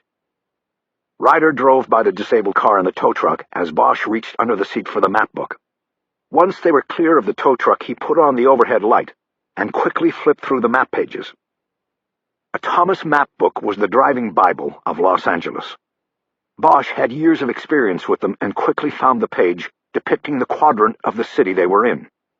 He made a quick study of their situation and gave Ryder directions. "The next exit is Porter Ranch Drive," he said, "less than a mile. We get off and go right, and then another right on Rinaldi. It takes us back to Tampa. We either wait up on top of the overpass and watch, or we just keep circling." "I think we wait up on top," Ryder said. "If we keep going down that ramp in the same car, he might notice." "Sounds like a plan." "I don't like it, but I don't know what choice we have." They covered the distance to the Porter Ranch exit quickly. "Did you check out the tow car?" Bosch asked. "I was looking for the map book." "Small, foreign job," Ryder responded. "It looked like one person behind the wheel, and that was it. The lights from the truck were too bright to see anything else." Ryder kept her speed up until they pulled into the exit lane for Porter Ranch Drive. As instructed, she took a right and then another right, and they were quickly heading back toward Tampa. They got stopped at the light at Corbin, but then Ryder drove through it after checking to make sure it was clear. Less than 3 minutes after passing the tow truck, they were back on Tampa. Ryder pulled to the side of the road in the middle of the overpass. Bosch cracked his door. "I'll check it out," he said. He stepped out of the car. At this angle, he couldn't see the tow truck, but the spreader lights on the top of the cab cast a glow above the entrance ramp. "Harry, take this," Ryder called. Bosch ducked back into the car and took the rover Ryder was holding out to him. He walked back along the overpass. The freeway wasn't crowded, but it was still loud with the cars passing beneath him. When he got to the top of the ramp and looked down, it took him a few moments to adjust his vision, because the lights from the back of the tow truck were still slashing through the darkness. But soon he realized that the blinking lights of the disabled car were not there. He looked closer and saw that the car was no longer on the shoulder. His eyes traveled down the ramp to the freeway, and he saw the red taillights of dozens of cars moving westbound into the distance. He looked back at the tow truck. Everything was still. There was no sign of Mackie. Bosch raised the radio to his mouth and keyed the mic. "Kiz." "Yeah, Harry?" "You better get over here." Bosch started walking down the ramp. As he did so, he drew his weapon and carried it down by his side. In 30 seconds, lights flashed behind him, and Ryder pulled her car onto the shoulder. She got out with a flashlight, and they continued down the ramp. "What's going on?" she asked. "I don't know." There was still no sign of Mackie in or around the tow truck. Bosch felt his chest tighten. He instinctively knew something was wrong. The closer they got, the more he knew it. "What do we say if he's here and everything's okay?" Ryder whispered. "It isn't," Bosch said. The light from the back of the truck was almost blinding, and Bosch knew they were in a vulnerable position. He could not see anyone on the front side of the tow truck. He moved to his right so that he and Ryder would be spread apart. Ryder could not move to the left, or she would be walking into the entrance lane. A semi-truck roared by on the ramp, wafting petroleum-tinged wind and sound over them, and making the ground shake like an earthquake. Bosch was now walking in the weeds that were on the upward slope off the shoulder. He still didn't see anyone up ahead. Bosch and Ryder did not communicate. The noise from passing traffic on the freeway just below was echoing from beneath the overpass. They would have to shout now, and that would detract from their concentration.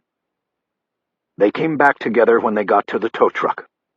Bosch checked the cab, and there was no sign of Mackie. The truck was still running. He stepped back to the rear and looked at the ground illuminated by the spreader lights. There were curving black tire marks leading right up to the truck's rear gate, and on the gravel was one of the leather gloves, grease-stained in the palm, that he had seen Mackie wearing earlier in the day. "Let me borrow this," he said, taking the flashlight from Ryder. He noticed that it was one of the short rubber models approved by the police chief, after an officer was videotaped beating a suspect with one of the heavy steel lights. Bosch pointed the beam at the truck's rear gate, running it over the underside that had been cast in shadows by the bright glare from the spreader above. Blood reflected brightly on the dark steel. It could not be mistaken for oil. It was as red and real as life. Bosch squatted down and pointed the light beneath the truck. It had been dark here, too, made all the more impervious to vision by the bright lights above. He saw Mackey's body crumpled against the rear axle differential. Fully one half of his face was bathed in blood from a long and deep laceration that cut across the left side of his head. His blue uniform shirt was maroon down the front from blood from other unseen injuries. The crotch of his pants was stained with blood or urine, or both. The one arm Bosch could see was bent oddly at the forearm, and a jagged ivory white bone protruded from the flesh. The arm was cradled against Mackey's chest, which heaved with non-rhythmic gasps. He was still alive. "Oh, God!" Ryder called out from behind Bosch. "Get an ambulance," Bosch ordered as he started to crawl under the truck. Hearing Ryder's feet crunch on the gravel as she ran back to her car and the radio, Bosch moved as close to Mackey as he could get. He knew he might be destroying a crime scene, but he had to get close. "Roe, can you hear me? Roe! Who did this? What happened?" Mackey seemed to stir at the sound of his name. His mouth started moving, and that was when Bosch could tell his jaw was broken, or dislocated. Its movements were uncoordinated. It was like Mackey was trying it out for the first time. "Take your time, Roe. Tell me who did this. Did you see him?" Mackey whispered something, but a car speeding by on the entrance ramp drowned it out. "Tell me again, Roe. Say it again." Bosch pushed forward and leaned his head down by Mackey's mouth. What he heard was half-gasp, half-whisper, "Swarth." He pulled back and looked at Mackey. He put the light into his face, hoping it might rouse him. He saw that the bone structure around Mackey's left eye was also crushed and hemorrhaging. He wasn't going to make it. "Roe, if you have something to say, say it now. Did you kill Rebecca Verloren? Were you there that night?" Bosch leaned forward. If Mackey said anything, it was drowned in the noise of another car going by. When Bosch pulled back to look at him again, he appeared to be dead. Bosch pushed 2 fingers into the bloodied side of Mackey's neck and could not find a pulse. "Roe! Roland, are you still with me?" The one undamaged eye was open, but at half-mast. Bosch moved the light in close and saw no pupil movement. He was gone. Bosch carefully crawled out from beneath the truck. Ryder was standing there, her arms folded tightly in front of her. "Ambulance on the way," she said. "Call him off." He handed her back her flashlight. "Harry, if you think he's dead, the paramedics should confirm it." "Don't worry, he's dead. They'll just get under there and ruin our crime scene. Call them off." "Did he say anything?" "It sounded like he said, 'Chatsworth.' That was it. Anything else I couldn't hear." She seemed to be pacing now in a small track, nervously moving back and forth. "Oh, God," she said. "I think I'm going to be sick." "Then move back over there, away from the scene." She walked off behind her car. Bosch felt sick to his stomach as well, but he knew he could keep it in. It wasn't seeing Mackey's torn and broken body that was causing the bile to rise in his throat. Bosch, like Ryder, had seen far worse. It was the circumstances that were sickening. Instinctively he knew that this was no accident.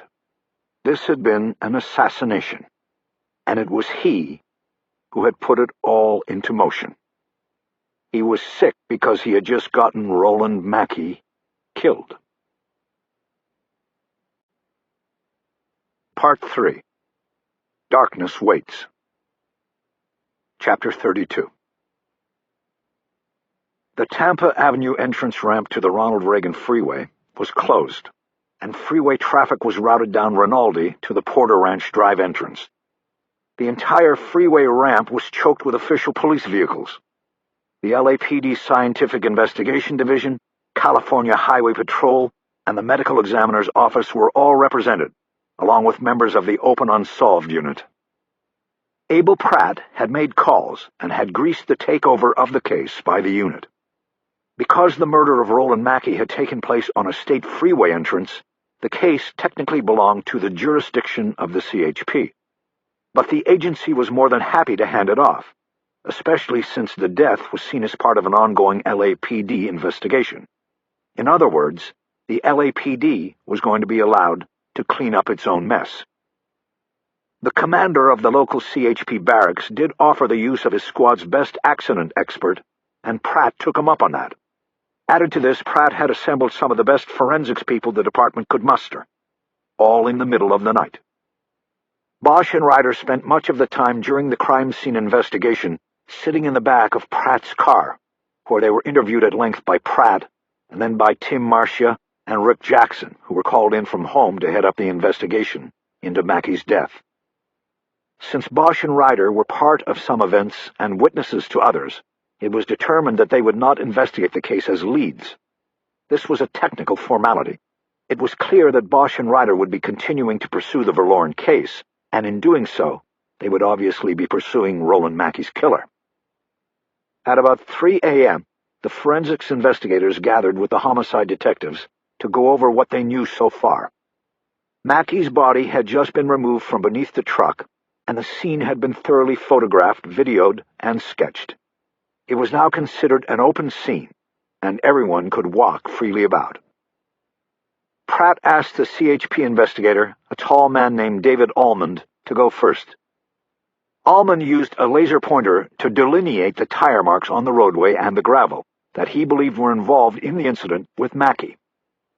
He also pointed to the back of the tow truck, where chalk circles had been drawn around several scratches, dents, and breaks in the heavy steel gate. He said he concluded the same thing Bosch and Ryder had concluded within seconds of finding Mackey. He was murdered. "The tire markings tell us that the victim pulled the tow truck onto the shoulder about 30 yards west of this point," Almond said. "This was likely to avoid the disabled vehicle already on the shoulder. The tow truck was then backed down the shoulder to this position here. The driver put the transmission in park and set the parking brake before exiting the truck. If he was in a hurry, as some of the ancillary information indicates, he may have gone right to the tail here to lower the towing assembly. This is where he got it. The disabled car was obviously not disabled. The driver floored the accelerator and it lurched forward, striking the tow truck driver and pinning him against the back of the truck and the tow assembly. To get ready for the tow, the Vic would have bent over here to free the hook assembly. He was likely doing this when he was struck, and this would explain the head injuries. He went face first into the assembly. There's blood on the tow arm." Almond ran the red eye of his laser over the tow truck's hook assembly to illustrate. "The car then backed up," he continued, "and that's where you get the striated markings on the asphalt here. He then moved forward for another strike. The victim was probably already fatally injured from the first impact, but he wasn't dead yet. It is likely he fell to the ground after the first impact, and with his last strength, crawled under the truck to avoid the second impact. Either way, the vehicle did strike the tow truck a second time. And, of course, the victim succumbed to his injuries while beneath the truck." Almond paused there for questions, but he was only met with grim silence. Bosch could think of nothing to ask. Unchecked, Almond finished up his report by pointing to 2 tire lines made in the gravel and asphalt. "You've got a wheelbase on the striking vehicle that is not very wide," he said. "That will cut it down some. It's probably going to be a little foreign job. I took measurements, and as soon as I consult my manufacturer's catalogs, I will be able to come up with a list of cars those treads could have come from. I'll let you know." When no one said anything, Almond used his laser to circle a small oil spot on the asphalt. "Additionally, the striking vehicle was leaking oil. Not a big deal, but if it becomes important for a prosecutor to be able to say how long the killer sat here and waited for the victim, then we can time the leak once the vehicle is recovered and come up with a rough estimate of how long it would have taken to make this little spot here." Pratt nodded. "Good to know," he said. Pratt thanked him and asked the assistant medical examiner, Ravi Patel, to report on his preliminary examination of the body.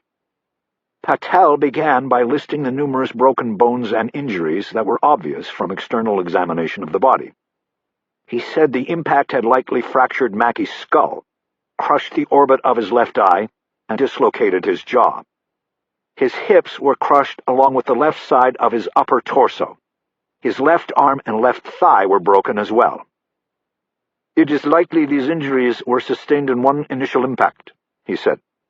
"The victim was likely standing, and the impact came from the right rear side."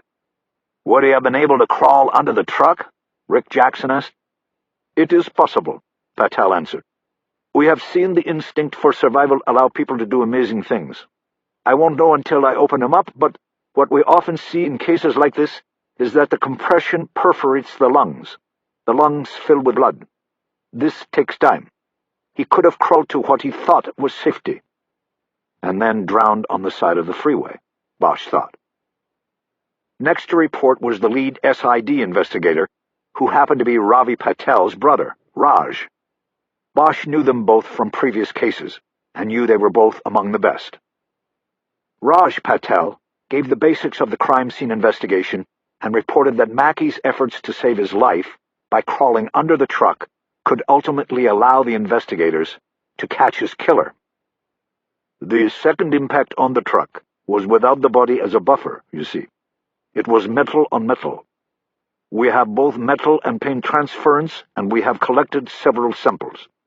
If you find the vehicle that did this, we can match it with 100% accuracy." This was one piece of light in all the darkness, Bosch thought. After Patel finished his report, the crime scene began to break up, with the investigators heading out to follow various assignments Pratt wanted completed before the entire unit was to meet at the Pacific dining car at 9 a.m. to discuss the case. Marcia and Jackson were assigned to search Mackey's home. This would entail rousting a judge from sleep and getting a search warrant signed because Mackey shared the home with William Burkhart, and Burkhart was a possible suspect in the killing. The home, with Burkhart presumed to be in it, was under surveillance at the time Mackey was cut down on the freeway. Nevertheless, Burkhart could have directed someone else to carry out the killing and was viewed as a suspect until cleared of involvement. One of the first calls Bosch and Ryder had made after finding Mackey beneath the tow truck was to Kehoe and Bradshaw, the two RHD detectives watching the home on Mariano Street. They immediately went to the house and took Burkhart and a woman identified as Belinda Messier into custody. They were now waiting to be interviewed at Parker Center, and Bosch and Ryder drew that assignment from Pratt. But as they turned to walk up the slope of the freeway exit to Ryder's car, Pratt asked them to hold up. He then huddled with them and spoke so no one else remaining at the scene could hear. "I guess I don't have to tell you two that we're going to get some heat on this," he said. "We know," Ryder said. "I don't know what form the review will take, but I think you can count on a review," Pratt said. "We'll be ready," Ryder said. "You might want to talk about that on the way downtown," Pratt suggested. "Make sure everybody's on the same page." Bosch knew Pratt was telling them to get their story straight, so that it could be presented in unison and in the light that served them best, even if they were interviewed separately. "We'll be all right," Ryder said. Pratt glanced at Bosch, then looked away, back at the tow truck. "I know," Bosch said. "I'm a boot. If somebody takes a fall for this, it'll be me. That's okay.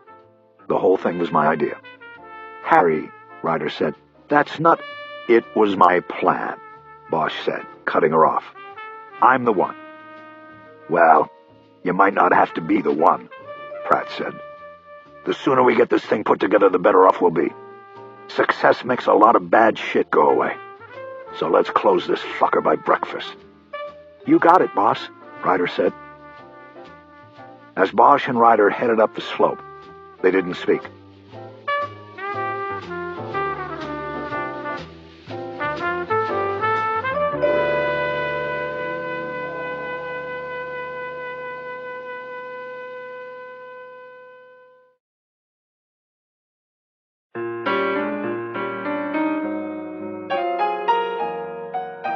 Chapter 33. Parker Center was deserted when they arrived. Though several investigative units operated from the headquarters building, it was primarily filled each day with command staff and support services. It didn't come alive until after sunup. In the elevator, Bosch and Ryder split up, Bosch going directly to the robbery homicide division on the 3rd floor to relieve Kehoe and Bradshaw, while Ryder made a stop by the open unsolved office to pick up the file she had put together earlier on William Burkhart. "See you in a few," she said to Bosch as he stepped off. "I hope Kehoe and Bradshaw made some coffee." Bosch turned the corner out of the elevator alcove and headed down the hallway to the double doors of RHD. A voice from behind stopped him. "What did I tell you about retreads?" Bosch turned. It was Irving, coming from the opposite hallway. There was nothing down that way but computer services. Bosch guessed that he had been waiting in the hallway.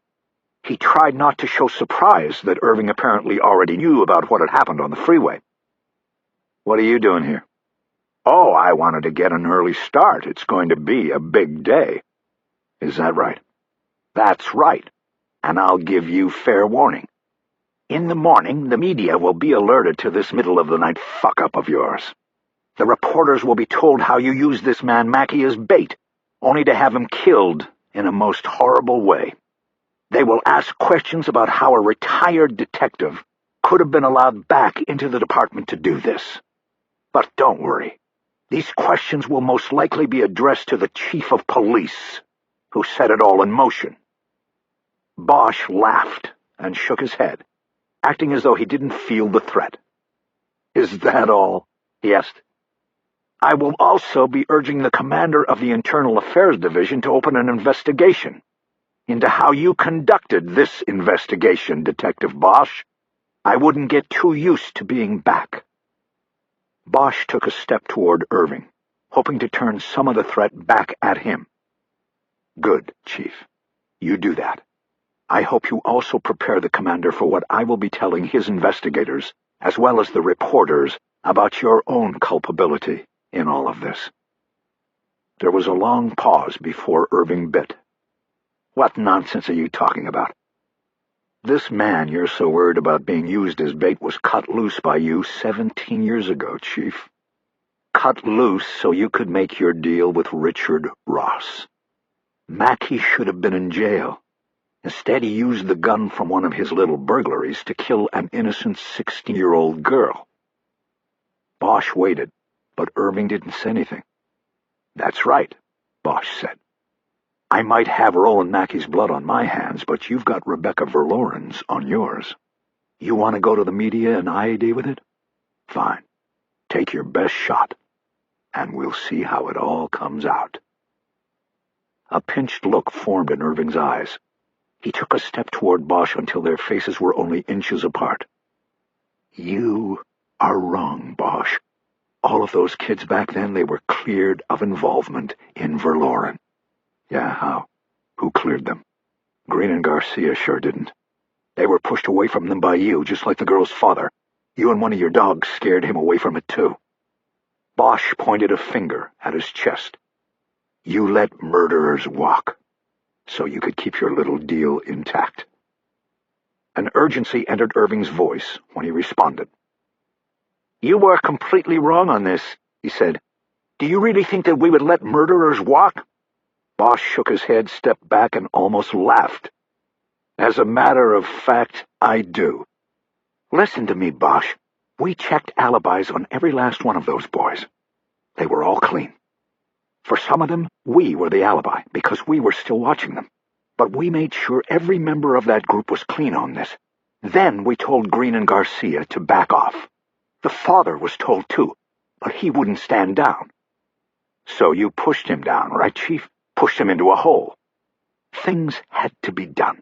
The city was very tense back then. We couldn't have her father running around saying things that weren't true." "Don't give me that good of the community bullshit, Chief. You had your deal, that's all you cared about. You had Ross and IAD in your pocket, and you wanted to keep it that way. Only you were dead wrong. The DNA proves it. Mackey was good for Verloren. and your investigation was for shit. No, wait just a minute. It only proves one thing, that he had the gun. I read the story you planted in the paper today, too. The DNA connects him to the gun, not to the murder. Bosch waved him off. He knew there was no sense going back and forth with Irving. His only hope was that his own threat to go to the media and IAD would neutralize Irving's threat. He believed they were at a stalemate. Who checked the alibis? He asked calmly. Irving didn't answer. Let me guess. McClellan. He's got his prints all over this. Again, Irving didn't answer. It was like he had drifted off into the memory of 17 years before. Chief, I want you to call your dog. I know he still works for you. Tell him I want to know about the alibis. I want details. I want reports. I want everything he's got by 7 a.m. today, or that's it. We do what we have to do, and we see where the chips fall. Bosch was about to turn away when Irving finally spoke. There are no alibi reports, he said. There never would have been any. Bosch heard the elevator open, and Ryder soon rounded the corner carrying a file. She stopped dead when she saw the confrontation. She said nothing. No reports? Bosch said to Irving. Then you better hope he's got a good memory. Good night, Chief. Bosch turned and started down the hall. Ryder hurried to catch up to him. She looked back over her shoulder to make sure Irving was not following. After they turned in through the double doors to RHD, she spoke. Are we in trouble, Harry? Is he going to turn this against the chief? Bosch looked at her. The mix of dread and fear on her face told him how important his answer was going to be. Not if I can help it, he told her. Chapter 34. William Burkhardt and Belinda Messier were being held in separate interview rooms. Bosch and Ryder decided to take Messier first, so that Burkhardt would have to sit and wait and wonder. It would also give them time to let Marcia and Jackson get the warrant and get into the house. What they found might be helpful during the interview with Burkhardt. Belinda Messier had come up in the investigation before. The number on the cell phone Aki carried around was registered to her. In the briefing Kehoe and Bradshaw had given Bosch and Ryder upon their arrival, she was described as Burkhardt's girlfriend. She had volunteered as much when the RHD detectives had taken both of them into custody. She told them little else after that. Belinda Messier was a petite woman with blonde hair that framed her face. Her look belied the hard case she turned out to be. She asked to see an attorney the moment Ryder and Bosch entered the room. Why do you want to see an attorney? Bosch asked. Do you think you're under arrest? Are you telling me I can leave? She stood up. Sit down, Bosch said. Roland Mackey was killed tonight, and you could be in danger too. You're in protective custody. That means you're not getting out of here until we get some things straight. I don't know anything about it. I was with Billy all night until you people showed up. Over the next 45 minutes, Messier gave up information only grudgingly. She explained that she knew Mackey through Burkhardt, and that she agreed to apply for cell phone service and turn the phone over to Mackey because he didn't have a viable credit report. She told the detectives that Burkhardt did not work and lived off a damage award he had received after a car accident 2 years before. He bought the house on Mariano Street with the payout and charged Mackey rent. Messier said she didn't live in the house but spent many nights there visiting Burkhardt. When asked about Burkhardt and Mackey's past ties to white power groups, she feigned surprise. When asked about the tiny swastika tattooed on the webbing between her right thumb and forefinger, she said she thought it was a Navajo good luck symbol. Do you know who killed Roland Mackey? Bosch asked, after the long preamble of questions. No, she said. He was a real nice guy, that's all I know. What did your boyfriend say after Mackey called him? Nothing. He just told me he was going to stay up and talk to Ro about something when he came home. He said they might go out for some privacy. That's all? Yeah, that's what he said. They went at her several times and from several different angles, with Bosch and Ryder trading the lead back and forth. But the interview produced nothing of real value to the investigation.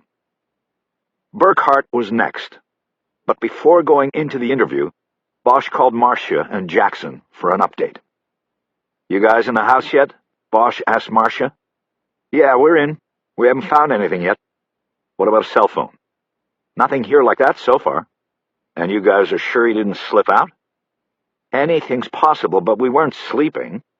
Besides, how long was it between the time Mackie got it and you called and told us to take Burkhart in?" "I don't know, 15 minutes max." "There you go. Getting from the 118 in Porter Ranch to Woodland Hills in 15 minutes? No way. It wasn't him. We're his alibi." "And no cell phone in the house." They all already knew that the landline in the house was not used to make a call because it would have registered on the monitoring equipment at Listen Tech. "Nope," Marcia said. "No cell phone and no call on the landline. I don't think this is our guy." Bosch wasn't ready to agree yet. He thanked him and hung up, then gave the bad news to Ryder.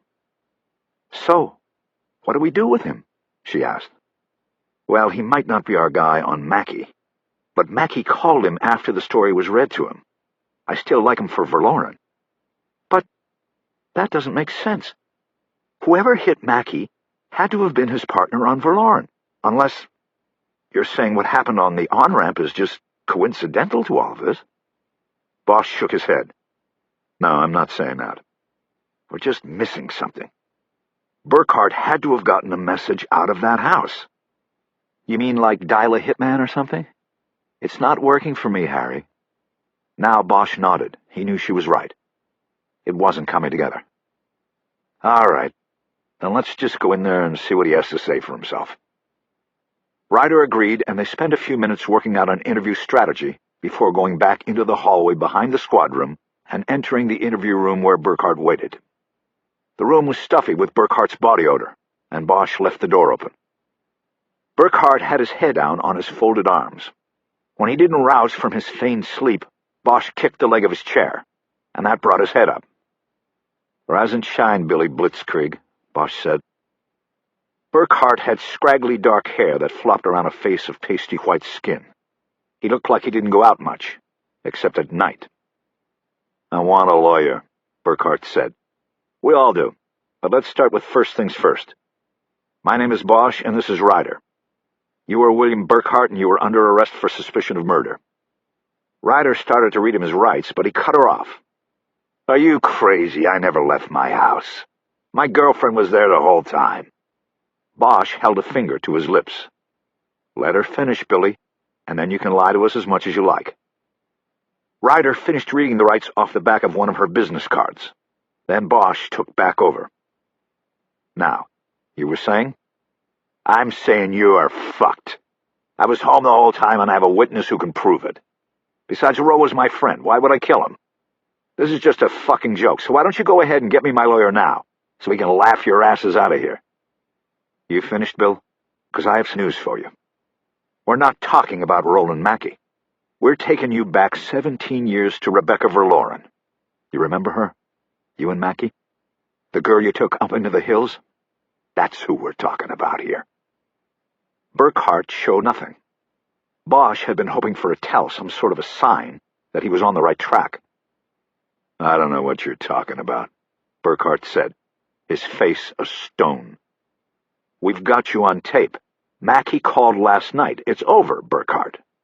17 years is a long run, but it's over." "You get shit. If there is a tape, then all you'll hear is me telling him to shut up.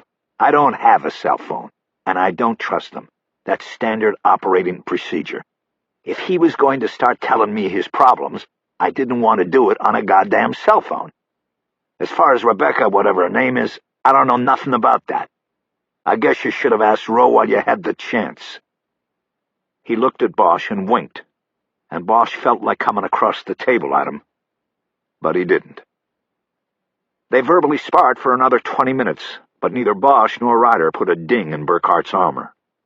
Eventually, Burkhart stopped taking part in the back and forth, saying once more that he wanted an attorney, and not responding in any form to any question that followed. Ryder and Bosch left the room to discuss their options, which they agreed were minimal. They had thrown a bluff at Burkhart. He had called them on it, and they either had to book him and get him his lawyer, or kick him loose. "We don't have it, Harry," Ryder said. "We shouldn't kid ourselves. I say we kick him." Bosch nodded. He knew it was true. They didn't have a case now, and for that matter, they might never have one. Mackie, the one direct connection to Valoran they had, was gone. Bosch's own doing had lost him. Now they would have to go back in time and run a full field on Burkhardt, and search for something that was missed or hidden or ignored 17 years before. The full depression of their case situation was descending on him like a lead blanket. He opened his phone and called Marcia once more. "Anything?" "Nothing, Harry. No phone, no evidence, nothing." "Okay, just so you know, we're going to kick him. He might show up there in a little while." "Great. He won't like what he finds here." "Good." Bosch closed the phone and looked at Ryder. Her eyes told the story. Disaster. He knew he had let her down. For the first time, he thought maybe Irving had been right. Maybe he shouldn't have come back. "I'll go tell him he's a free man," he said. After he walked away, Ryder called after him. "Harry, I don't blame you." He looked back at her. "I went along every step of the way. It was a good plan." He nodded. "Thanks, Kiz." Chapter 35. Bosch went home to take a shower, get fresh clothes, and maybe close his eyes for a while before heading back downtown for the unit meeting. Once again he drove through a city that was just waking for the day, and once more it came up ugly in his eyes, all sharp edges and harsh glare. Everything seemed ugly to him now. Bosch didn't look forward to the unit meeting. He knew all eyes would be on him. Everybody in Open Unsolved understood that their actions would now be analyzed and second-guessed following Mackie's death. They also understood that if they were looking for a reason for the potential threat to their careers, that they didn't have to look far. Bosch threw his keys on the kitchen counter and checked the phone. No messages. He looked at his watch and determined that he had at least a couple of hours before he needed to head toward the Pacific dining car. Checking the time reminded him of the ultimatum he had given Irving during their confrontation in the hallway outside RHD. But Bosch doubted he would hear from Irving or McClellan now. It seemed as though everybody was calling his bluffs. He knew sleeping for a couple hours wasn't really an option, not with everything that weighed on him. He had carried the murder book and the accumulated files into the house. He decided he would work on them. He knew that when all else went wrong, there was always the murder book. He had to keep his eyes on the prize, the case. He started the coffee brewer, took a 5-minute shower, and then went to work rereading the murder book, while a remastered release of Kind of Blue sounded from the CD player. The feeling that he was missing something right in front of him was grinding on him. He felt that he would be haunted by the case, that he would carry it around with him forever unless he cracked through and found that missing thing. And he knew that if it was to be found anywhere, it would be in the book. He decided that this time he would not read through the documents in the order they had been presented to him by the first investigators of the case. He snapped open the rings and took the documents out.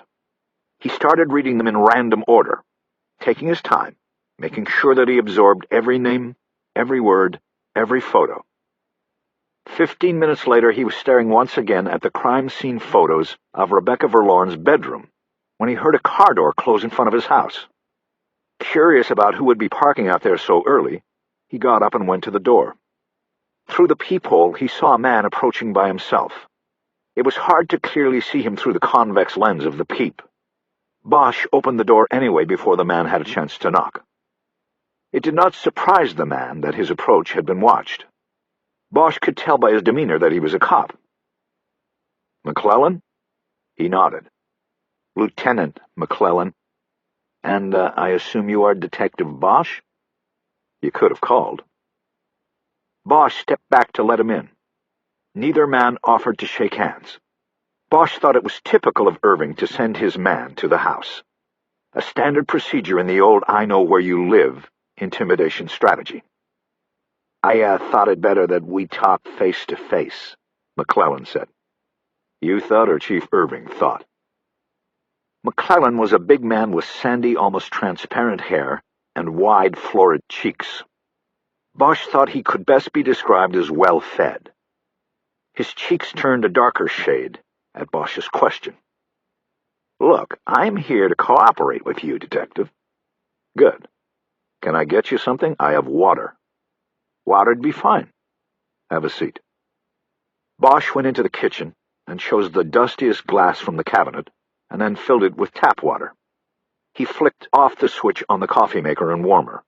He wasn't going to let McClellan get cozy. When he returned to the living room, McClellan was looking out through the sliding glass door and across the deck. The air was clear in the pass, but it was still early.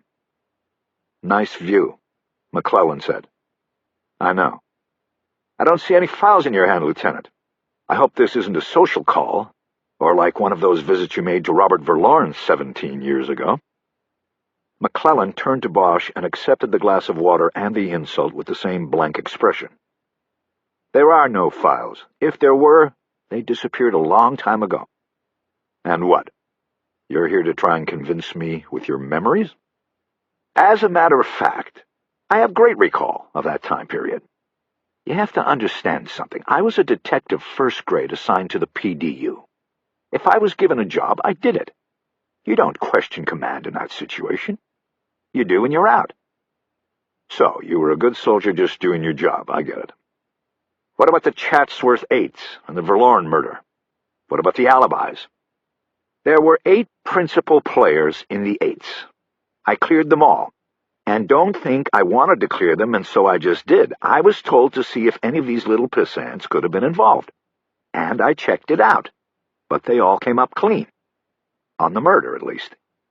Tell me about William Burkhart and Roland Mackey." McClellan sat down on a chair by the television. He put his glass of water, which he had yet to drink from, down on the coffee table.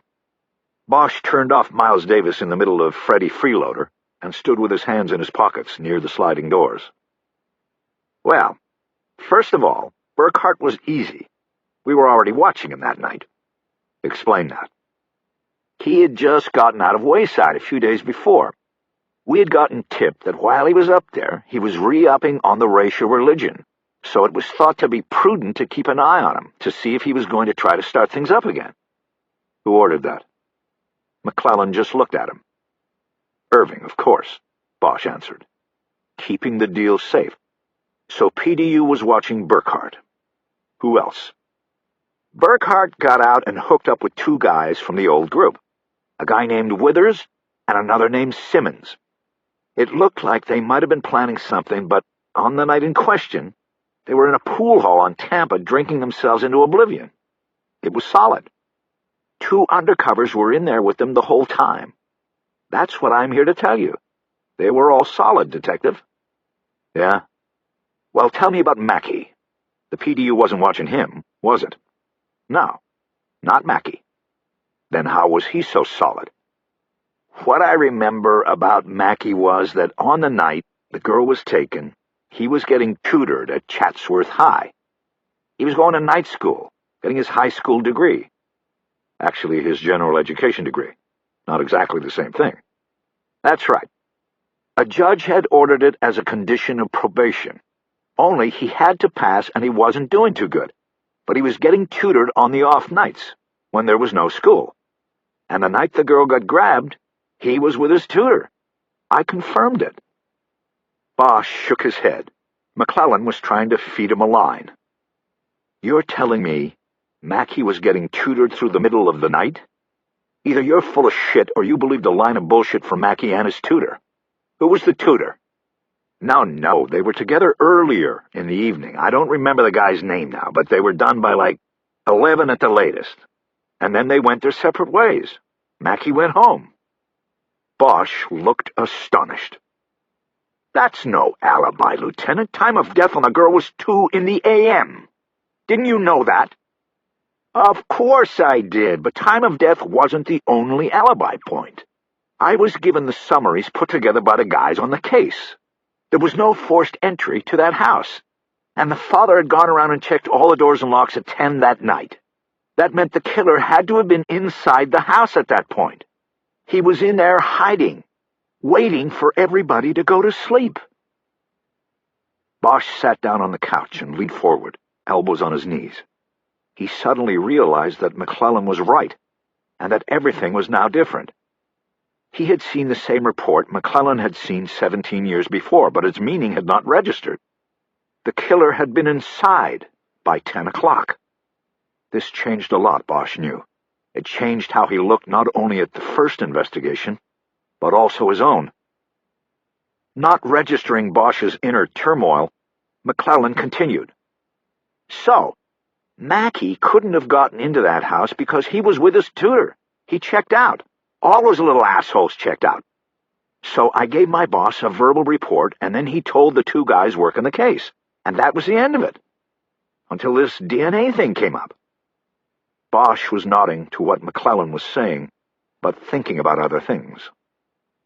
If Mackey was clean, how do you explain his DNA on the murder weapon? He asked. McClellan looked dumbfounded. He shook his head.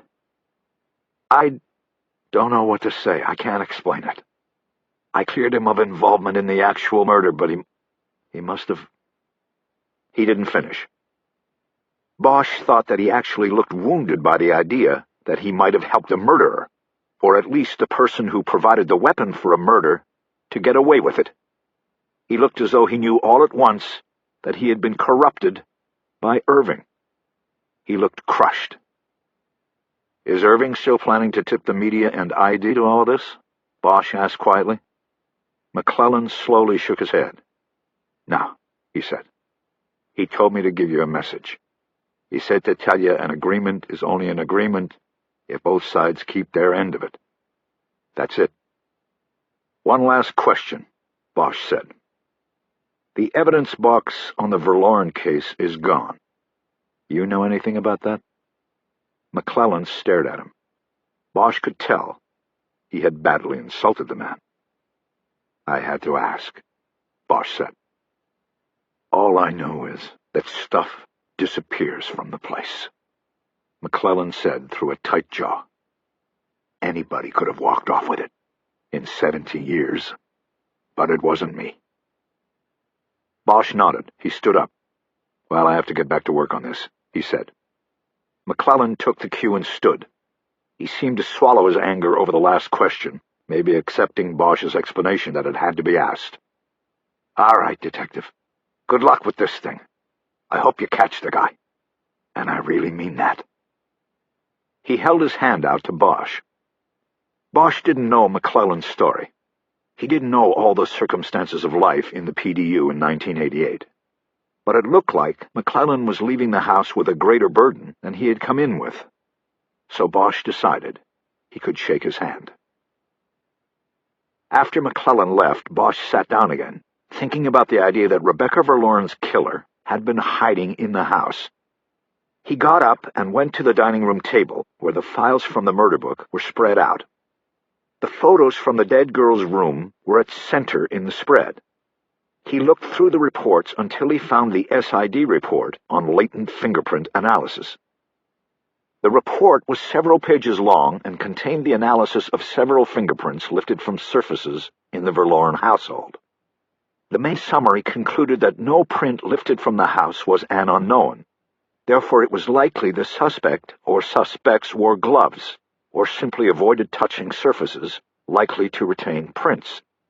The summary said that all latent fingerprints lifted from the house were matched to samples from members of the Verloren family or people who had an appropriate reason to have been in the house and touching the surfaces where the prints were found. This time Bosch read the report differently, and in its entirety. This time he was no longer interested in the analysis.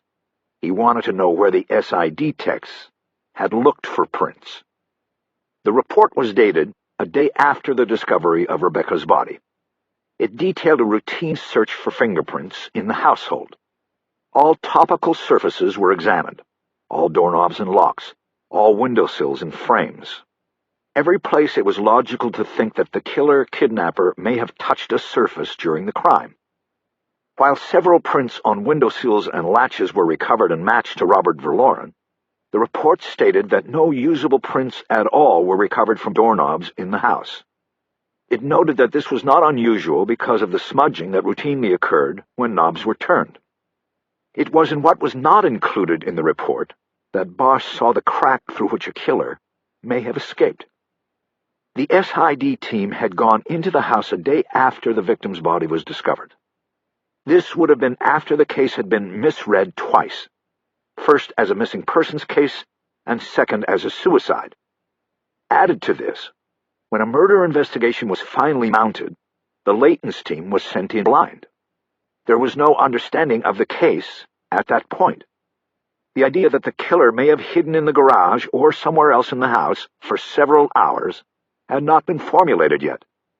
The search for fingerprints and other evidence, such as hairs and fibers, never went beyond the obvious, beyond the surface. Bosch knew it was too late now. Too many years had passed. A cat roamed the house, and who knows what objects from yard sales had come in and gone out of the house where a killer had hidden and waited. Then his eyes fell to the spread of photos on the table, and he realized something. Rebecca's bedroom was the one place that had not been contaminated over time. It was like a museum with its artwork encased, and almost hermetically sealed. Bosch spread all the crime scene photos of the bedroom in front of him. There had been something gnawing at him about these photos since the first time he had seen them. He still couldn't get to it, but now he felt urgent about it. He studied the shots of the bureau and the bed table, and then the open closet. Last, he studied the bed. He thought of the photo that had run in the newspaper, and took the second copy of the paper out of the file containing all reports and documents accumulated during the reinvestigation of the case. He unfolded the paper and studied Emmy Ward's photo, and then compared it to the photographs of 17 years before. The room seemed exactly the same, as if untouched by the grief emanating from it like heat from an oven. Then Bosch noticed a small difference. In the Daily News shot, the bed had been carefully straightened and smoothed by Muriel before the photograph was taken. In the older SID shots, the bed was made, but the ruffle alternately fluffed outward on one side and inward across the bottom half of the bed. Bosch's eyes moved back and forth from one photo to the other. He felt something breaking loose inside. He felt a little charge drop into his blood. This was what had bothered him. It was the something that was not right. In and out, he said to himself. It was possible, he knew, that the ruffle had been pushed inward at the bottom of the bed by someone crawling underneath it. That would make it likely that the outward fluffing of the ruffle at the side of the bed would have occurred when that same person slid or crawled out, after everyone was asleep. Bosch got up and started pacing as he worked it through again. In the photo taken after the abduction and murder, the bed showed clear signs of entrance and exit. Rebecca's killer could have been waiting right below her as she fell asleep. In and out, Bosch said again. He worked it further. He knew that no readable fingerprints had been recovered at the house, but only obvious surfaces had been checked. This did not necessarily mean the killer had worn gloves. It only meant he was smart enough not to touch obvious places with his bare hands, or smudge the prints when he needed to. Even if gloves had been worn during the entry to the house, might not the killer have removed them while waiting, possibly for hours, under the bed? It was worth a shot. Bosch went to the kitchen and called SID and asked for Raj Patel. Raj, what are you doing? I am cataloging the evidence we gathered last night on the freeway. I need your best latent man to meet me back up there in Chatsworth. No? Right now, Raj. I might not even have a job later. We have to do this now. What is it we are to do? I want to lift a bed and look underneath it. It's important, Raj. If we find something, it will lead us to the killer. There was a short silence, and then Patel replied. I am my best latent man, Harry. Give me the address. Thanks, Raj. He gave Patel the address and then hung up the phone. He drummed his fingers on the counter, wondering if he should call Kis Ryder. She had been so distressed and discouraged as they had walked out of Parker Center that she said all she wanted to do was go home to sleep. Should he wake her for the second day in a row? He knew that wasn't really the question. The question was whether he should wait to see if there was anything beneath the bed before telling her and getting her hopes up. He decided to hold off on the call until there was something solid to tell her. Instead, he picked up the phone and woke up Muriel Verloren. He told her he was on his way. Chapter 36. Bosch got to the squad meeting at the Pacific dining car late because of traffic coming in from the valley. Everyone was in a private area in the back of the restaurant. Most of them already had plates of food in front of them. His excitement must have showed. Pratt interrupted a report from Tim Marcia to look at Bosch and say, "You either got lucky during the time you had off or you just don't care about the deep shit we're in here." "I got lucky," Bosch said as he took the only empty chair and sat down. "But not in the way you mean." Raj Patel just pulled a palm print and 2 fingers off a wood slat that was beneath Rebecca Verloren's bed. "That's good," Pratt said dryly. "What's it mean?" "It means that as soon as Raj runs it through the database, we might have our killer." "How so?" Ryder asked. Bosch had never called her. He could already feel a hostile vibe from her. "I didn't want to wake you up," Bosch said to her. Then to the others he said, "I was looking through the original Layton's report in the murder book. I realized that they went in there for prints the day after the girl's body was found. They never went back after it became a strong possibility that the abductor had come into the house earlier in the day, when the garage was left open, and hid somewhere until everybody was asleep." "So why the bed?" Pratt asked. The crime scene photos showed the ruffle at the bottom had been pushed in, like somebody had crawled underneath. They missed it because they weren't looking for it. "Good work, Harry," Pratt said. "If Raj gets a hit, we change directions and move with it.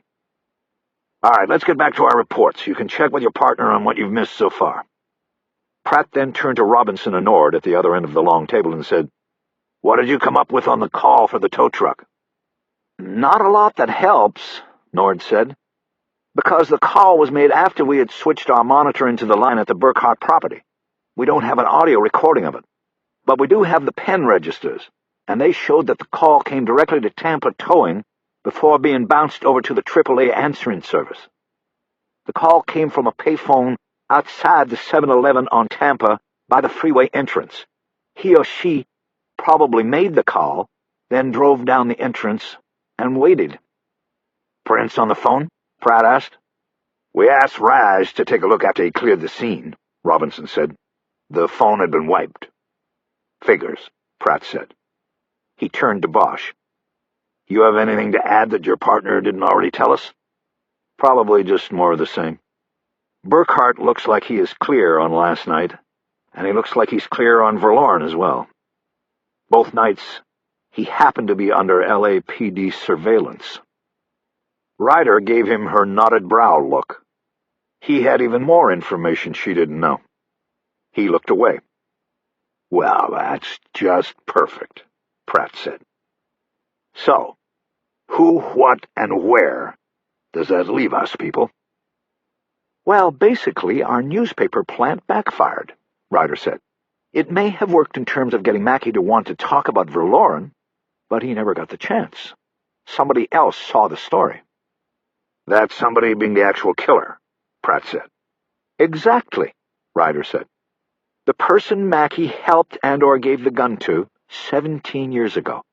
That person also saw the story and knew it wasn't his blood on the gun, so that meant it had to be Mackey's. He knew Mackey was the link to him, so Mackey had to go." "So how did he set it up?" Pratt asked.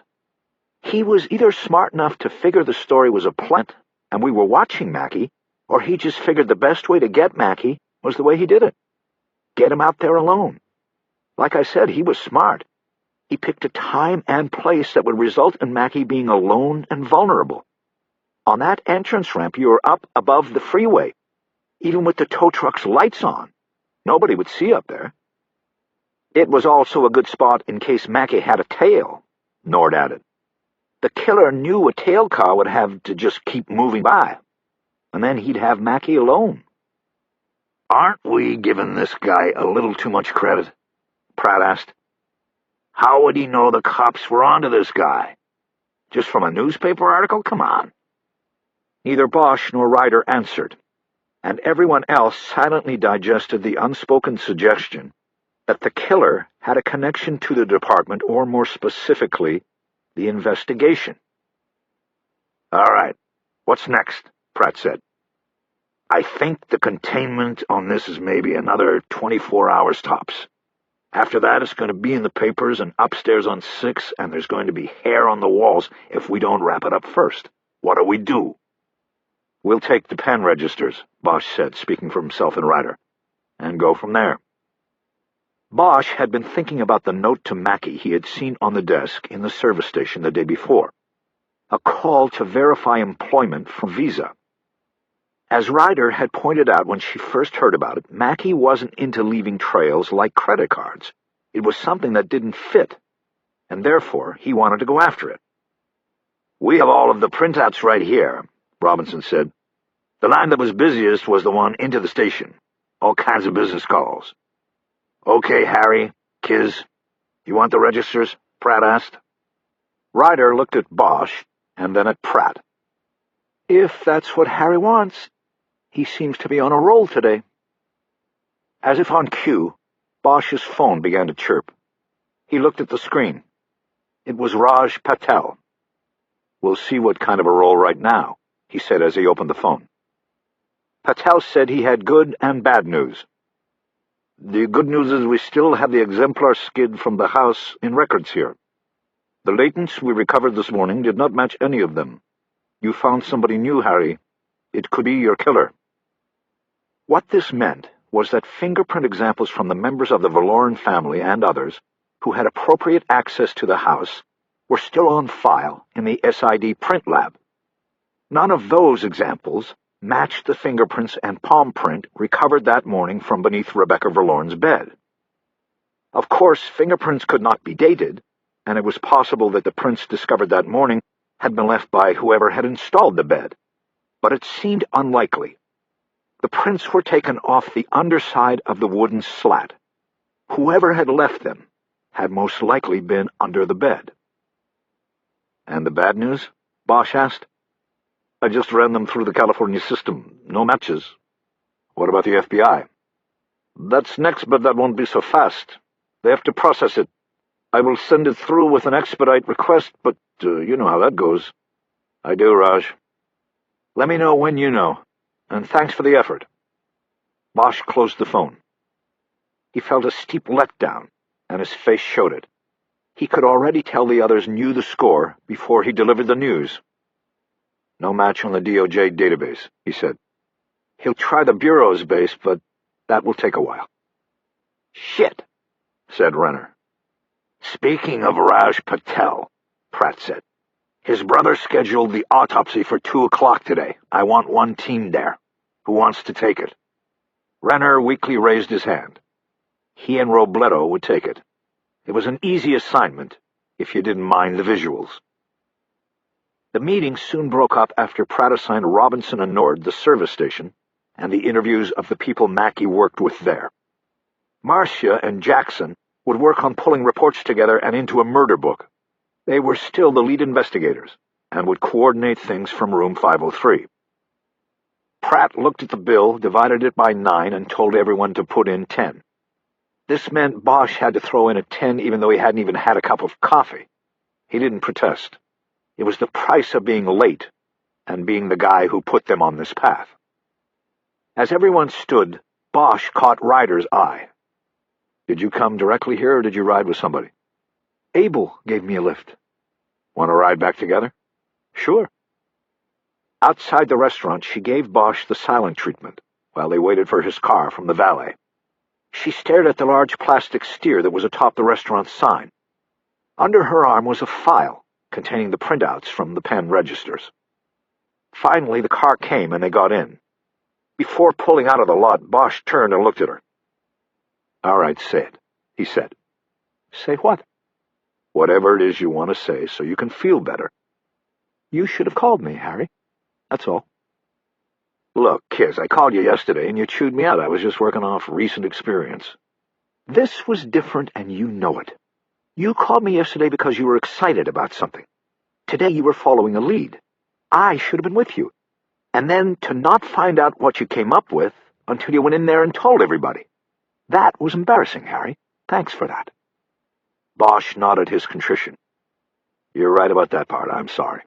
I should have called you when I was coming in. I just forgot. I knew I was late and I had both hands on the wheel and was just trying to get here. She didn't say anything, so he finally did. Can we get back to solving this case now? She shrugged, and he finally put the car in drive. On the way to Parker Center, he tried to fill her in on all the details he hadn't mentioned during the breakfast meeting. He told her about McClellan's visit to his house and how that led him to the discovery of the prints under the bed. 20 minutes later, they were in their alcove in room 503. Bosch finally had a cup of coffee in front of him. They sat across from each other and had the pen register printouts spread between them. Bosch was concentrating on the reports on the service station phones. The listing was at least a couple hundred entries. Calls going in or out on the station's two phones between 6 a.m., when the surveillance started, and 4 p.m., when Mackey reported for work and Renner and Robledo started live monitoring the line. Bosch scanned down the list. Nothing looked immediately familiar. Many of the calls were to or from business listings, with some automobile connection clearly apparent in the name. Many others came in from the AAA dispatch center, and these were likely tow calls. There were also several calls that came from personal phones. Bosch looked closely at these names, but saw nothing that jumped out at him. No one listed was an already established player in the case. There were 4 entries on the list that were attributed to Visa, all the same number. Bosch picked up the phone and called it. He never heard it ring. He just got the loud screeching sound of a computer hookup. It was so loud that even Ryder heard it. What is that? Bosch hung up. I'm trying to run down that note I saw on the desk in the station about Visa calling to confirm Mackey's employment. Remember you said it didn't fit? I forgot about that. Was that the number? I don't know. There are 4 listings for Visa, but... Wait a minute. He realized that the Visa calls were outgoing calls. Never mind, these were outgoing. It must be the number the machine calls when you use a credit card to pay. That's not it. There is no incoming call listed as Visa. Bosch picked up the phone again and called Nord's cell phone. Are you at the service station yet? She laughed. We've barely cleared Hollywood. We'll be there in a half hour. Ask them about a phone message somebody left for Mackey yesterday.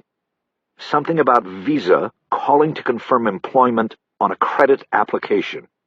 Ask them what they remember from the call, and more importantly, what time it came in. Try to get the exact time, if you can. Ask them about this first thing, and then call me back. Yes, sir. You want us to pick up your laundry, too? Bosch realized it was getting to be a bad morning for stepping on toes. Sorry, he said. We're working under the gun here. Aren't we all? I'll call you as soon as we see the guy. Nord hung up. Bosch put the phone down and looked at Ryder. She was looking at the class picture of Rebecca Verlorn in the yearbook they had borrowed. What are you thinking? She asked without looking up at Bosch. This thing with Visa bothers me. I know, so what are you thinking? Well, say you're the killer, and you got the gun you did it with from Mackey. You're completely giving up on Burkhart? You sure liked him last night. Now, let's just say the facts are persuading me. For now, okay? Okay, go on. All right, so you're the killer, and you got the gun from Mackey. He's the one person in the world who can put the thing on you. But 17 years go by, and nothing ever happens, and you feel safe, and maybe even you lose track of Mackey. Okay. And then yesterday you pick up the paper and you see the picture of Rebecca, and you read the story and it says they've got DNA. You know it wasn't your blood, So it was either a big bluff by the cops, or it's got to be Mackey's blood. So that's when you know. Mackey's got to go. Exactly. The cops are getting close. He's got to go. So how do you find him? Well, Mackey spent his entire life when he isn't in jail driving a tow truck. If you knew that, then you'd do exactly what we did. You get out the yellow pages and start calling tow companies. Ryder stood up and went to the bank of file cabinets along the alcove's back wall. The phone books were stacked haphazardly on top. She had to stand on her toes to reach the yellow pages for the valley. She came back and opened the book to the pages advertising tow services. She ran her finger down a listing until she reached Tampa Towing, where Mackey had worked. She backed up to the previous listing, a company called Tall Order Towing Services. She picked up her phone and dialed the number. Bosch heard only her side of the conversation. "Yes, who am I speaking with?" She waited a moment. "My name is Detective Kisman Ryder with the Los Angeles Police Department. I am investigating a fraud case and wondered if I could ask you a question." Ryder nodded as she apparently got a go-ahead. "The suspect I am documenting has a history of calling businesses and identifying himself as someone working for Visa. He then attempts to verify someone else's employment as part of an application for a credit card. Does any of this ring a bell with you? We have information that leads us to believe that this individual was operating in the valley yesterday." Ryder waited while there was a response to her question. She looked at Bosch, but gave no indication of anything. "Yes, could you put her on the line, please?" Ryder went through the whole thing again with another person and asked the same question. Then she leaned forward and seemed to take on a stiffer tone in her posture. She covered the mouthpiece and looked at Bosch. "Bingo," she said. She then went back to the phone call and listened some more. "Was it a male or female?" She wrote something down. "And what time was this?" She wrote another note, and Bosch stood up so he could look across his desk to read it. She had written, "Male, 1:30 approx," on a scratch pad. While she continued the conversation, Bosch consulted the pen register and saw that a call came in on the Tampa towing line at 1:40 p.m. It was from a personal number. The name on the register was Amanda Sobek. The number's prefix indicated it was a cell phone. Neither the name nor the number meant anything to Bosch, but that didn't matter. He thought they were getting close to something here. Ryder finished her call by asking if the person she was talking to remembered the name the supposed Visa employee had tried to confirm. After she apparently got a negative reply, she asked, "What about the name Roland Mackey?" She waited. "Are you sure?" she asked. "Okay, thank you for your time, Karen." She hung up and looked at Bosch. The excitement in her eyes wiped out everything about being left out of the morning's fingerprint find. "You were right," she said. "They got a call. Same thing. She even remembered the name Roland Mackey once I gave it to her. Harry, somebody was tracking him down the whole time we were watching him. And now we're going to track them down. If he was going down the line in the phone book, he would have called Tampa Towing next. The register shows a 1:40 call from somebody named Amanda Sobek. I don't recognize it, but this might be the call we're looking for." "Amanda Sobek," Ryder said as she opened her laptop. "Let's see what AutoTrack has on her." While she was tracing the name, Bosch got a call from Robinson, who had arrived with Nord at Tampa Towing. "Harry, the day shift guy says that call came in between 1:30 and 2 o'clock. He knows because he had just come back from lunch, and he was sent out on a tow at 2 o'clock, a AAA run. Was it a male or female caller from Visa?" "Male." "Okay, anything else?" "Yeah, once this guy confirmed that Mackey worked here, the Visa guy asked what hours he worked." "Okay. Is that good news, Harry?" "It'll work." After closing the phone, Bosch got up and walked around the desks so he could look at Ryder's computer screen. He told her what Robinson had just reported. "Anything on Amanda Sobek?" he asked. "Yeah, this is it. She lives in the West Valley, Farallone Avenue, in Chatsworth. But there's not a lot here. No credit cards or mortgage, I think it means it's all in her husband's name. She might be a housewife. I'm running the address to see if I can pull him up." Bosch opened the yearbook to Rebecca Verlorn's class. He started flipping through the pages looking for the name Sobek or Amanda. "Here he is," Ryder said. "Mark Sobek. Everything's basically in his name, and it looks like a lot. 4 cars, 2 houses, lots of credit cards." "There was nobody named Sobek in her class," Bosch said. "But there were 2 girls named Amanda. Amanda Reynolds and Amanda Reardon. Think she's one of them?" Ryder shook her head. I don't think so. The age is off. This says Amanda Sobek is 41. That would make her 8 years older than Rebecca. Something doesn't fit. Think we should just call her?" Bosch closed the yearbook with a bang. Ryder jumped in her seat. "No," he said. "Let's just go." "Where, to see her?" "Yeah. Time to get off your ass and knock on doors." He looked down at Ryder and could tell she wasn't amused. "I don't mean your ass specifically. It's a figure of speech. Let's just go." She started getting up. "You are awfully flippant for somebody who might not have a job at the end of the day." "It's the only way to be, Kiz. Darkness waits, but it comes no matter what you do." He led the way out of the office. Chapter 37. The Farallone Avenue address AutoTrack led Bosch and Ryder to belonged to a Mediterranean-style mansion that had to have been on the upper side of 6,000 square feet.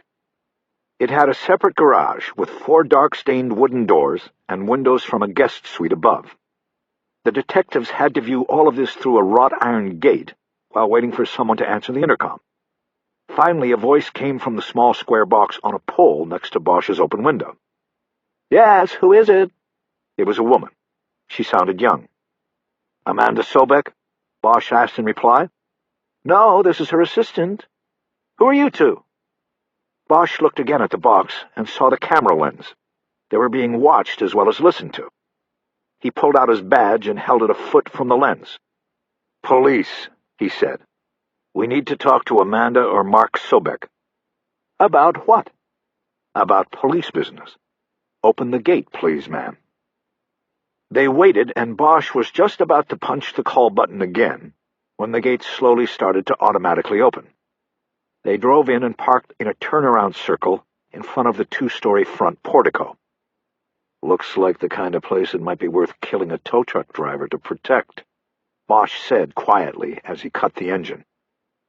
The door was opened before they got there by a woman in her 20s. She was wearing a skirt and a white blouse. The assistant. "And you are?" Bosch asked. "Melody Lane. I work for Mrs. Sobek." "Is she here?" Ryder asked. "Yes, she's getting dressed and will be right down. You can wait in the living room."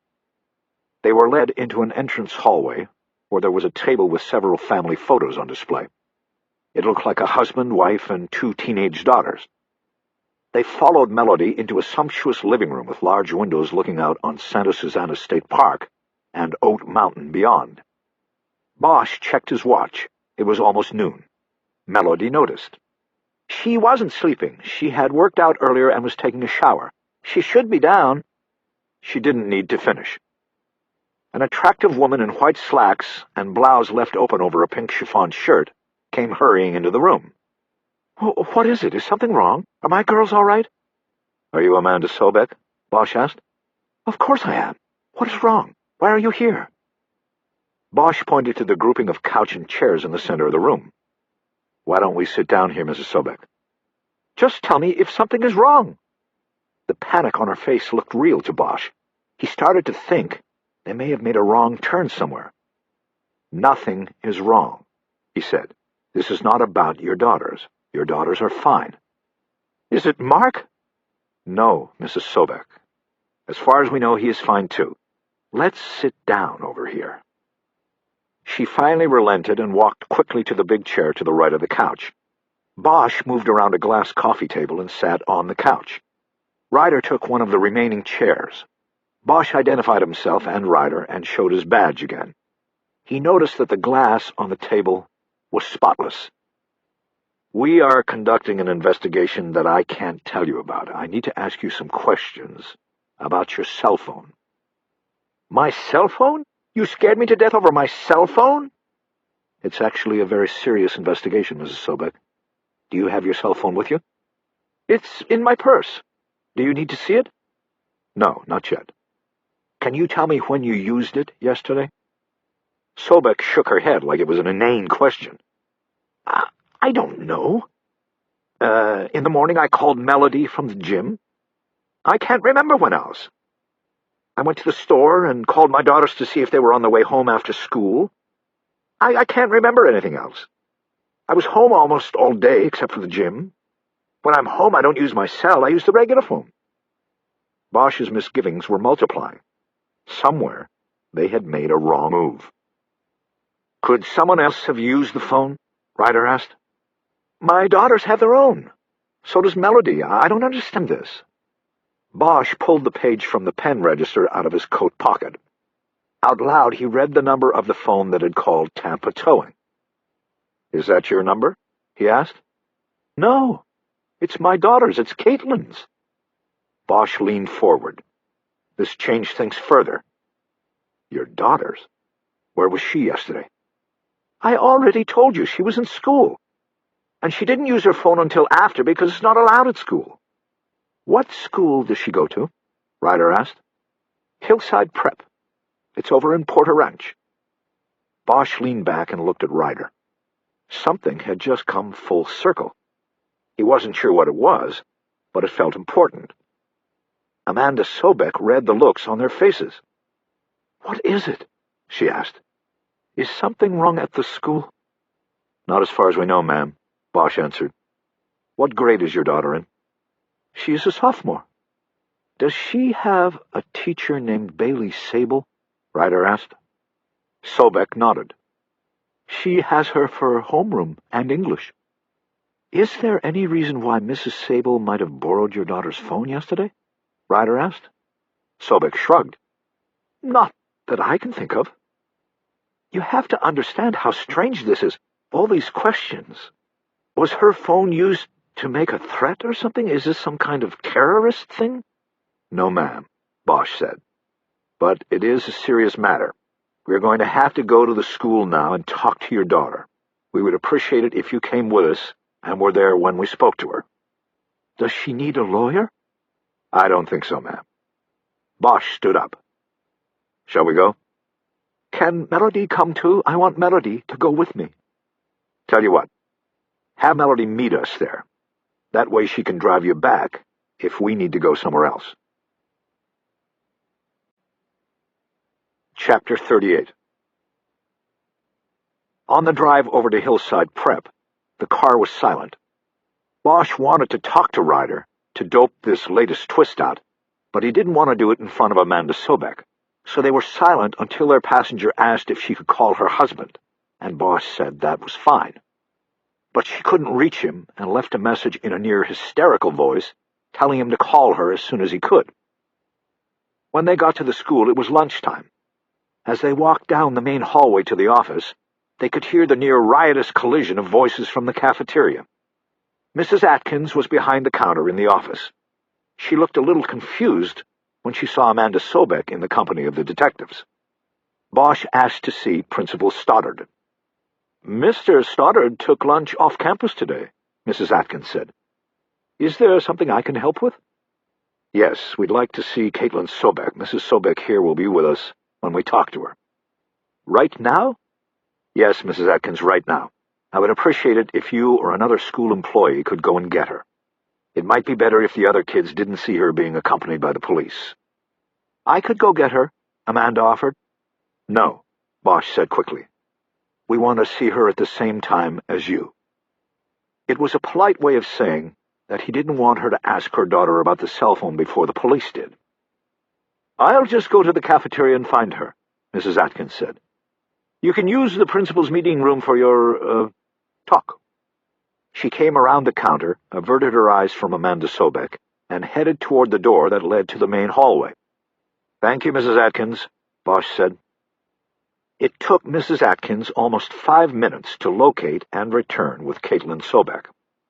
While they were waiting, Melody Lane arrived, and Bosch told Amanda that her assistant would have to wait outside the interview. The girl accompanied Bosch, Ryder, and her mother into a room off the principal's office that had a round table with 6 chairs around it. After everyone sat down, Bosch nodded to Ryder, and she took over. Bosch thought it would be best for a woman to lead the interview of the girl, and Ryder understood this without discussion. She explained to Caitlin that they were investigating a phone call that was made on her cell phone at 1:40 p.m. the day before. The girl immediately interrupted. "That's impossible," she said. "Why's that?" Ryder asked. "We had an electronic trap on the line that was called. It showed the call came from your phone." "I was in school yesterday. We're not allowed to use cell phones during school hours." The girl appeared nervous. Bosch could tell she was lying, but couldn't figure out what the play was. He wondered if she was lying because her mother was in the room. "Where is your phone right now?" Ryder asked. "In my backpack in my locker. And it's turned off." "Is that where it was yesterday at 1:40? "Uh-huh." She looked away from Ryder as she lied. She was easy to read, and Bosch knew Ryder was getting the same thing he was getting. "Caitlin, this is a very serious investigation," Ryder said in a soothing tone. "If you are lying to us, you could find yourself in a lot of trouble."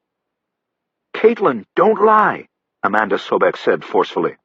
"Mrs. Sobek, let's stay calm about this," Ryder said.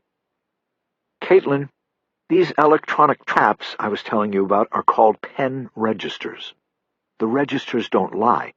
Your cell phone was used to make the call, there is no doubt. So is it possible someone got into your locker and used your phone yesterday?" She shrugged.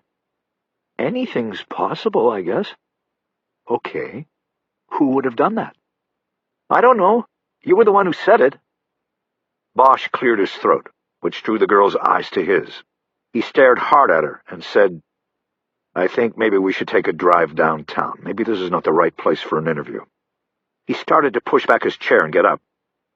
"Caitlin, what is going on here?" Amanda pleaded. "These people are serious. Who did you call?" "No one, okay?" "No, it's not okay. I didn't have the phone, all right? It was confiscated." Bosch sat back down, and Ryder took over again. "Who confiscated your phone?" she asked. "Mrs. Sable," the girl said. "Why?" "Because we're not supposed to use them once the homeroom bell rings. Yesterday my best friend Rita didn't come to school, so I tried to call her during homeroom to see if she was all right. And Mrs. Sable caught me." "And she took your phone?" "Yes, she took it." Bosch's mind was racing, trying to put Bailey Coster Sable into the mold of murderer of Rebecca Verloren. He knew one thing didn't work. A 16-year-old Bailey Coster could not have carried her friend's limp body up the hill behind her house. "Why did you just lie to us about this?" Ryder asked Caitlin. "Because I didn't want her to know I was in trouble," the girl said, indicating her mother with her chin. "Caitlin, you never lied to the police," Amanda shot back. "I don't care what—" "Mrs. Sobek, you can talk to her about this later," Bosch said. "Let us continue." "When did you get the phone back, Caitlin?" Ryder asked. "At the end of the day." "So Mrs. Sable had your phone all day?" "Yes. I mean, no, not all day." "Well, who had it?" "I don't know. When they take your phone, they tell you that you have to pick it up at the end of the day at the principal's office. That's what I did. Mr. Stoddard gave it back to me." Gordon Stoddard. Things all at once started to come together. Bosch had tucked into the water tunnel, and the case and all its details were swirling around him. He rode the wave of clarity and grace. Everything was clicking. Stoddard clicked. Mackey's last word clicked. Stoddard was her teacher. He was close to her. He was her lover, and the late-night caller. It all clicked into place. Mr. X. Bosch stood up and left the room without a word. He walked past Stoddard's office door. It was open, and the desk was empty. He went out to the front counter. "Mrs. Atkins, where is Mr. Stoddard?" "He was just here, but then he stepped out." "To where?" I don't know. Maybe the cafeteria. I told him you and the other detective were here talking to Caitlin." "And then he left?" "Yes." Oh, I just realized he might be in the parking lot. He said he got a new car today. Maybe he's showing it to one of the teachers. What kind of car did he say? Lexus. He said it had a model number, but I forget which one. Does he have an assigned parking space? Yes. It is in the first row on the right as you come out of the entrance hall. Bosch turned from her and went out the door to the hallway. It was crowded with students leaving the cafeteria to start afternoon classes. Bosch started moving through the crowd, dodging students and picking up speed. Soon he was free of them and running. He came into the parking lot and immediately trotted down the parking lane to the right. He found an empty parking space with Stoddard's name painted on the curb. He turned to go back in to get Ryder. He was pulling his phone off his belt when he saw a silver blur to his right. It was a car coming right at him, and it was too late to get out of the way.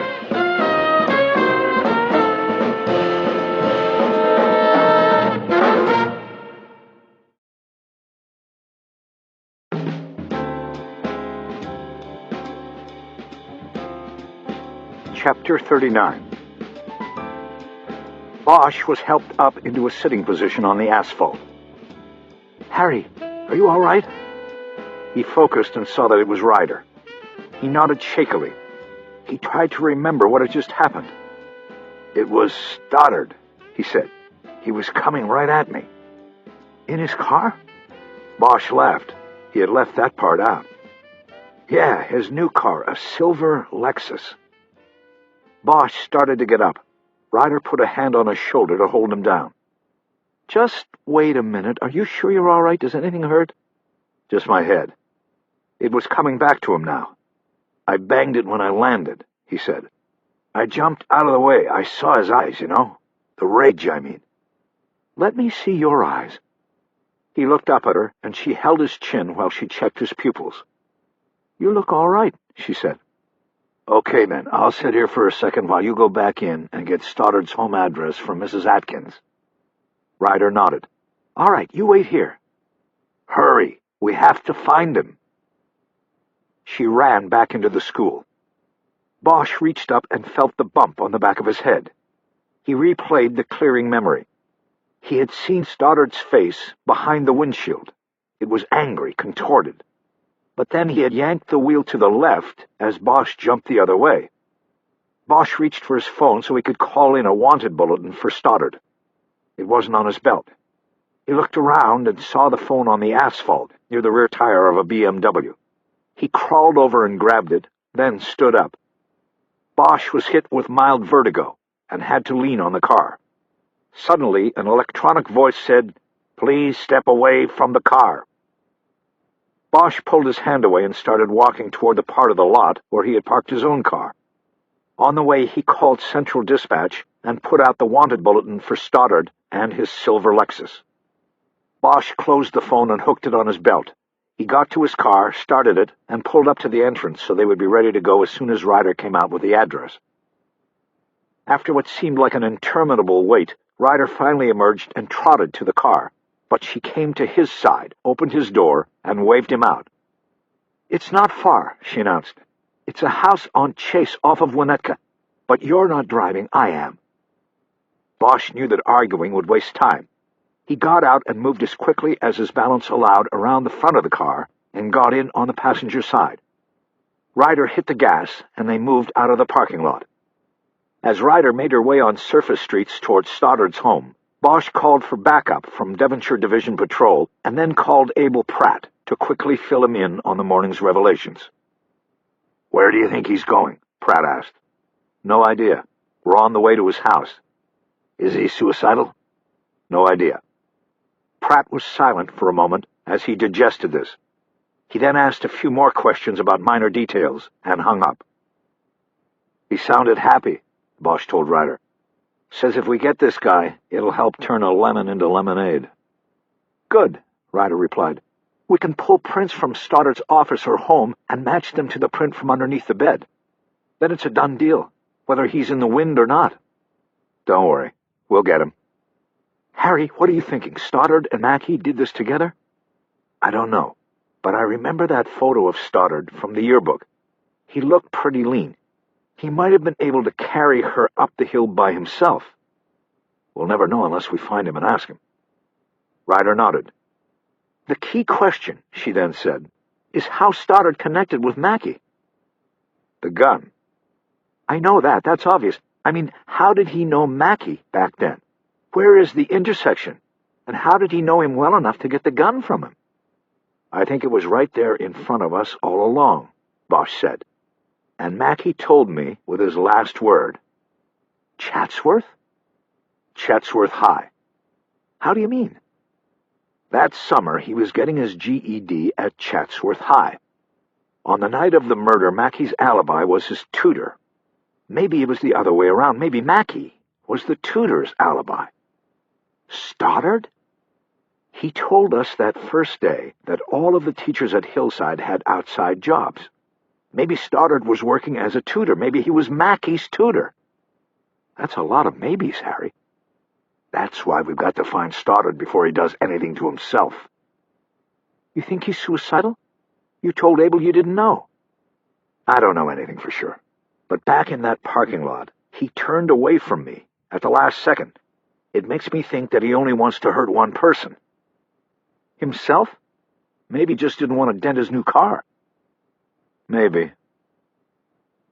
Ryder turned onto Winnetka, a 4-lane street, and started moving faster. They were almost at Stoddard's home. Bosch rode silently, thinking about what might be waiting for them ahead. Ryder finally turned west on Chase, and there was a black and white patrol car with both of its front doors open in the street up ahead. Ryder pulled to a quick stop behind it, and they jumped out of the car. Bosch took his gun off his belt and carried it at his side. Ryder had a point about Stoddard maybe only thinking about his car when he avoided hitting Bosch. The front door of the small World War II-era house was open. There was no sign of the patrol officers from the car. Bosch looked at Ryder and saw that she was unholstered as well. They were ready to go in. At the door, Bosch shouted, "Detectives coming in." He stepped into the threshold and got a response from inside. "It's clear, it's clear." Bosch didn't relax or lower his weapon as he entered the living room. He scanned the room and didn't see anyone. He looked down at the coffee table and saw the daily news from the previous day unfolded, the story on Rebecca Verloren on display. "Patrol coming out," a voice called from a hallway to the right. Soon 2 patrol officers stepped out of the hallway into the living room. They carried their weapons at their sides. Now Bosch relaxed and lowered his own. "All clear," said the patrolman with the P2 stripes on his uniform. "We found the door open and came in. There's something you ought to see back there in the bedroom." The patrolman led the way and Bosch and Ryder followed. They went down a short hallway that passed the open doors to a bathroom and a small bedroom that was used as a home office. They entered a bedroom and the P2 pointed to an oblong wooden box that was open on the bed. The box had a foam lining with a cutout in the shape of a long-barreled revolver. But the cutout was empty, and the gun was gone. There was a small rectangular cutout in the foam for a box of bullets. It was empty too, but the box was nearby on the bed. "Is there someone he's going after?" the P2 asked. Bosch didn't look up from the gun box. "Probably just himself," he said. "Either of you guys have gloves? Mine are in the car." "Right here," the P2 said. He pulled a pair of latex gloves out of a small compartment on his equipment belt. He handed them to Bosch, who snapped them on, and then picked up the bullet box. Bosch opened it and slid out a plastic tray in which the bullets were stored. There was only one bullet missing. Bosch was staring at the space left by the missing bullet and thinking about things when Ryder tapped him on the elbow. He looked at her and then followed her gaze to the table on the other side of the bed. There was a framed photo of Rebecca Verloren. It was a shot of her standing in a green field with the Eiffel Tower behind her. She was wearing a black beret, and she was smiling in an unforced way. Bosch thought the look in her eyes was sincere and showed love for the person she was looking at. He wasn't in any of the pictures in the yearbook because he was the one behind the camera, Bosch said. Ryder nodded. She, too, was in the water tunnel. "That's where it started," she said. "That's where she fell in love with him. My true love." They stared in somber silence for a few moments until the P2 spoke. "Detectives, can we clear?" "No," Bosch said. "We need you to stay here and secure the house until SID gets here, and be ready in case he comes back." "You're leaving?" the P2 asked. "We're leaving." Chapter 40. They moved quickly back to Bosch's car, and Ryder once again got behind the wheel. "Where to?" she said as she turned the ignition. "The Verloren house," Bosch said. "And let's hurry." "What are you thinking?" "I've been thinking about the picture they ran in the paper with Muriel sitting on the bed. It showed how the room was still the same, you know?" Ryder thought for a moment and then nodded. "Yeah." Ryder understood. The photo showed that Rebecca's room was unchanged since the night she was taken. Seeing it might trigger something in Stoddard, a desire for something lost long ago. The photo was like an oasis. It was a reminder of a perfect place where nothing had gone wrong. Ryder pinned the accelerator and the car lurched forward. Bosch opened his cell, called dispatch, and called for another backup unit to meet them at Muriel Verloren's house. He also updated the bulletin on Stoddard, describing him now as armed and dangerous and possibly 5150, meaning mentally unstable. He knew as he closed the phone that he and Ryder were close to the Verloren home and would get there first. His next call was to Muriel Verloren, but there was no answer. When the message service picked up, he closed his phone. No answer. They turned the corner onto Red Mesa Way 5 minutes later, and Bosch's eyes immediately locked on the silver car parked at a haphazard angle against the curb in front of the Verloren house. It was the Lexus that had come at Bosch in the school parking lot. Ryder stopped next to the car, and once again they emerged quickly, with weapons ready. The front door of the house was ajar. Using hand signals, they took stances on either side of it. Bosch then pushed the door open and went in first. Ryder followed, and they immediately moved into the living room. Muriel Verloren was on the floor. There was a cardboard box and other packing supplies next to her. Brown packing tape had been wrapped several times around her head and face as a gag, and used to bind her hands and ankles. Ryder propped her up against the couch and held a finger up to her lips. "Muriel, is he in the house?" she whispered. Muriel nodded, her eyes wide and wild. "Rebecca's room?" Muriel nodded again. "Have you heard a gunshot?" Muriel shook her head no, and emitted a muffled sound that would have been a scream if not for the tape across her mouth. "You have to be quiet," Ryder whispered. "If I take off the tape, you have to be very quiet." Muriel nodded intensely, and Ryder started working on the tape. Bosch huddled in close. "I'm going up to the room." "Wait, Harry," Ryder ordered, her voice louder than a whisper. "We go up together. Get her ankles." Bosch started working on the tape binding Muriel's feet together. Ryder finally worked the tape loose from Muriel's mouth and pulled it down over her chin. She shushed her soothingly as she did this. "It's Becky's teacher," Muriel whispered, her voice intense but not loud. "He's got a gun." Ryder started working on her wrists. "Okay," she said. "We're going to deal with it." "What is he doing?" Muriel asked. "Is he the one?" "Yes, he's the one." Muriel Verloren let out a long, loud, and anguished sigh. Her hands and feet were now loose, and they helped her up to her feet. "We're going up there," Ryder told her. "We need you to get out of the house." They started ushering her toward the entrance hallway. "I can't leave. He's in her room. I can't—" "You have to leave, Muriel," Bosch whispered harshly. "It's not safe here. Go to a neighbor's house." "I don't know my neighbors." "Muriel, you have to get out," Ryder said. "Go down the street. More police are on the way. Wave them down and tell them we're inside already." They pushed her through the open front door and then closed it behind her. "Don't let him ruin her room," they heard her plead from the other side. "It's all I have left." Bosch and Ryder made their way to the back hallway, and went up the stairway as quietly as they could. They took positions on either side of the door to Rebecca's bedroom. Bosch looked across at Ryder. They both knew there was little time. When backup units arrived, the situation would change. It was a classic suicide by police setup.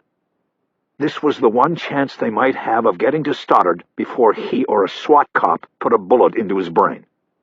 Ryder pointed to the doorknob, and Bosch reached out and tried to silently turn it. He shook his head. The door was locked. They used hand signals to outline a plan, nodded when they were ready, and then Bosch stepped back into the hallway and prepared to drive his heel into the door next to the knob. He knew he had to do it with one kick. They would lose the advantage of surprise after that. "Who's out there?" It was Stoddard, his voice coming through the door. Bosch looked at Ryder. So much for the element of surprise. He pointed to her and gave her the silent sign. He would do the talking. "Mr. Stoddard, it's Detective Bosch. How are you doing?" "Not too good." "Yeah, things have sort of gotten out of hand, haven't they?" Stoddard didn't answer. "Tell you what," Bosch said. "You really need to think about putting the gun down and coming out. You're lucky I'm here. I just came to check on Mrs. Verloren. But my partner and the SWAT team are going to be here soon. You don't want to tangle with SWAT. Now is the time to come out." "I just want you to know I loved her. That's all." Bosch hesitated before speaking. He glanced over at Ryder and then back at the door. He could go two ways with Stoddard. He could work on getting a confession right now, or he could work on talking him out of the house and saving his life. Both things were possible, but maybe not likely. "So, what happened?" he asked. There was a long silence before Stoddard spoke. "What happened was she wanted to keep the baby, and she didn't understand how that would ruin everything. We had to get rid of it, and then afterwards she changed her mind." "About the baby?" "About me, about all of it." Bosch didn't respond. After a few moments, Stoddard spoke again. "I loved her." "But you killed her." "I made mistakes." "Like that night?" "I don't want to talk about that night. I want to remember all the times before that night." "I guess I don't blame you." Bosch looked at Ryder and held up 3 fingers. They were going to go on a 3 count. Ryder nodded. She was ready. Bosch dropped 1 finger. "You know what I don't get, Mr. Stoddard?" He dropped the 2nd finger. "What?" Stoddard asked. Bosch dropped the 3rd finger, then raised his right leg and drove it into the door. It was a hollow interior door. It gave way easily and swung open with a crash. Bosch's momentum took him into the bedroom right behind it. He raised his gun and turned toward the bed. Stoddard wasn't there.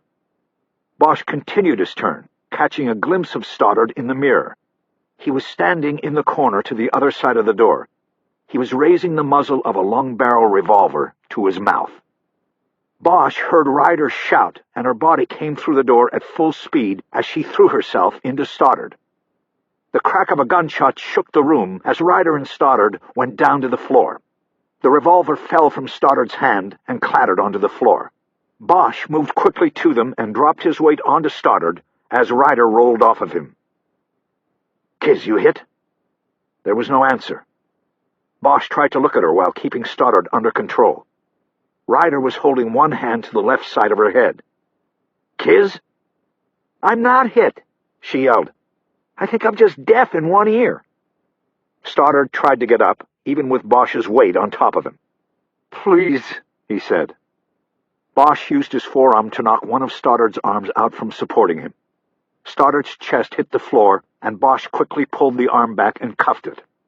After a minor struggle, he pulled the other arm back and completed the cuffing. He then leaned down and spoke to Stoddard. "Please what?" "Please, let me die." Bosch got up and pulled Stoddard to his feet. "That would be too easy for you, Stoddard. That would be like letting you get away all over again." Bosch looked over at Ryder, who had gotten to her feet. He could see that some of her hair had been singed by the gun's discharge. it had been that close. "You going to be okay?" "As soon as the ringing stops." Bosch looked up and saw the bullet hole in the ceiling. He could hear sirens coming. He grabbed Stoddard by the elbow and pulled him toward the bedroom's door. "I'm going to go down and put this guy in a car. We'll book him at Devonshire. Hold him there until the arraignment." Ryder just nodded, but Bosch could tell she was still dealing with what had just happened. The ringing in her ear was a reminder of how close it had been. Bosch held Stoddard by the arm as he walked him down the steps. When they got to the living room, Stoddard spoke, with a desperation in his voice. "You could do it now." "Do what?" "Shoot me. Say I ran. Take one of the cuffs off and say I got loose. You want to kill me, don't you?" Bosch stopped and looked at him. "Yes, I'd want to kill you. But that'd be too good for you. You're going to have to pay for what you did to that girl and her family. And just putting you down right here wouldn't even cover the interest on 17 years.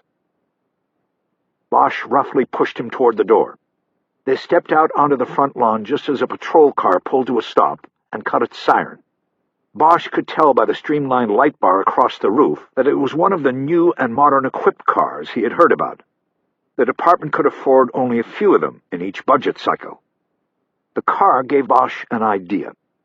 He raised his hand and circled his finger in the air, giving the all-clear sign. As he walked Stoddard toward the car, he saw Muriel Verloren walking down the middle of the street toward her house. She was staring at Stoddard. Her mouth was wide open, as if in a silent scream of horror. She started running towards them. Chapter 41. Bosch rode in the back seat of the patrol car with Stoddard on the way to Devonshire Division. Ryder was left behind at the Verloren house to calm Muriel and to be checked out herself by paramedics. When they gave her the okay, she would drive Bosch's car to the station. The trip to the division would only take 10 minutes. Bosch knew he had to quickly take a shot at getting Stoddard talking. The first thing he did was read the school principal his rights. Stoddard had made some admissions while holed up in Rebecca Verloren's bedroom, but whether they could be used in court was open to question, because they had not been recorded, and he had not been forewarned about his rights, which included remaining silent. After reading the Miranda warning off a business card he had borrowed earlier from Ryder, Bosch simply asked, "Now, do you want to talk to me?" Stoddard was leaning forward because his hands were still cuffed behind his back. His chin was almost down to his chest. "What is there to say?" he asked. "I don't know. I don't need you to talk. We've got you. Actions and evidence. We've got all we need. I just thought you might want to explain things, that's all. At a point like this, a lot of people just want to explain themselves." Stoddard didn't respond at first. The car was heading east on Devonshire Boulevard. The station was a couple miles ahead. Earlier, when he had conferred with the two patrolmen outside of the car, he had told the driver to take it slow. "It's funny," Stoddard finally said. "What is?" "I'm a science teacher, you know. Before I was principal, I taught science. I was head of the science department." "Uh-huh. And I taught my students about DNA. I always told them that it was the secret of life. Decode DNA and you decode life itself." "Uh-huh. And now, well, it's used to decode death by you people. It's the secret of life. It's the secret of death. I don't know. I guess it's not really funny. It's more ironic in my case." "If you say so." "A guy who taught DNA gets caught by DNA." Stoddard started to laugh. "Hey, that's a good headline," he said. "Make sure you tell them that." Bosch reached over and used a key to unlock Stoddard's cuffs. He then relocked his wrists in front of his body so that he could sit up. "Back there at the house, you said you loved her," Bosch said. Stoddard nodded. "I did. I still do." Funny way of showing it, wasn't it? It wasn't planned. Nothing was planned that night. I had been watching her, that's all, Whenever I could, I watched her. I drove by all the time. I followed her when she got to take the car. I watched her at work, too. And all the time you had a gun. No, the gun was for me, not her, but you found out it was easier to kill her instead of yourself. That night, I saw the garage door was open. I went in. I wasn't sure why. I thought I was going to use the gun on myself, on her bed. It would be my way of showing her my devotion. But you went under the bed instead of on top of it. I had to think. Where was Mackie? Mackie? I don't know where he was. He wasn't with you? He didn't help you? He gave me the gun. We made a deal, the gun for the grade. I was his teacher and his tutor. It was my summer job. But he wasn't with you that night? You carried her up the hill by yourself? Stoddard's eyes were open and staring into the distance, even though their focus was only on the back of the front seat. I was strong back then, he said in a whisper.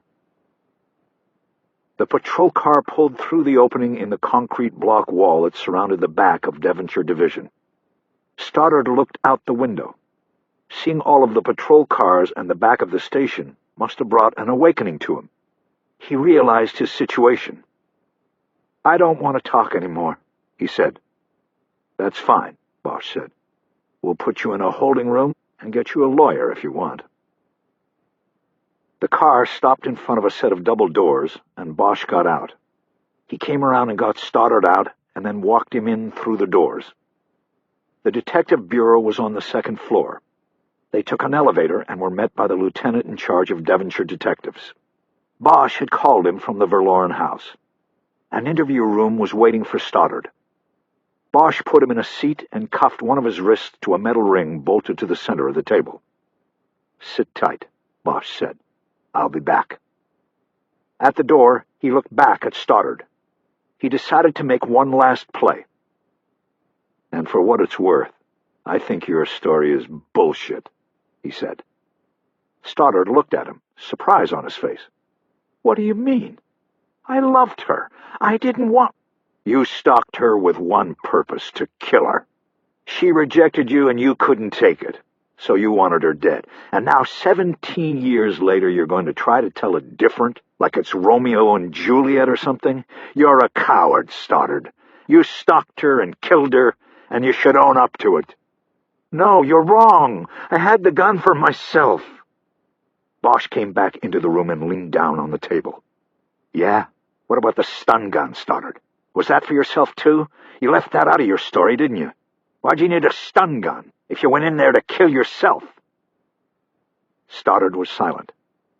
It was almost as if after 17 years he had been able to erase the professional 100 from his memory. We got first degree and we got lying in wait, Bosch said.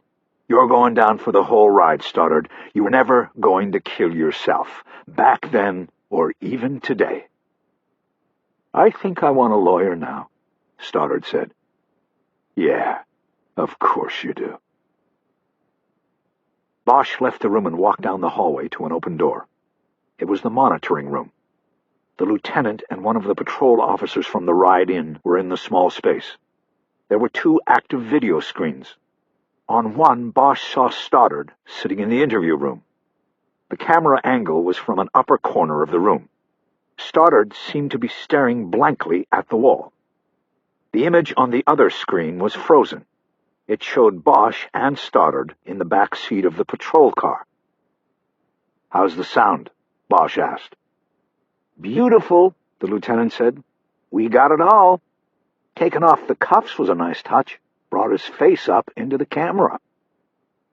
The lieutenant hit a switch, and the picture started moving. Bosch could hear Stoddard's voice clearly. He nodded. The patrol car had been equipped with a dashboard camera used for filming traffic stops and prisoner transports. For the ride-in with Stoddard, the car's interior microphone was turned on, and the exterior was cut off. It had worked perfectly. Stoddard's admissions in the back seat would help seal the case. Bosch felt no worries from that direction at all. He thanked the lieutenant and the patrolman, and asked if he could borrow a desk to make some calls. Bosch called Abel Pratt to update him and to assure him that Ryder was shaken up but otherwise okay. He told Pratt that he needed to get SID teams to both Stoddard's and Muriel Verloren's homes to process crime scenes. He said a search warrant should be applied for and approved before the SID team entered Stoddard's house. He said that Stoddard was about to be booked and his fingerprints taken. The prints would need to be compared to those found on the slat from beneath Rebecca Verloren's bed. He finished by telling Pratt about the video taken during the ride to the station and the admissions Stoddard had made. "It's all solid and it's on tape," Bosch said. "It all came after Miranda." "Good going, Harry," Pratt said. "I don't think we'll have anything to worry about on this." Not with the case, at least. Meaning that Stoddard was going to go down without a problem, but Bosch wasn't sure how he would fare in the review of his handling of the case. "It's tough to argue with results," Pratt said. "We'll see." Bosch started getting a call waiting signal on his phone. He told Pratt he had to go and clicked over to the new call. It was Mackenzie Ward from the Daily News. "My sister was listening to the scanner in the Photoshop," she said urgently. "She said a backup unit and an ambulance were sent to the Verloren house. She recognized the address." "That's right." "What's going on, Detective? We had a deal, remember?" "Yeah, I remember. And I was just about to call you." Chapter 42. The kitchen at the Metro shelter was dark. Bosch went to the small lobby of the adjoining hotel and spoke to the man behind the glass window. He asked for Robert Verloren's room number. "He's gone, man." Something about the finality in his tone put a hollow into Bosch's chest. It didn't sound like he meant Verloren had gone out for the night. "What do you mean, gone?" "I mean gone. He did his thing and he's gone. That's it." Bosch took a step closer to the glass. The man had a paperback novel open on the counter and had not looked up from its yellowed pages. "Hey, look at me." The man flipped the book over to not lose his page and looked up. Bosch showed him his badge. He then glanced down and saw the book was called Ask the Dust. "Yes, officer." Bosch looked up at the man's tired eyes. "What do you mean, he did his thing, and what do you mean, he is gone?" The man shrugged. "He came in drunk, and that's the one rule we got around here. No drinking, no drunks." "He was fired?" The man nodded. "What about his room?" "Room came with the job. Like I said, he's gone." "Where?" The man shrugged one more time. He pointed to the door that led to the sidewalk on 5th Street. He was telling Bosch that Verloren was out there somewhere. "It happens," the man said. Bosch looked back at him. "When did he go?" "Yesterday. It was you cops who did it to him, you know." "What do you mean?" "I heard some cop came in here, told him some shit. I don't know what it was about, but that was right before. Know what I'm saying? He got off work and went out and took the taste again. And that was that. All I know is we need a new chef now, 'cause the guy they got filling in can't make eggs for shit." Bosch said nothing else to the man. He stepped away from the window and went to the door. Outside the shelter, the street was teeming with people. The night people, the damaged and displaced. People hiding from others and hiding from themselves. People running from the past, from the things they did and the things they didn't do. Bosch knew the story was going to hit the news in the morning. He had wanted to tell it to Robert Verloren himself. Bosch decided he would look for Robert Verloren out there. He didn't know what the news he would bring would do for him. He didn't know if it would bring Verloren out or push him further into the hole. Maybe nothing could help him now, but he needed to tell him anyway. The world was full of people who could not get over things. There was no closure, and there was no peace. The truth did not set you free, but you could get through things. That's what Bosch would tell him. You could head toward the light and climb and dig and fight your way out of the hole. Bosch pushed open the door and headed out into the night. Chapter 43. The police academy parade field was nestled like a green blanket against one of the wooded hills of Elysian Park. It was a beautiful and shaded place, and spoke well of the tradition the police chief had wanted Bosch to be reminded of. At 8 a.m. on the morning following his fruitless night search for Robert Verloren, Bosch presented himself at the graduation check-in table and was escorted to an assigned seat beneath the VIP tent. There were 4 rows of chairs in formation behind the lectern from which the speeches would be made. Bosch's seat looked out across the parade grounds where the new cadets would march, then form up and be inspected. As an invited guest of the chief, he would be one of the inspectors. Bosch was in full uniform. It was tradition to fly the colors at the graduation of new officers, to welcome them to the uniform in the uniform. And he was early. He sat by himself and listened to the police band play old standards. As other VIPs were taken to their seats, no one bothered him. They were mostly politicians and dignitaries, and a few Purple Heart winners from Iraq who wore the uniform of the U.S. Marine Corps. Bosch's skin felt raw under his starched collar and tightly knotted tie. He had spent almost an hour in the shower scrubbing away the ink he'd had put to his skin, hoping that it would take all the ugliness of the case down the drain with it. He didn't notice the approach of Deputy Chief Irvin Irving until the cadet leading him to the tent said, "Excuse me, sir." Bosch looked up and saw that Irving was being seated right next to him. He straightened up and grabbed his program off the seat intended for Irving. "Enjoy yourself, sir," the cadet said, before snapping into a turn and heading back for another VIP. Irving didn't say anything at first. He seemed to be spending a lot of time making himself comfortable and looking around to see who might be watching them. They were in the first row, 2 of the best seats in the place. Finally, he spoke without turning or looking at Bosch. "What is going on here, Bosch?" "You tell me, Chief." Bosch took a turn looking around to see if anyone was watching them. It obviously wasn't happenstance that they were sitting next to each other. Bosch did not believe in coincidences. Not like that. "The chief said he wanted me to be here," he said. "He invited me on Monday when he gave me back my badge." "Good for you." Another 5 minutes went by before Irving spoke again. The tent was almost full now, except for the spot reserved for the chief of police and his wife at the end of the first row. Irving whispered now. "You've had a hell of a week, detective. You land in shit and come out stinking like a rose. Congratulations." Bosch nodded. It was an accurate assessment. "What about you, Chief? Just another week at the office for you?" Irving didn't respond. Bosch thought about the places he had looked for Robert Verloren the night before. He thought about Muriel Verloren's face when she had seen her daughter's killer being led to the patrol car. Bosch had had to hurry Stoddard into the back seat to keep her away from him. "It was all because of you," Bosch said quietly. Irving glanced at him for the first time. "What are you talking about?" 17 years, that's what I'm talking about. You had your man check the alibis on the 8s. He didn't know that Gordon Stoddard was also the girl's teacher. If it had been Green and Garcia running down the alibis, as it should have been, they would have come across Stoddard and easily put the whole thing together. 7 years ago. All of that time. That's on you. Irving turned fully in his seat to face Bosch. "We had an agreement, detective. You break it, and I will find other ways of getting to you. I hope that's understood." "Yeah, sure. Whatever you say, Chief.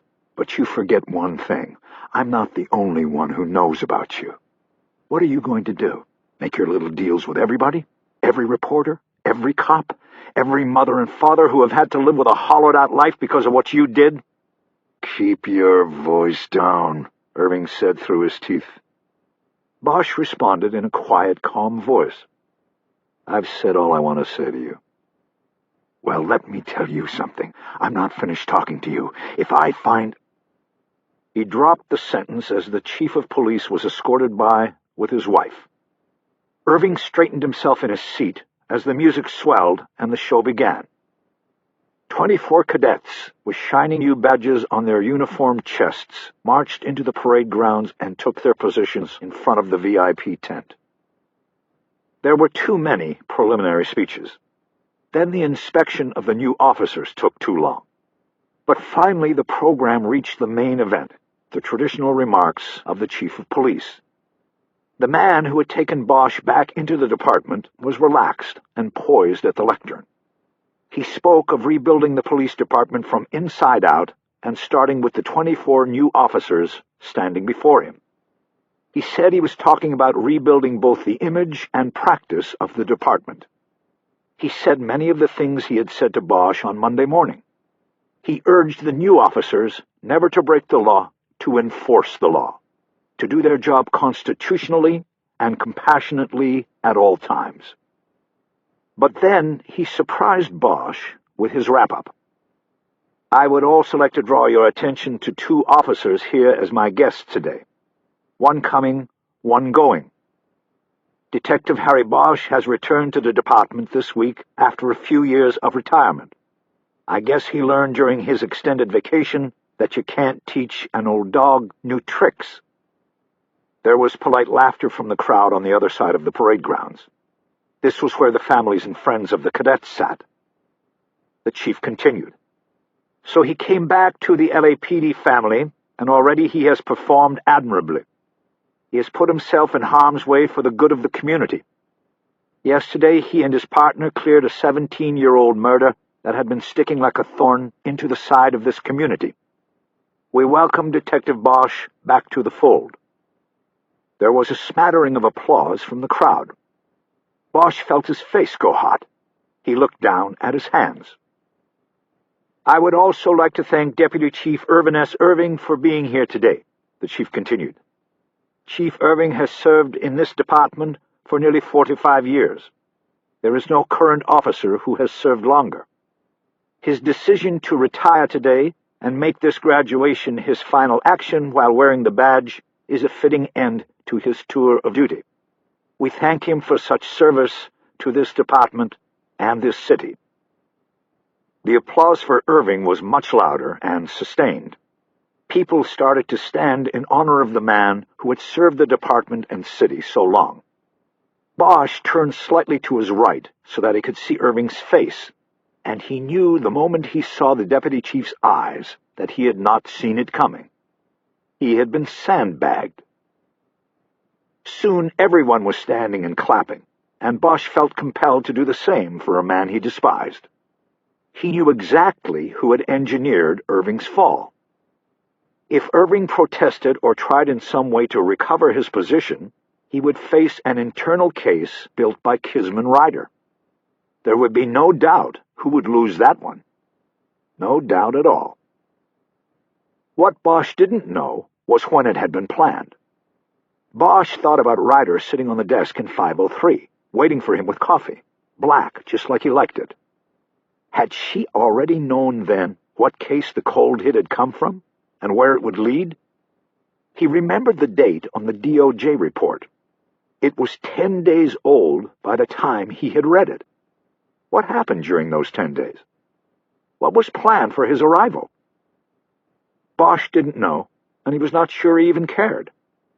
Department politics were played on the 6th floor. Bosch worked out of 503, and that's where he would make his stand. No question. After the chief finished his remarks, he stepped away from the microphone. He gave each cadet, one by one, a certificate of completion of academy training and posed for a photo, shaking hands with the recipient. It was all very fast and clean and choreographed perfectly. 3 police helicopters flew over the parade grounds in formation, and the cadets ended the ceremony by hurling their hats into the air. Bosch remembered the time more than 30 years before when he had thrown his hat into the air. He smiled at the memory. No one from his class was left. They were dead or retired or washed out. He knew it was up to him to carry the banner and tradition, to fight the good fight. As the ceremony ended and the crowds rushed to the field to congratulate the new officers, Bosch watched Irving stand up and start walking directly across the parade grounds to the exit area. He stopped for no one, not even those who extended hands of congratulations and thanks to him. "Detective, you've had a busy week." Bosch turned. It was the chief of police. He nodded. He didn't know what to say. "Thank you for being here," the chief said. "How is Detective Ryder?" "She took the day off. She had a close one yesterday." "So I heard. Will either of you be attending the press conference today?" "Well, she's off, and I was thinking of skipping it, if that's all right." "We'll handle it. I see you already gave the story to the Daily News. Now everyone else is clamoring for it. We have to put on the dog and pony show." "I owed the reporter from the News that one." "Yes, I understand." "When the dust settles, will I still have a job, Chief?" "Of course, Detective Bosch.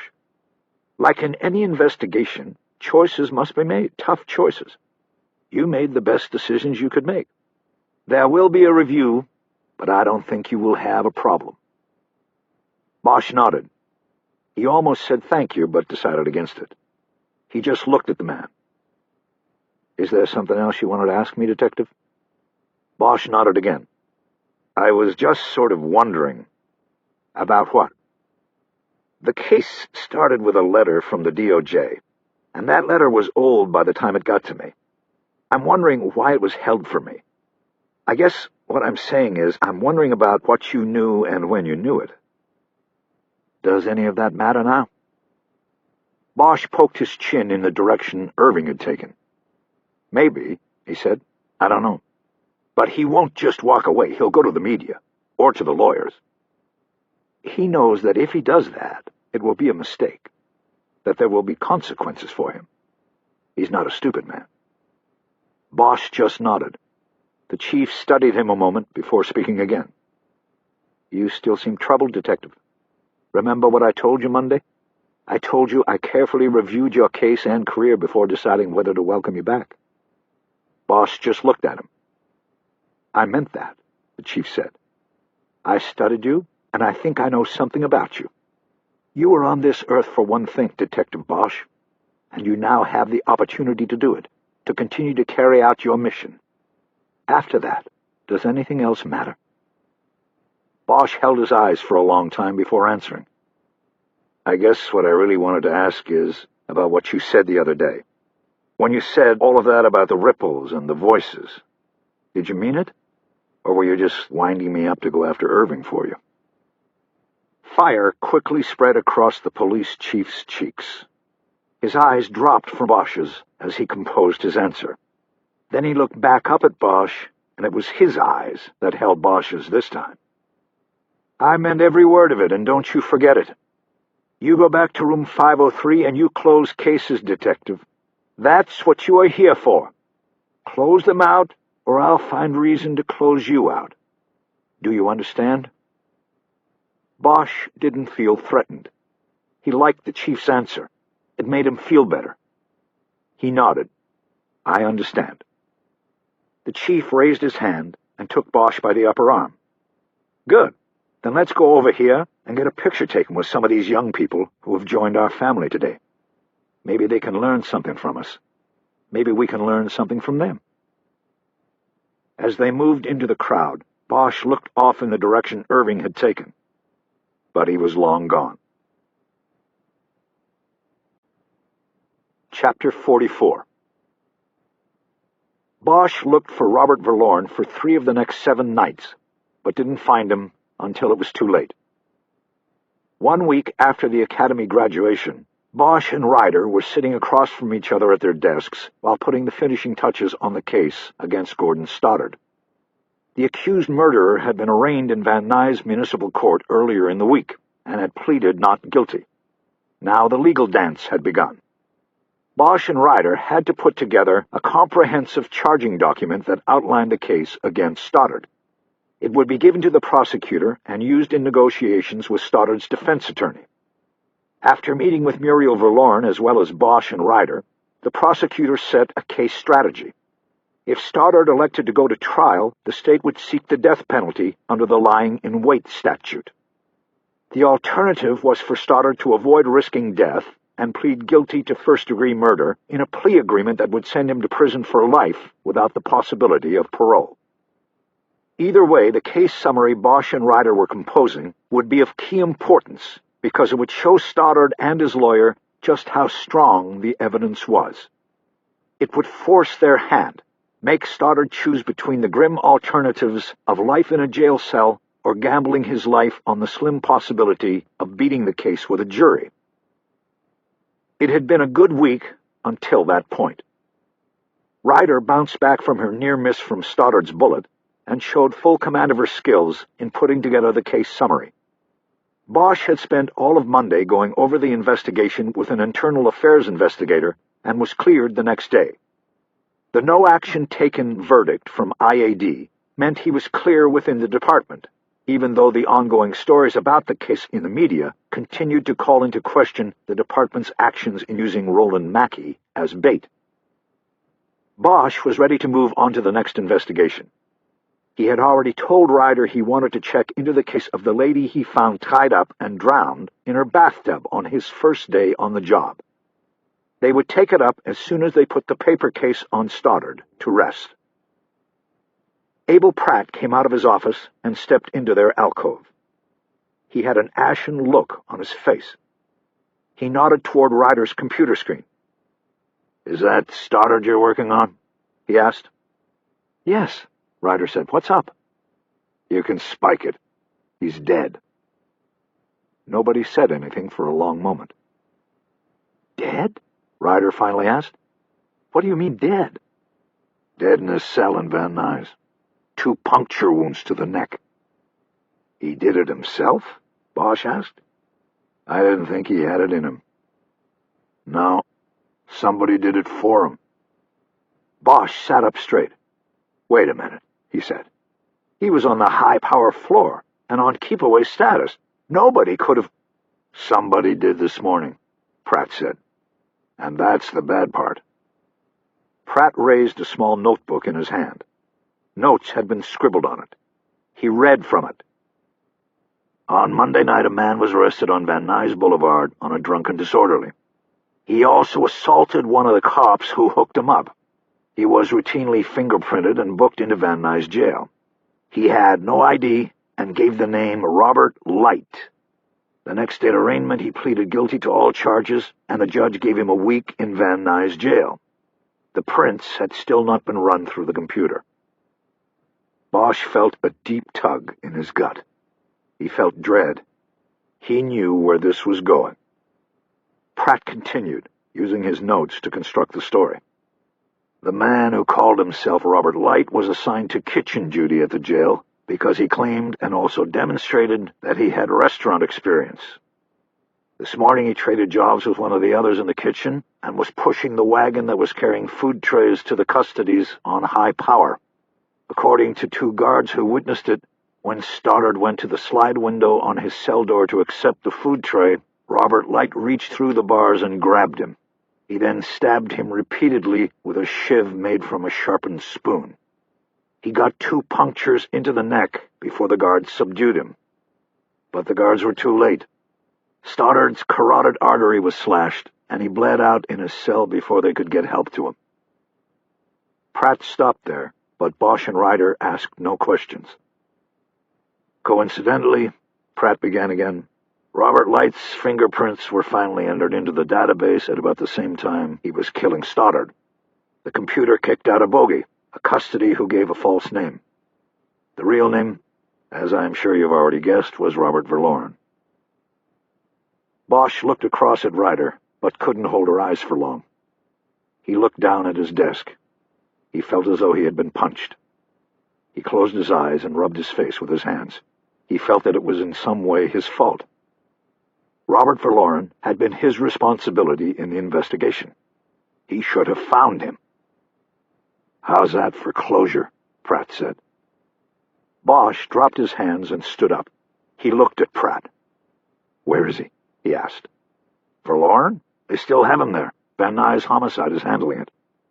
"I'm going up there." "What are you going to do?" Ryder asked. "I don't know. Whatever I can." he walked out of the alcove, leaving Ryder and Pratt behind. Out in the hallway, he punched the elevator button and waited. The heaviness in his chest wasn't going away. He knew it was the feeling of guilt, the feeling that he had not been ready for this case, and that his mistakes had been so costly. "It's not your fault, Harry." He did what he had waited 17 years to do. Bosch turned. Ryder had come up behind him. "I should have found him first." He didn't want to be found. He had a plan. The elevator door opened. It was empty. "Whatever you're doing," Ryder said, "I'm going with you." He nodded. Being with her would make it easier. He motioned her into the elevator and then followed. On the way down, he felt a resolve rise inside him, a resolve to carry on the mission, a resolve to never forget Robert and Muriel and Rebecca Verloren along the way, and a promise to always speak for the dead.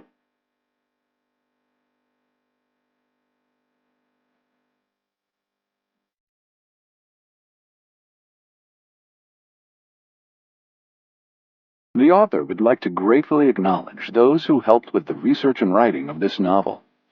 They include Michael Peach, Asia Muchnick, and Jane Wood, as well as Jane Davis, Linda Connelly, John Houghton, Jerry Houghton, and Ken DeLevine.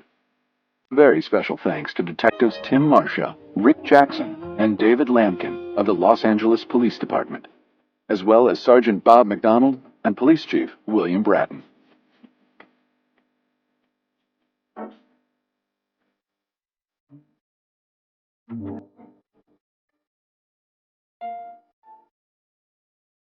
And here's Michael Connelly.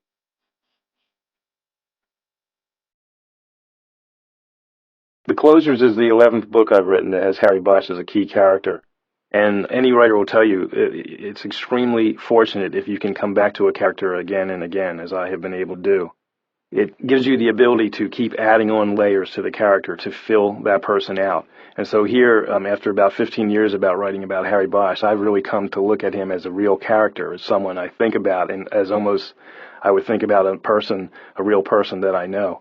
So when I sit down to think about what am I going to do with Harry Bosch this time, I'm always thinking about him as a character, not in terms of cases or plots or things like that. It's always Harry Bosch, the character. What can I do with him now? Harry Bosch came out of retirement in The Closers for a couple of different reasons. One was my reason, one was his. I guess I'll talk about mine first.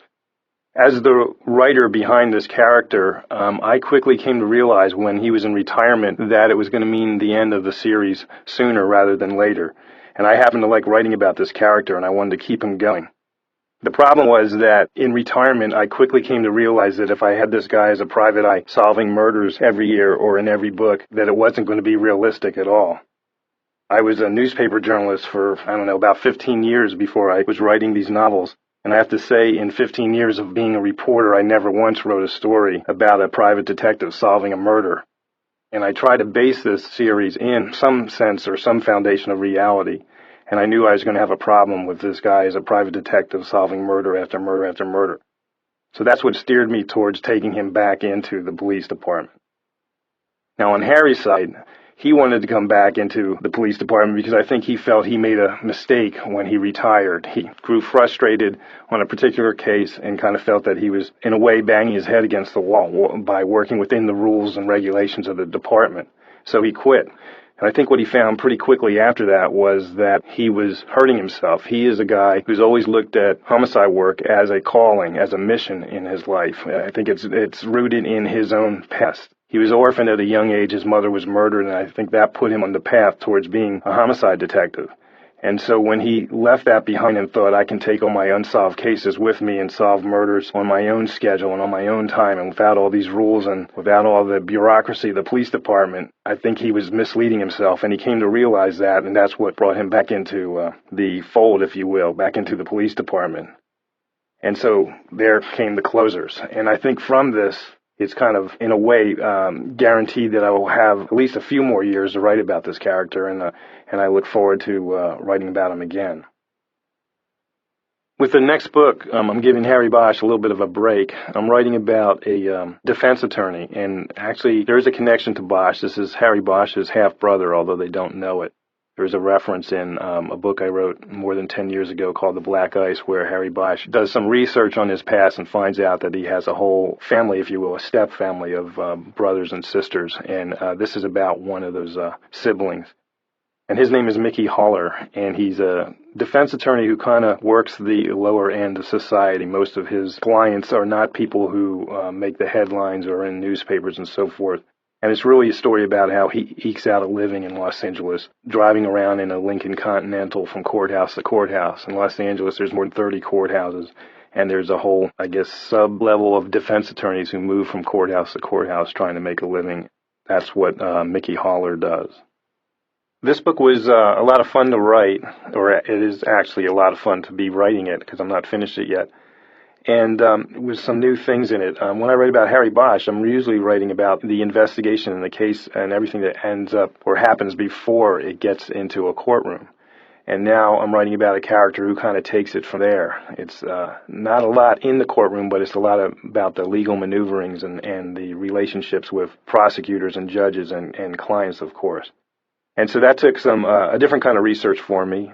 You know, I wasn't hanging out with cops on this book. I was hanging out with some attorneys. I spent time in some courtrooms watching cases and trying to soak up the little details of what this kind of life is like. I've really come to believe that the story is in the details, the little moments that can tell your reader that this is how it's like. This is the real thing, and that's what I'm always in pursuit of. And so I went to different areas to get those details with this kind of book. And what I want to read here, it's chapter 12 from this book in progress.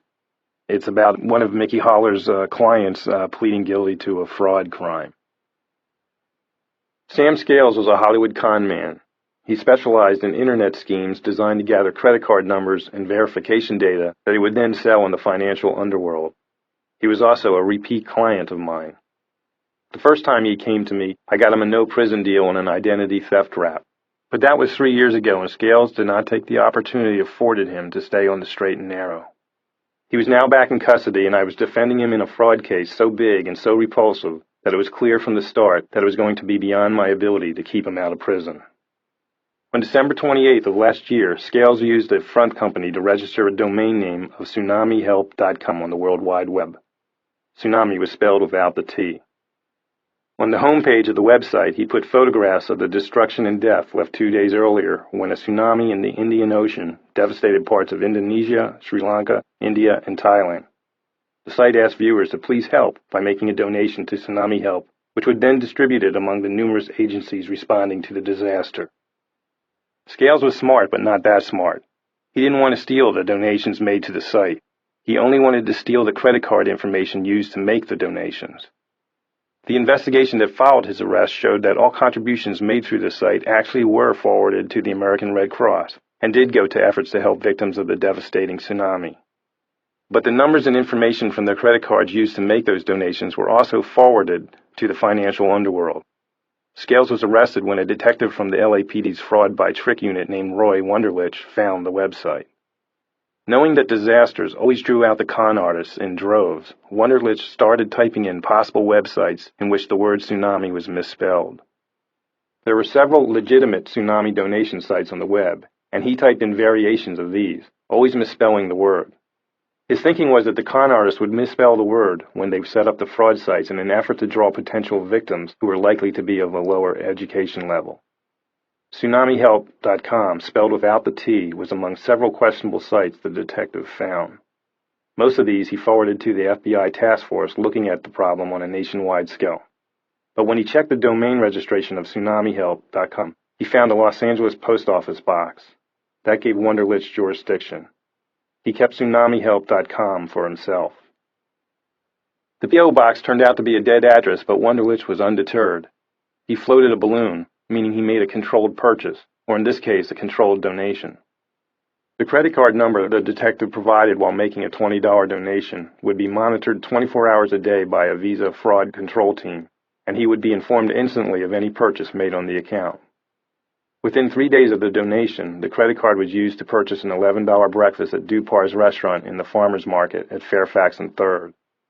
Wunderlich knew that it had simply been a test purchase, something small and easily coverable with cash if the user of the counterfeit credit card encountered a problem at the point of purchase.